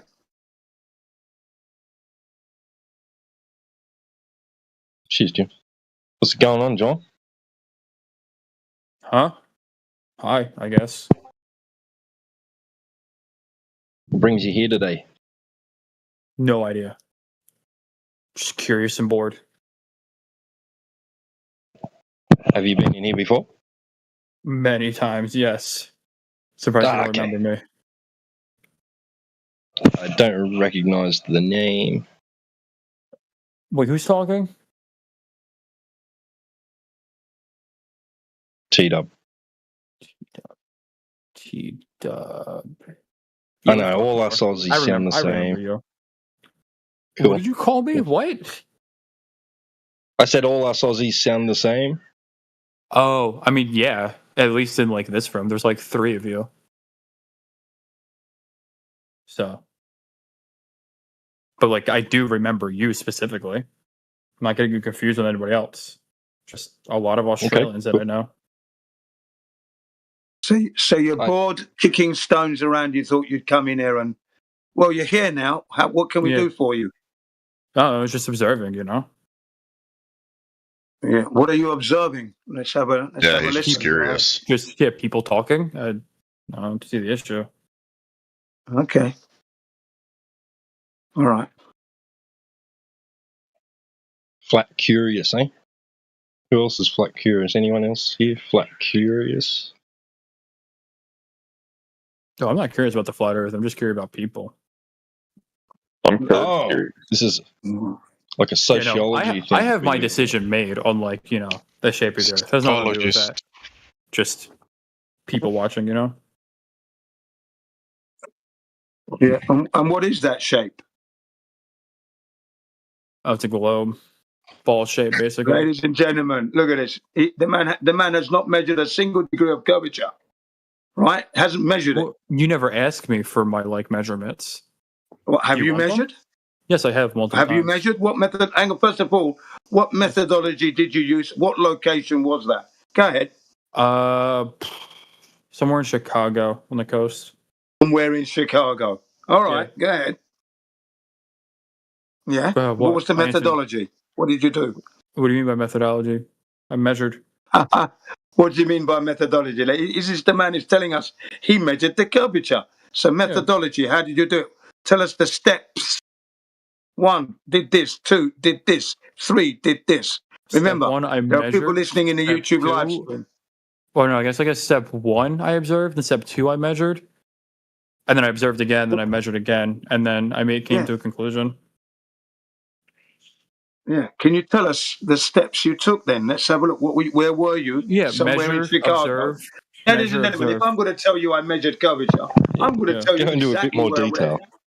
Yeah, I'm not going to give it somewhere in Chicago. Here's the thing. Like, I'm still waiting on like a patent for like my research, so I don't want to like put any of that out yet.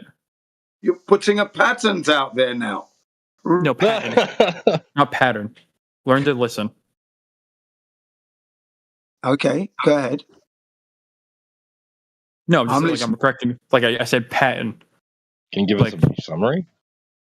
Yeah, I measured, I observed, I measured again, observed again, came to a conclusion. With a bit more detail? No, again, I'm working on a patent, so I can't tell you I signed an NDA. I can't tell you more than ladies this. And gentlemen. I was right. You're waiting on a pattern. Get out of here. No, patent, not pattern. You keep saying pattern. No, it's English. English, British English, we say patent. Okay? Shut up. Oh, you're just pronouncing British it weird, English. I guess. Yeah, thank you, you American. Shut the fuck up. Ladies and fuck gentlemen, England. What a lot of nonsense we've got here. I signed an NDA. I can't give out details. It's not my fault. I mean, it is my fault for signing the NDA, but like, I can't break the NDA. I don't want to go to jail or fined or anything. What a load of hogswash. Don't you tell anyone how we measured the curve. Yeah. What? No, it's just any details. Yeah, I can't reveal any details until the NDA is like expires. So you guys can ask me in about like 7 to 8 years. Then I can give you details. Why not just share it? I don't because I signed an NDA. I can't. I wish I could. I don't believe you. Or crook of shit. Most certainly do not. I accept that. I don't. I signed an NDA. I can't do any. I can't do anything about it. Right. Sorry, ladies and gentlemen. Listen to this clearly. Yeah. Listen to this. Yeah. This is what he wants you to accept, ladies and gentlemen. Those of you who are listening in the live streams. Pay attention now. We've had 10 years of flat Earth. No one's been able to prove the curvature. One's got a patent suddenly. What you I don't have a patent. No. I don't have a patent yet. No, there's no patent. No one. It's pending. 0.1. There he is. Listen. It's a pending patent, and the name of it is "Fake It Till You Make It." No, I signed an NDA. I can't tell you the name of it. I could if I would. I wish I could like reveal this information, but like, what's the number of the patent? What's the number of it? I signed an NDA. I can't. Like, I literally can't. Fake it till you make it. That's a load of crap. What would you this guy signed? Like, you know what an NDA is, right? Like, where I'm, like, you understand what that is? It's not even that. It's just drop over distance, ladies and gentlemen. Smells like Who wants to patent that? Drop over distance. That's all it is. What are we patenting here? I can't. This guy signed an NDA. What do you not get? He reinvented a ruler. Yeah, there we go. He's done something. I wish I could correct you, but like, I signed an NDA. It's like I can't correct an 8-year-old child. A child of 8 can do this drop over distance test. Children ladies of 8 and gentlemen. Yeah, ladies and gentlemen. I'm addressing those people in the YouTube live stream who are There's listening. like 3 people, dude. Just say their names. Don't tell me how to speak, you Wally. Ladies and gentlemen, here we go again. Ladies and gentlemen, what a Wally. 3 of them, dude. Don't tell me how to speak. You're the one Just with the patent. you 2 people. My 2 Yes, they're there. They're there. Yes, it's important to acknowledge our listeners because it's their time. I value their time. I'm saying. They also value their time, and it's nice to acknowledge them. Okay. You have 3 listeners. He has 43. Again, that's a wild assumption. That's a wild assumption. 40 of those listeners are like inactive bots, dude. Twitter. Hey, Jaw Forte. I know how live streaming works. The 40 number. Don't worry, 40. You're assuming with your patent that you haven't got. I used to be a streamer. I know how it works. It's 40 is not a number. There's only 3 of you. 3 of you can make 3 million quite easily. Don't worry about it. We take every number, even if it's only 1. 3 can make 3 even if it's only half that a human work? being. We'll take it. Shit, So there's 36 in this VC. So when he says "ladies and gentlemen," he's speaking to the other 34. No, he said he was addressing the YouTube chat, not this chat. When he says "gentlemen," I'm listening. So when he speaks, the listeners is what I said. Oh, well then he should have like specified that. Okay. I did. No, he says "ladies and gentlemen." So whoever is listening, dude, shut the fuck up. Yeah, he was talking about YouTube. Oh, yeah, right. Question, so, ladies and gentlemen, as I said, 99.99 times out of the 100 there, no one's proven the curvature at all. No one. In fact, we've had 100% record. No one's done it. But we have somebody now. The curvature has been awaiting proven a patent many times. Yeah, it's like you kind of refuse to like accept. It hasn't been done, ladies and gentlemen. Right, we wouldn't exist. This isn't related to like my patent. So like I'm not technically like breaching my NDA. But like if I had something in my hand, right, and you want to know what shape the thing was in my hand, would it make more sense to measure the thing in my hand and give you those measurements, or would it make more sense to give you a picture? If it is necessary, yes. If the thing in my hand, but it's not necessary. If I give you, can I continue? Let's do that. But if there's a ball in my hand and you don't think it's a ball, you think it's just a flat piece of paper, but I send you a picture of the ball in my hand. You don't need any measurement. Ladies and gentlemen, there's no way I'll be mistaking a ball for a flat piece of paper. So that's never going to happen. What's the issue? Okay? Because you can't see it. You can't see it from this perspective. Then I wouldn't be mistaking it as a paper. Why would I think it was a paper if I can't see it? Can you don't know what it is. I'm saying you don't know what it is. I'm not going to think it's a piece of paper. You don't know what it is. You don't know if it's paper. A piece of paper. Okay, you have no clue what's in my hand. Well, then if I don't have any clue, then I don't have any clue, do I?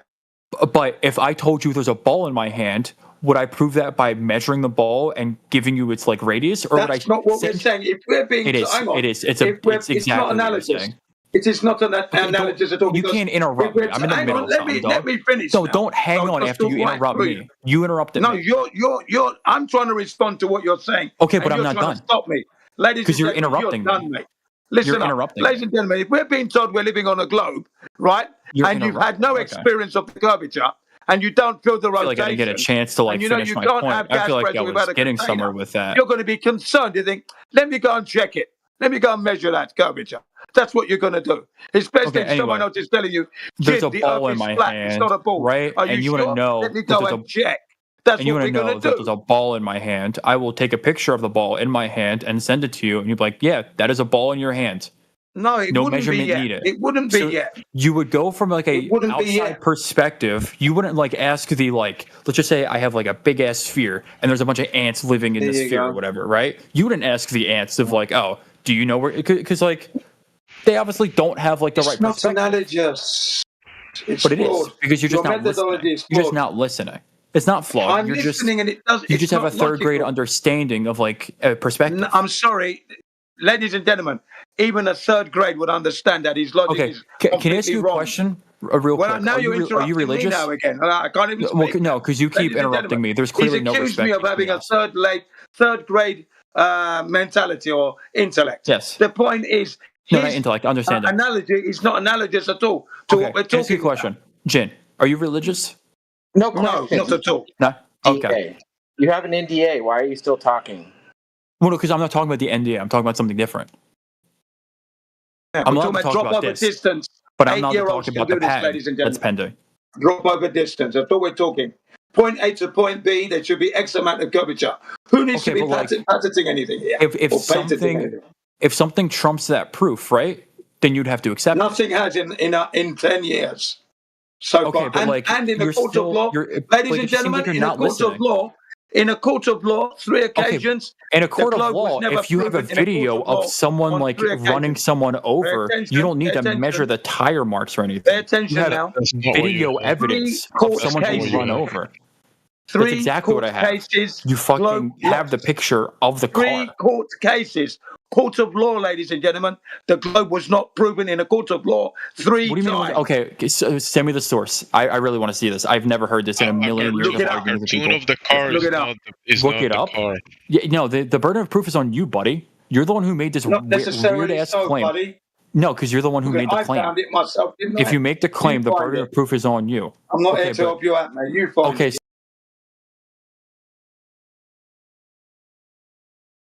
Saying the N-word a while back. That's the best they got. That's it. Like they're just gonna clip that and just keep sharing that with each other. Like that's the big win. Slim pickings for globe proofs. Never mind the 30,000 people a day that come in here. Say the N-word. Forget those people. Yeah, wouldn't matter even clip if any you of did that. How's it go, Indio? When we do right, no one remembers. When we do wrong, no one forgets. True. Yeah, I mean, I don't even care that it happened. It's just it's a bitch move. He's a hypocrite because he's been in here when tons of people have said the N-word, never reported any of them. They're desperate.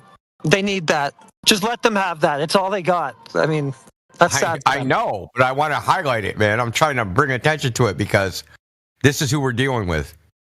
Slime balls. Bro, how hard is it not to say the N-word? Is he even black? Why is he mad? Well, it's full outrage. He's not outraged. He can't freaking beat me in a debate. So that's all he's got. Yeah, there's plenty of context to use the N-word. That's not to do with racism or anything.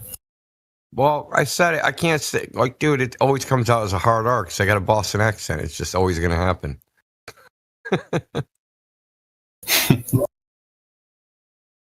That's why you got to call them ninjas. Yo, Yeah, ninja, what's ninjas. going on? I know I got to take one out of the CB playbook, call them ninjas. I haven't even seen Matthew Larson stoop that low, you know?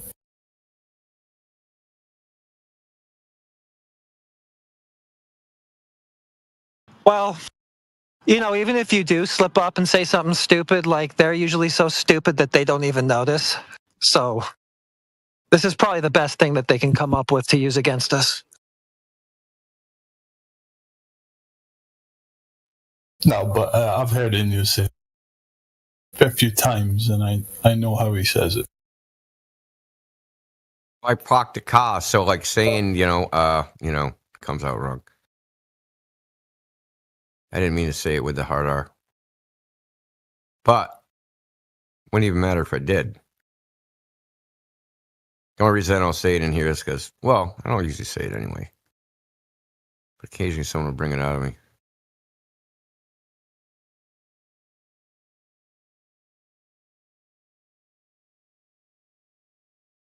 But I mean, how many times a day do we hear it in this chat anyway?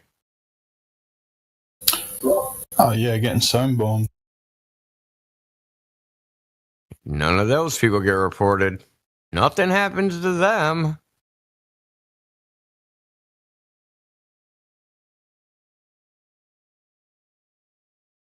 I said, the only point I even bring it up is to point out the hypocrisy and the, desperate tactics. All they have to do is prove the globe. Well, I'll go away. I'll call myself the N-word, and I'll go away. Prove the globe. Yeah, it's just a fallacy at the end of the day. It's just character assassination. So you must have had him on the ropes regarding something or another.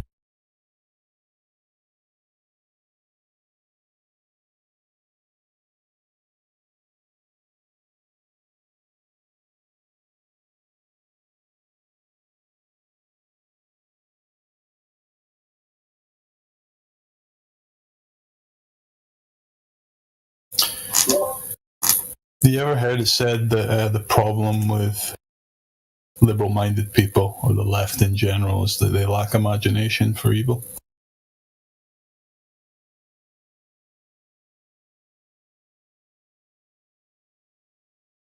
And that's like exactly the kind of issue we face with glowers, is they lack imagination for alternatives. Not to say that it's imaginative, but that creative thinking to come up with alternatives and then investigate if they're feasible or not,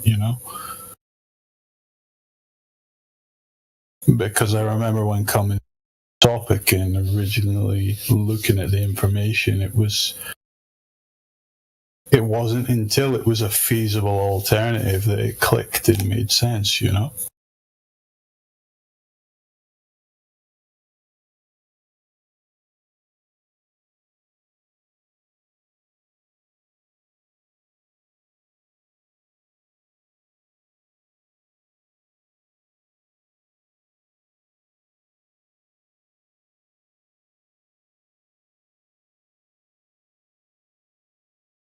Yeah, the left can't meme, and I'm realizing they don't even understand memes.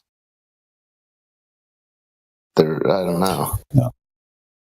It's strange. I was like, yes, I was listening to the stream and thinking you were speaking to someone, and couldn't do hypotheticals. It's like it's the mark of the NPC or something. I said they can't do hypotheticals. It's some weird fucking defect, Or maybe, not a bug, a feature. Unfortunately. What shocks me is that you're literally talking about them not doing hypotheticals in front of them, and they still can't do it. Yeah. Oh, yeah. Were you speaking to the guy that's going on about motorcycles all the time? Yeah, I was listening to that the other day, and he started talking some more, and he laid out a hypothetical. You said, hey, you just did a hypothetical. He didn't understand what you were talking about. Yeah, that's what he fucking said. You asked him. The motorcycle guy. That's Dandelion, it's her pet. How would you feel if you didn't have breakfast? That's our globe mascot. Yep, Dylan. She's adopted a globe mascot.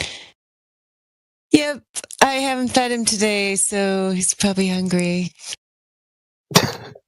I forgot that's what that was about. It was like the rich Russian guy. He was just telling you the CC's on his motorbike. He was just going for impression. But yeah, he was out there. Indio asked him the usual, how would you feel if you didn't have breakfast this morning? And he was like, oh, I'm gluten intolerant. What?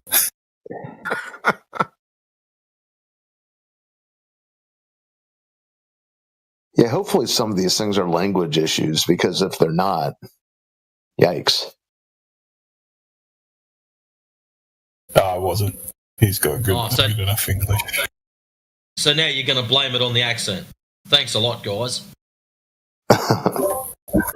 I don't know. I mean, it's like the concrete thinking, maybe some of these people who second language English, but I don't know.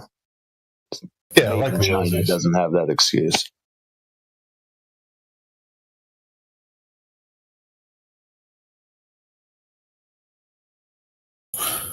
I'm still waiting for the Australians to discover English. We speak Australian. What's the problem there?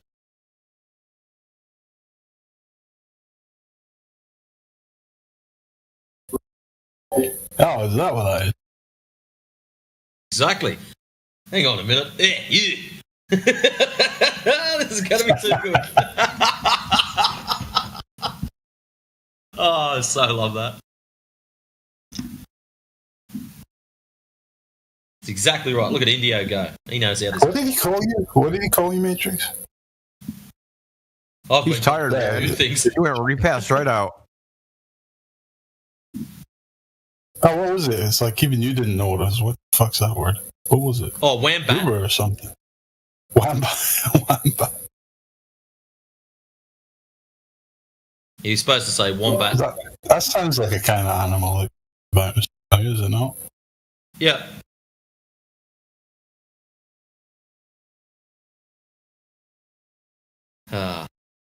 Actually, I've got no problem being called a wombat because they eat roots and leaves. So they do. Aussie jokes. It's so lame.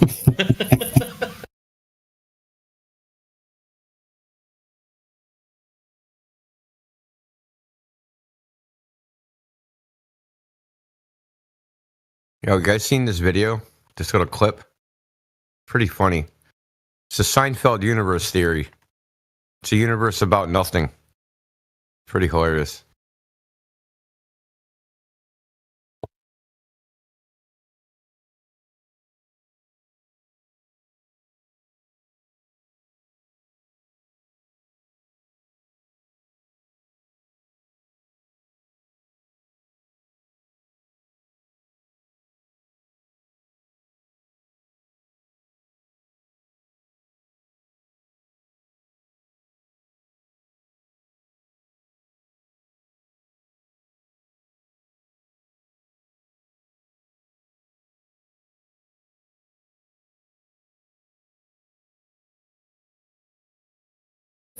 Yeah, that's pretty much it. Yep, I'll pay that.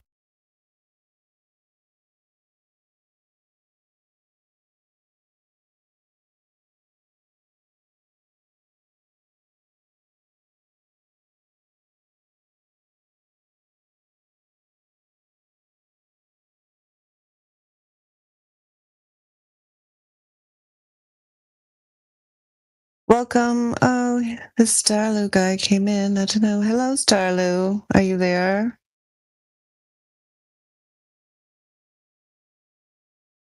Welcome to the Flat Earth channel.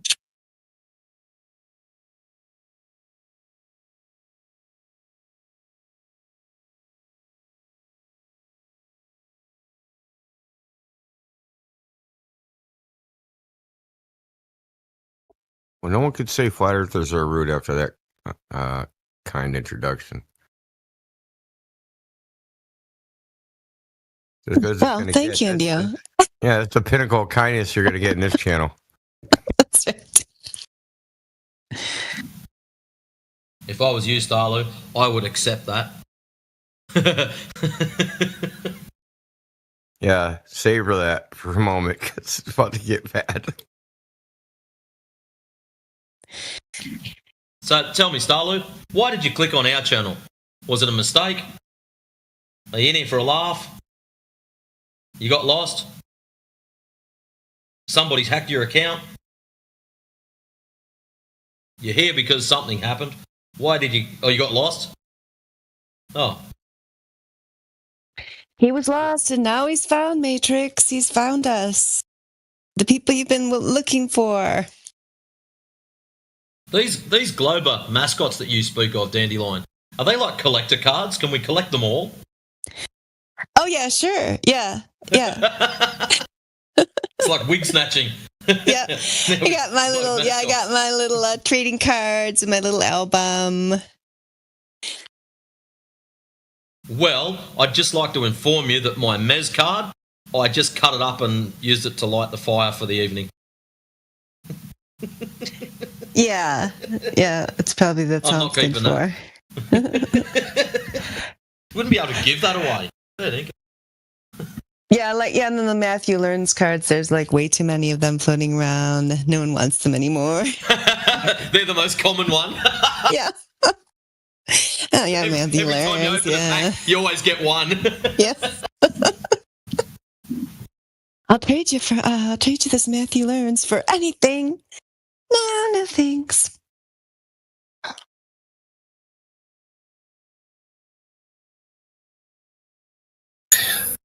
Would Matthew be like a shiny anti something? Or anti-flat earther? Bonger's here. You already got that card, Olhas. The Twango card? Yeah, I got 3. Anyone want to swap me? It's a good bingo. How's it going, Twonga? Don't be shy. You're not normally.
Holy shitballs. Inside Secret is a Cave Earther.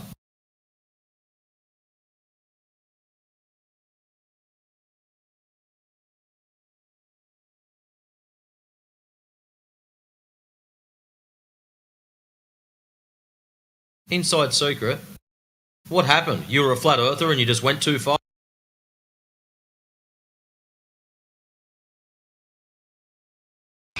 Bent a little too far.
Qualia, welcome.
Retard rap just dropped in.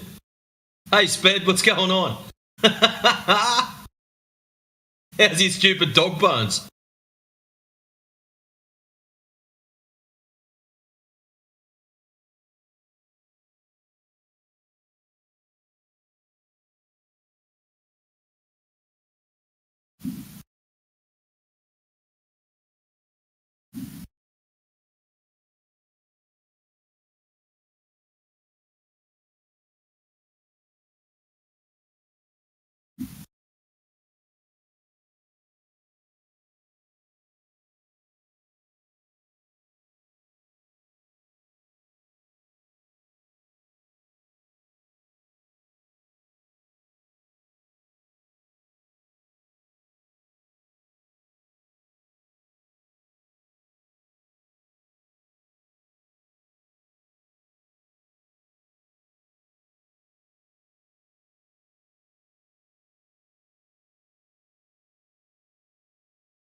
Greetings, Darnell Williams. Welcome to the Flat Earth channel. Why is everyone on mute? We're just waiting for someone to ask a question, bring up a topic. Could the someone be you? What is this? Is this a Flat Earth channel? That's right. Yep. Have you learned anything about the Flat Earth in the past? You ever heard anything about it? Do you know anything about Flat Earth? No, I don't. Oh, okay. Well, you came to the right place then. Yeah, so basically what we're explaining here 24/7 is that there's no globe. The globe exists only in your imagination or your computer screen. In reality, the Earth measures flat and stationary. There's no curvature. Have you ever seen any curvature, Darnell? No. I know. Neither have I. 'Cause it's not there. Maybe you can't perceive it. The Earth is so big. Well, actually, the thing of it is, Darnell, is that if there were a curve, you would be able to observe it in reality. So it's a common misconception that the Earth is too big to see a curve. Well, you can observe it, just not with your eyes. You need some instrumentation. I mean, the Earth is gigantic, like 8,000 miles in diameter. Oh boy, here we go. Yeah, that's pretty close. Yep. So, but the fact is, because we're given that, diameter, which the radius given is 3,959 miles. Yep. So if you rounded up to 4,000, doubled it, you get roughly 8,000. But even with that radius of 3,959 miles, if you look in the side chat there, that explains to you what kind of curvature you would expect from this given radius. And in fact, if you plug that into the calculation, which is roughly 8 inches per mile squared, when you get up to 10 miles, you're going to have 66 feet of alleged drop, 20 miles, 266 feet of drop. And you would be able to observe it. And the way you would observe it is by objects that you were trying to look at in the distance disappearing behind the curvature. But to the contrary, we are commonly seeing objects at these distances and further. And in fact, not only can you see the visible light observations, people have done laser tests where the laser will hit the target at a distance which it should not if we run a globe of dimensions claimed. So the FE core laser test, which I just put up there, measurement 7 of the FE core laser test is a 25-mile laser test in which, based on the particulars of that observation, the target should have been hidden behind 297 feet of curvature, meaning a 30-story building, and yet the laser was able to hit the target. So it's not really too big to see the curve because... Okay. You just said a lot there. Okay, yeah. I mean, do you have any questions about it? Yeah, just that chart you sent. I mean, it's literally just a piece of paper. What is the source? How does this make? Yeah, I mean, I can give you the source and also the how does this method of calculation.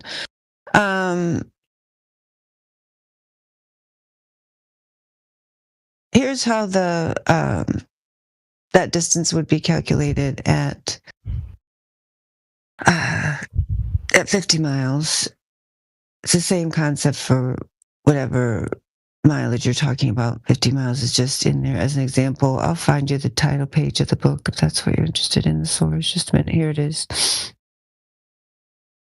Okay, and so what is status miles drop below horizon due to Earth's supposed curvature.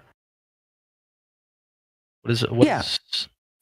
So you understand. Yeah, so you understand. So if you look at the diagram there, if you're the observer on Earth and you're looking off into the distance, objects should be hidden behind the curve, and it's at a rate that would be observable in the real world.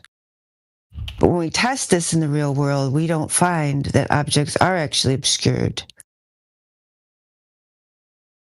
by this alleged curvature. We can see them at distances that they would not be viewable if we were on a globe with a radius of 3,959 miles.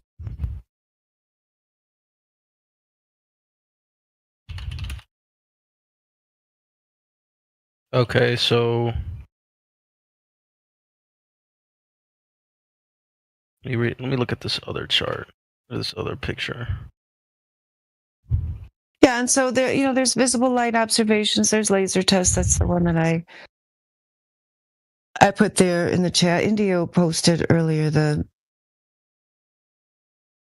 PDF report at 45 minutes after the hour at FE Core. I could put it back up there again for you.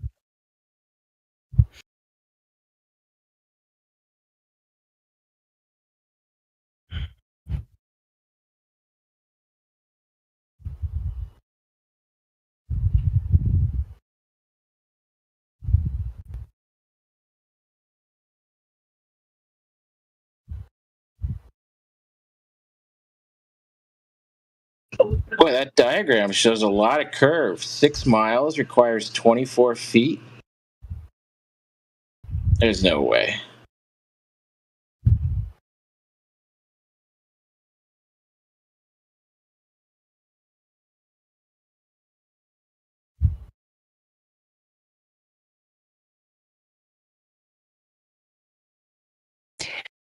What are we looking at? 6 miles requires 24 feet. Where's that? I'm not sure what we're looking at.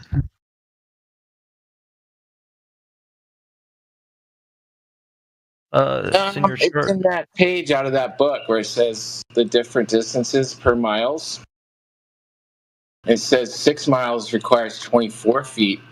That's interesting because there's a lake in Idaho I used to live by that was about 6 miles across, and I took a camera to that lake just right above the water's surface, and I could see all the way across it. There was not 24 feet of curving drop across that lake. Oh, that's good. Yeah, because a lot of times people say they can't make it to the ocean. That's a good point. So even if they had a 6 mile lake, they could test it. That's a good point, Travis.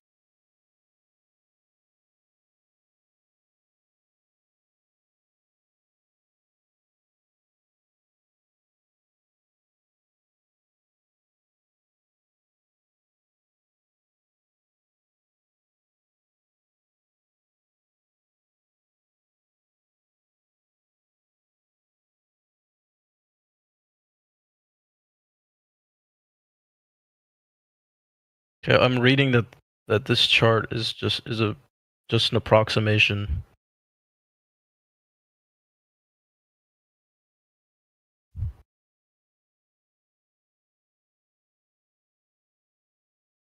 Approximation.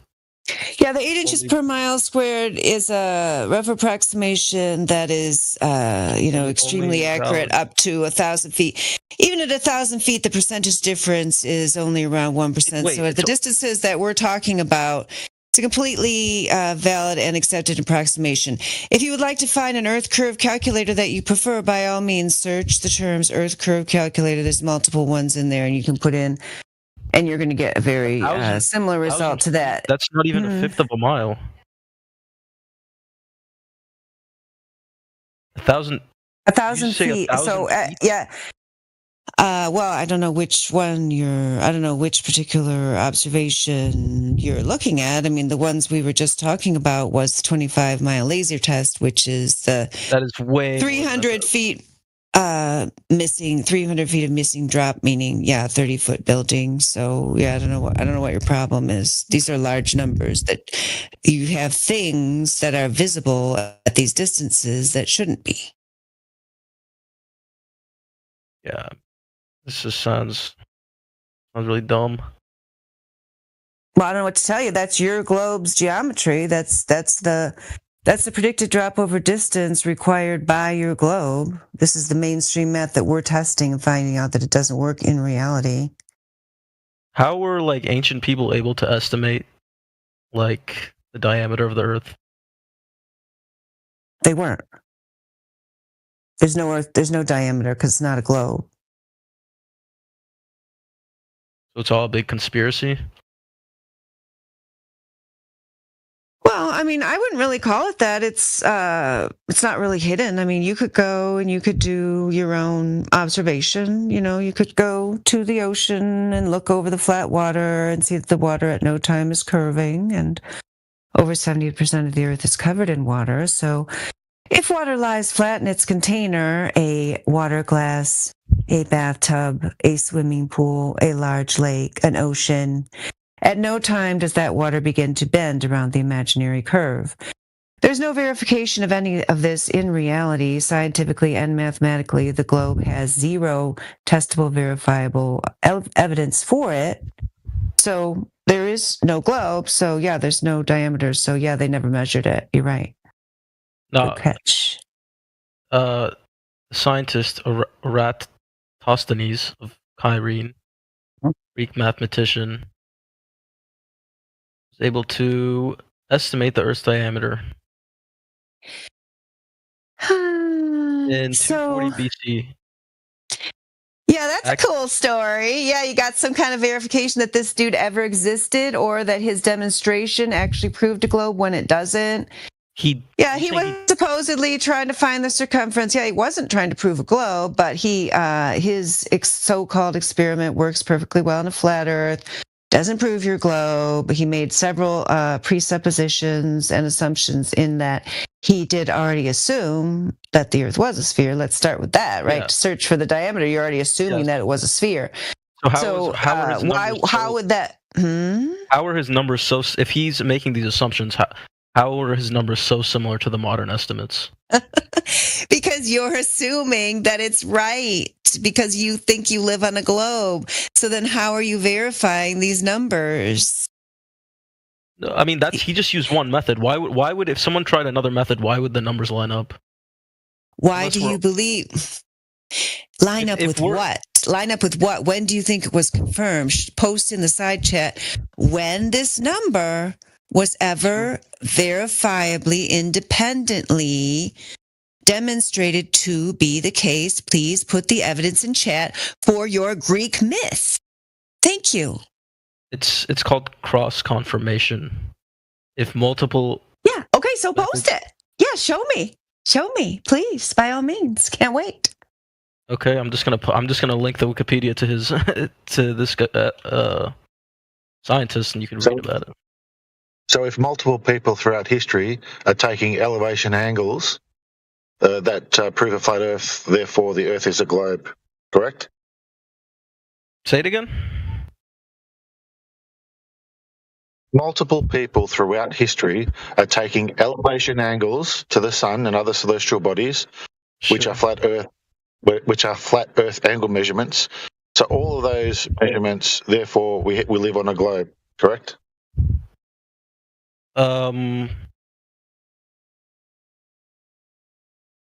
No.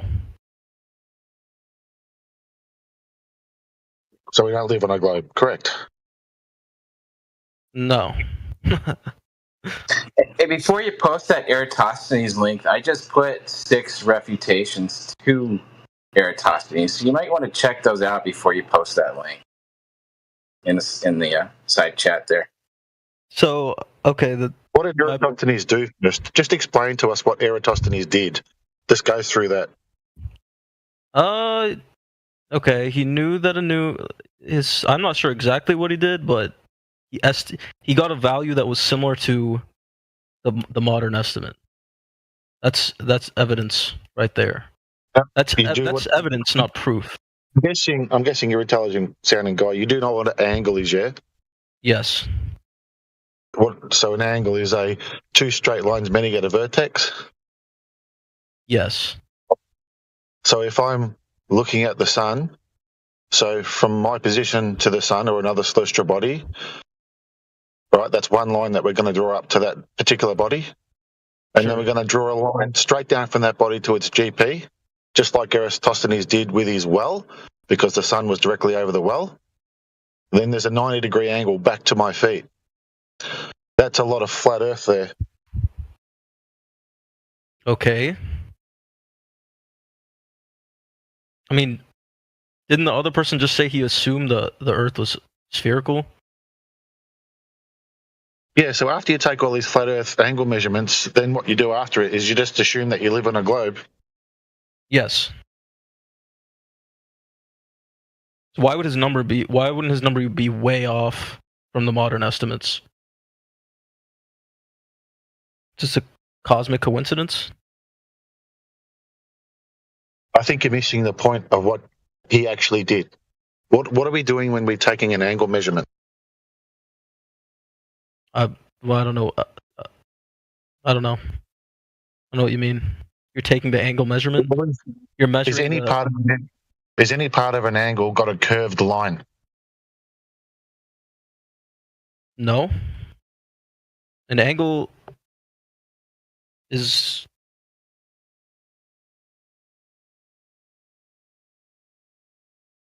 What do you mean? So what I mean is, an angle is two straight lines meeting at a vertex.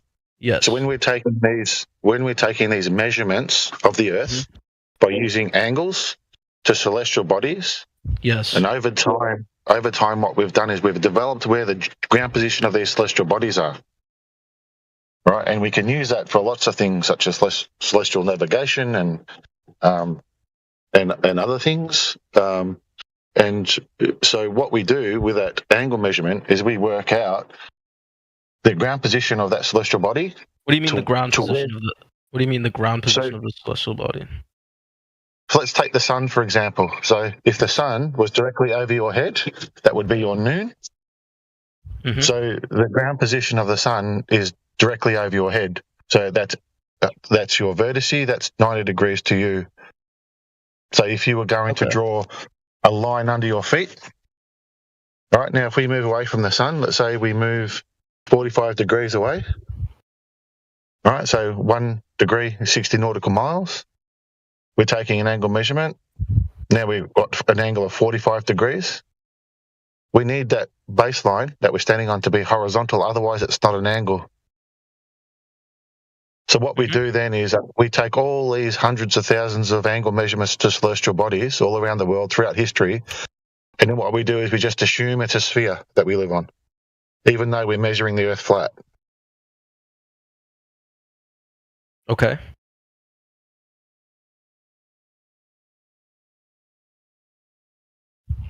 How does this compromise his calculation?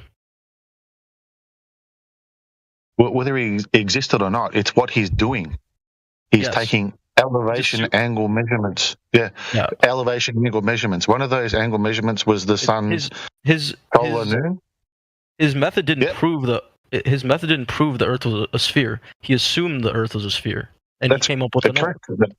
Yes, we agree on that. Yep. So what we do is we assume the Earth is a sphere. The only way the sphere can exist is we assume it. Whereas we measure everything every day flat. We use it to build, navigate, map, fly, transverse across the ocean. I don't think that's true. So we don't build with assuming the Earth is flat. We may build assuming the local area is flat because we can observe that directly, but I don't think we travel assuming the Earth is flat.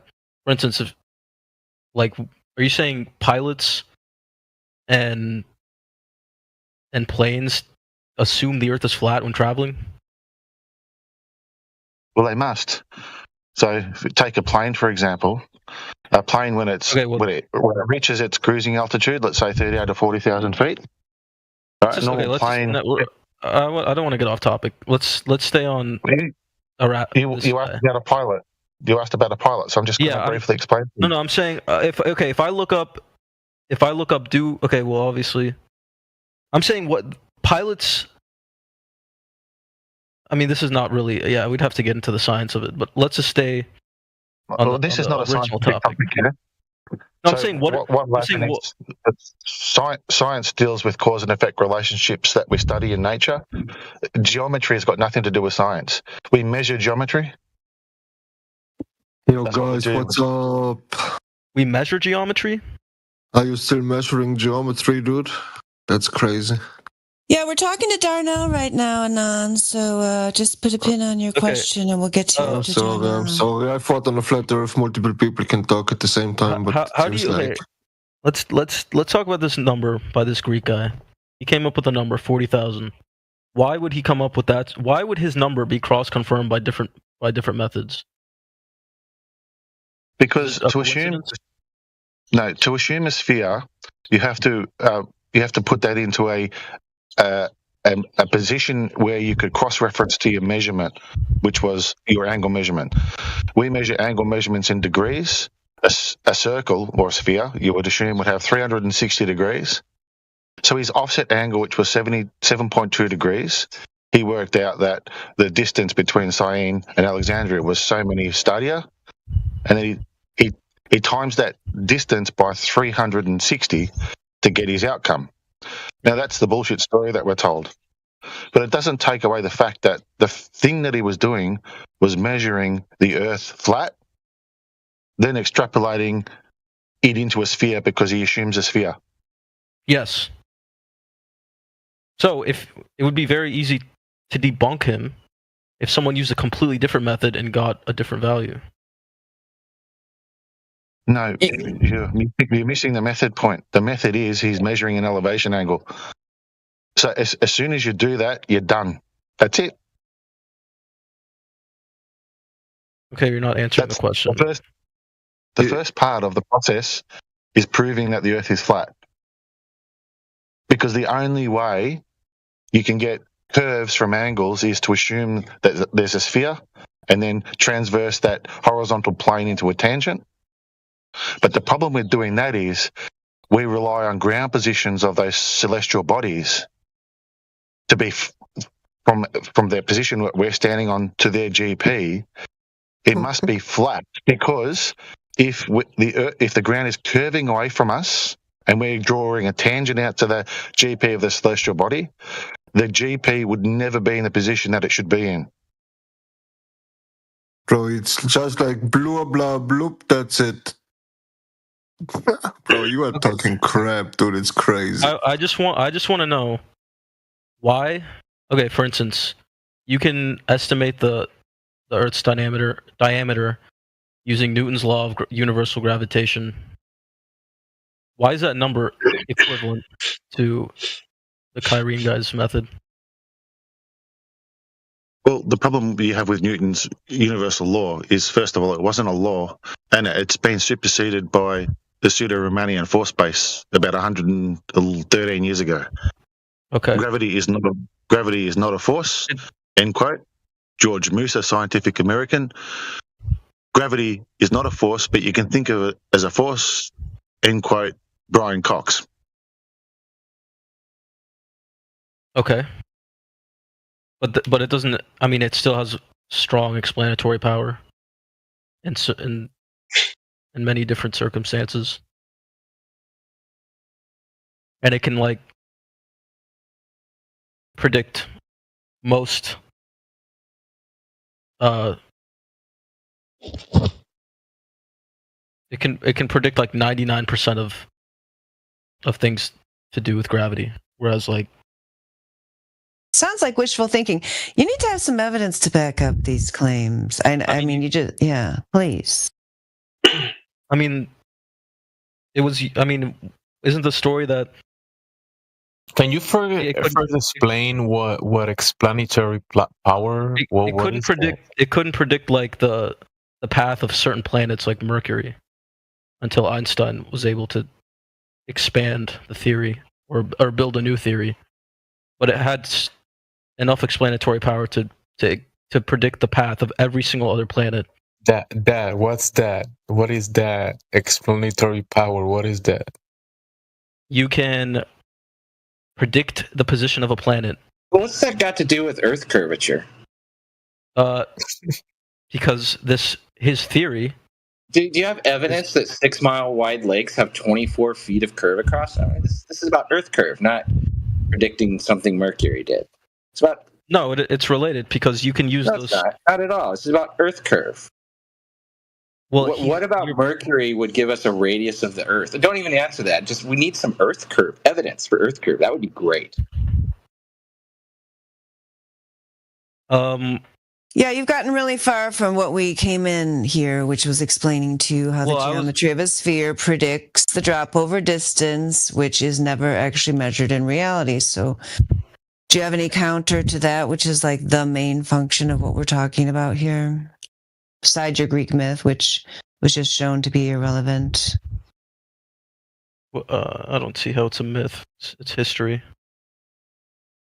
Okay, well, I guess you didn't read what was put up there by Travis earlier, 27 minutes after the hour, which he referred to you. Number one, not one single, since you didn't read it, I'll read it to you, then the audience can at least hear it. Number one, not one single book exists from his time era ever mentions this experiment being done. Number two, how did he coordinate the timing of this test with his partners who are 500 miles away? Do you know how much history is not based on primary? Number three, none of the books written by his apprentices at the Library of Alexandria.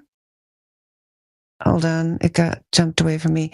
Ever mention his name? Eratosthenes' name didn't appear in school books until the 1980s. We can't even be sure it exists. Number four, the light shadow angles from a smaller and closer sun will give the exact same angles as a larger and distant sun. The math can work for both models, flat or globe. I mean, should we go on? You're saying he did not exist. His name never appeared until the 1980s. I feel like that could be very easily disprovable. Yeah, well, disprove it. I mean, you keep making claims. I haven't even seen any evidence. Have you even given us even one piece of evidence? Other people are giving piece of evidence after piece of evidence, backing up everything they're talking about. I've seen nothing from you except wild claims with no evidence to back them up. Yeah, these are the things you want. We get it. You want to be on the globe. I don't even know why, Darnell. What's your big attachment? Why do you love the globe so much? I'm just wondering how people from 2,000 years ago were able to come up with values that cross-confirm methods that we use today.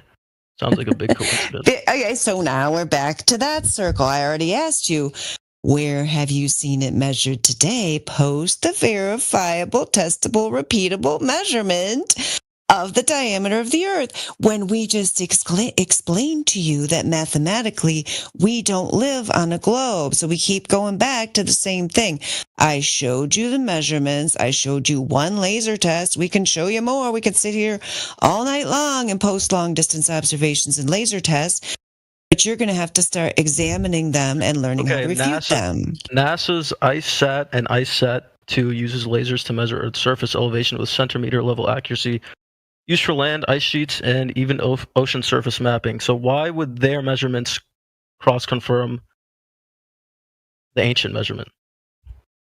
And why is it that anyone, me, you, any ordinary person, can go out into the real world and observe that there's no curve? So all of your claims, because your claims are unverifiable, and you also still have not posted any data about how this information was collected and so on and so forth. Okay, but you're not. But whatever it is that you're putting in there is contradicting what I showed you, which are actual measurements that you could also repeat and test for yourself. How many tests for curvatures? How many tests for curvature have you done? I don't care about those. So you don't care about reality. You don't care about reality that you could replicate yourself if you cared enough. I'm asking you a question that you refuse to answer. Why did those two methods cross-confirm each other? You could just say it's a coincidence. No, I threw both of them out. No, I'm throwing both of them out. How are they not being properly documented and clearly wrong? Because we observe in reality that curve that you are claiming is not there. And you haven't done either of those tests. Why are they? So why are you claiming those for your evidence when you don't know? You're just trusting these other sources. I'm just wondering why they're cross-confirming each other. Because they started off with a number and they back-engineered their way to. So they started off with a number 2,000 years ago, and then they. But you know what the Greeks actually thought? The Greeks actually thought that Mount Olympus was the center of the Earth, where all the gods lived and the suns went under it. So it wasn't like it was just one guy. That's what every single Greek thought. No, it's not. Yeah, well, they did not all think it was a globe. Well, this guy did, and he came up with a number that cross-confirms measurements. That doesn't mean it's right. That doesn't mean it's right. Okay, but why is it equivalent to the modern? Because when I walk outside, brother, it's flat. The Earth is a globe. It's flat when I walk outside. Whenever I look around, it's flat. Yeah, it must be flat. So far, the answer I've gotten to my question is they started off with a number and they stuck with it. Well, to be fair, all your current newer models, those are based off of the older ones, right? But the problem for you is that these older civilizations didn't think it was a globe. They thought it was flat. Just like the Phoenicians, they tracked the stars, and they had, a whole trading route system based off of navigating with those stars, and they thought they were on a flat stationary plane, even to the extent of them being able to track the eclipses using serocycles. But now all your new modern day things that were adapted off of the serocycles and those other practices claim that it's a globe. So you have to go in there and do the research and see that at one point the information was switched. As far as I'm concerned, we are much more technologically advanced than the Phoenicians. So I don't see how we can have such horribly wrong models about the diameter of the Earth, yet we are so much more technologically advanced than those ancient civilizations, of which their scientists still came to numbers similar to the ones we have today.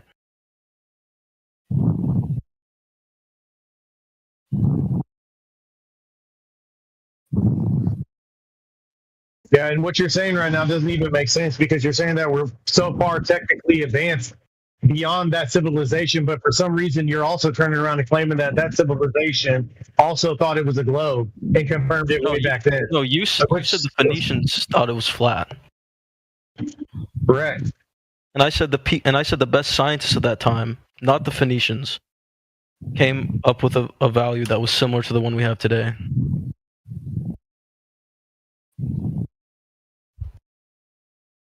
Oh, so you mean like the best pseudo, just the best thought practice? Because the Phoenicians were using it practical in reality, actually applying it, not just doing thought gymnastics.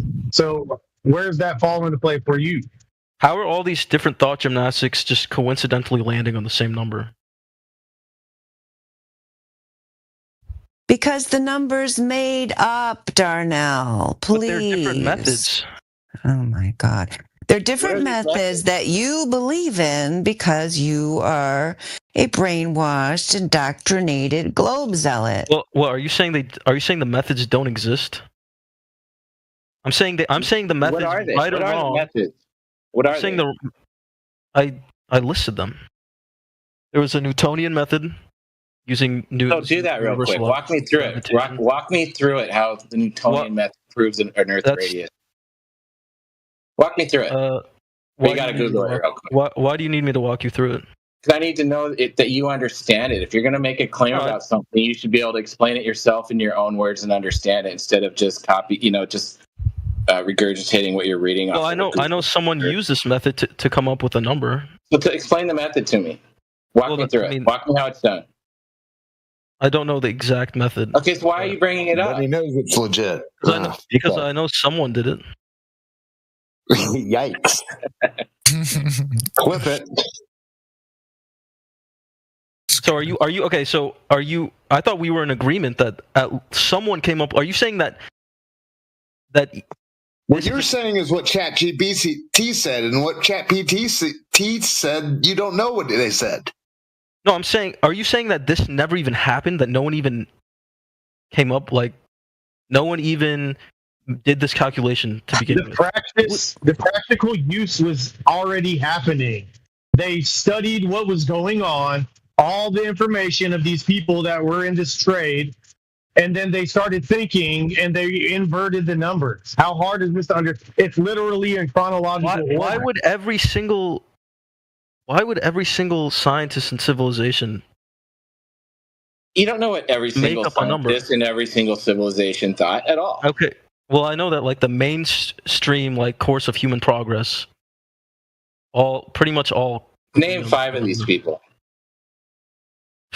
Name 5 individuals. Yeah,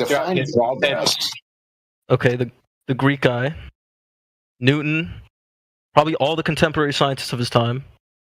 No, stop making ridiculous claims. You don't know what all of the. Are you okay? Are you arguing that? Are you arguing that all? I'm arguing with your ridiculous claims about Are you? Wait, can I just clarify? Are you claiming that all the contemporaries most of the contemporary scientists of Newton's time did not believe that the Earth was a globe?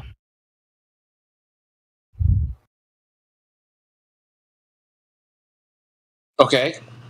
And that's at least 5 people. So why would they believe this, and ancient Greek scientists from 2,000 years ago come up with the same number? Are you under the impression that these scientists have evidence that the Earth is a globe? I'm just asking you why they have the exact same number. That's what I'm asking. It's not the exact same number. Okay, it's like within a percent. And it's one guy. It's within a percent. So I'm wondering. So the answers I've gotten so far is it's a huge conspiracy, I guess, across civilizational. So tell me this? How did Eratosthenes and the guy helping him communicate 500 miles apart and figure this out at the exact same time in a day and age with no clock or cell phone? How did they organize the timing? They probably documented it somehow. Like he wrote down. Tell me how. I don't know exactly how they did it. 500 miles apart. How did they know the exact time to do that? Wait, why can no one answer the question? How did all these people come up with the same number? No, it's not all these people. It's one person. No. You don't know. You know these other people. Eratosthenes, and all the contemporary scientists from at least Newton's time. No, not most all of them. No, stop making claims you can't back up. You don't know what Are you okay? Okay, fine. There's no science. Hang on. There's no science here first. There is no science. We're talking about an aspect and geometry. This is maths. This is not science. And first of all, there's only been two people. I'm nearly done. There's only been 2 people in recorded history who've done this. One was Eratosthenes. The other was Al-Biruni. So if you can give me the other 3, I'm quite happy to go and look up what they did. Wait, do what? This one specific method that I mentioned that Eratosthenes did? You keep chucking the word science in there. Just drop the science word. This ain't science. These people aren't scientists. Okay, if I look up right now, did Newton believe the Earth was a globe or flat? What am I going to find? What do you think Google's going to tell you? What do you think? If you looked up the document that Newton wrote after people tried to ascribe force attracting force to him, would you believe that I'm going to tell you that he didn't want anyone to ascribe force attracting force because it was absolute nonsense, even though it's called the Newtonian gravity? Hello. Hello, guys. Hello. What's up? Oh, we're just talking about how the Earth measures flat, how the radius of the alleged globe has been debunked thousands of times over, but some people just stubbornly cling to it because it's their, they got faith in the globe. Yeah. No, I joined like once before here. I'm new here. And I find it fascinating. Me personally, I believe that the Earth is round. But what makes you believe that? Why do you believe that? It's just what we've been taught, So I just believe what they say. You know what I mean? Okay. Yeah, so blind faith. Yeah, same as the last dude. At least you're admitting it. I mean, Darnell's the same. He's accepting all of these claims on blind faith with no evidence to back it up when presented with the mathematical evidence that clearly debunks the geometry of a sphere claim. He's going to still pretend that somehow it's been magically determined when it never has been. So at least you're admitting it's a faith. There's science behind it, I believe, right? That's why. Where's your science? Where's this alleged science? The only thing having to do with the globe where you could even pretend to call it a science question is the question about whether it spins. If it was indeed determined to spin, in which case you would have to make a natural observation of this motion, then you could try to determine a cause for it if you wished. However, since you're never actually able to make the natural observation of the spin, you can never get to step 2 of designing an experiment with an independent, dependent variable. Therefore, you can't use science for that aspect of the globe, as Jado mentioned earlier. You definitely can't use it for the geometry portion, which is looking for the alleged curvature measuring it in reality and finding that it's not actually there. It's been debunked. It's a faulty mathematical conjecture that only requires one counterexample to dispute it. The FE core test that we posted earlier, those are 7 measurements. And also, here's another one. Travis has an 8th one, which is the lake that he's looked at. And I know I can keep going all night long if you want, but you only need one. Yeah. So what's like the model that you guys are working with, like, of the Earth? Like, why do we need a model? Why do we need a model, Elite? Why do we need I'm just curious. Well, you're asking for it. You want it. Why do you want it? Yeah, like the reality of the Earth. Like what's... Yeah, the reality of the Earth. Yeah, what'd you do today? When you went outside, you walked around, there's the reality. Every day. You wake up on a flat Earth, you watch the sun come up and go down at the end of the day. So where's the Earth located? That's the reality. It's relocated under your feet, is it not? Not like that. Come on. You know what I'm talking about. Can I ask you a question, Lee? I want Dandelion to answer. I've answered multiple times. I'm sorry you don't like my answer. I just told you. It's not in outer space. Is that what you want? Is that what you're confused about? Yeah, like where is it? If it's not in space, like where is it? It's just below you. Yeah, it's just below you. Yep. Just like it appears. But what's it confined to? Like, why does it have to be confined? You have this mind virus where you think everything should be and can be determined. You have bought in to the cult of pseudoscience where you think there's some great scientist in the sky somewhere telling you exactly how everything is. They're omniscient. They can explain everything even though their explanations are shit and don't actually explain stuff and are full of holes and inconsistent within themselves. But you still believe in them. You still believe in great white coat pseudoscientists in the sky who can explain all and see everything from a God's eye view. I don't make that claim because it's stupid. Do you know how deep the ocean is? I mean, to some extent, you're going to have better luck with the ocean, than the ground. I mean, if you exploring the ocean, I mean, you can go, you can more easily, and physically, we have, technology that we can get to a certain depth in the ocean.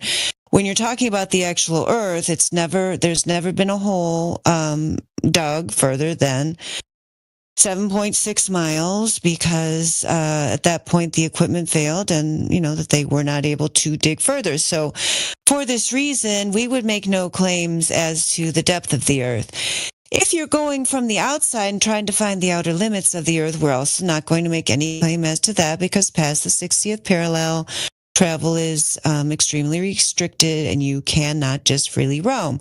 But the thing of it is, once you have debunked... All right, I'll just finish that sentence and I'll tell you why it's restricted. Once you've debunked the globe and realized it's complete nonsense fairy tale that has absolutely zero bearing in reality, then you realize you don't have to replace this fairy tale garbage, nonsense toy globe with something else because it's not necessary. You can just accept the world the way it actually is. You don't have to farm your brain out to low budget NASA science fiction anymore. But the reason you can't travel is because of the Antarctic Treaty and the environmental protocols following the Antarctic Treaty of 1991. Why is that treaty in place though? Oh, you tell me, Lee. Why do you think it's in place? Why do you think governments? Why do you think that over 50 nations who can't agree on anything supposedly suddenly agree that no one should travel past the 60th parallel? Why do you think they came up with that? I mean, there were some, maybe like ideas at first of why it might be, but then they upped it in 1991 with the environmental. Then they upped it in 1991 with the environmental protocols, pretending that it was to protect something down there. Yeah.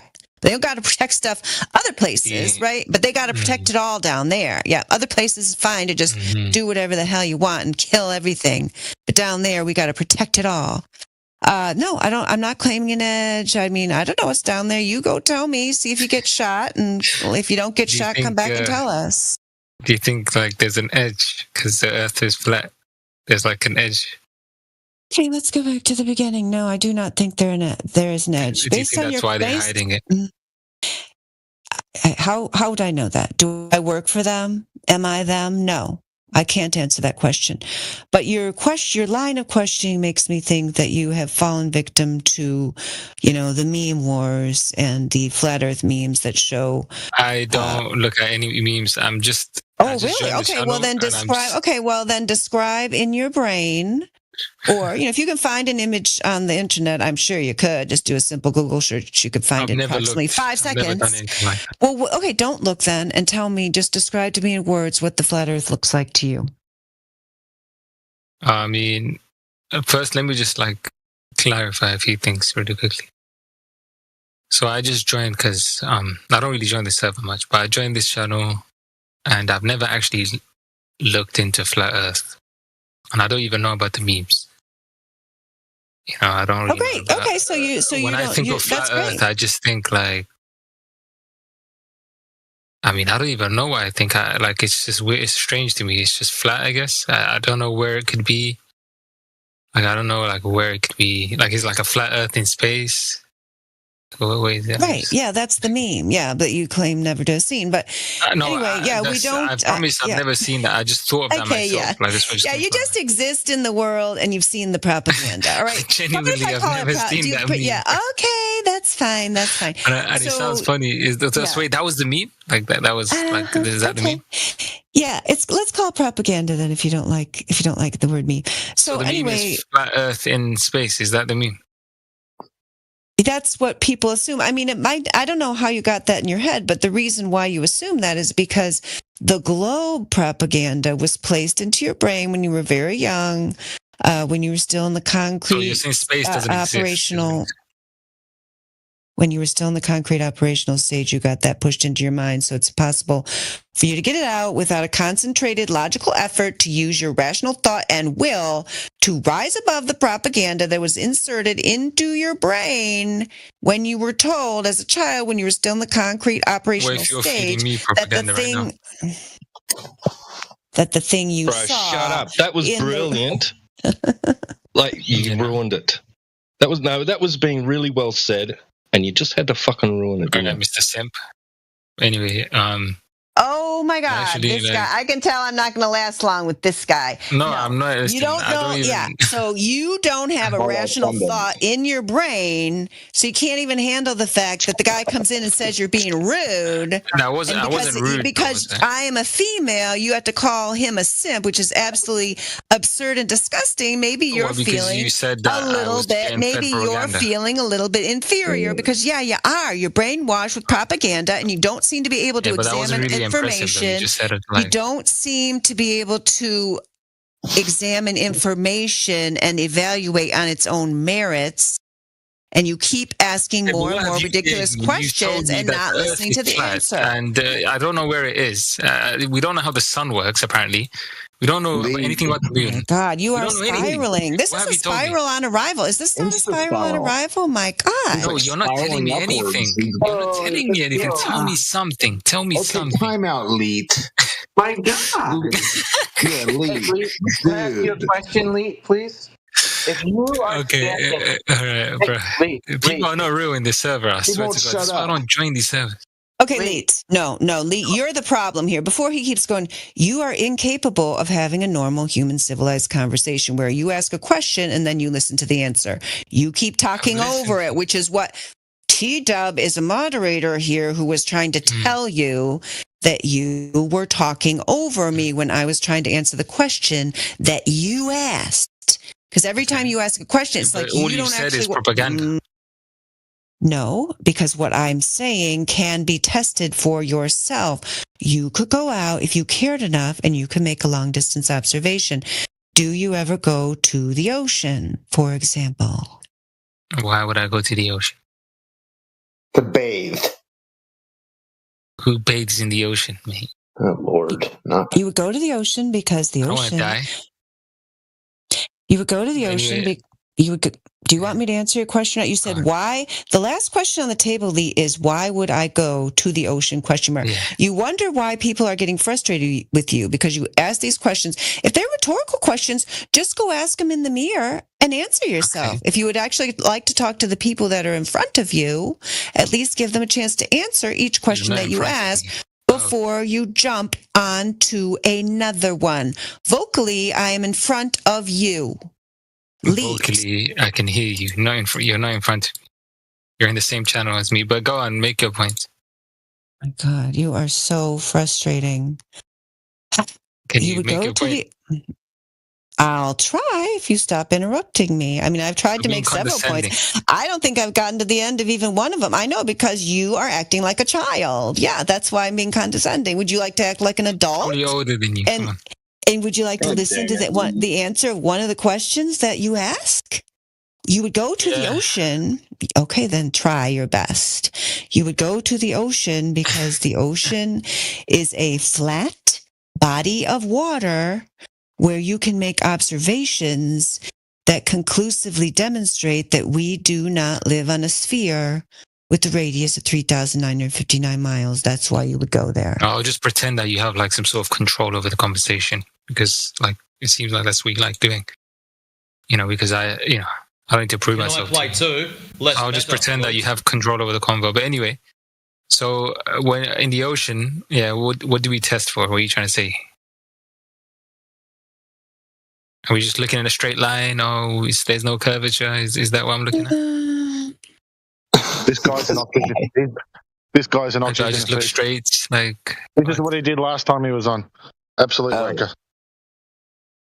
I mean, she's being very rude. Feelings. Just because she's a mother, that doesn't mean she can talk to people like they were their kids. Well, maybe it's I'm not your son, okay? Lee, may I ask you a question? 20 Cups has a question for you, Lee, so why don't you listen to it? Lee, can you hear me? It was really frustrating me. But anyway, go ahead. Dude, what did you use, or what do you have to prove to yourself that you live on a spinning ball? Sorry, say that again? What evidence do you have that you use for yourself to prove to yourself that you live on a spinning ball? I believe, based on the evidences, that we are in space. Okay, what evidence and is all that? The scientific, evidence points towards all the things that we believe in, right? Okay, so there's a lot, right, that you believe in, right? Just look at read what the scientists have to say about it. Right. So can you provide your top number one, please? I mean, I haven't studied the science, but like, okay, if you want me to look it up for you? Thank God. Or you mean to say you haven't even scrutinized the material that you cite, that you use to prove to yourself? I don't need to. I mean, I know I'll believe it because it's like, So what are you believing? Okay, do you believe it? You've told us about this preponderance of evidence that's out there that we should look into. But why do you guys doubt everything that the scientists shut say? the fuck up. I haven't finished asking yet. Whoa, Please that's rude. Post up. You gone rude. You wait for it, boy. Please post up one of, if not the top evidence that you are using. Because there's so many of them, this should be quite a simple task. Please post up your number one evidence. Lee, no, you said my necessity to explain earthquakes is not you posting up your number one evidence now, is it? Yeah, Lee, you said there's a lot of it, but then you did just say that you didn't look into it, you just believe it because it comes from individuals who allegedly studied it. And you saying that you've debunked it. I'm asking you whether or not you can affirm that you did not actually scrutinize any of the material that you believe in. Right? True or false? Did you not just say that? I asked you, give me the material. You said, I don't have it. I didn't study it. I mean, I'll get the material for you right now. Is that what you want? Okay, material that you've actually scrutinized. When I read it, it makes sense to me. Now, I'm asking you for the material that you scrutinized yourself because you have faith in it, right? You must have actually looked at it. Yeah, a long time ago when we were kids, man. It was so many years ago. You think I'm going to remember all that shit? Okay, so when you were a kid, Yes, you looked we learned at this it. stuff in when school. Did didn't you not have learn any this in school? Yeah, I did. Yeah, and guess what? When you grow up and you look at it, you realize that it's full So of they're holes. lying to us in school, is what you're saying. So you mean to say you didn't actually re-scrutinize it when you were an adult because you took it at face value? I don't need to When you because were it all makes impressionable and sense. everything. Right? When you were impressionable, of course it made sense because you're a kid. And I you got don't know older and it everything. still makes sense. Right? Oh, it does make sense. Okay, which bit makes sense? The bit that Can you you actually tell me what? Okay. Can you tell me what So the bit you right now, decided to stop believing in? So you're not going to waffle. You're not going to waffle around, and you're going to provide the bit that you actually scrutinize when you were an adult, able to cognitively, go through all this stuff, right, and not just be an impressionable fucking sponge. Okay, but here's the thing, right? Right. Here's the thing, right? You're going to provide this bit that you did. I'll tell you. Look, you're in this channel, right? Right. So you're actually going to provide. So you are going to provide the bit that you did scrutinize when you were an adult after you're actually able to review the material that you took for granted when you were a kid because you're an impressionable kid, right? Yeah, so I just muted you for a minute there. So, yeah, somebody could actually, at least one person in this conversation could finish a sentence. 20 cups managed to get to the end only because I muted you because you don't seem to have any self-control at all. You can't even let somebody talk for 10 seconds. So take your time, go get the evidence that 20 cups is asking for and post it in the side chat so we can analyze it. So you asked, did we not go to school and see this? Yeah. And so what we saw was a thing that was presented as, already decided and established that there was this globe, but we never were shown how was this determined, where's the evidence, and so on and so forth, because that evidence does not exist. So the way that all of us got to where we are now is because when we went to try to find where was it that this alleged curvature was actually measured and verified and tested, we found that there was no time that the curvature was verified and tested, and that when many flat earthers all around the world have gone out to make their own observations, they have found that to the contrary, the evidence that is out there when you objectively test and measure and look for curvature, the evidence disproves the globe.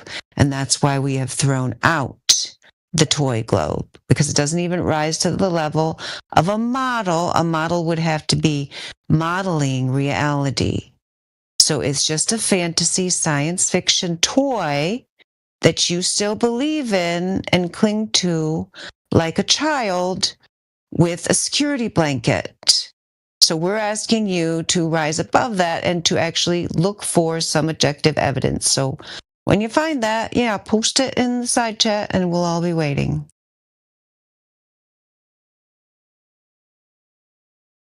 Okay, well, can I speak now? Apparently you are speaking, and it is very clear to you that you are. So, and it's unnecessary to discuss that because, I'm going to do it again. I'm going to do it again because you don't understand why it happened, because we're trying to have like a coherent conversation and you are incapable of self-control, right? That's why. Yeah. So if you want to start actually listening to the answers to the questions that you ask, then we won't have to do that. But you were supposed to be using that time to find your evidence. I still don't see any. And when I unmute you, you don't have to give commentary about it because I already told you I was gonna, did it, told you why, you whined, I told you again. So there doesn't need to be any more commentary about it unless you want to prove to the group that you're capable of keeping your mouth shut for more than 10 seconds at a time. Then we could stop doing it. Okay. I have the evidence. Excellent. All right, let's see it. Okay. I'll read it out for you. Okay. The biggest evidence that the Earth is a globe. Hold on. Yeah. Also, you can read it out, but also we want to post it because we want to see the source. So even if it's just a screenshot of your chat GPT results, to see any sources. We need to see it. The sources. Yeah, we need your source. Yeah, we do. Yeah, because you're going to I know you're now just going to tell us a fairy tale. Yeah. So we want to know where the fairy tale comes from. Do you feel happy when you have some sort of control over a Discord voice channel? I don't need your psychoanalysis, kid. Give us the stupid evidence. Yeah, you're a kid. All right, Yeah. little girl, let me talk, okay? Let me just English, please. Okay, just read your stupid thing. If you're not going to post Modern it, just read it evidence, then. space Go for exploration. Photographs and videos from satellites and space missions show the Earth as a blue sphere. Okay. Satellite technology. Can I finish? Thank you very much. All right, thank you very much. One at a time. Okay, so you guys are going to talk through the whole a giant list of bullshit. It's going to be really quick, though. Right? No, thank you very much. Right? So how about you give us that first one again, and you give us a source, right? Not ChatGPT, right? Go ahead. Gravity. The force of gravity pulls everything towards the center of the Earth, which is a characteristic of a spherical mass. No, thank you very much. Right, let's go to that first one that you pointed out, right? Where'd you get the source? Right? Probably ChatGPT. So go to the link. So assuming it's actually giving you a hyperlink to the material. Right? And let's look at it one by one at a time. Please.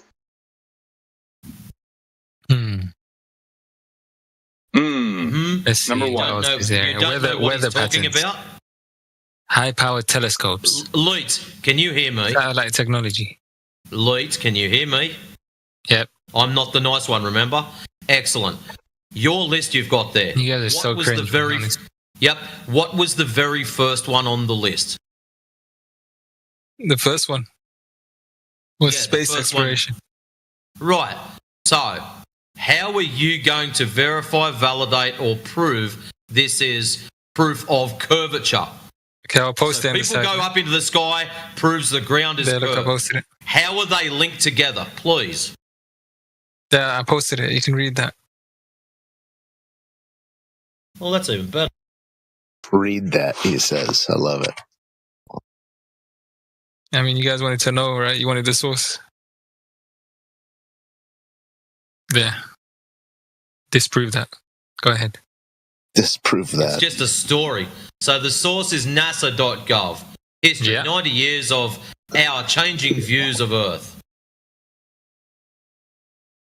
So basically, you're just a NASA fanboy. That's what this translates to. And you are probably the first time I ever went on the website. When we say it's not a ball, you get highly offended by this because you've got these lovely photos. Well, you're offended when I say it's not flat.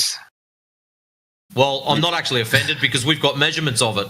So you saying it's not flat, I just think, well, you're a fucking idiot because we've got measurements.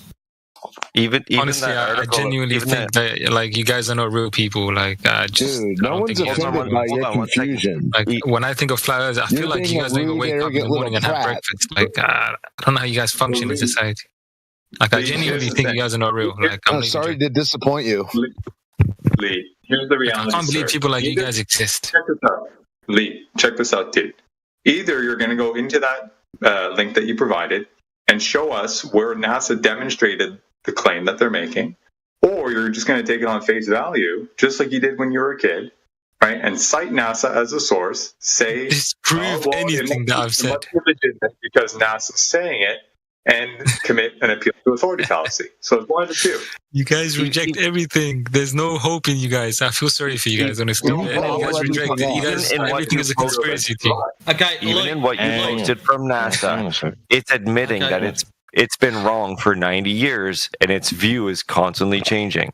So they've been wrong for 90 years. You have to give us something to reject first.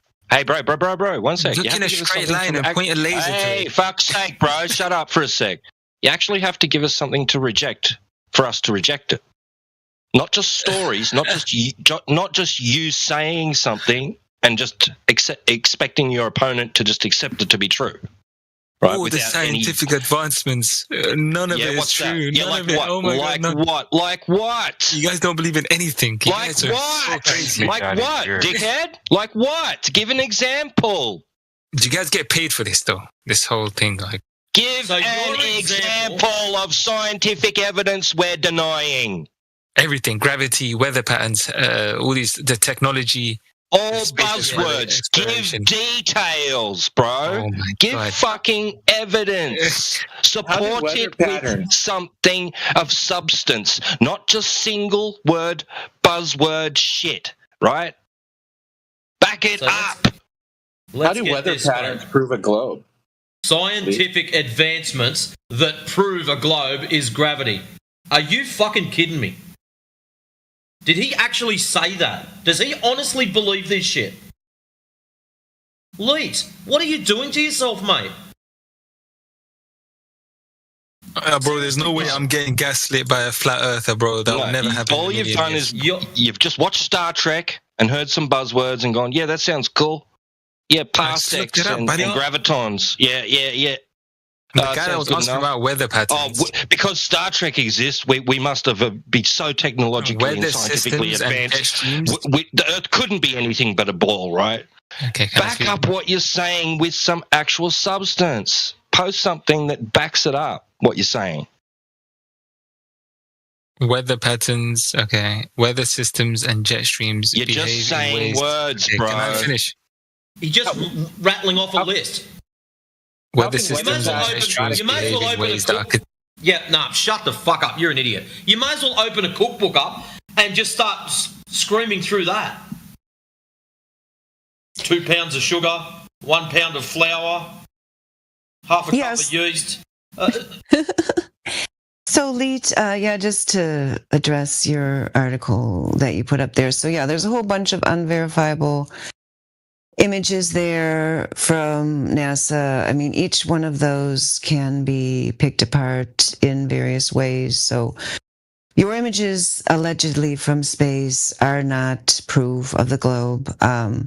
Because another, which I'll put up there for you, another page from nasa.gov explains to you in detail, which is there at 21 minutes after the hour, how Robert Simon, data visualizer and designer, takes flat maps and wraps them around the ball to match your expectations of how the Earth looks like from space. So, he's admitting right there in that article that they're making these images on the computer screen. So your fantasy pictures from space, your images, your NASA cut rate science fiction, Sesame Street animation does not trump what we discussed earlier, which is the real world observations that you could also make yourself that clearly demonstrate that the drop over distance dictated by a sphere of the radius of 3,959 miles does not exist in reality. So you can keep going with your, emotional appeals, your various fallacious arguments, your desire to psychoanalyze flat earthers and so on and so forth, but doesn't take away from the objective evidence that the Earth measures flat. Listening to you, I just lose brain cells. Dandelion, honestly. Yep. All right. Well, keep losing them because you got nowhere to go but down. Got to that. So you're just going to keep believing in your. You guys just reject science. You're not going to go outside. We don't reject science. Why do you just come up with these fucking stupid little statements? In what way are we rejecting science? Please. Well, he thinks everything is science. The last time I checked, geometry was not a field of science. So you claiming us rejecting science is a null and void statement because we're not even using science, you special ed idiot. You define science. I don't need to. We're talking about geometry. Yeah, geometry is a form of science. Everything is a science. That's enough for me. Everything is science. Yeah, Scott. I said that. I've said he has nowhere to go but down because he's clearly spiraling down the drain. That's why I said that he's gotten worse since he got here. He's not even capable of making any kind of coherent. Yeah, I'm just commenting on Scott Mickey's commentary because you would think I would say he has nowhere to go but up because he's the bottom of the barrel, but no, he's at the bottom of the barrel and he's spiraling down a hole in the bottom of the barrel into complete nonsense. He has nothing. He's got nothing. A flat earther will never try to gaslight me or convince me that I'm stupid because you're a flat earther. Like you're inherently stupid. Bro, is this all you got? You're joking. Lee, Lee, I'm sorry, but you demonstrated it yourself, dude. We don't even need you did all the work. I've presented all evidences. You guys rejected everything. What have you told me? Okay, bro. I'm going to pick something you said. I'm going to pick something out of the incoherent babble that you fucking raved on with. I'm going to ask you to actually go into detail about it. How does weather patterns prove the Earth is a globe? Go. Weather patterns. Okay, I got you, bro. 1 second. Do you want to know about weather patterns? Okay. So hold on, weather systems, they behave in ways that are consistent with a rotating spherical Earth. Okay? It's the way they behave. Yeah, show it. Show how they are. You want a source for that? No, I want you to show how they are and talk about it yourself in your own words. All you've done is make a declaration of something to be true, and you have not provided any reason why it is. Not only that, but he did use the proper terminology, right? That it's consistent with the model of a globe. That's not proof of a globe. With a rotating spherical Earth, okay? Right. So you're making the claim, but you're using the terminology that is not exactly what you were saying before, that it proves globe. Right? Being consistent with is basically like, oh, it's our best guess because it looks like it. If you're really honest with yourself. Can you explain weather patterns then? That's what those words mean.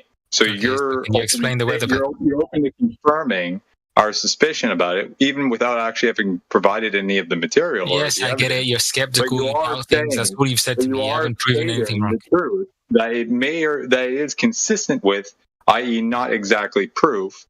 Right, so you're kind of rolling back what you said before without actually openly stating that you're rolling back. All right, let's see if he can if he can back up his claim about weather patterns being consistent with a rotating spherical Earth. Go. Hello, are you guys gonna let me talk? Yes, you're backing up your claim. Please proceed. Yep.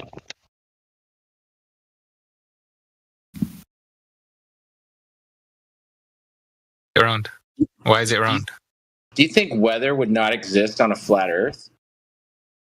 Can you explain weather patterns then? Which one are you guys? What do you guys want to talk about? No. You're going to show and go into detail about how weather patterns are consistent with a spherical spinning object. Go. All right, let me get the source for you. 1 second. No, I don't want the source. I want you to talk about it and explain how it is consistent. That's what he's looking at. Show you. He's getting the source. That's him looking the last time let me get the source for you. I'm looking for the source. You guys don't want sources? You guys don't care about sources? Leet, we want you to tell us in your words. How is this being proven? That's irrelevant. I'm going to show you the source because well, that's it's very fucking relevant. Yeah, because you're the one making the claim. My words than a source. That's great. You have a source, all right? And then what? I've got to read it? Yes. Yeah, I'll show you. No, bro. You're going to explain what's in the source in your own words. I want to know that you understand what it says. 1 second. Have you read it already? Give me a second. I'm getting. Is this where you got your information from? Are you? He's still looking. Listen, I know you guys are going to reject it because you reject science, but just give me 1 second. Is this where you got your information from, bro? Is this where you got your information from? You read it? Yeah, of course. Yeah. Okay. So you can detail. You understand it, right? Do you understand what it says? 1 second. Can you be patient? Do you understand what? He doesn't even know what it is. Leet, this is something that we find. You guys, look, I'm going to send you the source. Just wait. I think you're full of shit, bro. You're full of shit. What we notice is very common amongst globers is they'll make claims and then they'll research them on the fly or they'll have a source on the fly. Now, you've made your claim. You've said you've already read this information. So surely, whilst you're cherry picking whatever piece of data out of said source, you would have went, oh yeah, this is from Wikipedia, blah, blah, blah. I read it last month. It's about this. And then you would have dropped it down. But you haven't even done that. You've just, I've got a source. I'm getting my source. What you're doing now is researching on the fly because you've got no idea. You've made an empty, hollow, baseless claim, and you're hoping that you can chat GPT it or some other AI helper to dig your ass out of this predicament you've landed in. Yeah, it's okay to admit that you don't really know what you're talking about. I mean, that's always an option. 3 little words. I Anyways, don't know. you guys, will save your I do know sorry what I'm ass a talking lot about. more times. Can I speak now? Listen. Hopefully not. So as the Earth rotates, objects like air masses Another claim. moving across its surface experience a deflection. Okay, In the that's northern a claim. hemisphere, All right, the that's a deflection is claim, to the all right, right. and in the southern You've just- hemisphere, it's to the left. Stop. Next one. stacking. You guys You've won't made let a me claim. talk. Cyclones. Now you have Now you have to prove that the Earth rotates. So that's what we call claim stacking. Another little trick Globers use, and they forget. You don't every get time they You make don't just a get to claim, throw that in, bro. You don't just get to throw things in and expect us to accept them as being true in the first instance to support some other claim that you've already made. Now you've got to support that the Earth rotates. Now, what's the proof the Earth rotates? What's the proof the Earth rotates? Yeah. Which, like, anything I since say to your you guys, other claim is you dependent on guys this reject. one, you're going to have to establish that the Earth rotates now. So what is it? But every single thing that I mention, you guys reject and just meet me. No, I'm not rejecting it. I'm challenging it, you fucking dickhead. You haven't challenged There's a anything. difference. Yes, I'm challenging your claim. You're telling me that the Earth is rotating. What's the evidence of that? The evidence for the Earth rotating. No, for pigs flying. How do you say this word? Focals? There we go. You can't write just this. openly. Listen, I was just gonna listen say- carefully. Lee, stop. What you've done there is you've just One second, I'm signed, finding the sealed, source for and you, wait. delivered your levels of stupidity. 1 second, We buddy. know. Anything I we say know to you're you looking guys this reject. stuff up on the fly. Yeah, I am literally Poison the well. Okay, you're asking me for Lee, different things, and I have to find the source for each one. Leeds, stop talking. You're making Crazy. yourself look stupid. We know you're stupid because normally most people do research prior to spitting out information. You have Buddy, not done this. You're asking me Buddy. for different things every time, and you want me to Because remember you this keep like I've making studied stupid fucking claims each physics time. or some shit. Every time you make a claim, you then have to back said claim. So Buddy, here's an do idea. you think I studied Stop physics in making uni? claims that you can't back. If How's you're gonna that ask for an something, idea? I'm gonna find the source for you. What else do you want?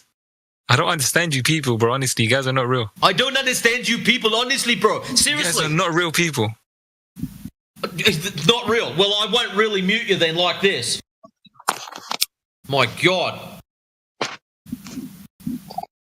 Why do we tolerate this? Seriously. Lee, you're digging yourself. You're digging your own grave, dude. Okay, you just openly admitted it to everybody that you did not go do the research before coming into this room to have the discussion. Period. You said it before, and you just said it now. It's like, why are you here, man? And we aren't rejecting anything you've said. You're making claims, and we're asking you to support those claims. That's not rejecting them yet. We haven't been given anything to reject. Thank you. I was going to say, without something to reject, it's pretty hard. So, Lee, how about make your claim, back it with evidence? I don't care what your claim is about, but in light of what the nature of the room's about, you would probably either be for or against the shape of the ground or the description of the ground. Either, I'm good. At the moment, it measures as flat. So unless you've got some kind of measured drop over distance to counteract our measured non-curvature, then you've probably got fuck all. And I don't know how to put it much politer than that. So, please provide some kind of evidence.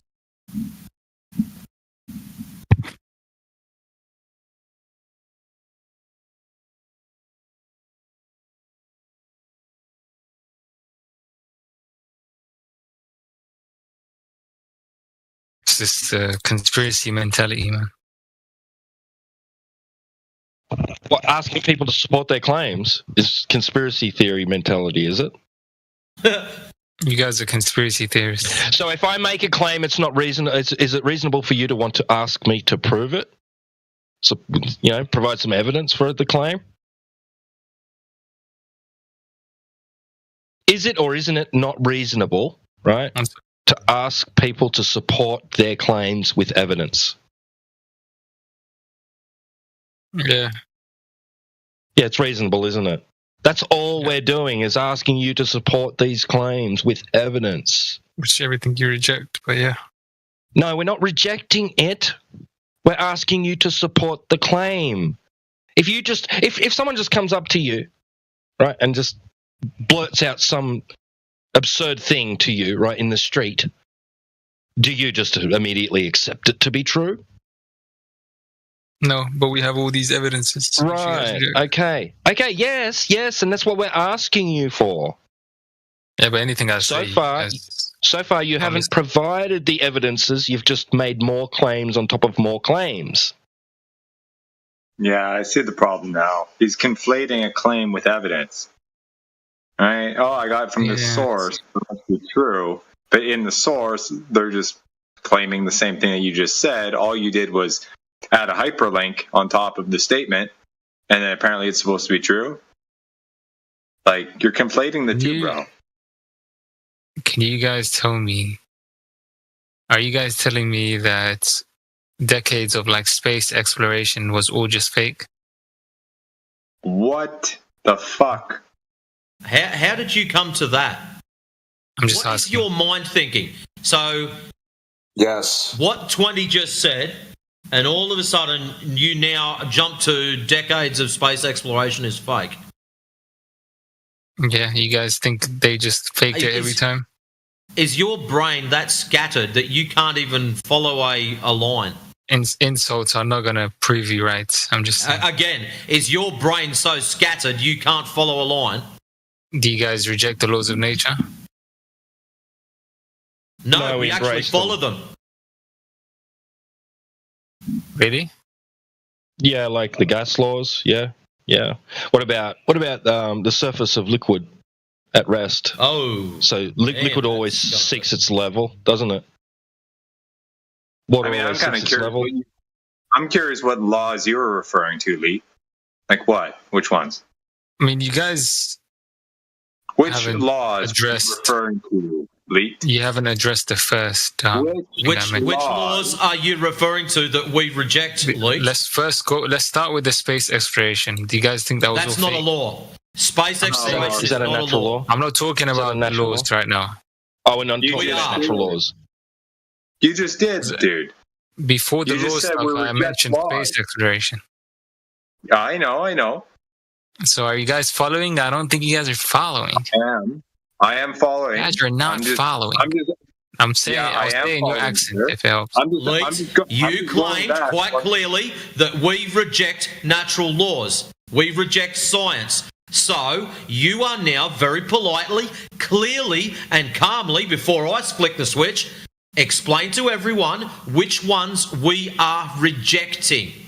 Are you picking and choosing of everything I'm saying? I'm not picking and choosing. You are. You're picking and choosing not to follow up on your fucking claims. Now stop being a slimy little piss stain and answer the question. You made a claim. Now back it. No, you're going to start by telling us which natural laws we reject. Now, which one is it? And space exploration. Once again, you can always say, I don't know. So you're exposing yourself as, It's not about not knowing or knowing it. This is about, presenting sources and everything. This is not about like... Excellent. I agree with you. Fuck it. I agree with you 100%. This is you guys don't want to do. You guys don't want to learn. This is about Leet providing the sources to back up his claims. Fuck me dead. I agree with you 100%.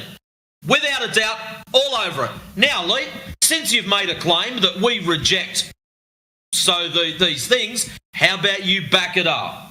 Just like you said. 1 second, I'm going to send you the proof of Space. You want proof of space? No, I want you to back your claim of So what natural laws we. You're scared to see this proof. You don't want You're to see probably just going to send us a cartoon photo, like normal. Oh my god! And then you're going to fuck off like normal. That's what you did the other day. You dropped a CGI ball on us and then scattered. Yeah, Leet, I'll tell you this, dude. I'm willing to entertain your next shtick, but it would be a good idea to roll back one at a time, right? So you said one thing, we talked about some stuff. You said another thing, talked about some stuff. You said another thing. Now we're here. So I think it would be a good idea to tackle this one thing you just said. Are you guys deleting the guy's image in the chat? What are you guys So let's talk about this one thing, right, that you just said. Then we'll go back and talk about the other thing, because supposedly you would have said them in succession for a reason, right? Probably because the latter ones it would have been used to back up the former ones, right? So they're obviously listed in importance, right? So let's talk about this last one, about the laws that we're rejecting, and then that will be used to talk about the other things supposedly, right? So why not do that, and then we can go to this other thing that you're saying that you're talking about. Okay, so let's start with the laws, right? Can I just know why? Can I just know one thing? No, you can leave.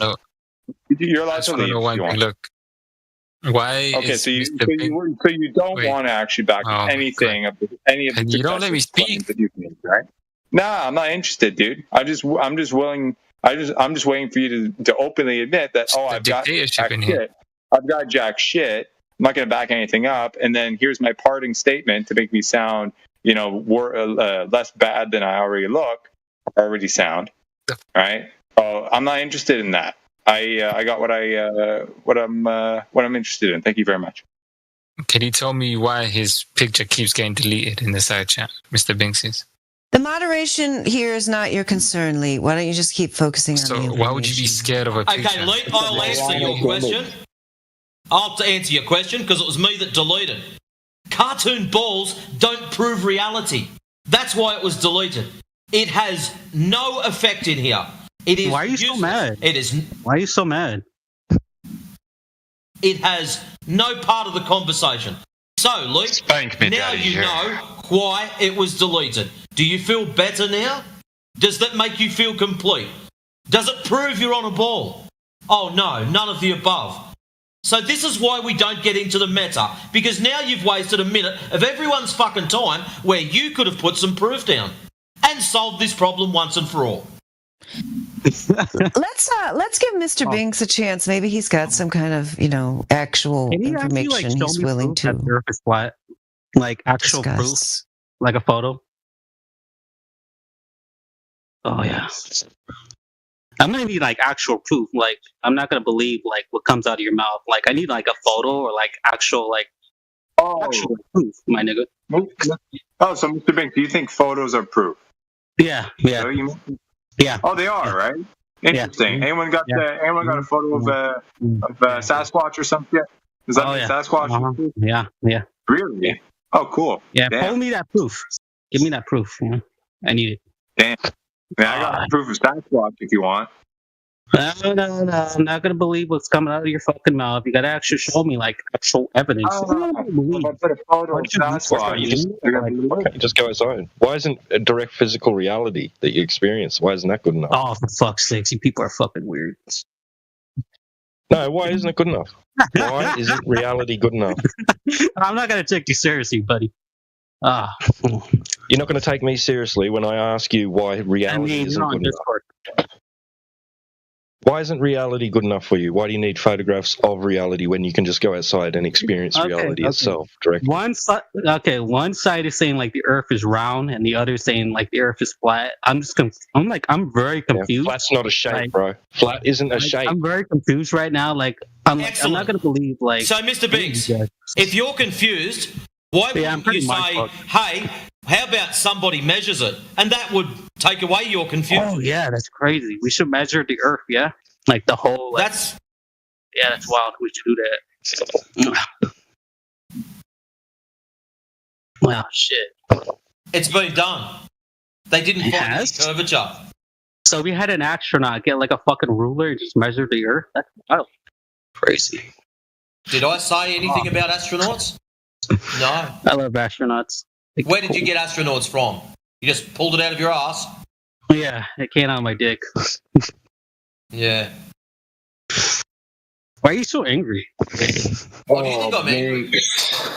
You're screaming at me. I don't like it. Banksy, relax. actually, I'm You're not- in love I'm with not outer understanding space. We get it, decimal dude. If it's too much for you to talk about, then just I shouldn't have said to speak up. At least space is real, unlike your dairy. But I to judge. Space is real, huh? Another when was that?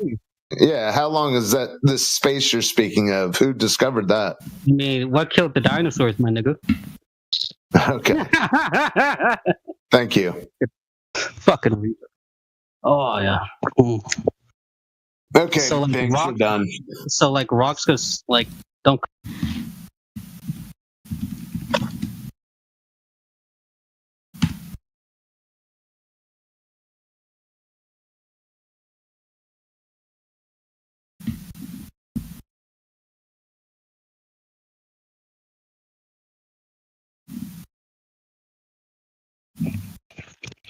What's going on with these guys? God, he made Leet sound like a genius. Is Leet still here? Yeah. That was actually kind of funny. That was actually pretty funny. But just got a compliment. That was a very backhanded compliment. But anyway, so here's the thing, right? Hey, Lee, let me ask you a question, Lee. If you are on the edge of a 10-mile wide lake, okay, and you're looking across it, how much curve do you think the globe requires across a 10-mile wide lake that would match the 3959 radius? How much curve do you think exists across a 10-mile wide lake? I don't fucking know. How would I know? Just take a guess. Well, just take a guess. Pretend you're at the beach. 1 foot, 10 foot, 100 feet. Think about times in your past when you've gone to the beach. Now, imagine a 10-mile wide lake. How much curve do you think must exist across that lake? Do you think you can see all the way across to your friend on the other side? 10 miles? Of course not. You don't think you can see all the way across? How much curve do you think must exist across that lake? Just a little bit. I don't know. Like, what's a little bit? I have no idea, bro. I don't know. How would I know this? You think I go to the fucking lake to see how much curve? This isn't a gotcha question. I'm just asking what you think. You said a little bit. What is that? Is that like a foot? 20 feet? 200 feet? Know. So if you don't know how much the Earth curves, why are you here defending it so hard? You don't know anything about it. Can you show me like a picture of the Earth being flat? That guy actually had a good point. You guys same way. Go outside. You can just go outside and see it, bro. Now answer the question about the curvature. No, answer the question about the curvature. Hey, the same way you guys doubt everything I say, I can say the same about you guys. We are listening to you. How about you listen to us in the side chat? 42 minutes past the hour. Your flat picture, as requested. Now, please listen to T-Dub. No, just follow along with Travis's line of questioning. This is about the curvature rate, which must exist. Bro, did he just leave? Did he just say that's not real and dead? Or you guys are not real? I don't know. I like how he said 10 miles was like absurdly far. There's no way, but I just popped open my weather app and it says my visibility is good for 14 right now.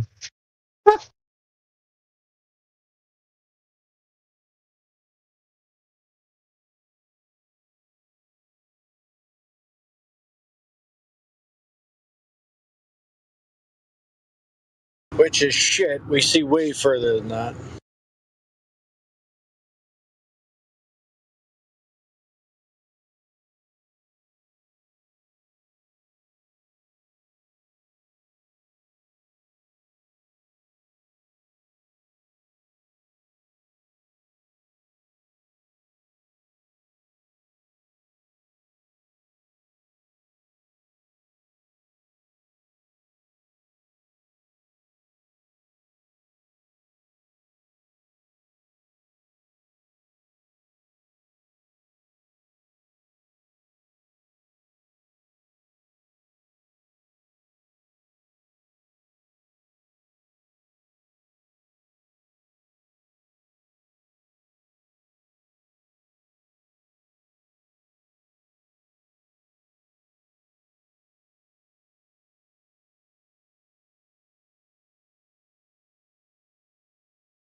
So that's it.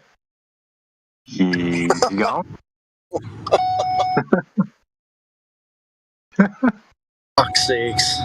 Hold on, I'm just swimming through this preponderance of evidence. I can't make it to the top. Well, that de-escalated quickly. Nothing out of the ordinary. That was quite a show you guys put on. They're your mates, they're on your team, Twonga. How come you're not helping them?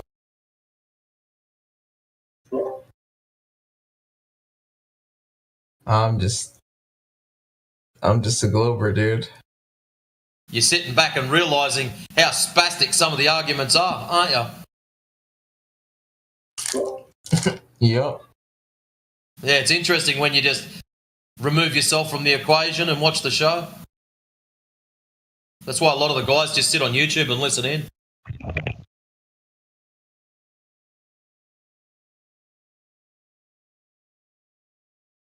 Leet's argument reduces to we're dumb and we're stupid, right? Because we don't just simply accept that the Earth is a globe because some guy said there is evidence for it.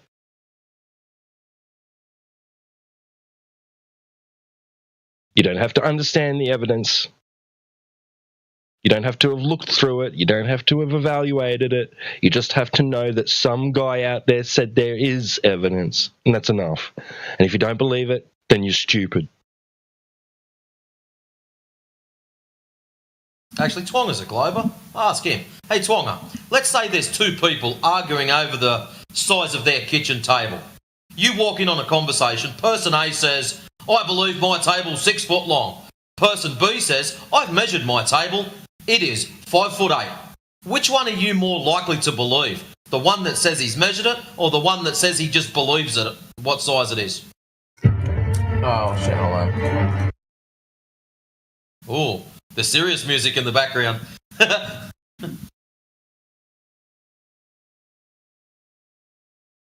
I just picture him like jumping down a water slide. It's not real. I would trust the guy for your table measurement. I would trust the guy who read the dimensions on the pamphlet of the table. That wasn't an option. All right, then the guy who measured it. Why? Why would you trust the guy that measured it over the one that just believes it's a certain size?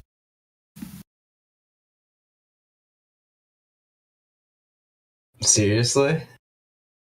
Yeah. You know why? Because what? Measurements outweigh what?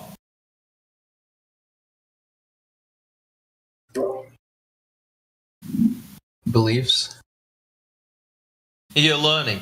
So when we tell people there's guys that have gone out and measured the Earth, why is it you Globers had, and they're your mates, so it's just that you happen to be on Team Globetard, your mates have absolute meltdowns when we tell them it's measured flat, but they're allowed to believe in all this other shit.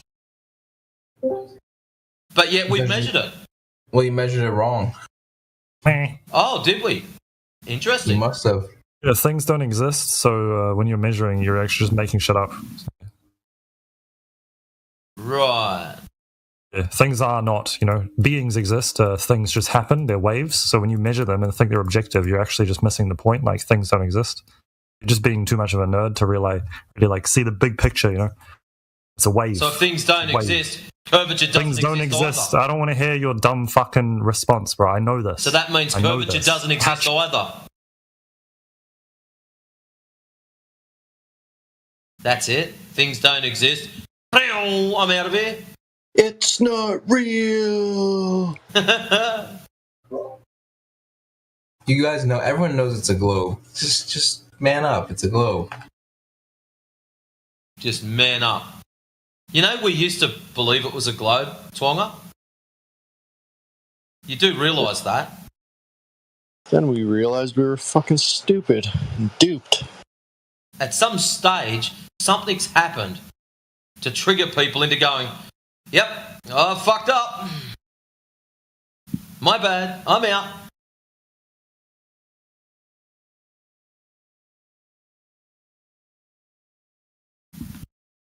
But anyways, as Yeah, you've seen so we far, actually we looked into it. You know, it's amazing that is in the Matrix. yeah. Sorry, Matt. Cutting me off, man. Nah, it's all good. Probably just a bit of lag. My end's pretty yeah, I'm down to 208. I'm pretty quick at the moment. Normally I'm about 265. Yeah, so Twonga, it's actually interesting sitting back, listening to these half-assed arguments which don't come to a conclusion, assuming they've put a decent argument forward in the first place, backing it with evidence. How many of out of the last 4 that have come through, how many have actually provided evidence that you could say, oh, here we go, this guy's actually having a decent crack at it? Not many. The average Glober you guys talk to on here are pretty average, but the ones that do really well, you end up just muting and they leave. There's none that do well. The ones that you consider do well are what we call sophists. They practice the art of sophistry. That's it. They're debate bros. All they use is debate tactics, talking over people, trying to talk people down, just useless shit. And 90% of them don't even actually have an argument. They're just here for the art of debating. That's it. They're the ones that you believe are good. Yeah. I used to think that about you guys, that you were just here for the debate, but a lot of you actually believe it's flat Earth, which is insane. We know it's flat. It's not a belief, true. mate. Insane, it's measured flat. It's actually measured that way. That's the problem. If it wasn't measured flat, I probably wouldn't give a rat's ass. I'd probably be off doing other things. Drinking beers, watching footy or cricket or whatever sport happens to be on at the time. But it's actually measured as flat, measured with no curvature. How certain are you of that? How certain am I of it? Yeah. I'd go a 99.99999%. No way. Guaranteed that it's measured as flat. Oh, Matrix, you're 99%er, man. I was waiting for it. Get the fuck out of here. God, yeah, fucking grab his bike car. We got one. Come on, through the door. Oh, yes, I knew there'd be one. I'll be back. I couldn't help myself. I've been so waiting for someone to ask me a percentage. You all know that 62.7% of percentages are made up. Hey, it's what we experience. We know it to be true. Oh, man. That has taken me forever to get that out. Holy shit. Oh, no, I'm 100% certainty that our known world is, flat station. It's measured flat, yeah. Whether you get out to the furthest fucking edges and, it does a 90 degrees and starts going down, there's another face to it.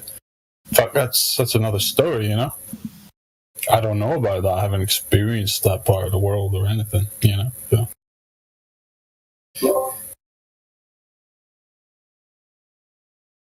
Oh, but there's got to be an edge. Where's the edge? If it's flat, there has to be an edge.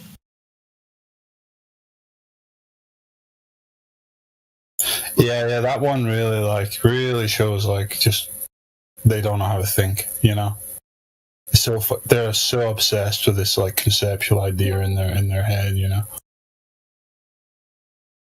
It's actually really common. As soon as you say it's flat, oh, well, where's the edge? There has to be an edge. It's like, wow. It'd be a different story if we said it was a square or it was a triangle or it was a circle. If we nominated a shape, then I'd say, yeah, where's the edge question following it would be a fair thing to follow up with. But it's... a legitimate answer to their question is somewhere, because that's what their globe priests give them. Well, where's the edge of their known universe? Well, it's somewhere. So we could just say, it's somewhere. But it's not relevant. Just like your edge of the universe is not relevant. Yeah, not being able to provide, the details of a location of an extent, a boundary, does not negate the measurements of the Earth being flat. Yeah, but we know they want the follow-up of, if there is such a thing, then someone must have found it, and fucking fallen over it, tripped over maybe it. they did. Maybe they did. Maybe they didn't. Maybe they went looking for it and didn't find it. Who knows? Yeah, but this is why I think they really lack in the understanding of kind of like human behavior. In that, the whole human fucking race is pretty much content in their little fenced areas. Nobody's looking for this shit. And of the very brave, like outlandish few that have come through history that maybe have, we'd never know about it, you know what I mean?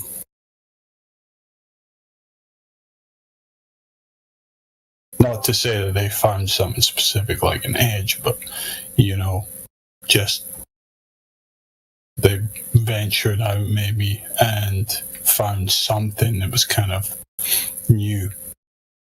Yeah. Or strange, it's a good word. I mean, well, like our ability to travel is extremely controlled and dictated to. I mean, yeah, we I can barely get out of my own state without somebody asking questions. You know what I mean? Yeah, but that kind of gets forgotten about when they talk about all this. They don't even kind of recognize how they exist in their very own lives. That is the indoctrination of the Western world, at least, but pretty much the whole world, is that every citizen kind of exists with this state of freedom in their mind, but not in their physical reality. Yeah, and people. I mean, I remember first realizing, that most of the people around me, they actually like things the way they are, right? I mean, that this kind of state of captivity, people, that's why they come in here and defend using the Stockholm syndrome. Yeah. Oh, look at that. Did you hear that? We said that at the same time. Yeah, they are going to defend their captors despite not having any evidence to back up their claim, because they like being treated like a slave child. They enjoy it. Exactly. Makes them feel comfortable. You have to ask permission for everything. It's like, I'm not sending my child to school. Oh, what are you doing? It's none of your business. No, I'm sorry, sir. We have to know. How is your child going to be educated? Well, it's none of your damn. Yes, it is our damn business. And if you don't answer us, and if you don't give us, a satisfactory answer, we're going to call Child Protective Services, and we're going to evaluate the whole situation of your family life, and see if you're even competent enough to raise children. It's like, what? Yeah. All these incompetent morons in every government department, they have their say on whether you're competent to raise a human being, It's like, you guys fuck up the basic of budgeting, the basics of, not going over budget. Can't even fucking manage finances. You're going to talk about raising humans. Yeah, I'm very grateful. I don't homeschool anymore, but I did it for about 10 years. And in Michigan, I'm really grateful that we don't have a lot of government interference. And the things that the homeschooling families are doing here are amazing. Like, we used to go to this one homeschool group that met in this church, and it was a co-op, which, a lot of times the homeschool co-ops are just like parents teach whatever subject they are qualified in. But in this, You used to be a teacher, right? I still am, yeah. Oh, you still are, yeah. Okay. Yeah. Sorry, yeah, I just want to make sure. Yeah. Oh, no, that's okay. Yeah, I mean, in this particular one, they hired literal, a lot of them were certified teachers or professors and so on to teach the different, especially the high school subjects, and like I have never seen, I mean, I've been in a lot of schools, yeah, like you said, I am a teacher. I've been a teacher for over 20 years, like, and before that a student. Like, I've been in a lot of schools, but the best run school I was ever in by far was the one organized by the parents, and they had a board and they hired the teachers, they interviewed them. I actually interviewed 2 teachers there. I was going to do it, but I just couldn't afford it because they can't pay enough. You know what I mean? I had to take a regular teaching job. But the point is, it was like incredibly well run, organized, disciplined. You go walk down the hall, there'd be a biology class there. All the kids are just like listening, taking notes. Like, it's almost like, I don't know, like I don't want to call it utopian because I know there can't really be a utopia on Earth, but it is possible even in this day and age. This was just like a few years ago I'm talking about, like, for children, if their parents want them to be raised properly and to be educated properly in a reasonable fashion, for them to do it, yeah, with no interference from the state. And I observed it happening, and it was amazing. Yeah, I mean, homeschooling like that is basically it just harkens back to how it was, a couple hundred years ago, probably, where it's like kids were just educated by the elders in the local community, Yeah, like pioneer times, you think about, yeah, like in the, the western frontier of the United States. Yeah, they all just happened to be in that area, so they'd get together and they'd hire a teacher, to teach their kids the basics, and they go in there and they wouldn't necessarily, they didn't have as many hours there because it wasn't really necessary. I mean, most of the time people are, like this particular one I'm talking about, we met once a week, and the rest of the time they're being supervised by their parents and doing their homework. Like, the amount of time children spend in school, of course, a lot of it's wasted with, the drug deals in the bathroom, the sex in the van in the school parking lot, like the actual time for education is very limited. The pep rallies, the person, sitting there having a meltdown on the ground while everyone else has to wait for their tantrum to be over. So, yeah.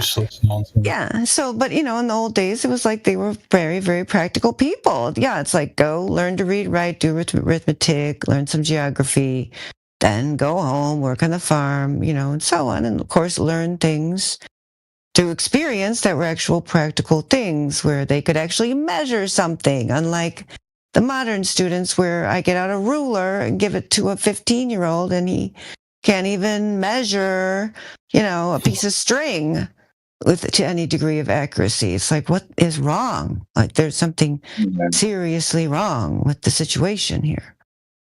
Yeah, I mean, if I may, just getting a passing thought, around where I am, I wouldn't be able to speak to the entire education system at large when it comes to homeschooling, but I do know a few neighbors who had their kid in homeschooling for a period of time, and I'm acquainted with them, right? And the kid would tell me, literally, that part of their curriculum was to go into the forest, and he called it forest school. All they're doing, going around, picking up little frogs or some shit, studying nature and shit. Like, that's pretty fucking cool, man. Part of their curriculum. He's 8 years old. For sure, yeah. Forest school's a cool thing. Just cultivates curiosity and wonder regarding the natural world, that's what it's about. Yeah, couple that with everything else. I mean, I don't know if you can beat that, man. Actually getting out, part of their physical activity. Like, I think that's great.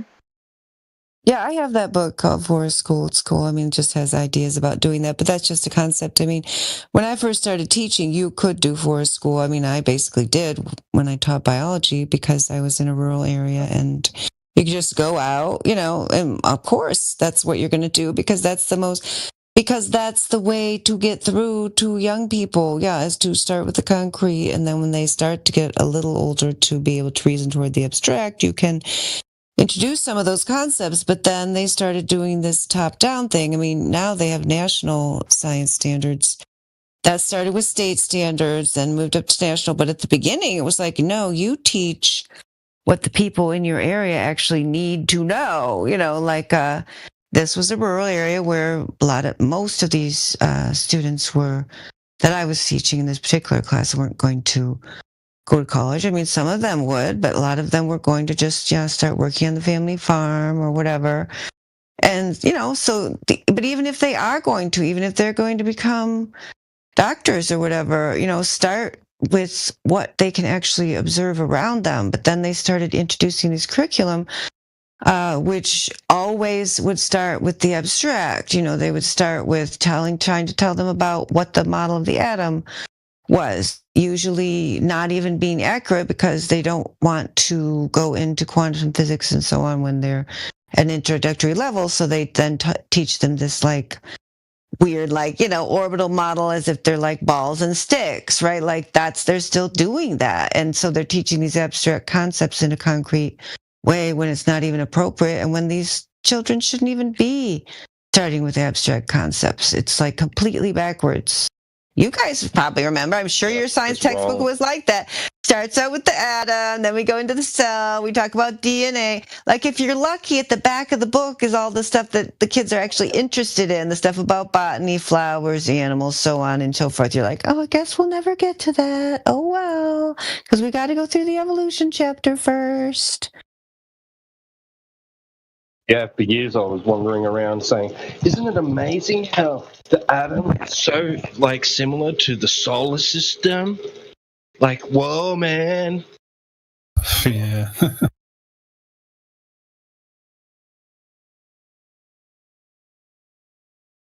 But that's their overarching theory of homogeny, across the entire universe. Yeah. I remember back in high school, I had a chemistry and physics class in grade 11 there, and I did very well in it. But I remember explicitly thinking to myself after, upon approaching graduation, I'm like, oh, what do I want to do? This, that, the other thing. I spoke to the chemistry teacher at the time. It's like, man, I did very well, whatever, da, da, da. And the teacher told me, he's like, look, if you want, you can go into this, but might I suggest to you, keep in mind that you're basically going to have to forget everything I told you or that we taught you. And my heart sunk. I'm like, wait, my stomach sunk. Oh, what the fuck? What? I did so well. I understood everything. And I figured you'd be building on this thing, and in a way it kind of is, but not demolishing everything and starting from scratch, just so happened to be on the same plot of land, you scaffold up from what you built before, you don't just restart. And that was very disappointing. It was very demotivating. You know what I mean? Because we started with the Bohr model, balls and sticks and shit and all that stuff. Of course there were other things like, the gas laws and stuff, something stuck, but the core chemistry, model and everything, it was uprooted. It's like, oh, well, I was like, Jesus, fuck that.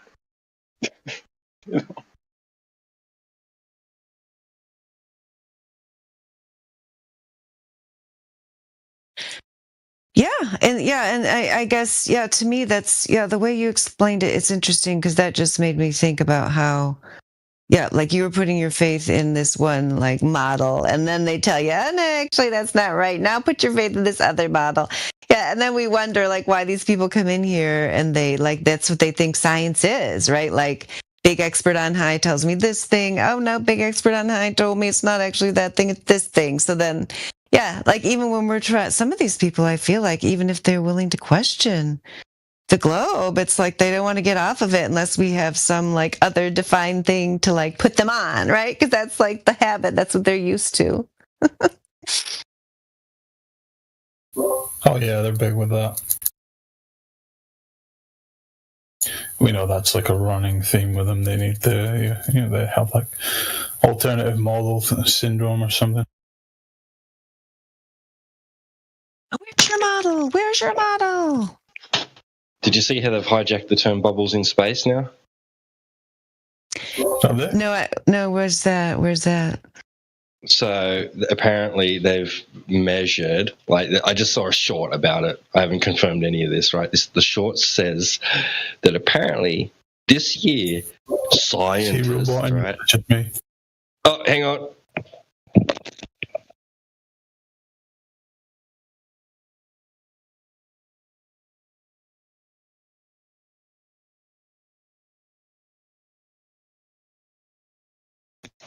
How's that? You're good. You're good. Yeah. So yeah, apparently scientists, right, so-called, have measured, right, or discovered these electromagnetic bubbles in space. They collect photons, or they trap photons and ions, or something like that. Yeah, it's this new discovery. I don't know if it's true or not, but this is what this YouTube short was trying to say. And then it ended the short, like it ended it with using the term bubbles in space, and I was just like, you got to be kidding me. So they're going to hijack that now and say that there is bubbles in space, these electromagnetic bubbles. Yeah. Yeah, I like noticing all these little ways that they turn our kind of talking points against us, you know? Yeah. Yeah, so, you know... They kind of clown on the major population with them as well at the same time, you know? So they take what we were saying, but they troll their believers with it. Yeah, so now when a flat earther says to somebody, "Oh, yeah, haven't you seen the bubbles in space?" and they'll be like, "Yeah, man, I heard about that. Like, yeah, planets create them, and then they float around in space and trap photons from the sun." You're like, "Oh shit."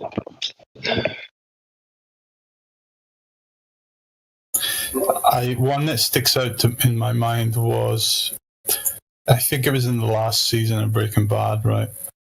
And they had Walter and Saul in the same scene, and Saul asked him what he would do with a time machine, and Walter was like, "I'm not entertaining that question." And he was like, "Why?" And he was like, "Oh, because it's stupid. That violates the second law of thermodynamics, you know." And this was kind of around the time we were well, you know, it's still the main argument from us, but you know, this is when maybe like 2018, 2019 or something. But it was just funny to see that kind of enter, kind of, you know, because people as well, I think like Breaking Bad did a number on this generation with fucking, you know, them thinking they understand science because they watch this show, you know.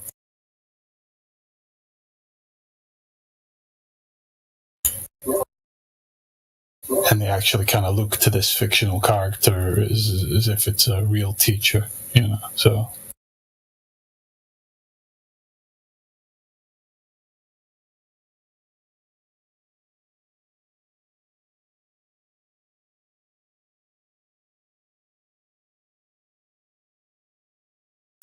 and then there was a scene, if you've seen Top Gun 2, at the very end, where he goes in the, I forget what plane it is now, but, you know, one of the,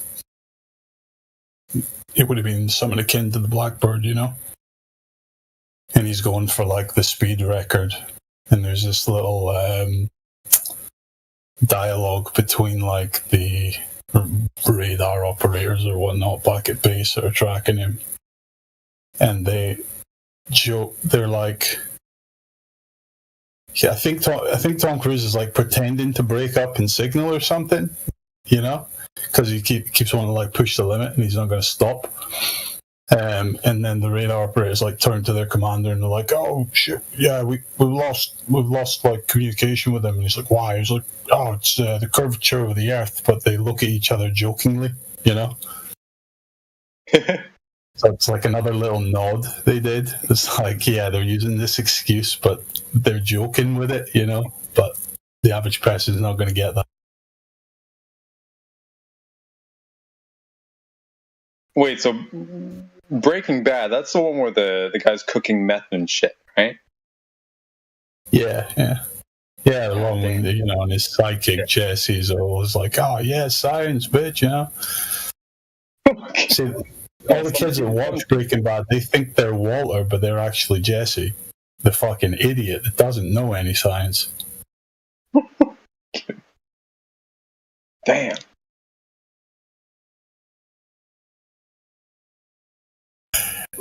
So,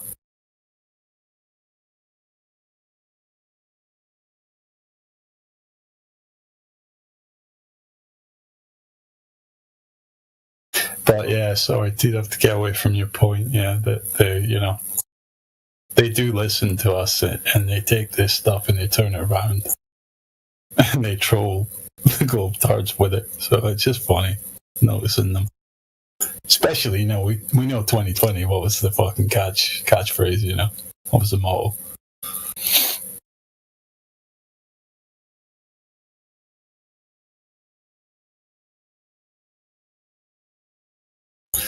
Flattening the curve, if anybody needs reminded.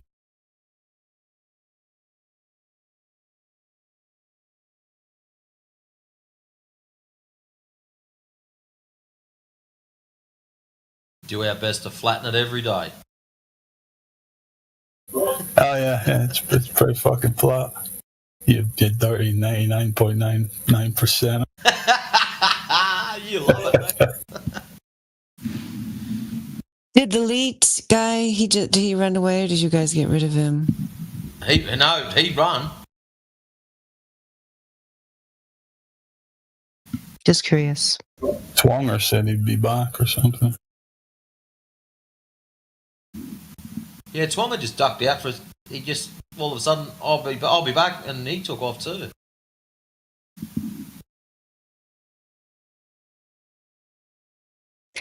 Yeah, because the brick walls lead.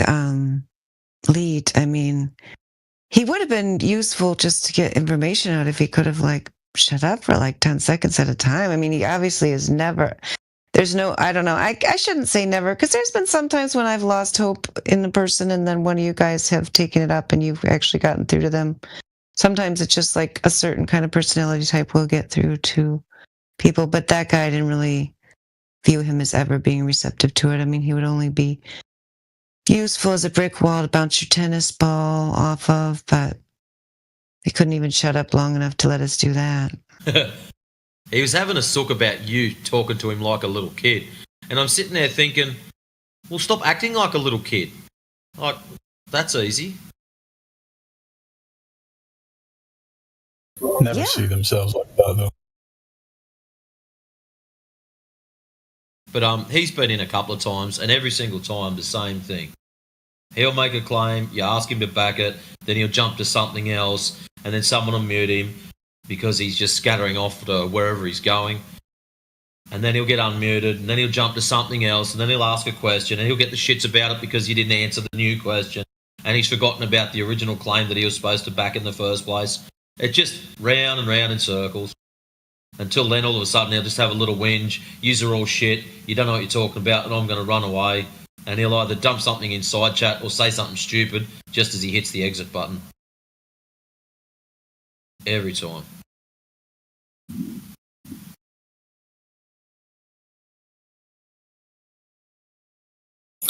I don't find that there's much middle ground with Globers, You've just got the extremes, which is, the normal we deal with day to day.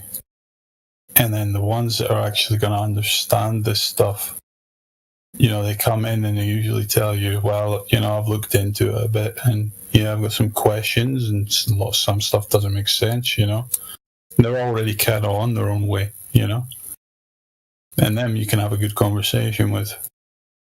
There was one a couple of 2 weeks ago. I can't remember his name. He popped in and he just straight up, I've got no friggin' idea what this is about. I'm here to find out. And but yeah, you fucking find out, mate. Fucking hell, mate. Yeah, see, this guy would be one of the spastics, so. Yeah.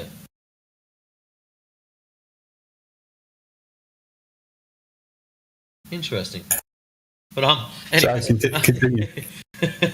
Yeah, this young chap was just straight up honest about it. He said, basically, I know absolutely nothing.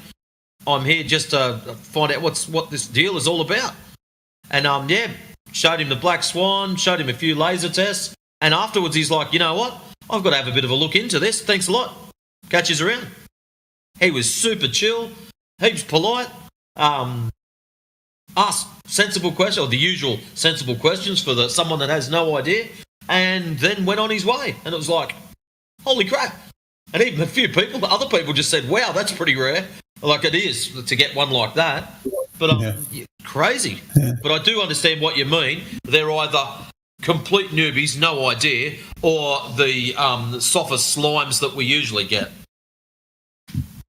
Well, you get you get the extremes, and you get the people that take their own initiative, and then you do get these genuine newbies from time to time, they don't know where to look, they don't know where to find any genuine information, because it must be impossible if you really don't know where to look at this point in the internet's kind of evolution of fucking censorship. You're fucked, so you need to find a place like this.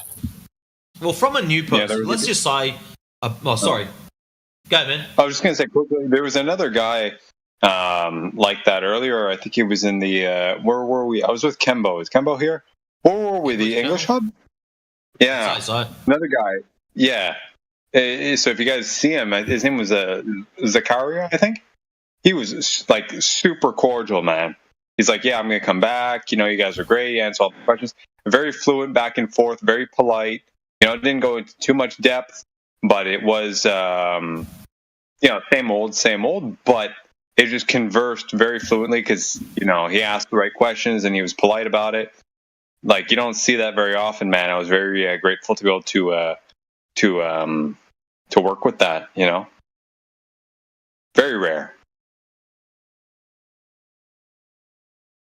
To the point where it's sometimes off-putting because you're not expecting it. Yeah. Like, where's the snap? Like, wait for it. Even told him, wait for it. Yeah. That's what you need, that meme. Yeah. What is it? With old mate painted up with the blue and white. Hold. Yeah. I mean, he was kind of alluding to that in the same way because he said something about he had come in the room before and, all he hears is like yelling and all that. And I told him, like, dude, the way you're conversing now, no one's going to yell at you. And even if somebody does, don't take it personally because, everyone's on thin ice because there's so much antagonism that come in. People, come in here and just start throwing shit, even if they start out cordial, so it's not personal. Like, you're doing fine, But, so he was anticipating the same thing, right? But, I think we're all jaded to that point where we anticipate it, Yeah. Some complete 180, no matter how well they've been behaving. Yeah. It's a bit of a shame. You have to kind of expect it as well, because even genuine folks that come in, this is it's life shattering, it's shattering your entire identity, unless you've already lived your life with a kind of fluid kind of idea about the world, you're very open, very relaxed to where it goes with the information you find. It takes a soul, so you can expect them to like fall into cog this and then start acting really bad once it starts to click, Naturally, of course, yeah.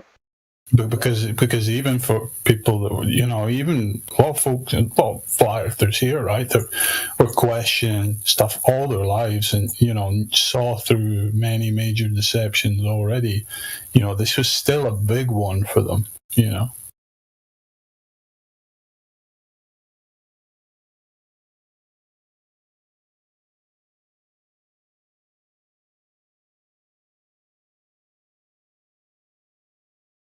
Yeah, the biggest thing, man, it's the existential question, right? The meaning of, like if we're on a ball, there's an argument that can go both ways. Oh, it was just, a natural occurrence, random, Big Bang, some energy blew up and some shit, no intention behind it, and everything just kind of came out of that.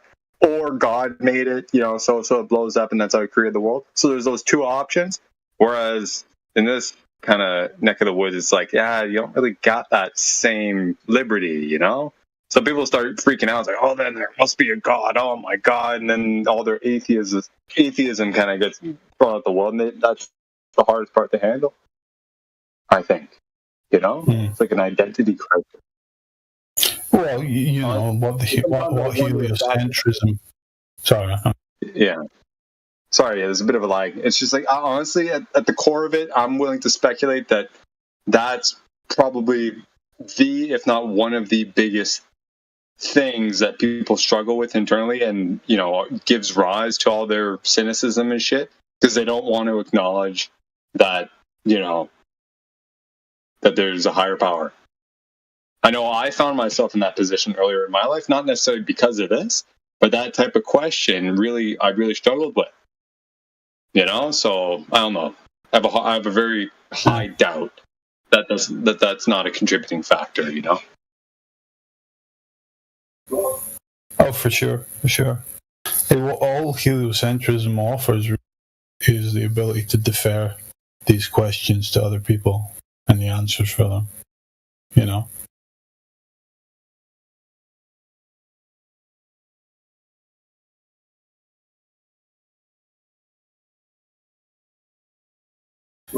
Because average Western heliocentrist doesn't like responsibility, especially not moral responsibility.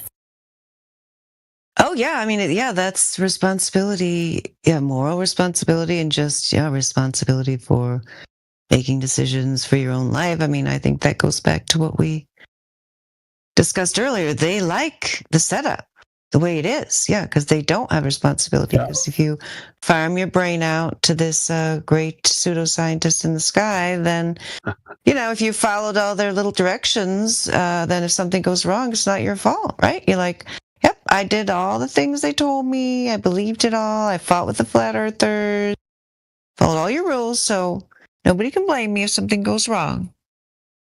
Just following orders. Yeah. The funny thing about it is that you can tell these people, with all their zealotrous faith in their high priests,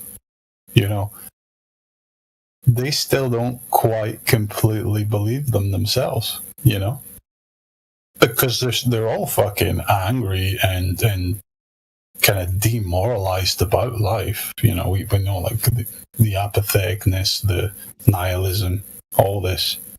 So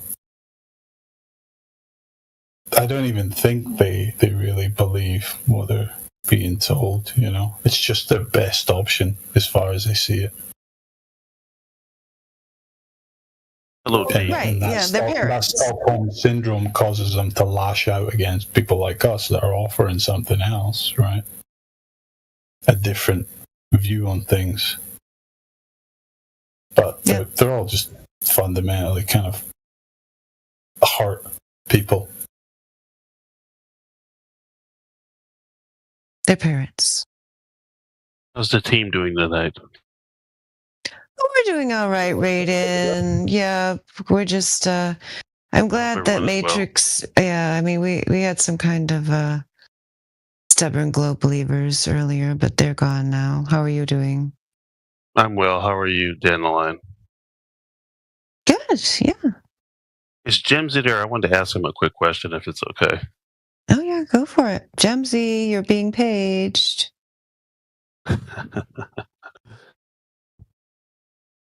Oh, do they still make those? He might be in the middle of a game or something. I see his Xbox up. Yeah, he spoke earlier, but I don't know what he's doing now. All right, maybe later. Are you still there, Matrix? Sorry, Raiden. You saying something? Yeah, I'm still here.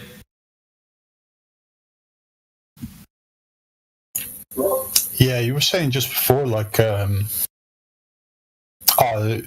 the genuine guy coming in and kind of asking the usual questions and that.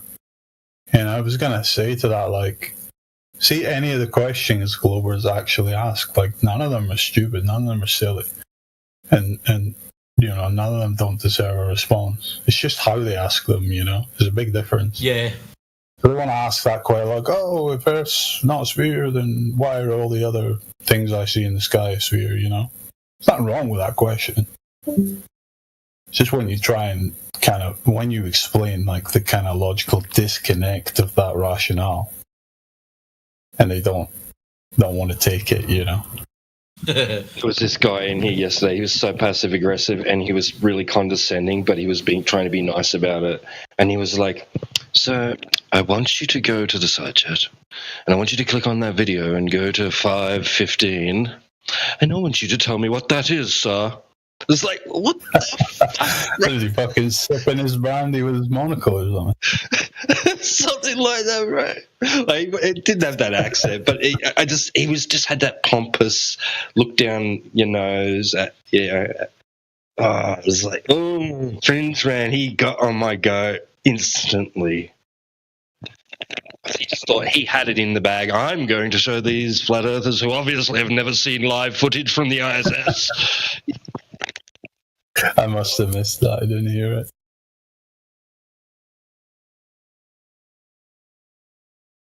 Yeah, that does get to me when they come in here and post fucking basic YouTube videos. Right. And then continued on to tell us, like, he'd say things like, so if there's an ice wall, as you believe, then, right, whoa, hang on, bro. And then he'd be like, so since flat earthers think this and think that, and we're like, hang on a second, bro, why are you telling us what we believe? We haven't said any of that.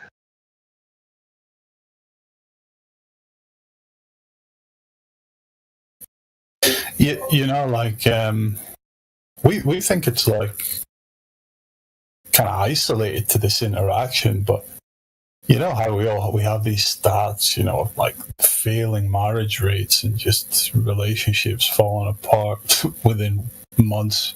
It's like people cannot hold together any kind of long-term interaction, you know, and it's because same way they're being like conceited know-it-alls in here, is like they take that out into every other interaction, I'm sure, you know, and just blow everything up with it.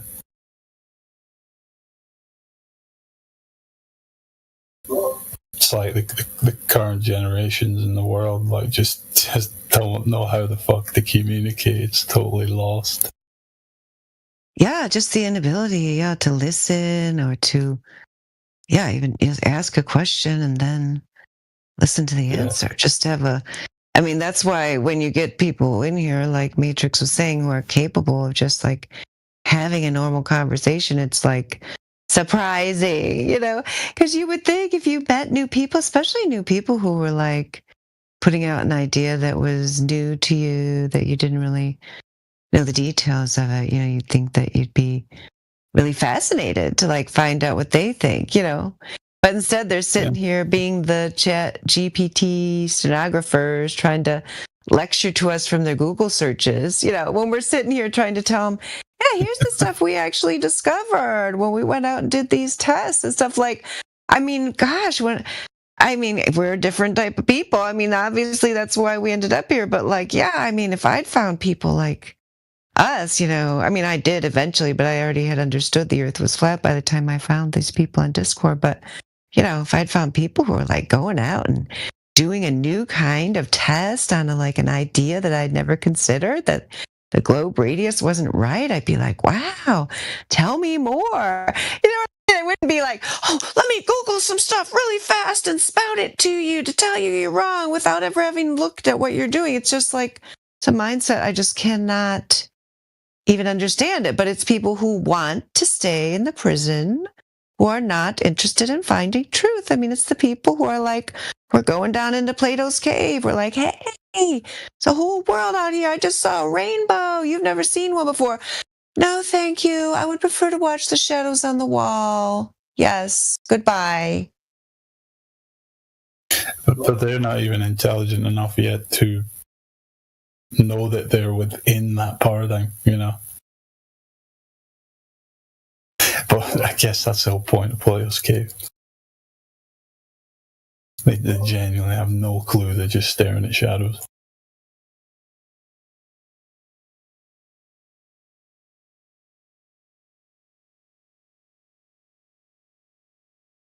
Yeah, I mean, what can you really say about it? I mean, I try to think, would I be able to have like a decent conversation with my own self, like right back at the beginning of my kind of journey down the rabbit hole of truth, you know? It's like from where I am now, from where I came from to where I am now, it's like it's a big, long journey, you know? And we're talking to these people that are Not even on day one of it, you know, because they haven't committed to it. It's not like a passion within them. It's not a drive. They're just coming in here for a laugh, you know. I guess the good ones that Matrix was talking about, you know, the people that are actually, you know, they're on it.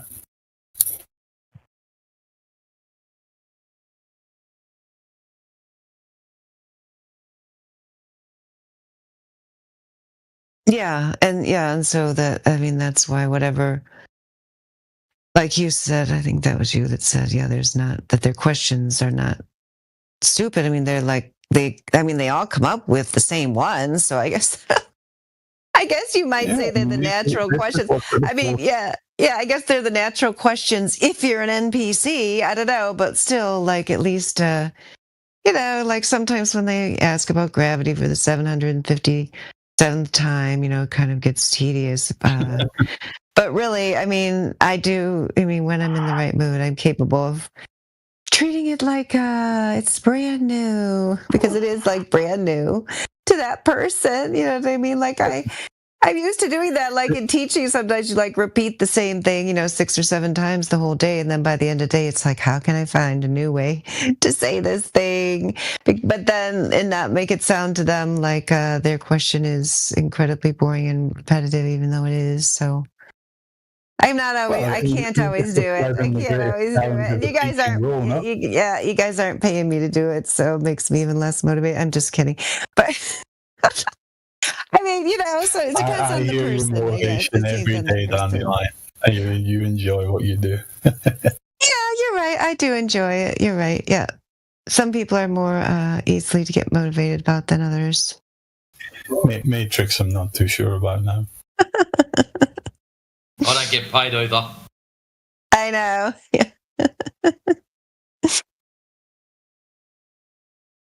But it's worth it, because if you sift through all these, all this, then occasionally you find someone, who's willing to have a serious conversation. So it is worth it.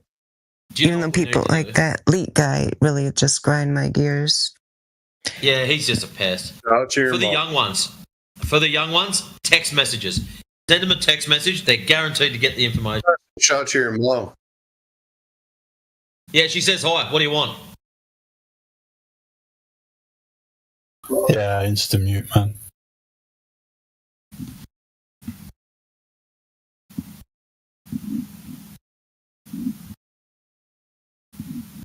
Yeah, if you flick those young ones a text message, the information will get through to them. Don't know what. Yeah, but you gotta use some fucking alien language when you text it, you know. Light speak, yeah. Fucking skibbity boobop or some shit, you know, level. Level. You gotta change it up, you know. Can't write basic English.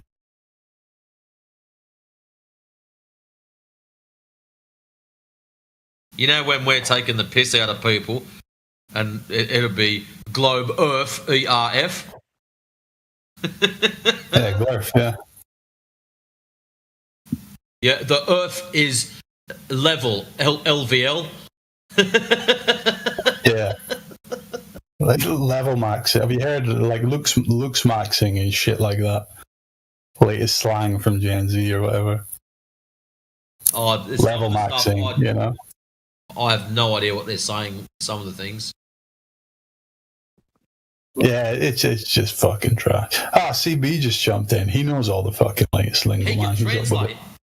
What's good, Chad? Are we live? Creation Bear, yes. Live. All right, we're live.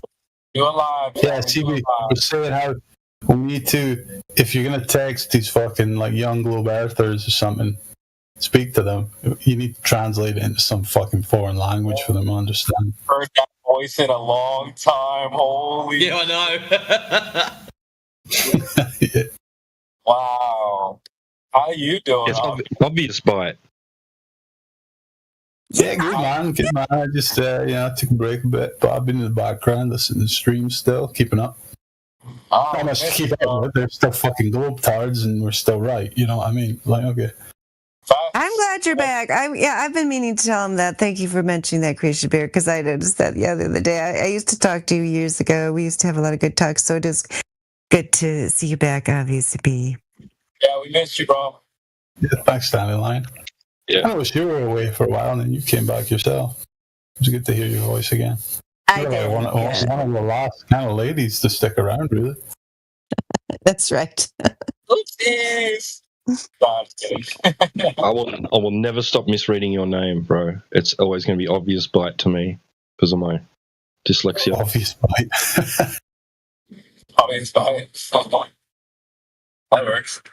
Wait, so there's like a Gen Z globe chart I need to connect with? I got you.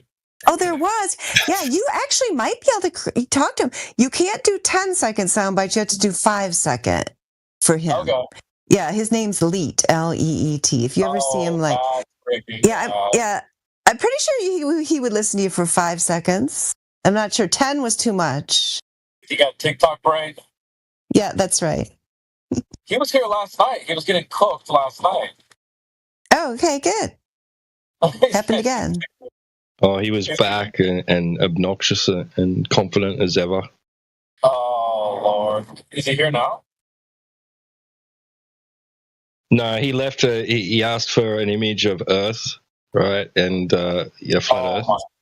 Matrix posted a high altitude shot and said, "There you go." And he just said, "Oh, you guys aren't real," and left. Bro. You know what I would have said? Give me a picture of the universe.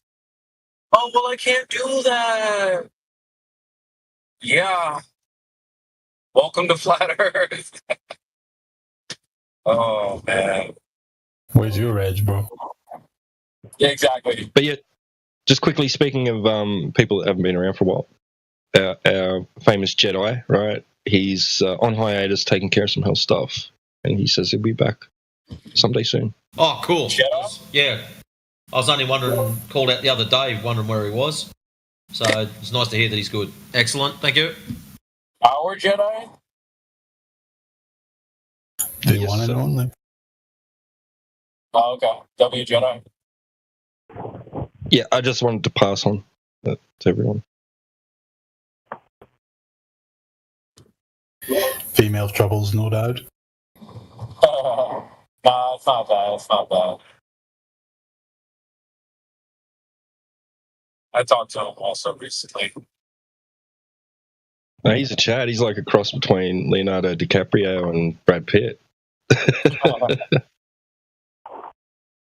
Oh wait, no, that's Heretic. Hang on, I might be confusing. That's Heretic. Heretic Chad too? Damn. Wait, y'all not seen what he looks like, have you? How do you know? Who are my sources? What? I want to see. Wait, pause. Heretic, he's shown his face? Nah, but that's what he says. Like, that's what he tells us. He reckons he's a young Brad. He reckons he's a young Brad Pitt knockoff. And that's why he doesn't show his face. I mean, Chinese knockoff, bro. He did say that.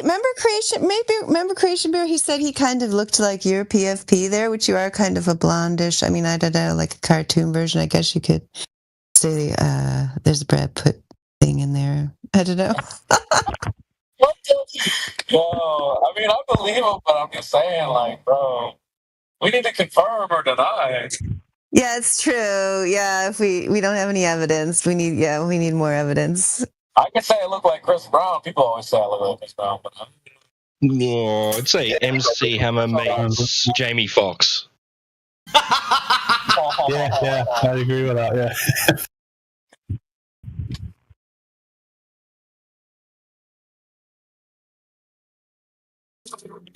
So, but you got to be rounding yourself up some happy pants, bro. I was like, hey, anybody can be like, yeah, I look like, fucking Chad. It's all right. That's pretty good. Chris Brown / Jamie Foxx, man. He's gonna say like Kevin Hart some shit, you I went know? out with I went out with a couple of my brother's homies, and they kept calling me CB. They're like, "Yo, CB for Chris Brown." They're like, "You Chris Brown motherfucker, CB." I'm like, oh, they have no idea my name is actually CB. That's funny. It's like, yeah, you just sitting there thinking like, oh, you motherfuckers getting too close to my second life, man. Yeah, exactly. Like, out of the You know, irony. fucking internet stalking. Anyway, no globe charts tonight, boys. Been and gone for now. Lee eat himself out of here. Well, Raiden's here. Poor Raiden. You guys are like pretending he doesn't even exist anymore. What's their name? Raiden. You must have talked to Raiden before. He's just a squatter at this point. He says in the side chat, the fantastic idea of a flat Earth almost tastes as good as a petite filet topped with white truffle butter sauce. What? Are you hungry? I'm just curious as to why he thinks that what he observes and experiences in reality is a fantastic idea. Yeah, I mean, that's the kind of irony of it. It's nothing fucking fantastical at all. It's really average.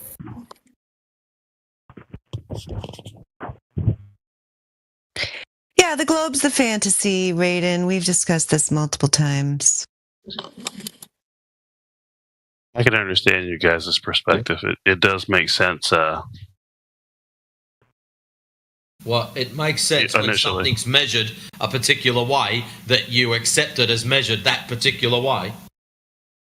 Yeah, I've heard that a lot. What do you mean by measure? You mean, did you measure like Well, 12 inches in front of you, or?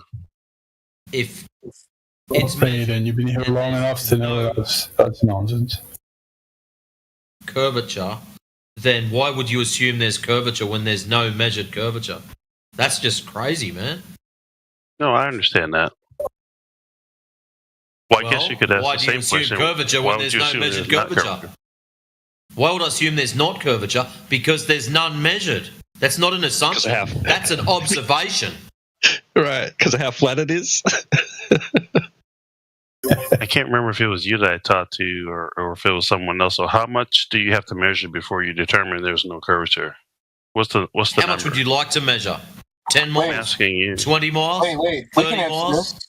We can answer this. They've already given like the claim size of the globe, so you can just measure against that claim. Simple. You can't. You don't believe the globe, so. Huh? A You better don't believe question anything though about the for globe, you, so why Raiden. would you use any information about the globe? You don't believe that's true anyway, so. No, but that's fine. That's the claim that's on the table, so we can just test for that. Like you can't bring your own globe to the table and say, "Well, my globe is infinitely bigger, so it might be just a bigger globe or whatever." No, we're gonna test against the claim on the table, and Well, that's my point is, it's a weird irony to try to test against something that you think is false. You know? No, what I but mean? it's not. Raiden, just stop fucking with the bullshit, man. If you know, fine, well, it's a positive claim made, and we need to go out and actually test for it to confirm it. It's kind of like a hostile witness as well type of bias. But if you claim you're 7 foot tall and then I go and measure you and you're 5'5", well, I didn't believe you were 7 foot to begin with, but it doesn't mean you're not 5'5" when I measured you. Forgot to measure the cock. Well, that's a little bit of a false dichotomy, because if you It's not an measure me, exact you would analogy, see me. to be Right? fair. It's not an exact analogy, but it's just like, Raiden, a better you question. didn't believe I was 7 foot, so then it doesn't matter what we believe. It's what the reality part is. Right. I mean, I understand what you're saying. Sure. Is that Jimsy talking? I'm not in front of my screen. No, it's not. Okay. But also, you can't bring your own ball, BYOB. You can't bring your own globe that's like a different size than what's claimed. Of course, we can use the claim on the table to test whether we believe it or not. We're supposed to believe that. Well, you don't. Though, so why use it? If you don't believe it in the first place, why reference it? If we Because don't that's the believe claim. the ball, We're being made fun of for not believing it. Flat earthers are called dumb for not believing that claim. So that's the claim we're going to test to see whether it's true or not.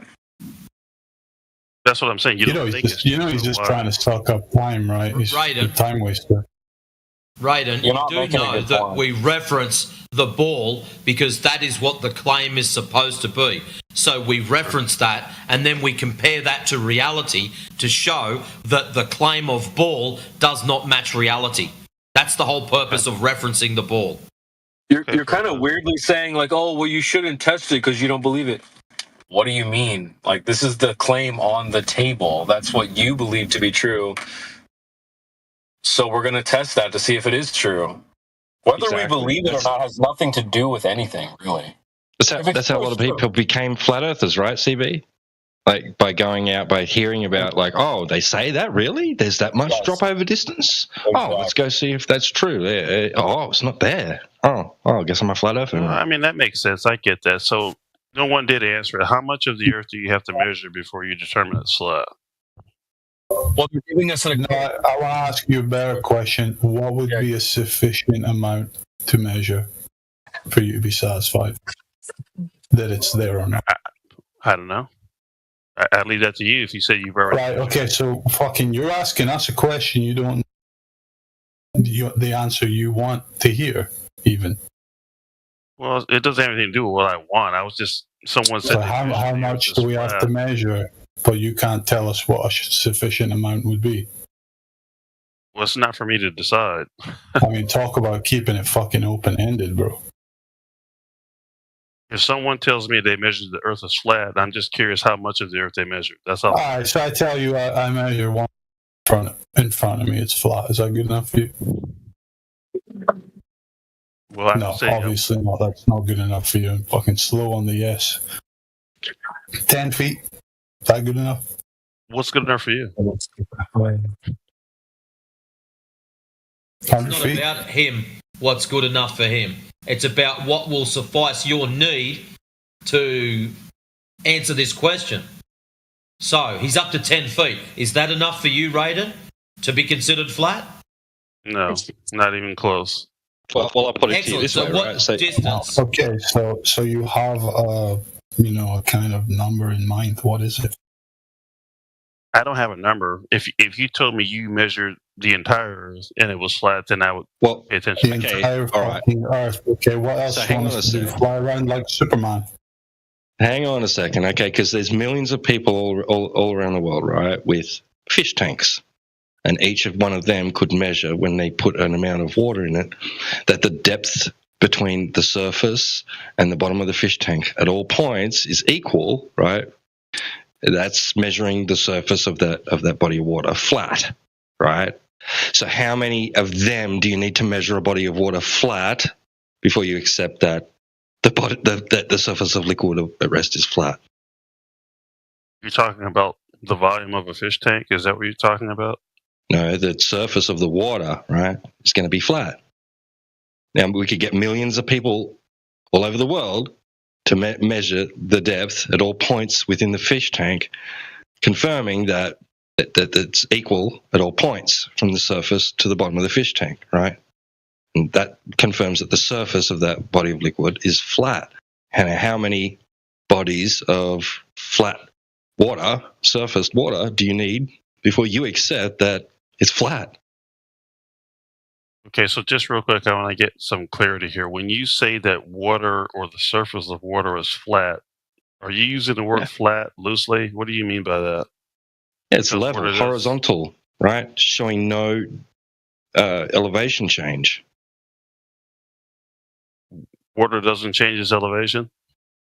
No, when a body of liquid is at rest, like in a fish tank, its surface will be level, horizontal. Horizontal to what? Just horizontal, equal with parallel with the plane of the horizon. So water seeks, you guys' model is seeks to find this Water level, at right? rest. Our guys' model. Really, you are a fucking trip. It's just that how like they teach this in hydrostatics in textbooks, in physics, right? That the surface of liquid at rest right, is horizontal.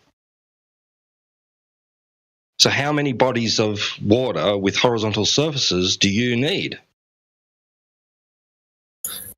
But that's not always the case, because you can have, well, water doesn't, it seeks to equalize gravitational pressure. That's what it actually does. So you can have, for example, you can have water in a balloon and it's not so-called level or flat. But it when it has a freestanding surface, right? There's no external forces acting upon it. It'll just be flat. Well, I don't know of any situation where water doesn't You can't measure any curvature to it, right? You can't measure any curvature to it. So that's a lot. Like everybody with a fish tank all over the world, when there's not much happening inside the fish tank, the fish are asleep or whatever, not moving around very much, that the surface of that fish tank, the liquid in it, is flat. That's a lot of flat surfaces to have on a ball, don't you think? That's one way to look at it, but water does take many forms. Would you agree? Not a hill. Sure, under different conditions, but not a hill. It shapes as well. Not at rest. It has one certain condition. conditions. Takes the shape of its container and has a flat, level surface. Well, what about a raindrop? Oh my god. Raindrops keep falling on my head. No. We're talking about bodies of water, bro. Bodies of water. Something you can put your body in. You can't put your body in a raindrop. And also, water in small examples, you can have a meniscus, and when no one's going to argue for concave water. So we're talking about bodies of water. Okay, fine, fair enough. You're talking about like lakes and rivers and this kind of thing. Yeah, swimming pool, bathroom, like at least you can put your body in. That's good. So again, I'm just wondering if someone's going to give me a number. How much of the Earth has to be measured before it's determined? This is your issue. You're the one that needs to provide the number. So if you said to us, 10 miles is more than enough to cover this, and we'd say, we've got multiple 10-mile measurements, which one would you like? I just want to know what was done, that's all.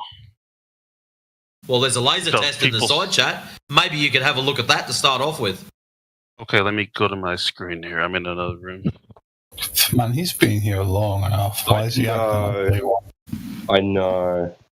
Oh, I'm new to this, so let me have a look. Let me get my glasses. Yeah, let me fucking time waste you guys for a bit longer. Well, I think that can happen now. I would present to you that there's a dichotomy in the nature of any surface. You can observe this in your current surrounding. If you're in a room right now, you'll notice everything has a circle. Can I turn my camera on? Oh, shit. Okay. All right. Well, you see this the surface right here? Mm-hmm. This is a curved surface right here. This is curving here. The floor is flat. My wallet, curving. This counter, it's flat. This surface, curving. This surface, flat, flat, curving. Right? Curving here, flat here. Like you're going to notice every surface is like this. Oh, there's more curvature. Right? But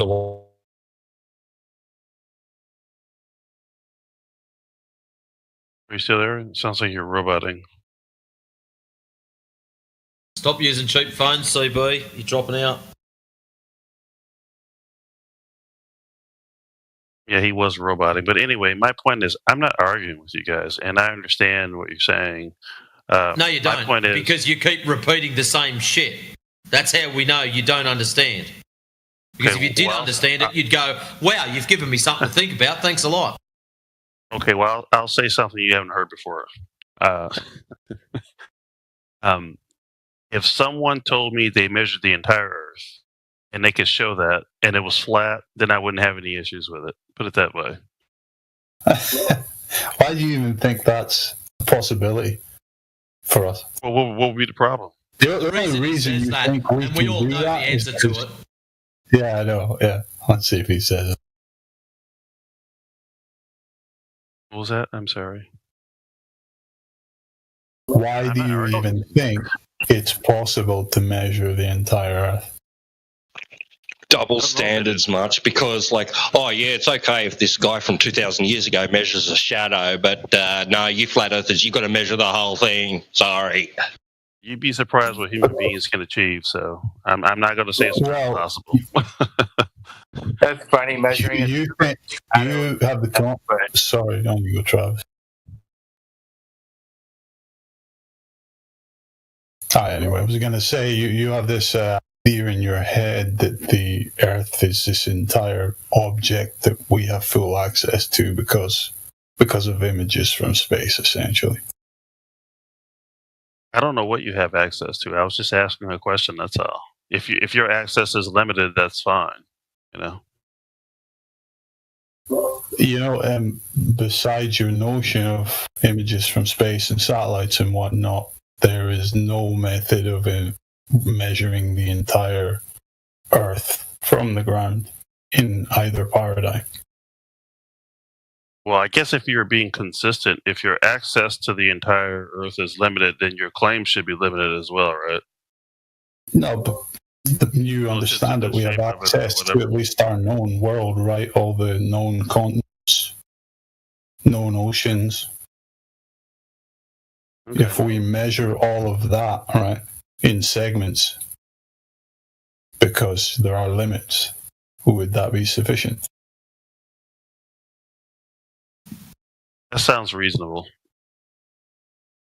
So, in your view, what would be a better statement? The Earth is flat, or I think the Earth is flat?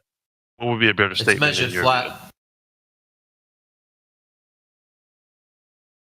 I have no reason to believe it's anything other than anywhere, so all right. I would say the Earth is flat. So, Raiden, and I can appreciate that. Raiden, large bodies of water, do they change their behavioural characteristics dependent upon where they are? So, for example, 10 square miles of water in Australia, would it behave the same way as 10 square miles of water in the United States? Under normal circumstances, yes. Excellent. So, therefore, I don't have to measure the entirety of the world. I can just measure one body of water, and knowing that the behavioural characteristics of water are a consistent, then you see where this is going, don't you, Raiden? I do. Excellent. Hey, Matrix, can I ask you a question? Here we go. Yeah, right. Well, since you're talking about 10-mile bodies of water, how many feet of curve is required across that? 10 miles, 66 feet. Yes, that's 1 foot observer. Has anybody ever measured the 66 feet of curving drop across 10 miles of water? No. Well, interesting. The worst part is, mate, is that some of these laser transitions are actually 30 miles. Someone said that they're doing them. There's one that's like 42 miles. There's a group that allegedly are punching above 40 mile. So at 30 miles, it's 600 feet.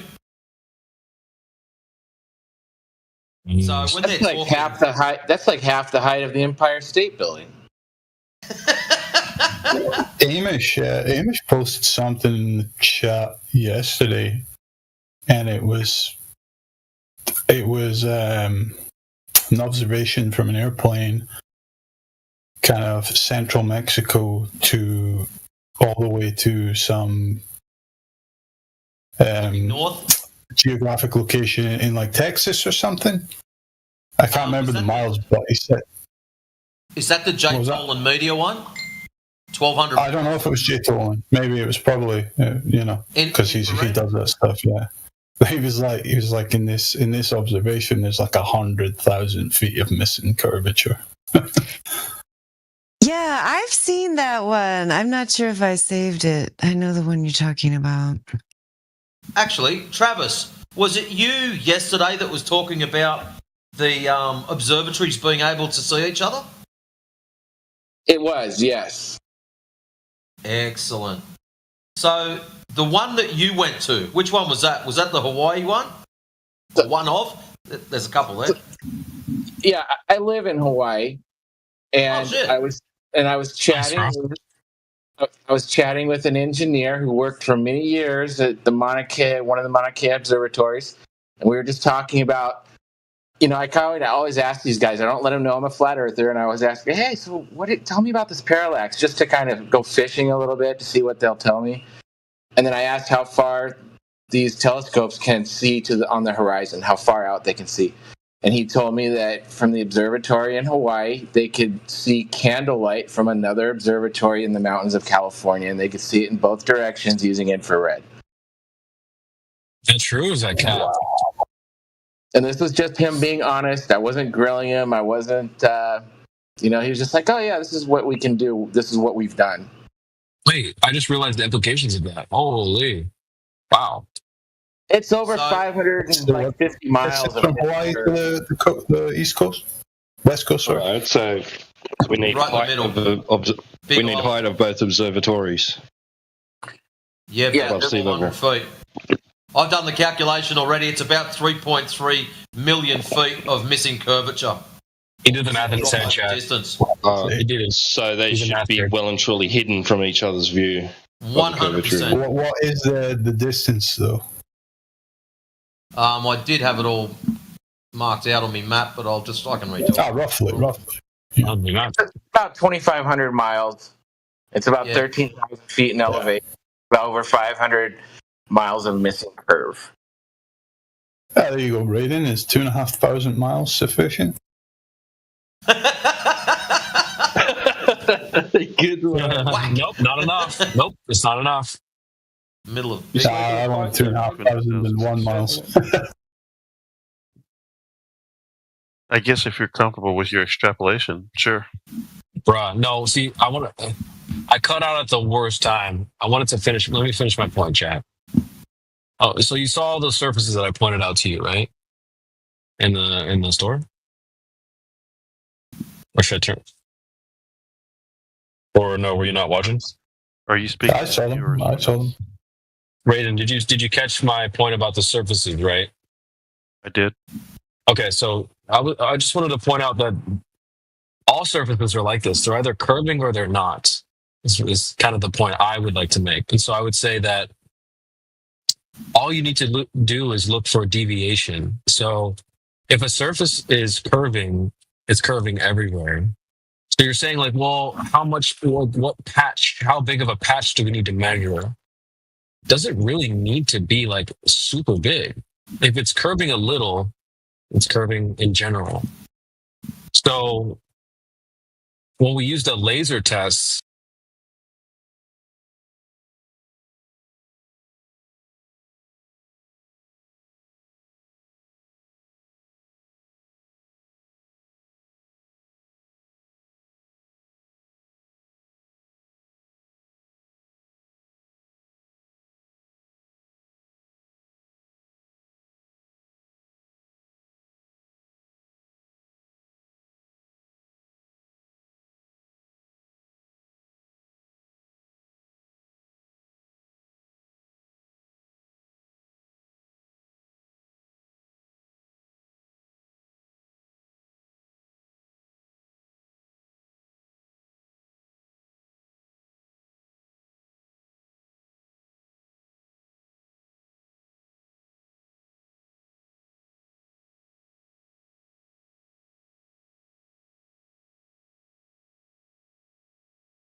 Oh, here we go. Oh, we're back. Hello. I'm back. And you guys, man. Live. What the hell happened? That was weird. Yeah. Did everybody get cut out? That was super weird. Yeah. See Beanie's cheap phone. Fucking Discord knew we were about to make a point. Yeah. Yes. I think Okay, so we're still live? a stealth bomber must have flew over. That's what happened. Damn, we had a UAV flipping attack. Yeah. One of those EMs, those Yeah, magnetic what did EMP things, I- right? EMP, yeah. So anyway, like we're just testing for curvature. The amount of, the size of the thing doesn't matter. The surface is curving or it's not. So we're just simply testing for this curvature and using lasers and all kinds of other stuff. Okay. So if there's no deviation, there's no curvature. It's really that simple. You can't say like, oh no, you gotta go bigger. Not really. So They what's your said metric for 66 feet for 10 miles. Well, the claim on the table and the size of the globe as it's been provided, wasn't it 66 feet at 10 miles? That sounds, that sounds familiar. But my thing is, put the globe aside. What's your metric for that? If you measure per We can't. We're not going to put the globe aside. No, I'm just saying in general. If you measure anything, how do you determine? So what do you mean, Raiden? Please be more specific. What do you mean by what's his What are we metric for measuring? that? No. What are you trying to establish? His accuracy levels? For example, if he's measuring something that's in miles, so he's measuring something between 1 and 20 miles, and he's out by 3 foot. Are you going to then say, oh no, you're inaccurate because you're out by 3 foot? This is what I'm trying to establish from you. When you say what metric do you go by, are you concerned about what units of measurement he's using? Are you concerned about the accuracy of the measurement in regards to the scale off? No, it doesn't have anything to do with units of measurement. What I was asking was, we got that one out. Okay, if you, let's just say you don't know what the size of an object is, okay, and you measure part of it, how do you determine it's this shape, that shape, etc.? We're not determining shape there. Yeah, we're not Shape determining size. shape. That's Raiden, do you why think we live on a really big ball? Well, you have to, because if you're going to determine that's not something, that's essentially the same We're thing. not determining It's not a the thing particular that's been shape. claimed. Yeah. It's not the thing that's being claimed, which is the size of the globe. It's the provider that was supposed to Okay, believe. CB, check it out. CB, check it out. Okay, Raiden, we're going to act dumb. You and me have no idea whether it's flat, whether it's round, whether it's any shape. We don't know shape. We don't know description. All we know is you and me are going to grab a ultra expensive laser and we're going to set it up so it's perfectly horizontal, and then we're going to turn it on. And what we're going to do, we're going to measure the distance from the ground to the laser at the hot end, and then we're going to go all the way down the other end, 30 miles away, and then we're going to do the same thing. If we're lucky enough, we can measure from the surface to the laser all the way along. That's all we're going to do.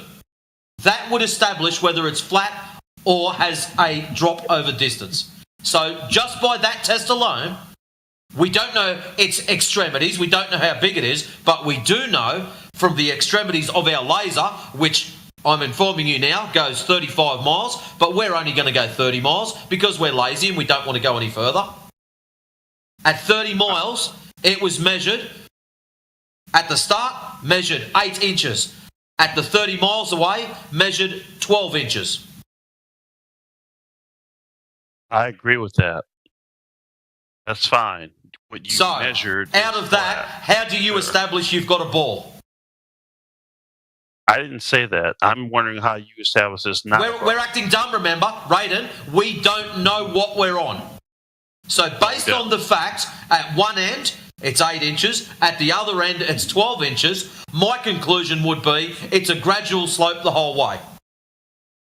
My conclusion would be what we measured is flat. That's what I would say, and I couldn't say anything past that. I'm fine with that. Hey, that's progress. There we go. Works for me. And I'm fine with that. All right, welcome to Flat Earth. Okay, so that's what people are going out into reality and doing. That's the results they're bringing back. So,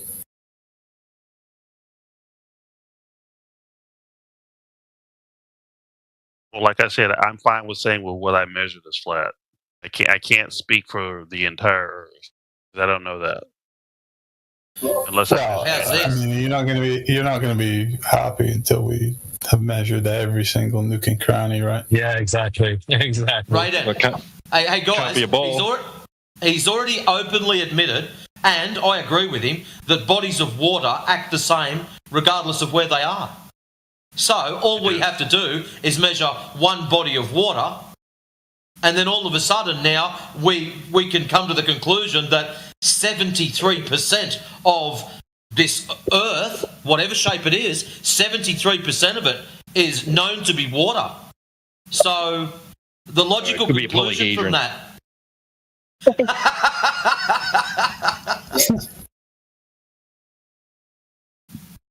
We now know, Raiden, that 73% of it, there's no curvature. Which we knew Where'd you get that anyways. number from? Because that's the claimed amount of water there is across Earth. It's almost 73% like of cherry it picking supposed to be liquid. because- Well, the people who told you that the Earth is 73% water, they tell you the Earth is round too, right? That's what we're testing for, dude. How do you not get that? No, I'm We're saying it's testing like for you're that picking and claim. choosing what you So, accept. hey, Raiden, here's an idea. Oh. Go to the beach and test and see if there's water there for us, mate. We're testing that. We're not accept. It's not whether we believe it or not. It's we're testing the claim. Exactly. That's the claim on the table. The pictures from It's space, not cherry. all that stuff. It's not cherry picking. It's not cherry picking. It's what is it that they actually do say, right? That we can actually test and verify to be true, or at least falsify to be not flat. And It doesn't matter. You can give them that. You can give them that point. They could be lying to us about that too. But I think me and you, Raiden, we can both agree from our own lived life experiences, taking flights, traveling, that there is a lot of water on this earth. Right? I agree with that. There's a good percentage of water, right? Maybe we don't know the exact percentage, but as Matrix was pointing out, whatever we can figure out for any percentage of water, we can apply to the rest, whatever that actual absolute percentage be. And I'm fine with that. I don't have a problem with that.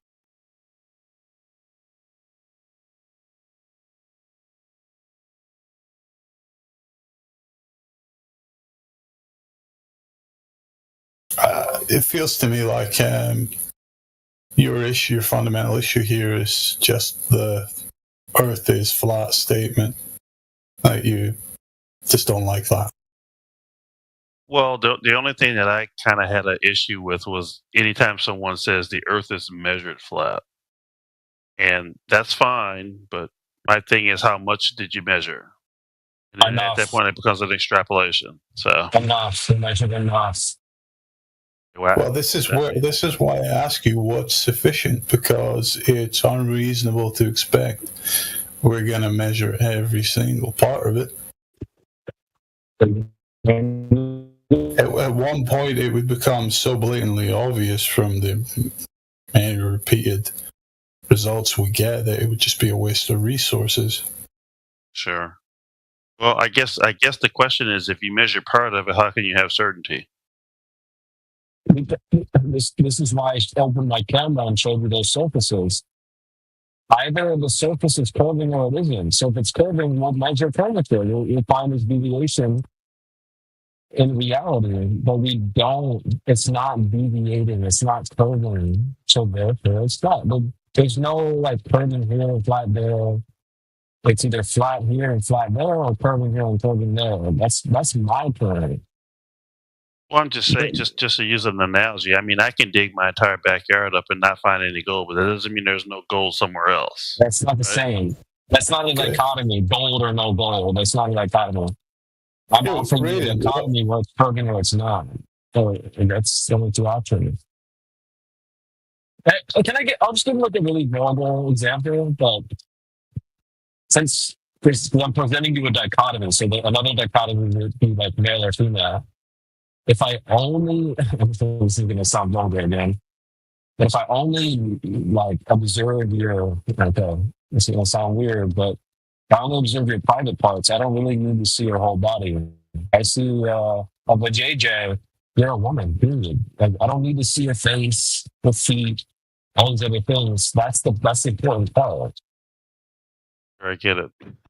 Yeah, so it's the same with the surface. Yeah, I get it. It's either curving or it's not at the surface. So when it's measuring the surface, which would be like the private parts, and that's how we know the surface is curved. We don't care about the size or the shape. It's about the surface. That's why they get flat earthers, flat being the surface. Flat's not a shape. So we don't know the shape of reality or the size, I would say. Okay. So how much of the Earth needs to be measured to determine that the entire again, flat? Again, that's where the dichotomy just comes hard in. reset. He did reset. He just reset though. It's No, I'm either asking- curving or it isn't. So if we measure any body of water and the body of water is not curving, then Okay, Raiden. water is flat. You The already issue agreed we've to that got- with Matrix. The issue we've got, if we turn around and say, okay, fuck it, let's go out and measure the entirety of Earth, just to make sure for Raiden, you're likely to turn around and say, oh, look, you missed 9 square inches over the back there. No, I wouldn't do that. I'm not trivial. That's what you're doing right now. Raiden, can I say something? I mean, what you're requesting here is it's pretty unreasonable, but I'll humor it for a moment and say, well, with what we've measured and how much we've measured, we can be absolutely certain that the Earth is not what they've claimed it to be. And we need everybody to at least get on that page minimum, and then whatever else there is to discover about the nature of the Earth's surface, or its absolute shape if there is one, we'll cross that bridge when we get to it. But we can't fucking get to it, because you guys won't get off the globe. But that has been sufficiently disproven time and time again.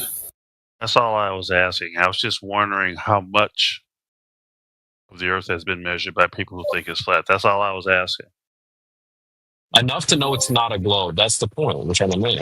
Yeah. Okay. And you already agreed. Number associated with that or no?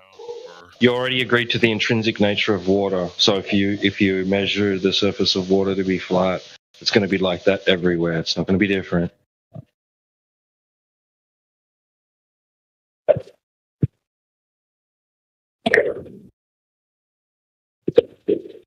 It's fascinating. So what do you guys, I guess it depends on who I talk to. Do you guys think space is real or no? Hell no. I have absolutely no idea what's going on above our heads. Okay. I've talked to different flat earthers. Some say that space is real. Some say it's not real. What? I didn't know. Well, you never know who you're talking to, I right? have my own speculations. I believe there is a medium we can access up there, and we potentially have infrastructure up there, you know. Yeah, I was just trying to find a simple. So I don't discount satellites and all that, just, you know, completely. But that's my own personal speculation. Okay. The reason why I asked is because I was wondering if you guys, like, if we just go way up as far as you can go, and just look back down and take pictures, if that would answer any questions, or, you know. I mean, Sounds like you need to buy a drone. Go and buy a drone. I don't way, Put it way up, 500 foot in the air and take photos. Go and do it, man. No, that don't think that'd be high enough. The only person that has a God's eye view of Earth is God. So. Yeah, I don't think you can see the whole. You know, I mean, like, get off Discord and go pray. You know, speak to Him. You I want don't such believe that answers? God exists, but I can appreciate that at the same time. So okay. No, I know. You believe you're fucking a brain in a jar on some fucking alien PC as a simulation. Well, I didn't say all that, but Yeah, well, it doesn't really fucking matter what you believe in or not believe in. Something is going on for sure. Yeah. There's something bigger. That's just. I think it's fucking safe to say basic. you don't have all the answers. So. We're not saying you have all the answers, gang. We don't claim that. We don't claim that. I'm talking about as far as this God stuff. We just don't know. So I'll agree with that. You think we landed on the moon, Graydon, in the 1960s? That's questionable. Just being honest. Yeah. That's fair. What makes you question it, though, Reed? Good question. Personally, I don't know that we had the propulsion technology back then to leave the planet, but I don't know. So Could be not the fact that we're not on a planet to begin with. That doesn't factor in. okay, yeah, maybe not. You know, I just don't think we had this. I'm not sure if we had the science back then to do that. But I don't know. Yeah. I wouldn't even say What do you think? What do you think regarding the footage? You know, is it out of our way to produce something like that in a studio? Do you think?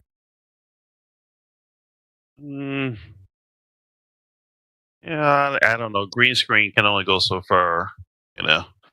But maybe. No. Yeah. Green screens put Tesla in space. What year did Space Odyssey come out? I forget. I was going to bring that up. Space Odyssey 2001 came out in 67. You haven't lost a step there, obviously. 67, 2 years prior. What was that, CB? You haven't lost a step, my brother. You're as sharp as ever. Nah, man. Comes right back to you. It's just riding a bike.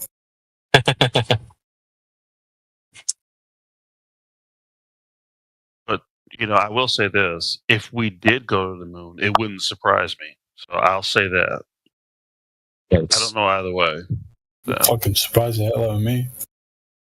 Yep. Because, well, human beings are pretty smart, and we're really good at figuring things out. So it wouldn't really surprise me. I don't know what fucking human beings you're looking at, but you know, we have pretty much everything we have in our life is just trial and error. I look at you keep banging two rocks. You keep banging two rocks together long enough, you'll figure something out. And that's how we've gone to where we are. Well, I don't know about you, but I can't make an iPhone. Can you? So. No, certainly, but I don't discount you could learn how to. Yeah, so you know we're not stupid. All these things were invented through trial and error. You know. Well, human beings aren't stupid. If it's something we can't do, we seem we're to be pretty fucking stupid, man. We're pretty fucking stupid. We still can't even get along. I think we're both. I think we're stupid and maybe we might be too smart for our own good. I don't know, but we're not. Yeah, I mean, I'm probably being a bit too cruel here. No. Yeah, we do have an intrinsic intelligence. Well, we figured out how to survive. We have an immense potential within us. Absolutely, I believe that truly. But we keep deferring to our animal instincts. We can't choose what we want to be in this world. If we want to be, you know, jungle creatures, or we want to be higher spiritual beings that cooperate. Yeah, there's a lot of stuff that's and share and all this type of stuff. You know what I mean? And we hold truth to the highest standard. You know, that's a big one. Yeah, there's a lot of hard in there, sure. We've learned that we figured out a way to keep diseases and stuff from killing us, so we figured out a way to survive, so we're not too dumb. Otherwise, we would have been wiped out a long time ago. By smallpox or something. Wow, so that's a topic I'm not going to go into, but... Yeah, that's right. Not supposed to talk about stuff like that, but... Anyway, we're not that dumb. We're dumb, but we're smart enough to stay alive. Well, none of us stay alive. I mean, to continue on as a species. That's what I mean. So. Yeah. Yeah. We haven't extinct yet. But yeah. Anyway. We could be doing a lot better. That's for sure. Yeah, we could. We could do worse too, but. You know what would help us do a lot fucking better? If we weren't funneling such immense resources into a fantasy religion that is heliocentrism. Maybe. Take the warning label. Such immense physical resources, mental resources, spiritual resources. I mean, fuck, man. It's unbelievable the amount of potential that's just been thrown down this pit of nothingness. Right, and I laugh, like, how can the species that's so intelligent also be so gullible? True. Well, that's our animal instincts there, our herd mentality, our need for hierarchical structures, authoritarian figures, can't self-govern, can't come to our own truths regarding our reality, our experiences. Yeah, it's like I said, I think we're a little smart and dumb at the same time, you know. Yeah. But we do get stuff done, so there's no doubt there. We do get. We get by. We get by. Yeah, we do. So. But survival is the ultimate ideology, so I guess that's all that we need to do. We don't really need to do anything more than that. Well, the biggest irony of that is we're going through this fucking crisis of intelligence because we've kind of conquered that survival of the fittest thing. Dumb fucks don't die anymore, basically, because they're too stupid to, because the system survives them. Yeah. Well, I guess our days are. So I mean, what you're claiming is like our biggest achievement, that we survive longer and more of us, is actually working against us. Well, that's what any species tries to do to survive. So. Well, that's what living organisms do. Your main goal is to survive. Everything else is a bonus. Yeah. So. Have you heard? It's not the amount of years; it's the life in the years. You know what that means? Yeah, that's true. But you got to be alive to do that. This experience here is not about eking out another fucking year. That's not a indicator of your success here, or civilizations, or anything. Well, success is a bonus. It's a bonus. You have to be alive first to achieve anything. So certainly. So you have to survive before you can do anything, whether it's good, bad, or whatever.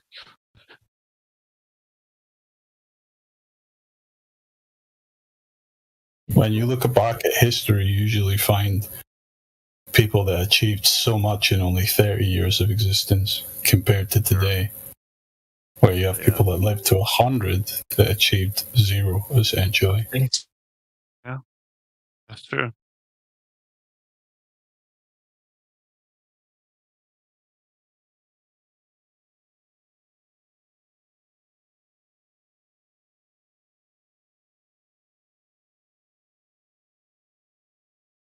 Guess everybody went to bed, huh? I guess it is kind of late.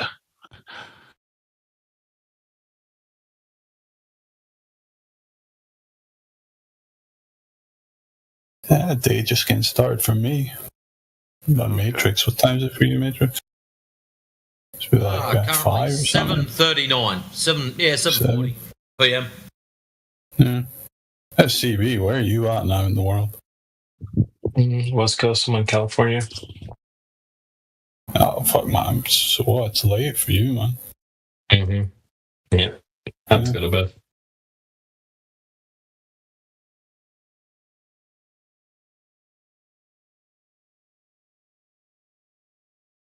We got fucking CJ in here, man. I was just about to ask tell us CJ, how you know the Earth is a globe.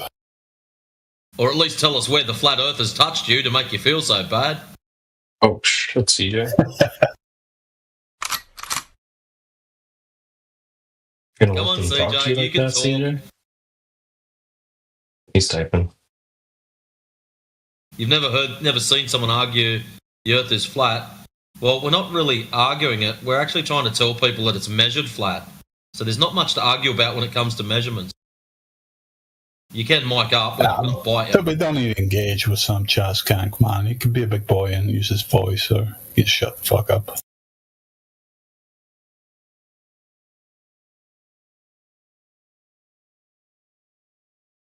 What's he got? Always shifting the burden. Come on, man. Don't tell us you're in the no mic gang. Fucking loaf of bread comes with a microphone nowadays.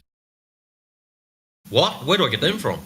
I'm actually looking for new microphones because I think mine's broke. Yeah, it's called the iBread or something. I don't know. Holy shit! I'm not paying $2,000 for a microphone. Yeah. In Apple stores, it started like a grocery section. Check that. Newman, TLM, whatever the hell. Nah.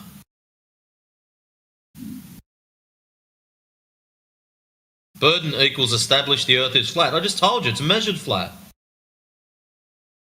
If you scroll up, number one, at 31 minutes past the hour, you'll see a beautiful photo of the South Australian coastline showing the horizon as not curving. You don't want to know the distance or elevation. We'll leave that for later on. Let's scroll up a bit further. Oh, look. At 2 minutes past the hour, there's a 28.6 mile laser test. Zero curvature across 28.6 miles. So, how much more established do you need to get with this flatness? Matrix, are you wanting to engage this guy over chat? Hell no. I know how to fix this problem. I don't know if you know about this yet, Obvious. Yeah, the hush. Yeah, I was going to hush him. Yeah, we got a new tool. Well, that's what I was saying. I was going to hush him, but if you, oh, well, there he goes. But if you wanted to There it goes. go back and forth with chat. So, Hush. Oh, not Hush. CJ. Oh, shit. That's funny. So, CJ, if you've got something to ask, just click the microphone button and ask it. We're all... It's okay if you got a squeaky voice, bro. We won't laugh. We'll laugh a bit, but we'll answer your questions. If it'll make you feel better, there are some others that come in here that actually talk like this. They've got squeaky little voices. And, yeah, I take the piss out of them. Normally after I kick them out, but anyways. Yeah, it's that or between T-Dubs and Monocle Guy. Oh, yes. No. I'm guessing all these plans got and get on around my time, I imagine. Actually, anywhere from about, what do you reckon, T-Dub? About 5 o'clock. So the last 2 hours through to, give it another hour. That's when the clown car normally rolls in. Yeah, so, yeah, pompous Brits, man. Well, there's a very I got specific... I got told English the other day, man. I was fucking horrified. Ooh, that's rude. Who was it? Fuck, it was dude. It was Flyers dude. Okay. And he called you English. Yeah. I have to have a talk. And like, and then Hank was like, "Oh, you Scottish people yell like Chinese," and they're like, "Oh, we all look alike, you know." Oh, shit. Like, you can't call an American Canadian and they're not going to correct you. You know what I mean? Like, exactly. You're clearly Welsh. obviously. How many sheep's I got in my back garden?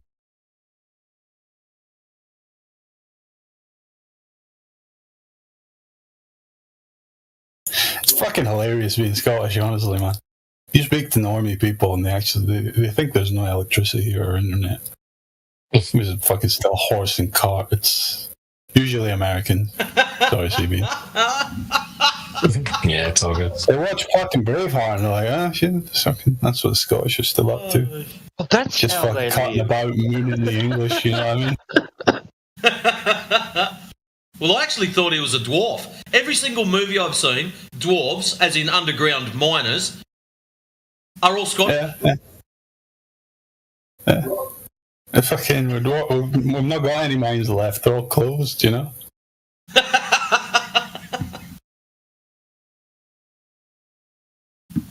It's funny that. I don't mind that, because usually it kind of goes like the Scottish humour and attitude kind of goes well with a dwarf, so.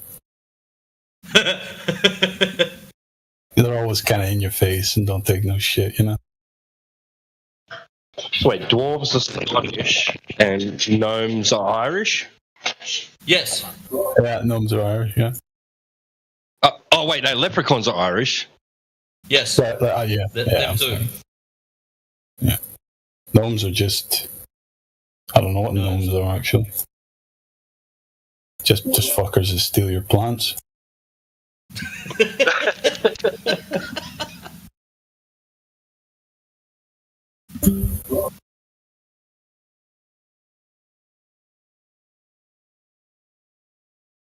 All right. Do we have any? I thought we had someone drop in then. Howdy to whoever just dropped in. Midnight? No, Midnight's been there a while.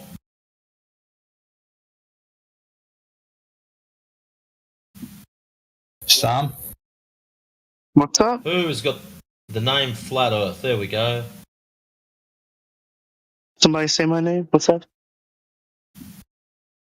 Oh no, we're just saying hello. We were just checking you jumped in. No. Hey.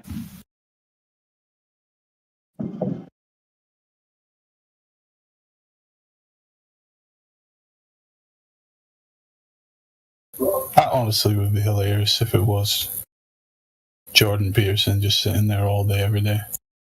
That'd be crazy.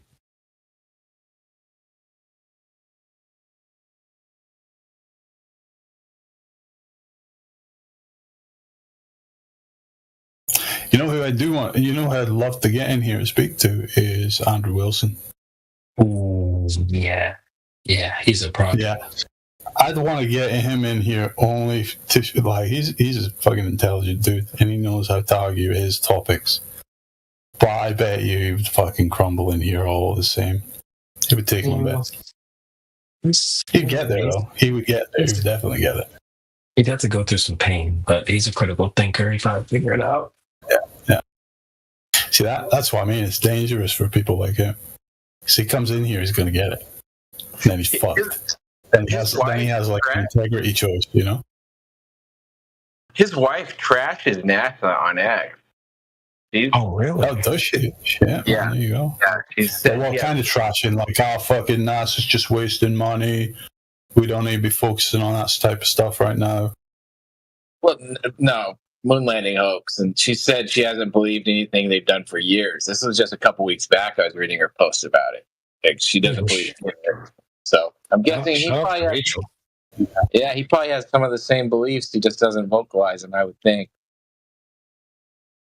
Yeah, he's still growing his audience, so I can see why he doesn't want to like completely crack his audience in half by being like, flat earther. I don't know if I'd rather he just stayed where he was, you know?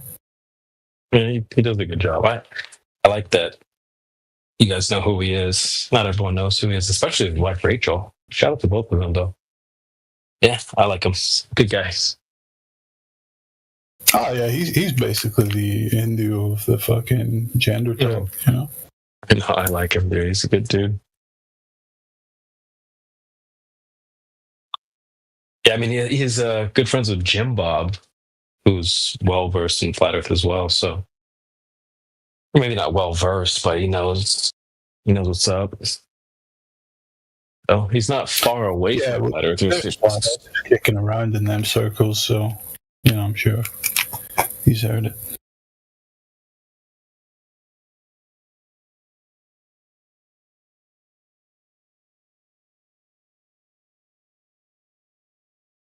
Maybe one day. I can't really watch that type of stuff anymore. It's just, it's a dead end, you know?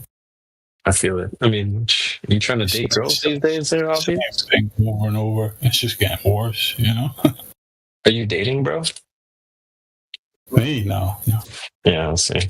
If you're not dating, it's like, well, what's the point? Hey, check out this site. If you are dating, it's like, what's the point?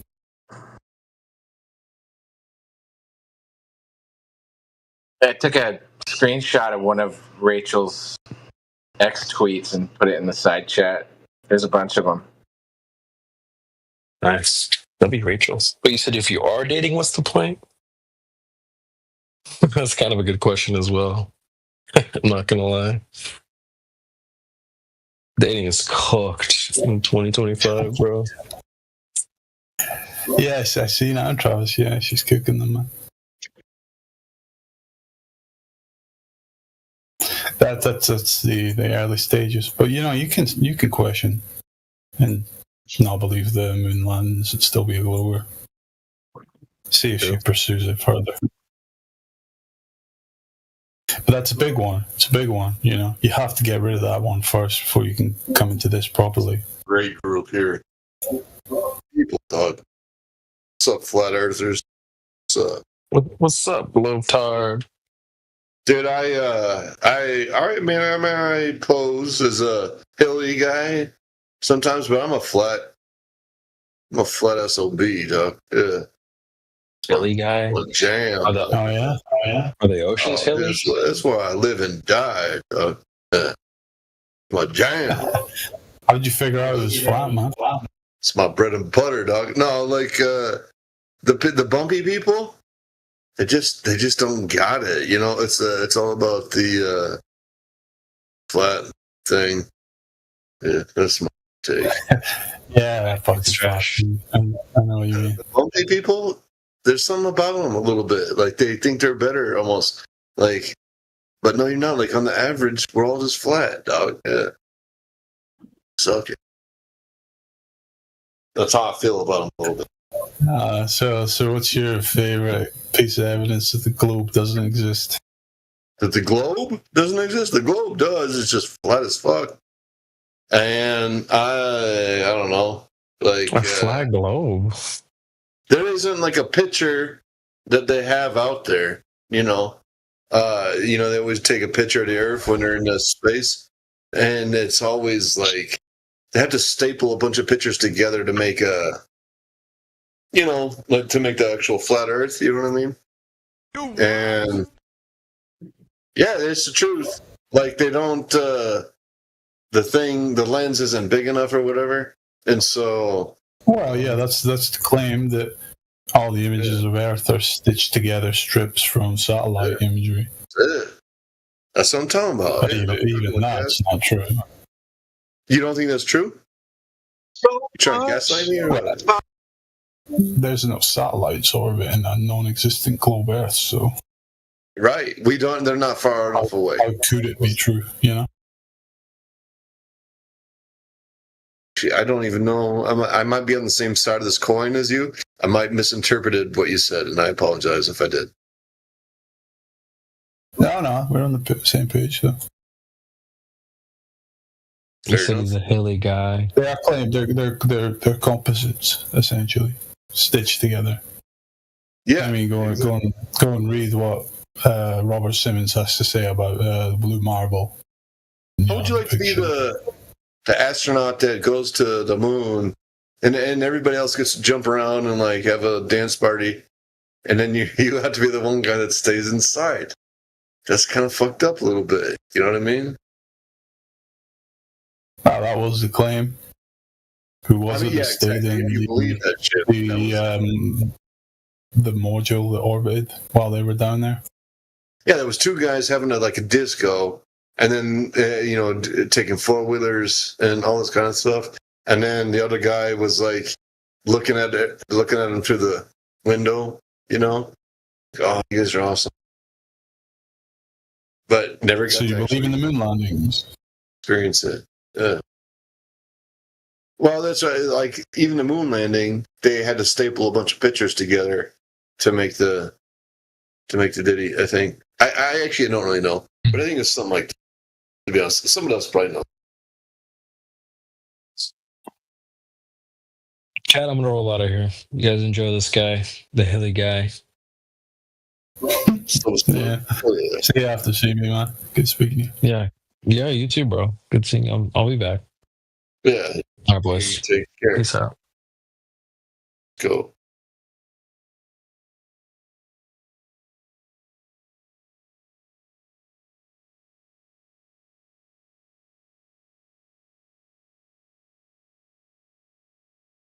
It was only on cable TV, I think, back then, if I'm not mistaken.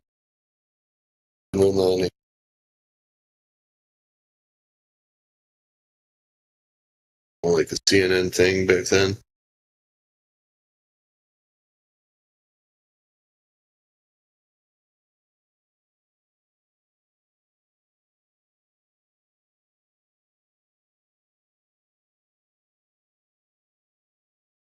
I wasn't there. I'm not that old, but I think it would have been awesome to be there. Hell yeah. That would have been crazy. What a moment for human history, right?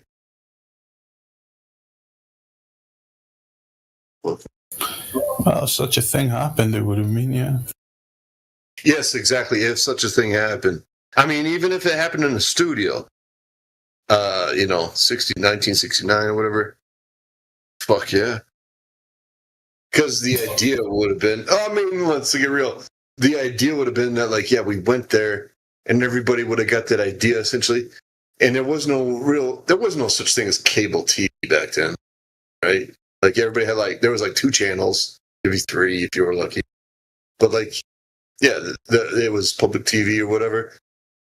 Everybody was out looking at the fucking stars when this was going down, right? Like, everybody was, I don't know, united, I guess. Some weird way. Some fucking crazy way, Figured out how to unite America. Amidst all the pay the pigs and all that shit. What about the bad pigs? No, I'm just saying that, maybe humanity was united by this idea that we went to the moon and, had a little dance party on it and stuff. And, we all, put down our walls a little bit for, a second, maybe, a half a second. And then we're like, oh, yeah, what's up? And talk to each other, possibly. But then it went right back up. I don't know. That's the problem with that. What's your guys' take on the world? When these wars happen, is it populaces that are getting upside spaghetti, or is it the leadership that's doing this and stuff? And if we all had some common thing to get behind, would we all just settle down a little bit? Yeah, I read that. Ooh.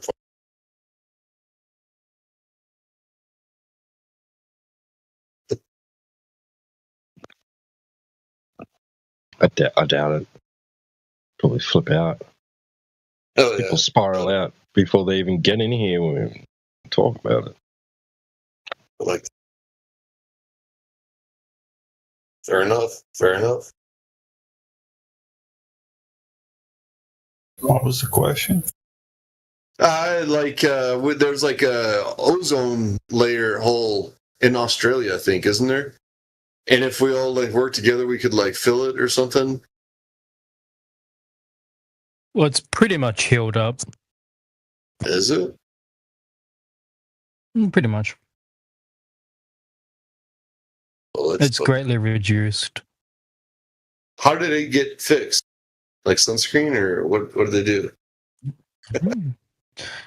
Due to efforts to combat global warming. What was it? It got fixed because they fucking made it up in the first place, and then just made it up again. It was fixing itself.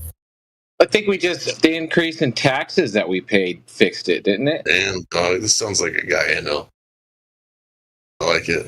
I like your style. Taxes fix the hole in the universe. All right, nice. All right, I'm behind it. Do you guys do fake bake? Do you guys do the fake tanning? You guys ever do that? It's a thing. You shouldn't do it anymore, but everybody still does it. At least white people do, And shout out to white people. Just go out in the sun, man. Yeah, true story. Yeah. What SPF do you guys y'all wear these days? When are you going to protect and serve and stuff? What are you guys doing? But just go out in the sun. If I have to go and mow the lawn, go and push the lawnmower. That's 8? it. 8's pretty good. You buying some Matrix? What's wrong? I missed what you said. You said you're going out and cut the grass or something. I did that yesterday. No, if I need to go outside and mow the lawn, so be it. I go and push the mower. I don't. Yeah, don't put anything on. Nothing, wear a not t-shirt. a drop. Only because I'm white and I don't want me neighbours to burn their eyes out. All right, nothing. You don't put a drop of banana boat on. You don't do nothing. You just like. Oh shit, no. Make it happen, No, Kevin? just go out. Bring it on. Go out in it. In my All right, fair lifetime, I have been more sunburnt wearing sun protection than I've ever been without it. I mean, Yeah, you that's are been my awesome. experience as well, man. Yeah, that's. I mean, I wouldn't expect nothing less. I'm impressed by you, actually, to be honest. But yeah, I wear lots of cream, 15 to 30 to, but then sometimes I only wear 8. You know, but I'm like pretty white, like white, like snow white. You know what I mean? So, like, I feel like I have a lot to You're a preserve ginger for humanity. white. Yeah. What's that? Like you're a ginger type white. Like the sun hates me, but I like. You know, type white, man. You got the red eyes as well. Full moon, and you've got to stay inside type shit. That's right. I dare not even look at the sun because I will get sunburned. But you know what? I love this shit. You know what makes you, what doesn't kill you makes you stronger. You know. Yeah. Oh, the sun has been fucking hella demonized, man. No, man, like that's the thing that gets the white folks. You see mothers not just lathering the shit on their children. The zinc oxide, yeah. You know, we all been there. We all been. Well, maybe not, but Are you denying skin cancer is real as well? it is. It's a fucking real thing, man. It gets us. It gets you. So don't do it. Don't play with it. It's gonna kick your ass. Like you can't challenge the sun and win somehow. Like, no, it's gonna kick your ass. Like it's okay to like enjoy your time and stuff, but like, let's just get real. If you're white, the sun's gonna kick your ass. Like, you know what I mean? Thank God for sunscreen. But yeah, like for real, like it's the way it is. Like, what are you gonna do? I guess develop a tan. So how drunk are you tonight, Hinge? No, I actually haven't had a drop. I don't do that at all. I just drink water and like cheese sandwiches and stuff. Yeah.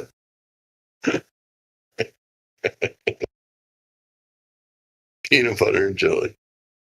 No, honestly, yeah. What's up, everybody? No, I'm just having a good time. Yeah, I hope everybody else is as well. And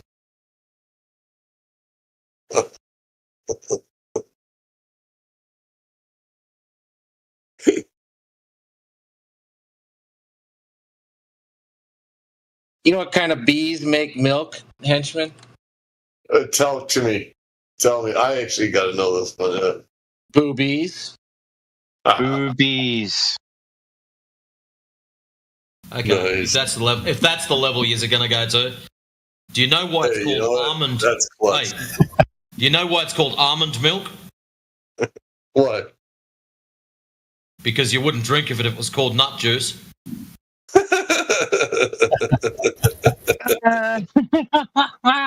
I'll have to agree with you on that one. I like this shit. Yeah, fair enough. Fair enough. You know, I thought you were gonna dip there again, Matrix. Like, fuck, if that's the level of the conversation, I'm gonna go cut the grass again. No. guys. God, hell yeah, dog. Yeah, that was a good one. Almond milk. Do you guys do that where you're at? Like, eggs? You can't pay me to drink that shit. I tried it once years ago, nearly threw up, and it's like, who in their right mind would honestly, number one, drink this shit, and number two, enjoy drinking this shit? Unless you've got some kind of medical condition which requires you to do so, each to their own. But it's not me. It's not bad, but it is like a thing. It is like a whole separate thing. It's not like real milk. I tried it myself, actually. I tried it. I bought the carton and stuff. and it was really delicious and everything. Almond milk, it was actually really good, but also like it was like get real, Peter Pan. This isn't real milk. This is like it just wasn't real milk. You know, it was like sweetened and all sorts of bullshit. Not that other milk isn't sweetened, but it just was bullshit. Yeah, I did love it though. It was great on my Quaker oats. Yes. Quaker.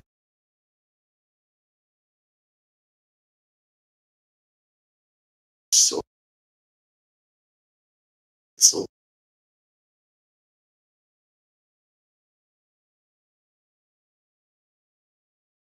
cows are. I love cows. I mean,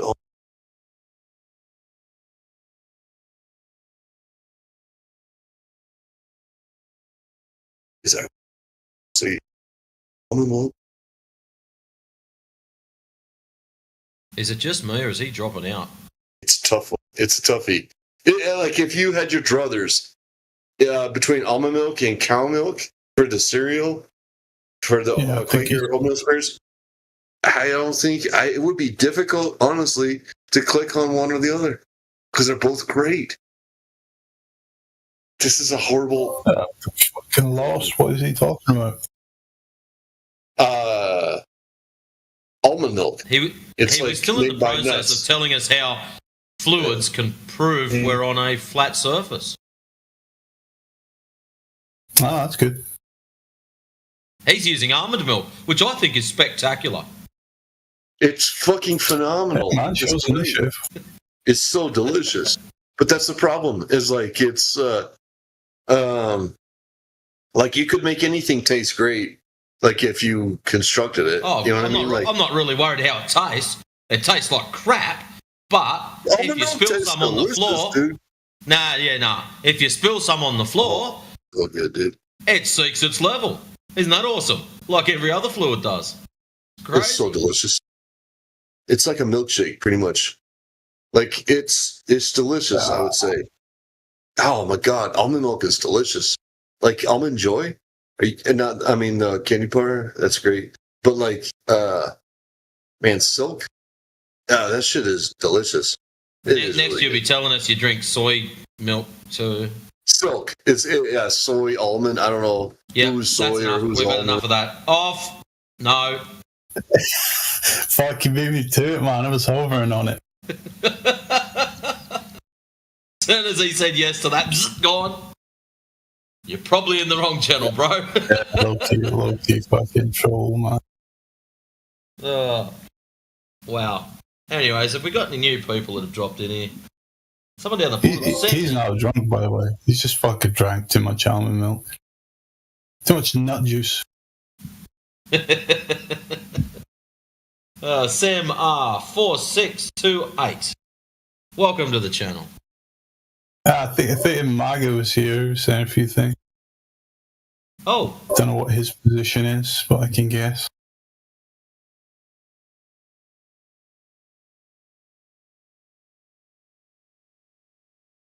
Maga, step right up, step right up. Everyone's a winner.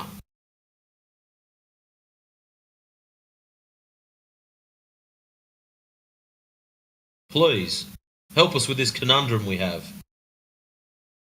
Is it a magic monkey ball covered in water, spinning, tilting, wobbling, flying through the vacuum of space? I made this. Is it a magic flying space pizza? Would you eat it? Why has someone got their... It looks nice, eh? It's mac and cheese with tuna, and I seasoned it with It's got like cat smoked food in it. You just paprika. wrecked it. What? Fish is good. That looks so good. This is not a fucking food channel. It has dill, it has garlic, it has basil, it has mushrooms, it has... Yeah, that's good, man. You go and enjoy it. It has soybean curd. So, wait, what was that, Maga? Is it a flying pizza, did you say? Yeah, I didn't get I said, what is it? Or do you believe in a magic flying space pizza? Why would it Why would you think we believed in such a thing? Because you're a flatheart. Alright, but how does that equate to flying pizza in space? You think the Earth is a magical flying disc? No. Like a space pizza? No. Nope. No. No, that's what you think we think. Prove me wrong. What's your model? That's what your side has sold you, and you come in here asserting it's our belief. It's pretty fucking foolish, man. It's not a model, bro. It's not a model. It's outside reality.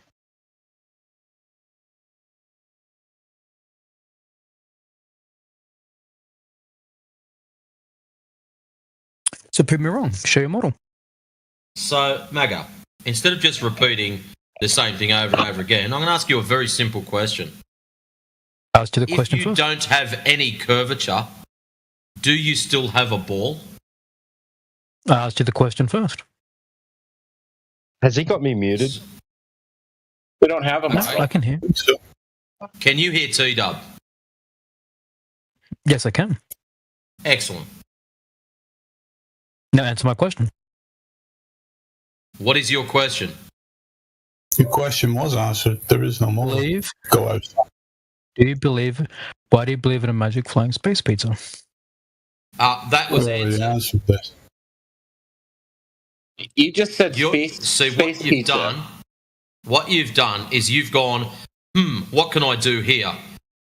I believe in a ball model, so I'm going to grab the ball and I'm just going to pick it up for a second and just sit it over there, and then I'm going to insert pizza in place of the ball, and that's what I think flat earthers believe. And what do you Is believe? that what's going through your head? Well, are you not a flat earther? Is that image what is going through your head? Yes or no? Well, do you describe yourself as a flat earther? Is that image going Yes, through because you're a flat your earther. head? You believe the Earth Yes. is flat. Right. Question now. Why do you have that image? Why do you Because you're a believe flat that you can just... earther. Why do you just believe that you can grab Be a bit more the ball intelligent, please.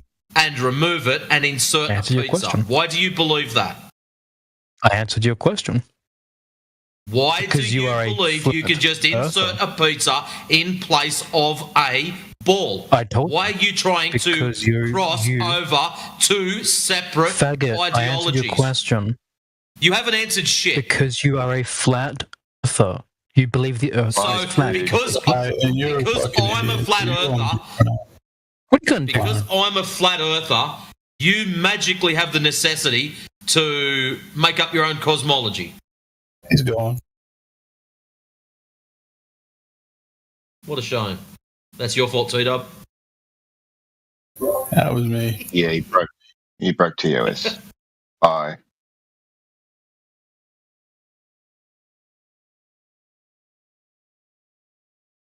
No, that's all right. I'm used to him running away. It's nothing new.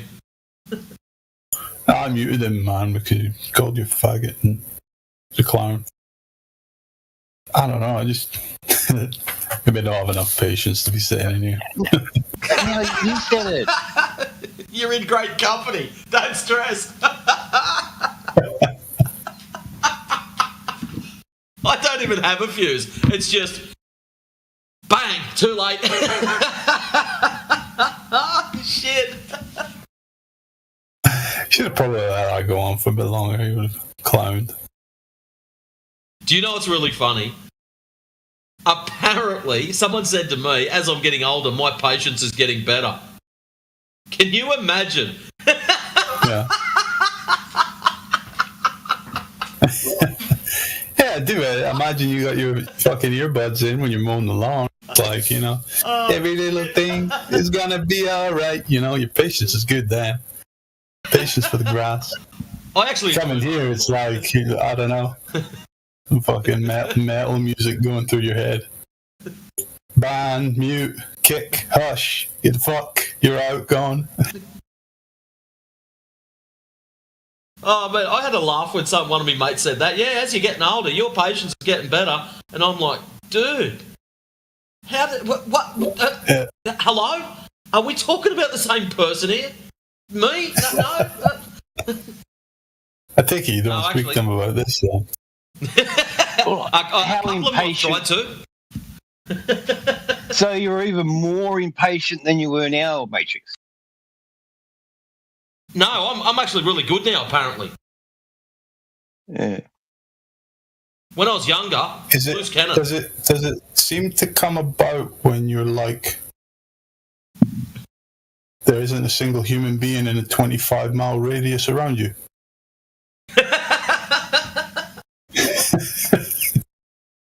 Oh no, that's funny. You suddenly feel like a strange calmness comes across you. Woosah, woosah.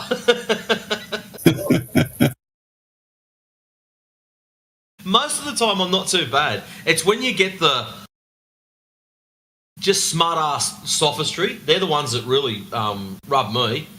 And you get the likes of, say, Elder Bear, Bev, that ilk. They get up my nose, and it's just like, wait for it. What? Bang! Oh, that's too late. I'm even trying to. Yeah, the squatters, right? The squatters. Yeah. Yeah. They're just fishing for an opening to waste your time, you know, or waiting for you to get on with a newbie pretty well and then try and sabotage it. Yeah, I noticed a bit of that. Yeah, that's always been their MO, you know. Been here long enough that they've failed in every single one of their own arguments. They know the Earth's fucking flat, but they're going to try and do some form of damage control, you know. Because they're still, at the end of the day, pathetic fucking spineless globetrotters. Sorry, it was a bit too harsh. No, you spoke the truth. That's good. Well, I just bought myself a new microphone. Hopefully this one goes all right. Oh, nice.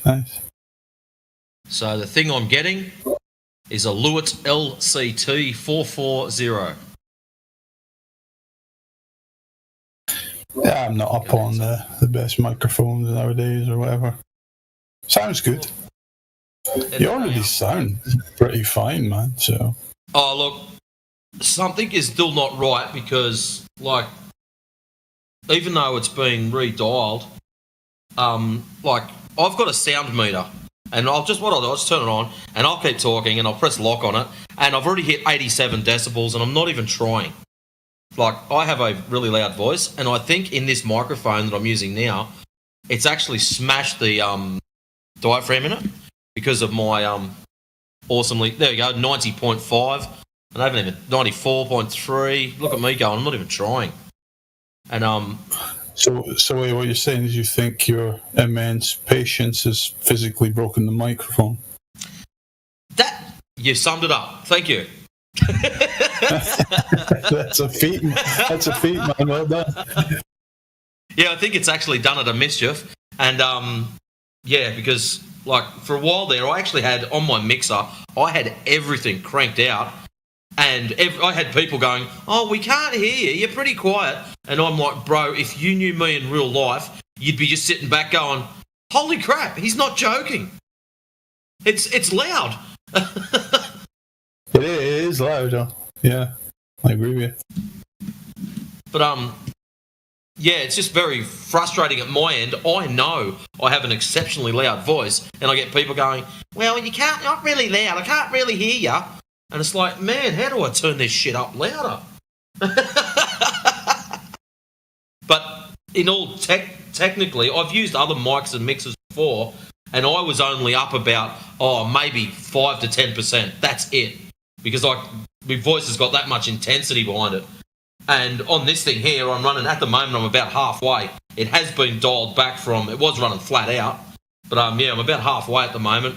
Radwan helped me dial it in one night. But yeah, it's still, I don't think it's still running right. But I'm hoping that if I get this sexy new mic, that it might help this out. If not, I'll have a spare mic. Well, yeah, if you're saying your mic now is broken or something, I'm sure it will sort it. Well, yeah. And we'll be quick to let you know, Well, the only thing that concerns me is when I first turn it on and start speaking, that you lot are going to get your ears just blasted. So what I will do is I'll turn it right back and then just slowly ramp it up until you lot say shut up. Well, I'd take a raging flat earther over a raging globetrotter. So.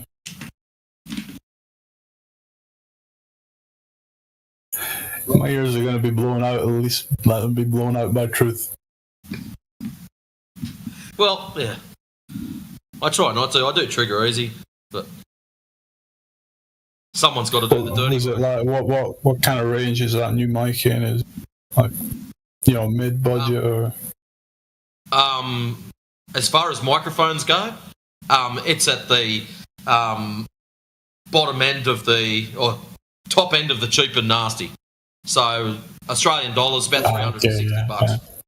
So as far as microphone prices, I've seen them like 15 and 20 grand. So yeah, the write-ups were too shabby. Proper studio mics, you know what I mean? Yeah, the write-ups for this one were pretty good. So I thought, you know what, I'll give it a crack. It can handle its limitation. It can handle 133 decibels. So I've only broken 100 a couple of times. Oh, yeah, you got some work to do then. So yeah, I'll give it a good crack. So if I do me next, look, I'm at 99. Come on, go higher. So I'll give it a good crack, but I'm pretty sure it'll handle it. So next time we hear you, you'll be running a fucking table saw in the background. Just to break the level. Oh, it's not hard just to catch up. Yeah, you can eke out them last decimals. Yeah, I hit 101 the other day, and wasn't even trying. You like you're in a soundproofed office or something? Your wife must go mad. No. I've got a 3-bedroom house, and just one of the rooms is my computer room, so I just use that.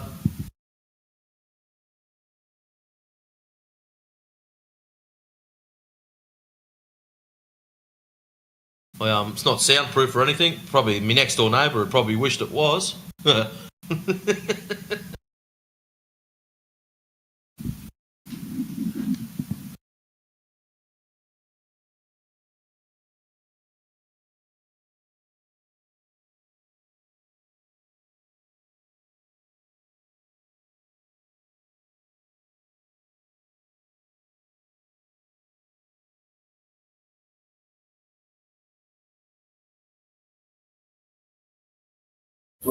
I think I dropped out there, Matrix.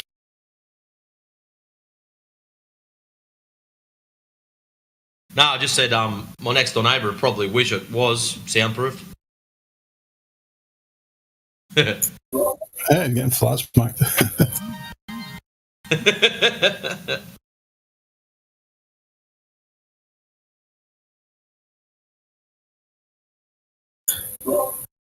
That'd be the best thing you'd hear if you're a flat earther. You hear your fucking neighbour, like, flat smacking. Oh, I don't think he gets out too much. It was like instant best friend, you know what I mean? I was like, hold on a fucking second. He's in the same VC as me.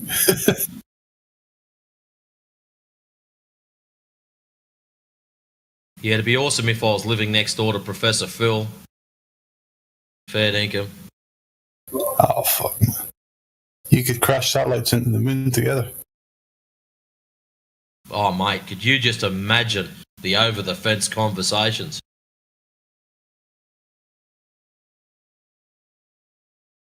I'd be sitting in here, minding my own business, ducking and weaving globetards, and the next thing, T-Dub would get some kind of message from him saying something stupid, and I'd be like, right, that's it. Out over the fence. Listen here, you old bastard.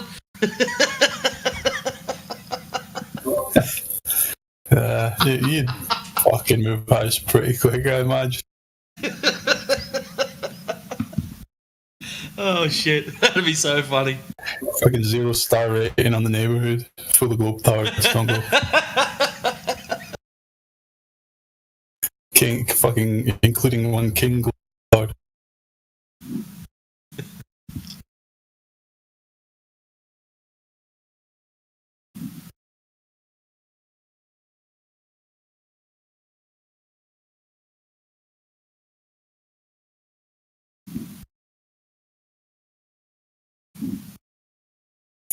Is Timbo still around?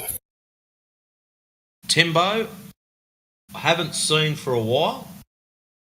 AJ still comes and goes. Batman still floats in and out. Daz still floats in and out. Dazza still, unfortunately, thinks satellites are proof of Globetide. Brenda I've seen pops in him. and out. Yeah, Timbo's the only one I'm not seeing about. Skinny Vet, I haven't seen him for a while. But last I heard, the house he was staying at, the owner didn't really appreciate the FE stuff. So he sort of got, I think it got put on him, zip it with the FE stuff. So he's having a bit of a spell from that, last I heard. Oh, for real? Yeah. What we talking last time like, he was fucking shouting it all night, and the neighbours were pissed off, or he was laying it on his landlord. I don't know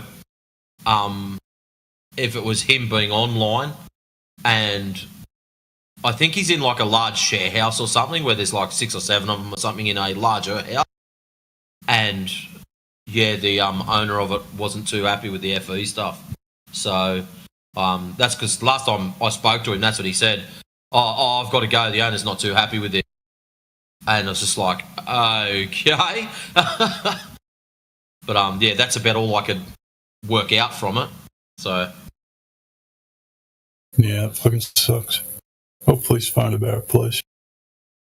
yeah. So yeah, Skinny Vet, we are thinking of you. Timbo. Jedi. And T-Dub said tonight that Jedi's alright, so prayers for Jedi. And I know old dude's still out there because I saw him punch a message up someone the other day, which is awesome. I was a bit worried there because I hadn't seen a message from him for a while. Normally he keeps his eye out in the background for clowns, and he nukes them from a distance. No, there's plenty of them floating around still.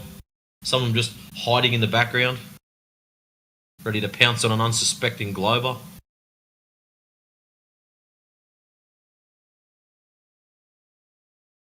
So, T-Dub, I've noticed a little bit of a change in our friend Mushcone.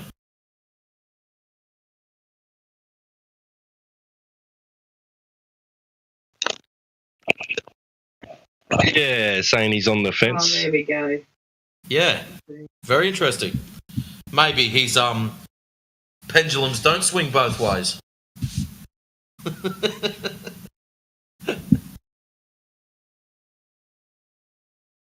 He's been around for a while, hasn't he? Yeah. Always rattling with pendulums. I know I've had like a good, probably like 7-8 month hiatus or something. Yeah, I sure recognise that name, so. What was that? Is that how long you've been out for? Yeah, about that, yeah. Wow.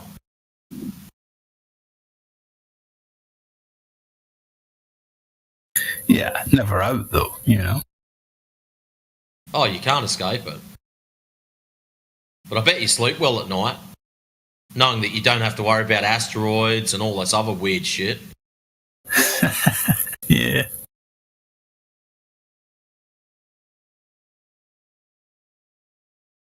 No, but I was saying about this Mushkin guy. I'm sure I recognise his name from even back when I was, before the hiatus, so he's been about for a while, hasn't he? Yeah.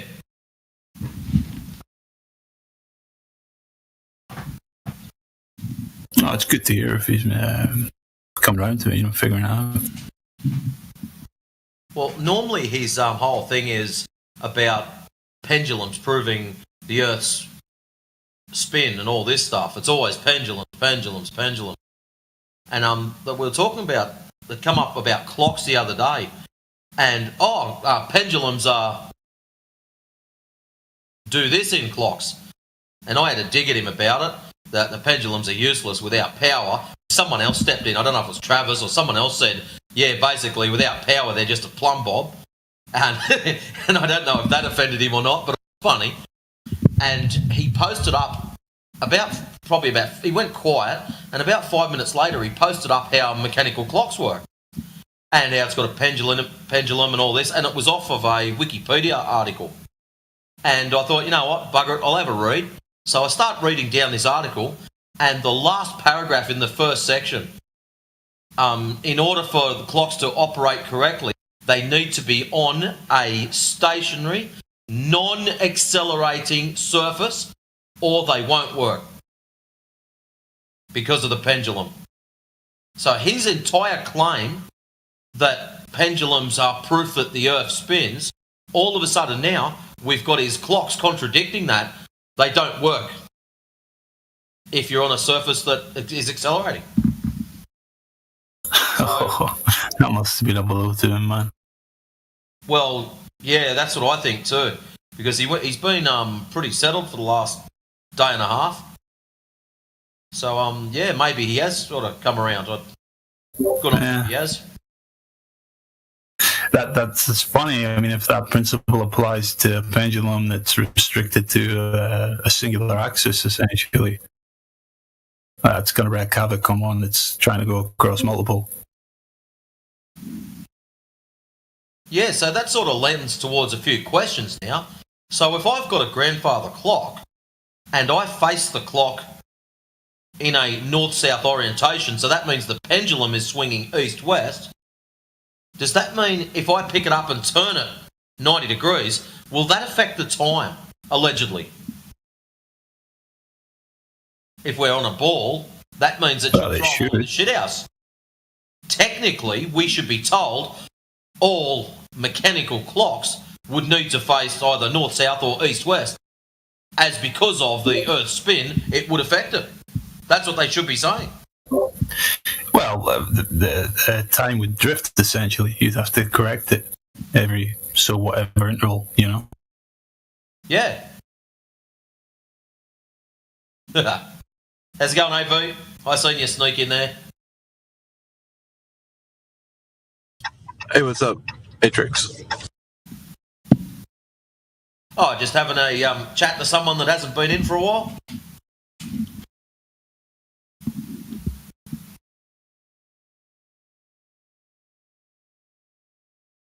Yeah, who's that?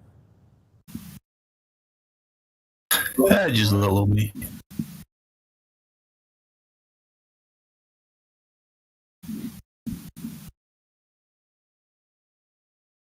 I'm on the move right now. I can't see the screen. Oh, obvious. Yeah, obvious it be. Oh, obvious it be.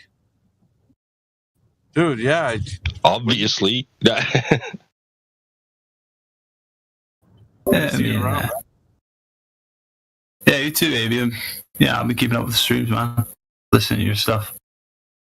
Killing it as usual, you know. Yeah, we're yeah.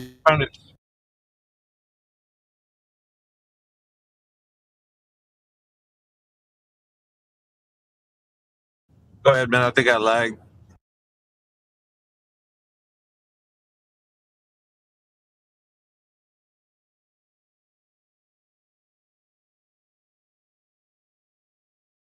Hello? Yeah, you're still good, man. Yeah, I think I lagged out. I didn't hear what he said last. Internet was lagging. Yeah, I think it's been a problem all you know, for the last hour or so, because a few people have been lagging. We actually all sort of dropped out earlier. We could all type inside chat, but no audio whatsoever. And it was everyone. It was really weird. I thought it was just me. Yeah. And because it did a full reset, and I'm like, that's odd. And I could hear people dropping in and out. The chime still happened, but no audio. I was like, what the? And then T-Dub posted up in the side that he couldn't talk. And I'm like, hang on a minute. It's not just me. It was really weird. I think someone was going to say something profound and awesome, and the internet just knows. Yeah, I think I was just me. It dropped down. My connection's been a bit sketchy at the moment. Sorry, I missed anything you said, Evie. Yeah, no, we're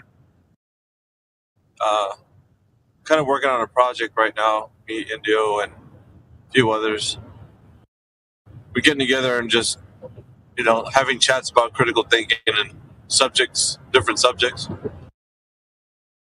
Started a program on Rumble. That's where we can actually get good conversations going without being censored in that. Yeah, you guys still doing spaces and as well on X and whatnot. Yeah, well, I transformed my X account into Frontline Unfiltered, which is the new project we're doing. So that one is going to be talking about all kinds of controversial topics, and or just having much better on between Rumble. us. You can pretty much talk about anything there. Yep. So yeah, so if I had you on X on Spaces, then if you go to my page, it'll be Frontline Unfiltered and not AV anymore. And we're doing FaceTime, so you can see me, CB, and not really Indio's face, but he's got a caricature, like a South Park caricature of Padme. It's pretty funny. Yeah, Indio's never gonna do any kind of face reveal. No. I think he said once there's one picture of him online. Yeah.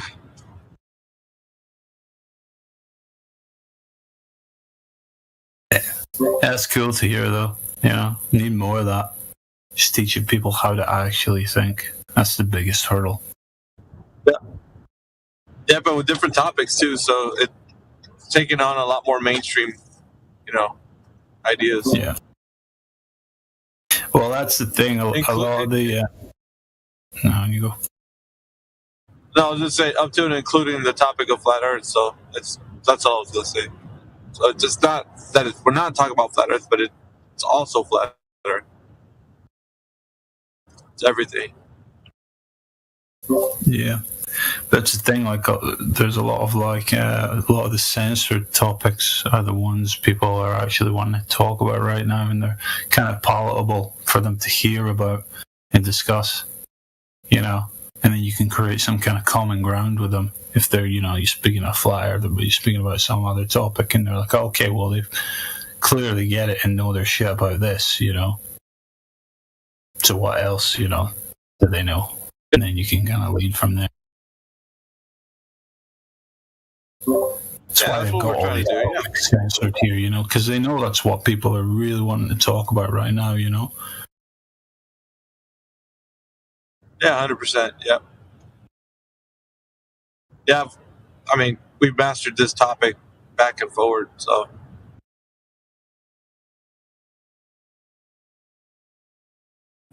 That way, if somebody wants to challenge us on that over there, this over there, then, they can challenge us. So. Yeah. We need to grow the audience, though. The name of the show is Frontline Unfiltered. So, if you're on Rumble, go check us out over there. And X Spaces also, it's the same name, Frontline Unfiltered. Yeah, I'm gonna look it up. Yeah, I appreciate it. Yeah, we're trying to grow the locals page too. That's where you can because Rumble has ads, and locals doesn't have ads. But we need to have 50 people in order for us to be able to open up the Rumble so that we can have all of our 2 hour or up to 2 hours of content. Because right now, under 50 people, it only gives us 30 minutes of content that's viewable. So we're trying to get 50 people and locals. What, do you have to restart the stream every 30 minutes or something? No, it just goes up to 30 minutes and then it cuts off. But it doesn't have ads like Rumble does. Okay. it's good either way. Yeah, it's good either way. You can still see the content, the whole content with Rumble.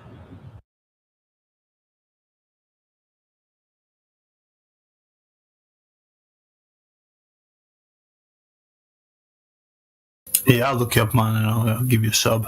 Get you up there. Thanks, Obvious.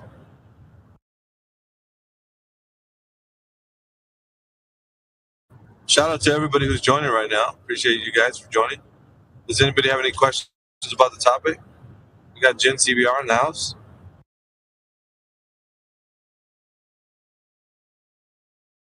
Yeah, how's everybody doing on this wonderful Sunday, Flat Earth Day, eh? Really well, man. How about yourself? Sounds like you woke up good spirits. Oh, yeah. I've been out. I've done my exercises. I'm waiting for my dinner now. It's evening now here in Japan. Coming up for 8 o'clock in the evening. So we was up early in the morning, 5 o'clock. Sweating blood. So I'm just relaxing now.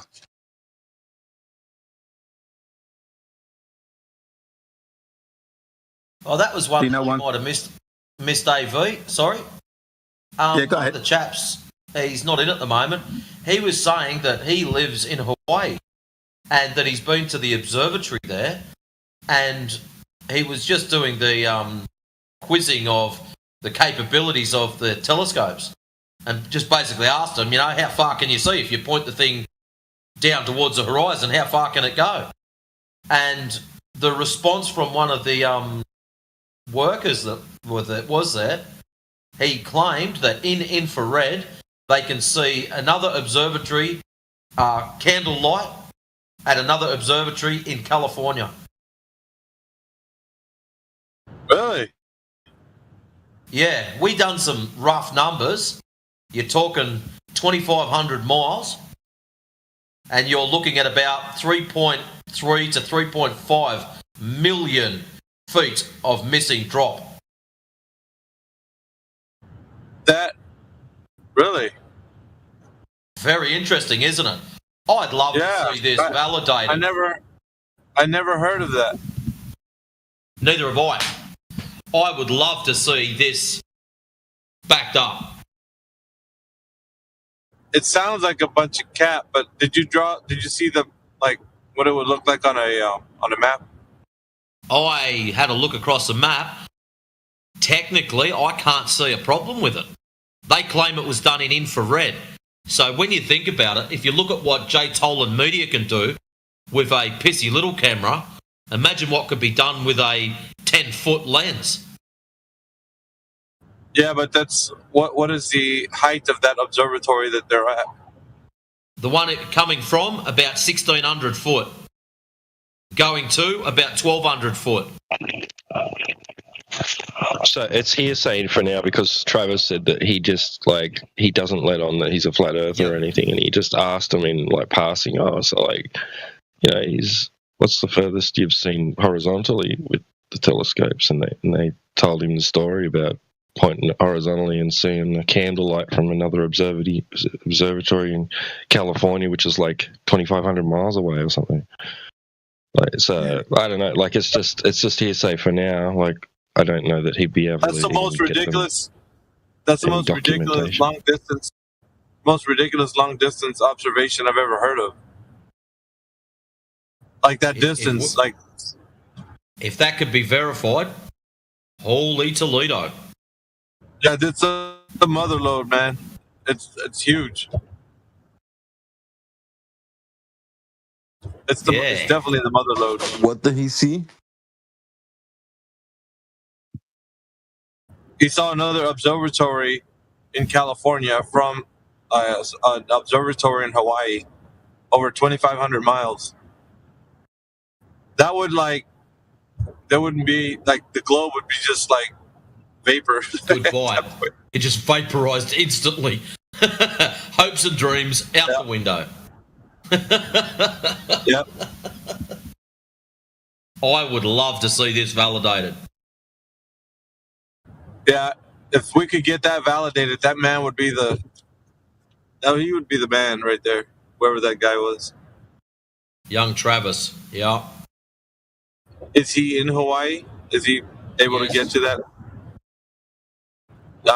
Well, if he's able to get to that observatory and make some, if he's able to schedule a viewing of when this can happen, like if he was to schedule it, or I don't know what it would take to do that.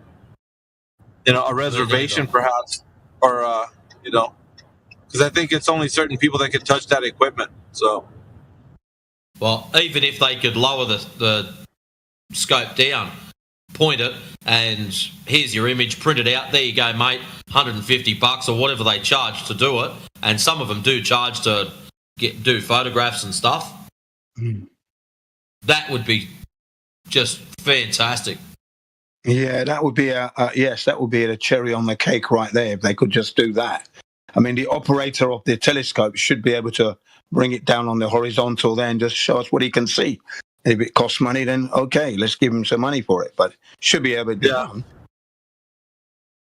I don't think money would be an issue, man. We'd all chip in at that point. Yeah, if he's already in Hawaii. There's an observatory that's about an hour and a half's drive from where I live. So I'm sort of thinking now maybe I should pop up to them and see how far that one can go. Yeah, why don't you? You'd have to have a target. Like at least this one has a target. So that's a long distance. I think that's the golden goose, isn't it? Like to have that observation done. I'm surprised it's not in the Guinness Book of Records anyway. Surprised it's not. Well, I wonder why. Long range shot, yeah. Yeah. Well, I wonder why. If the guy said it, if the guy working it, I don't know. I wonder what would be the aperture on the thing, because I know for like the naked eye, that thing would have to be.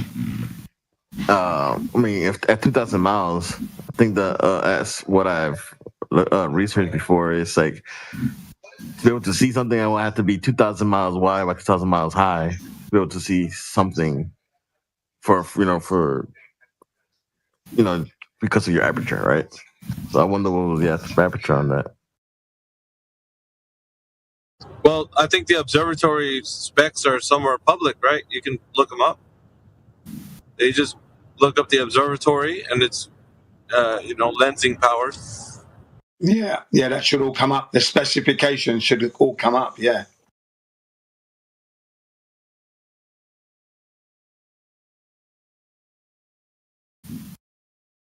I don't know. I still, everyone should be skeptical until we see the actual evidence of that. Correct. Yeah. But the ramifications are understood anyway. Yeah, but like I said, if he doesn't see that other observatory, then I'd be the one-hitter quitter right there. Just lay this on them and, tip your hat and say, have a good day, Yeah, I might do a little bit of investigation on that one because I want to know how far they can see and what is the Guinness Book of Records from an observatory distance. Should have been done. You'd have one near you somewhere, wouldn't you, Jen? Yeah, I agree with Jen. That don't have them. Yeah. They would have been singing it from the rooftops, man, if it was something that was like that. I don't know. Yeah.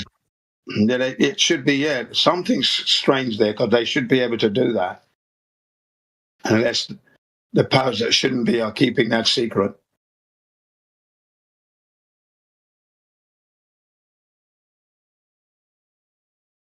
You might remember that phone call that Robert Bassano placed to the guy what was his name? Mike Mislinski, the deputy projects manager of the Hubble. And he let slip that he hadn't seen the Hubble in 25 years. And, of course, Robert Bassano's thinking, well, if you haven't seen it for 25 years, how do you know it's up there then?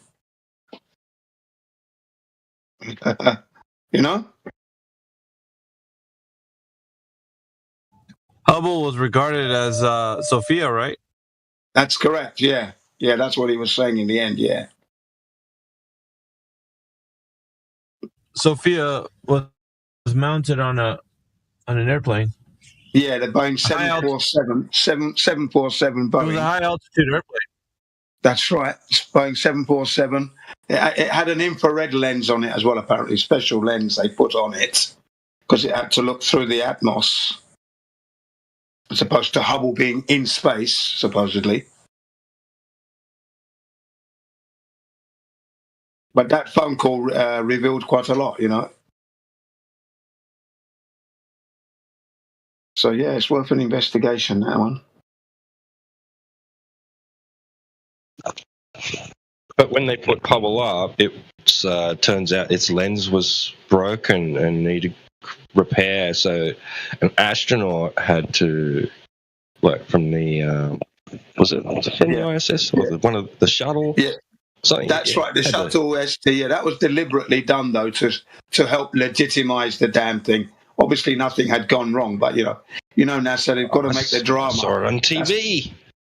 Yeah. They've got to make the drama up to help legitimize it, because once you've got a little bit of drama, that lends to it being real, doesn't it?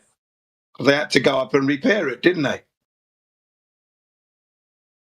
Always a little bit of drama. Didn't they have to get the shuttle or the ISS, they couldn't get it right to Hubble, and then the astronaut had to be tethered or something, and yeah, legitimizing the spacewalk again, yeah, of course. Yeah, that's right. With his spanners and tools. It's not up there, is it? Clearly not up there. But of course, they had to make it seem like it's up there, and a little bit of drama helps to legitimize it.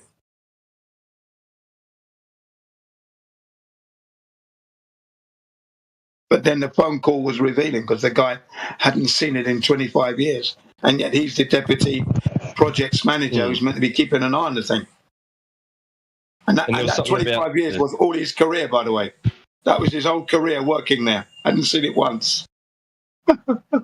Yeah. And there was something about some records with the FFA or whatever they call them. Yes, that's right. The largest payload ever shipped up is not in the Guinness Book of Records. I think, it's not in the Guinness Book of Records, but it's in this FA kind of federal, whatever it was. Yeah, that's right. Yeah. The Hubble was meant to be the heaviest payload, but it wasn't in the Guinness Book of Records. But it was in this Fedrial something or other. Had a French flavour to it, but yeah. Interesting. Right. So the one of them has a 10-meter aperture. 10-meter aperture, okay. That's big.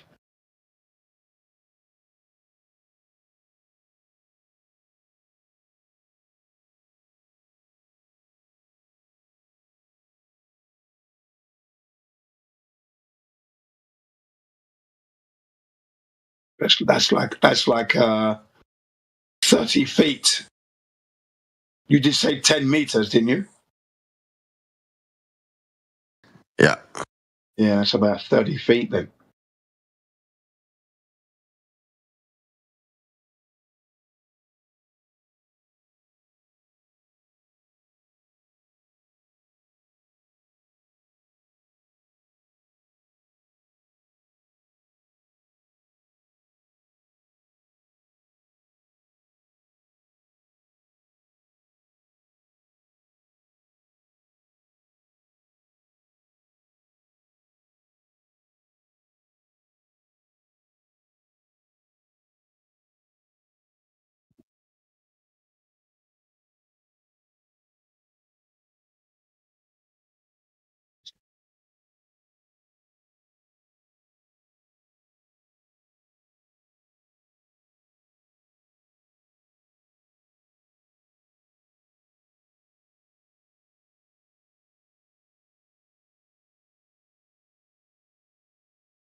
I remember when they released some of the first images allegedly from Hubble, and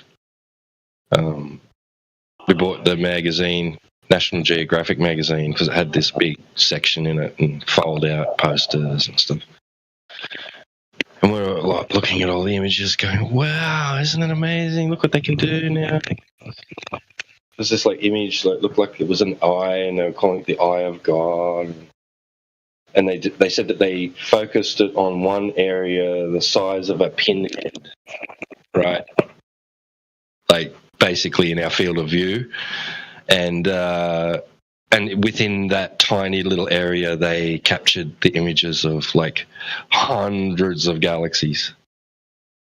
Yeah, but of course, the imagery, the final product isn't what they, what we get isn't what they actually see. They have to touch it up and edit it and add their little artistic license to it and all that before it reaches the public.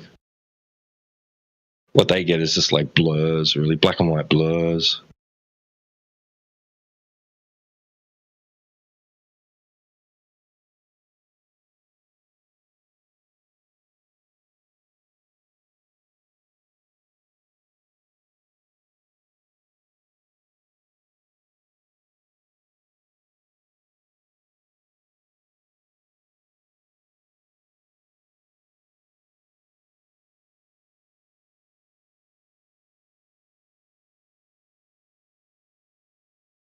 I think the headline was something like NASA looked deep into the universe and it looked like the universe was staring straight back at them because of that one nebula that looks like a big eyeball looking back. But that's the way they made it look anyway.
Alrighty, so I was just having a quick look at the Subaru telescope that's at, what is it, Mauna Kea, or however they say it.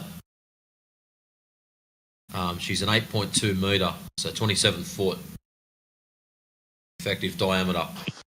They have 3 of them. Well, that's the Subaru. I don't know what the other ones are. I'm assuming One is 10.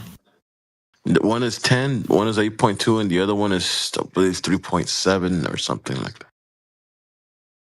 All right, so we'll just jump to the big one. We'll assume they're using that. If they're using the smaller one, hey, that's great. But yeah.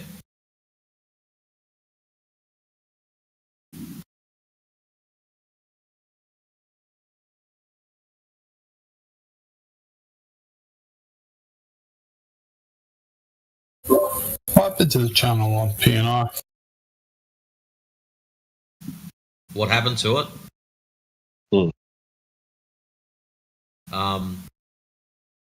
We were getting bombarded